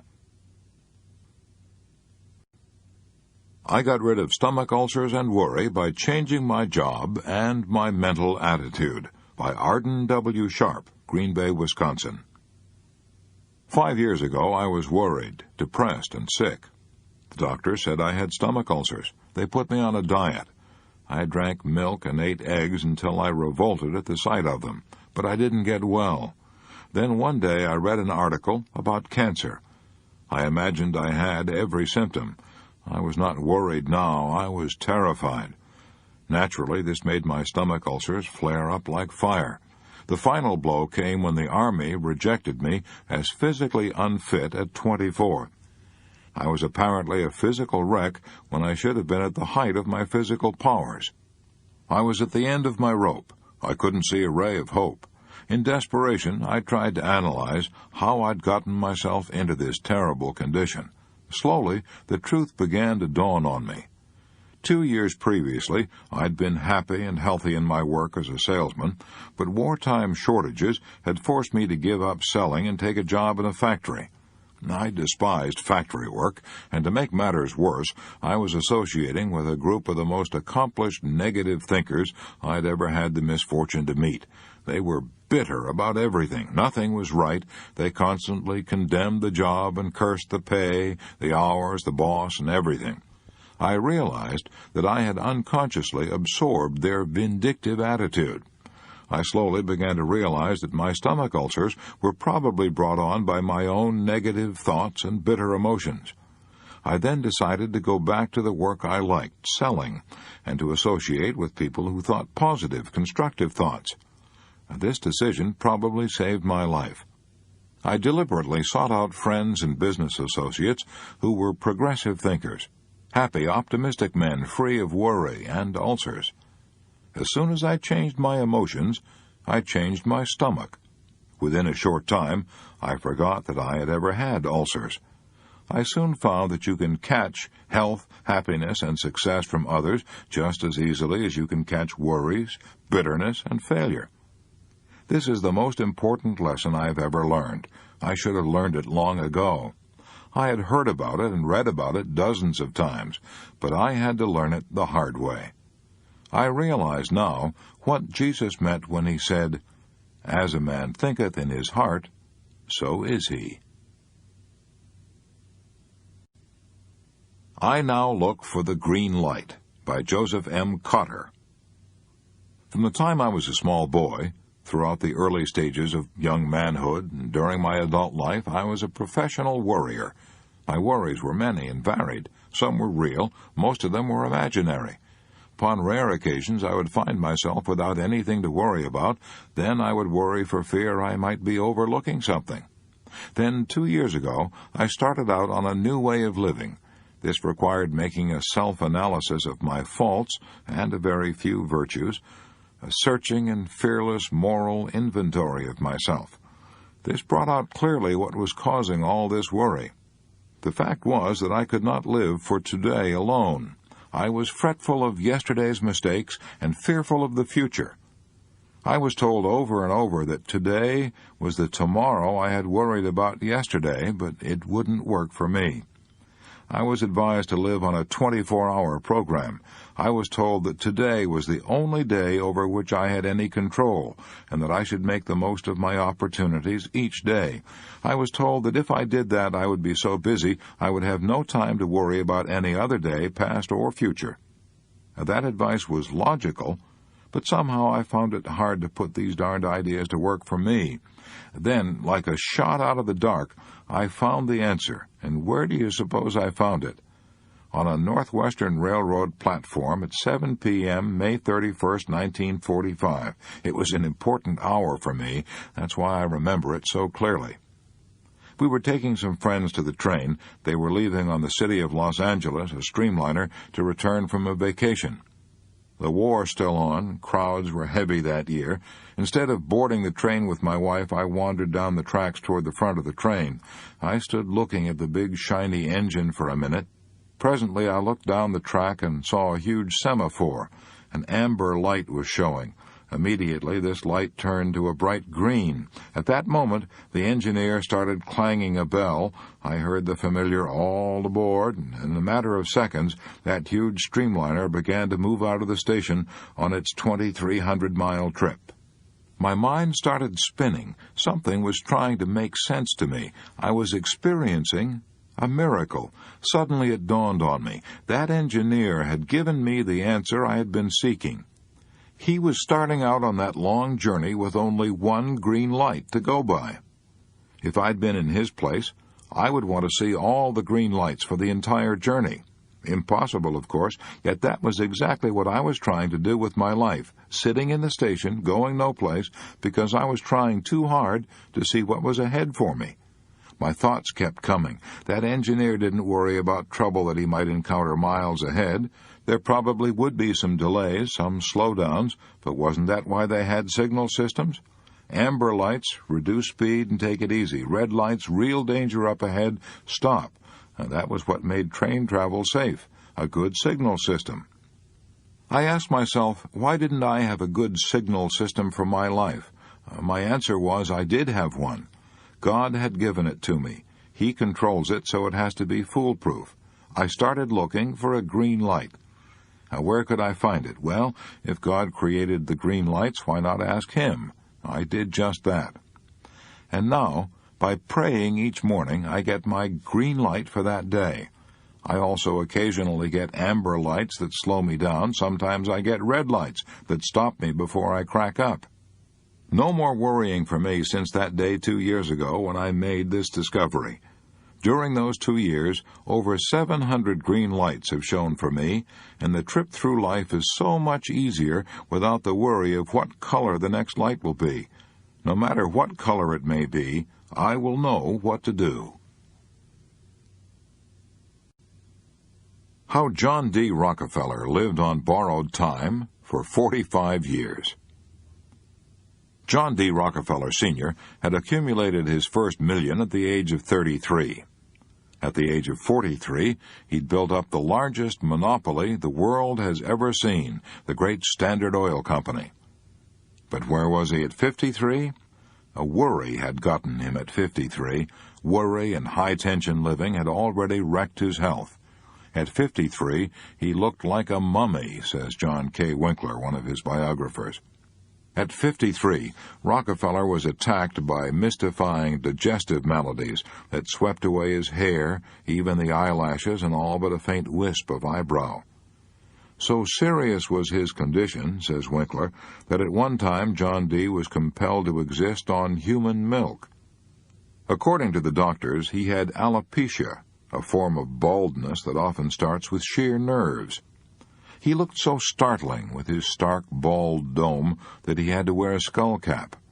Later, he had wigs made at $500 apiece. For the rest of his life, he wore those silver wigs. Rockefeller had originally been blessed with an iron constitution. Reared on a farm, he had once had stalwart shoulders, an erect carriage, a strong, brisk gait. Yet at only 53, when most men are at their prime, his shoulders drooped and he shambled when he walked. When he looked in a glass, says John T. Flynn, another of his biographers, he saw an old man.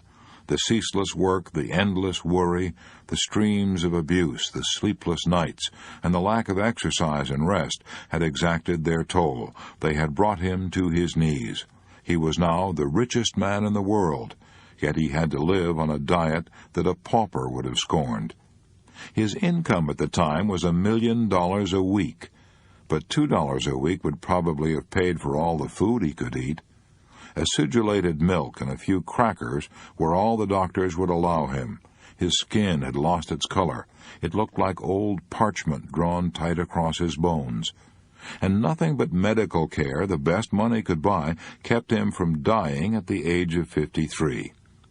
How did it happen? Worry. Shock. High pressure and high-tension living.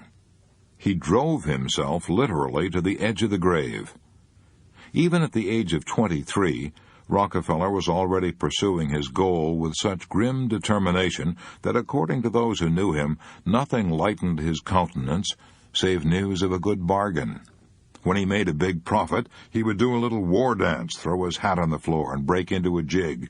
But if he lost money, he was ill.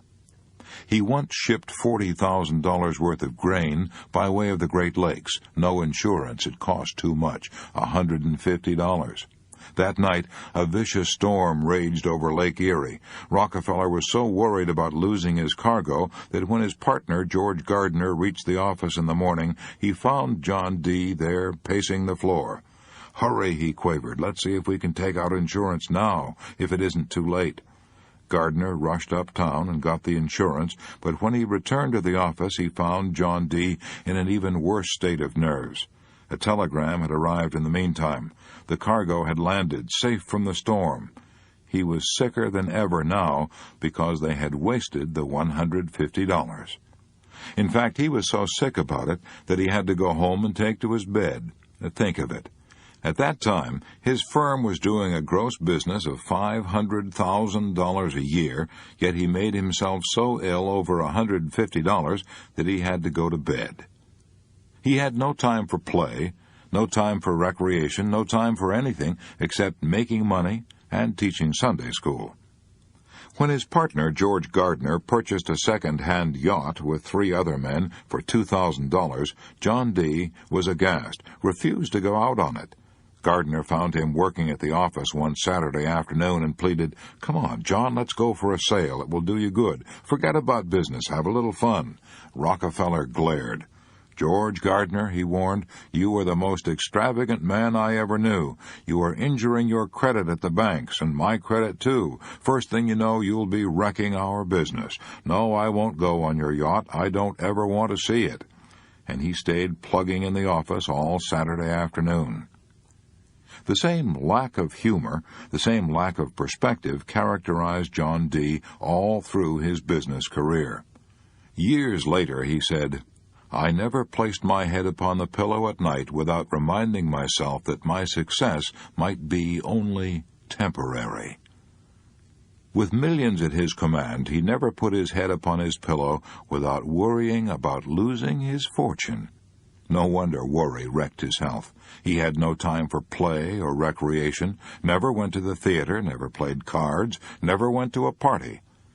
As Mark Hanna said, the man was mad about money, sane in every other respect, but mad about money. Rockefeller had once confessed to a neighbor in Cleveland, Ohio, that he wanted to be loved, yet he was so cold and suspicious that few people even liked him. Morgan once balked at having to do business with him at all. "I don't like the man," he snorted. "I don't want to have any dealings with him." Rockefeller's own brother hated him so much that he removed his children's bodies from the family plot. "No one of my blood," he said, "will ever rest in land controlled by John D." Rockefeller's employees and associates lived in holy fear of him. And here's the ironic part. He was afraid of them, afraid they would talk outside of the office and give secrets away.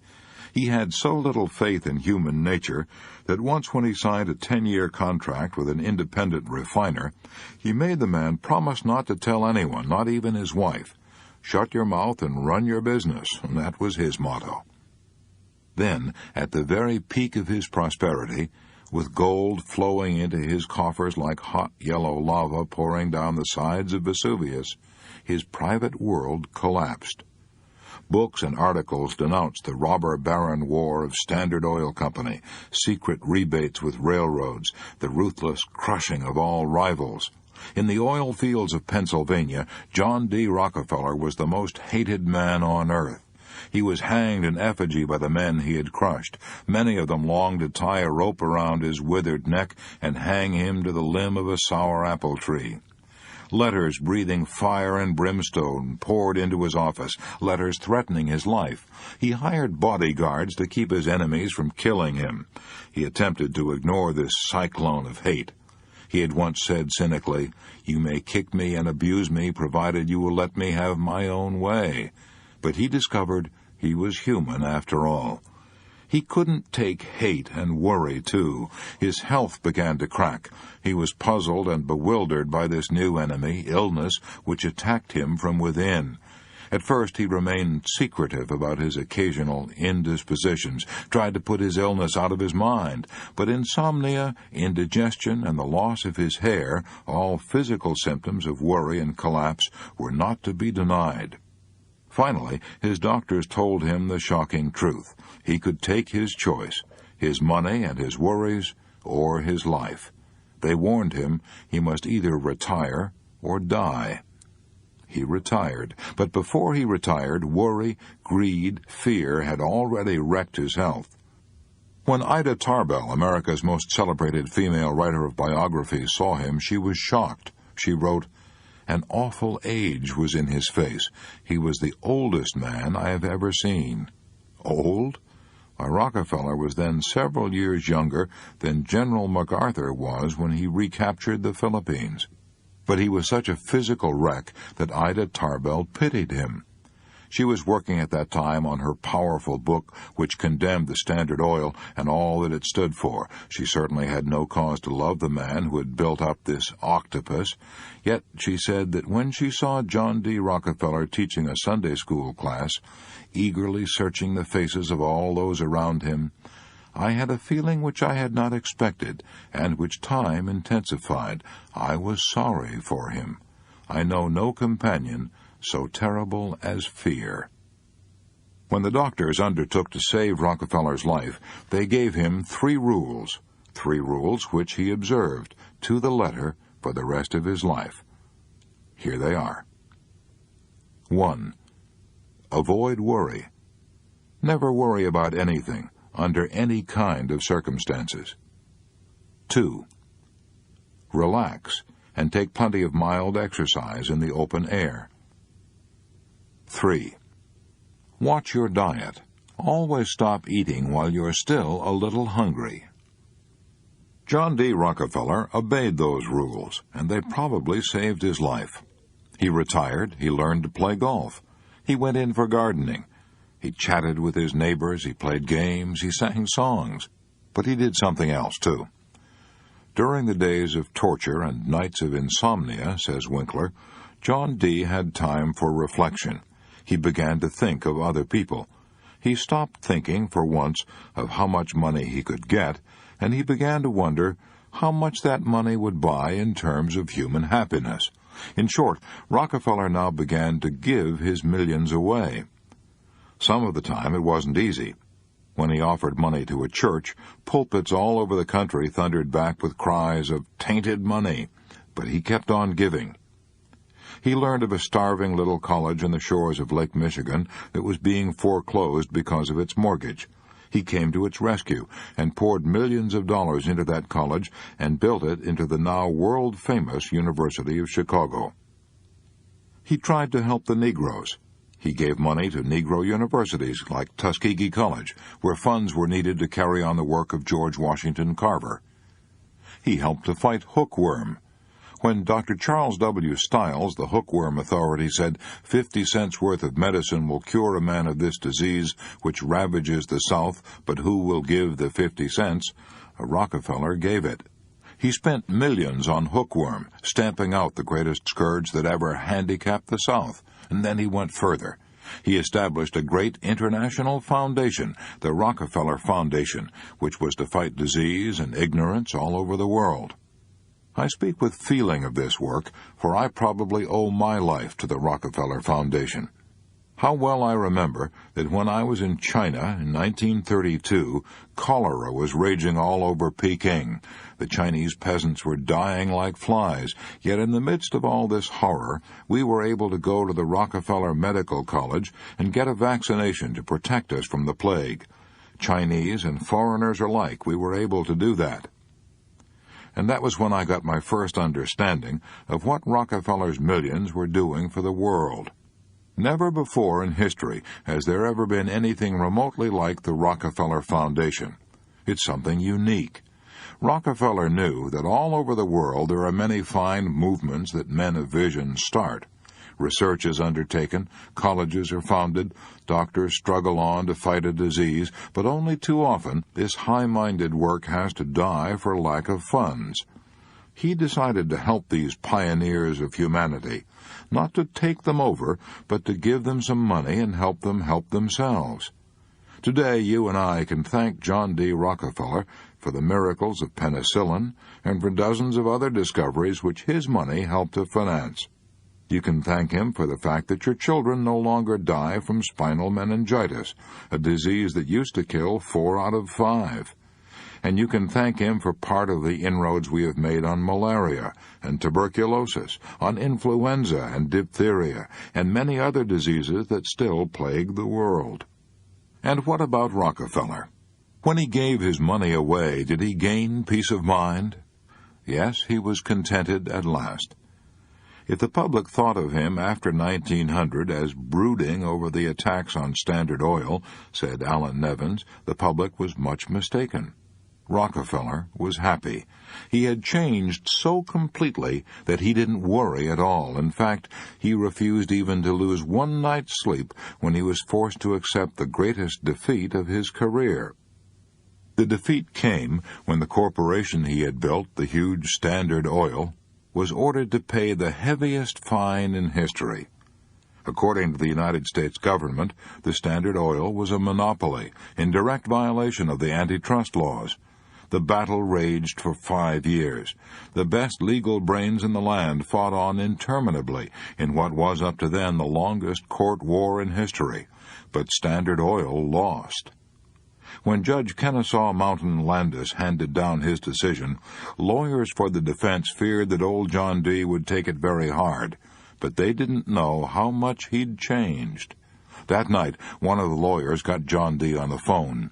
He discussed the decision as gently as he could and then said, with concern, "I hope you won't let this decision upset you, Mr. Rockefeller. I hope you'll be able to get a good night's sleep." And old John D.? Why, he cackled right back across the wire, "Don't worry, Mr. Johnson. I intend to get a night's sleep, and don't let it bother you either. Good night." And that from the man who had once taken to his bed because he had lost $150. Yes, it took a long time for John D. to conquer worry. He was dying at 53, but he lived to 98. I was committing slow suicide because I didn't know how to relax, by Paul Sampson.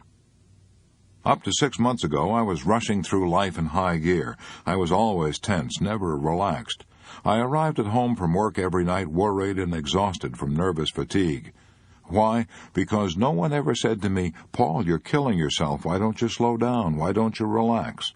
I would get up fast in the morning, eat fast, shave fast, dress fast, and drive to work as if I were afraid the steering wheel would fly out the window if I didn't have a death grip on it. I worked fast, hurried home, and at night I even tried to sleep fast. I was in such a state that I went to see a famous nerve specialist in Detroit. He told me to relax. He told me to think of relaxing all the time, to think about it when I was working, driving, eating, and trying to go to sleep. He told me that I was committing slow suicide because I didn't know how to relax. Ever since then, I've practiced relaxation. When I go to bed at night, I don't try to go to sleep until I've consciously relaxed my body and my breathing. and now I wake up in the morning rested, a big improvement, because I used to wake up in the morning tired and tense. I relax now when I eat and when I drive. To be sure, I'm alert when driving, but I drive with my mind now instead of my nerves. The most important place I relax is at my work. Several times a day I stop everything and take inventory of myself to see if I'm entirely relaxed. When the phone rings now, no longer do I grab it as though someone were trying to beat me to it, and when someone is talking to me, I am as relaxed as a sleeping baby. The result? Life is much more pleasant and enjoyable, and I'm completely free of nervous fatigue and nervous worry. A Real Miracle Happened to Me by Mrs. John Berger. Worry had completely defeated me. My mind was so confused and troubled that I could see no joy in living. My nerves were so strained that I could neither sleep at night nor relax by day. My 3 young children were widely separated, living with relatives. My husband, having recently returned from the armed service, was in another city trying to establish a law practice. I felt all the insecurities and uncertainties of the post-war readjustment period. I was threatening my husband's career, my children's natural endowment of a happy, normal home life, and I was also threatening my own life. My husband could find no housing, and the only solution was to build. Everything depended on my getting well. The more I realized this, and the harder I would try, the greater would be my fear of failure. Then I developed a fear of planning for any responsibility. I felt that I could no longer trust myself. I felt I was a complete failure. When all was darkest, and there seemed to be no help, my mother did something for me that I shall never forget or cease being grateful for. She shocked me into fighting back. She upbraided me for giving in and for losing control of my nerves and my mind. She challenged me to get up out of bed and fight for all I had. She said I was giving in to the situation, fearing it instead of facing it, running away from life instead of living it. So I did start fighting from that day on. That very weekend, I told my parents they could go home because I was going to take over, and I did what seemed impossible at the time. I was left alone to care for my 2 younger children. I slept well, I began to eat better, and my spirits began to improve. A week later, when they returned to visit me again, they found me singing at my ironing. I had a sense of well-being because I'd begun to fight a battle, and I was winning. I shall never forget this lesson. If a situation seems insurmountable, face it. Start fighting. Don't give in. From that time on, I forced myself to work and lost myself in my work. Finally, I gathered my children together and joined my husband in our new home. I resolved that I would become well enough to give my lovely family a strong, happy mother. I became engrossed with plans for our home, plans for my children, plans for my husband, plans for everything except for me. I became too busy to think of myself, and it was then that the real miracle happened. I grew stronger and stronger and could wake up with the joy of well-being, the joy of planning for the new day ahead, the joy of living. And although days of depression did creep in occasionally after that, especially when I was tired, I would tell myself not to think or try to reason with myself on those days, and gradually they became fewer and fewer, and finally disappeared. Now, a year later, I have a very happy, successful husband, a beautiful home that I can work in 16 hours a day, and 3 healthy, happy children, and for myself, peace of mind. How Benjamin Franklin Conquered Worry. A letter from Benjamin Franklin to Joseph Priestley. The latter, invited to become librarian for the Earl of Shelburne, asked Franklin's advice. Franklin, in his letter, states his method of solving problems without worrying. London, September 19, 1772. Dear Sir, in the affair of so much importance to you wherein you ask my advice, I cannot, for want of sufficient premise, advise you what to determine, but if you please I will tell you how. When these difficult cases occur, they are difficult chiefly because while we have them under consideration, all the reasons pro and con are not present to the mind at the same time, but sometimes one set present themselves, and at other times another, the first being out of sight. Hence the various purposes or inclinations that alternately prevail, and the uncertainty that perplexes us. To get over this, my way is to divide half a sheet of paper by a line into 2 columns, writing over the one pro and over the other con. Then, during 3 or 4 days' consideration, I put down under the different heads short hints of the different motives that at different times occur to me, for or against the measure. When I have thus got them all together in one view, I endeavor to estimate their respective weights, and where I find 2, one on each side, that seem equal, I strike them both out. If I find a reason pro equal to some 2 reasons con, I can strike out the 3. If I judge some 2 reasons con equal to some 3 reasons pro, I strike out the 5, and thus proceeding I find at length where the balance lies. And if, after a day or 2 of further consideration, nothing new that is of importance occurs on either side, I come to a determination accordingly. And though the weight of reasons cannot be taken with the precision of algebraic quantities, yet when each is thus considered separately and comparatively, and the whole lies before me, I think I can judge better, and am less likely to make a rash step, and, in fact, I have found great advantage from this kind of equation in what may be called moral or prudential algebra. Wishing sincerely that you may determine for the best, I am ever, my dear friend, yours most affectionately, Ben Franklin. I was so worried I didn't eat a bite of solid food for 18 days, by Catherine Holcomb Farmer. 3 months ago I was so worried that I didn't sleep for 4 days and nights, and did not eat a bite of solid food for 18 days. Even the smell of food made me violently sick. I cannot find words to describe the mental anguish I endured. I wonder whether hell has any worse tortures than what I went through. I felt as if I would go insane or die. I knew that I couldn't possibly continue living as I was. The turning point of my life was the day I was given an advanced copy of this book. During the last 3 months, I have practically lived with this book, studying every page, desperately trying to find a new way of life. The change that has occurred in my mental outlook and emotional stability is almost unbelievable. I am now able to endure the battles of each passing day.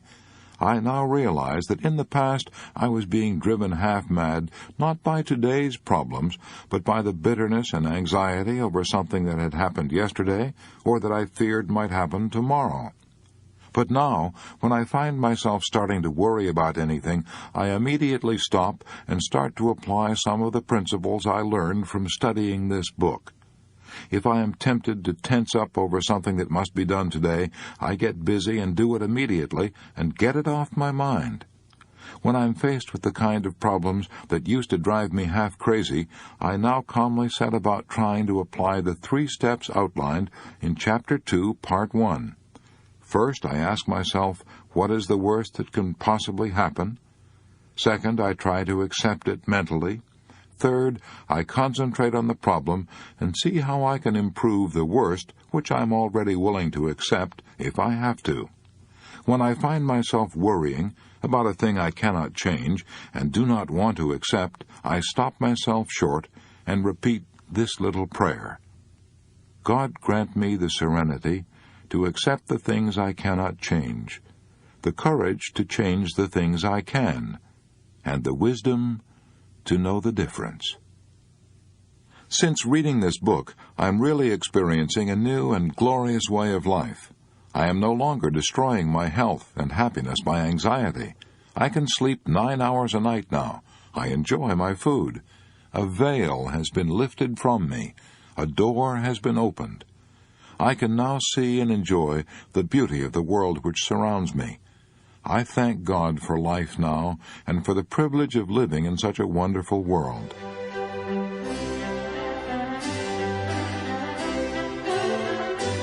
may I suggest that you also read this book over. Keep it by your bed. Underscore the parts that apply to your problems. Study it. Use it. For this is not a reading book in the ordinary sense. It is written as a guidebook to a new way of life.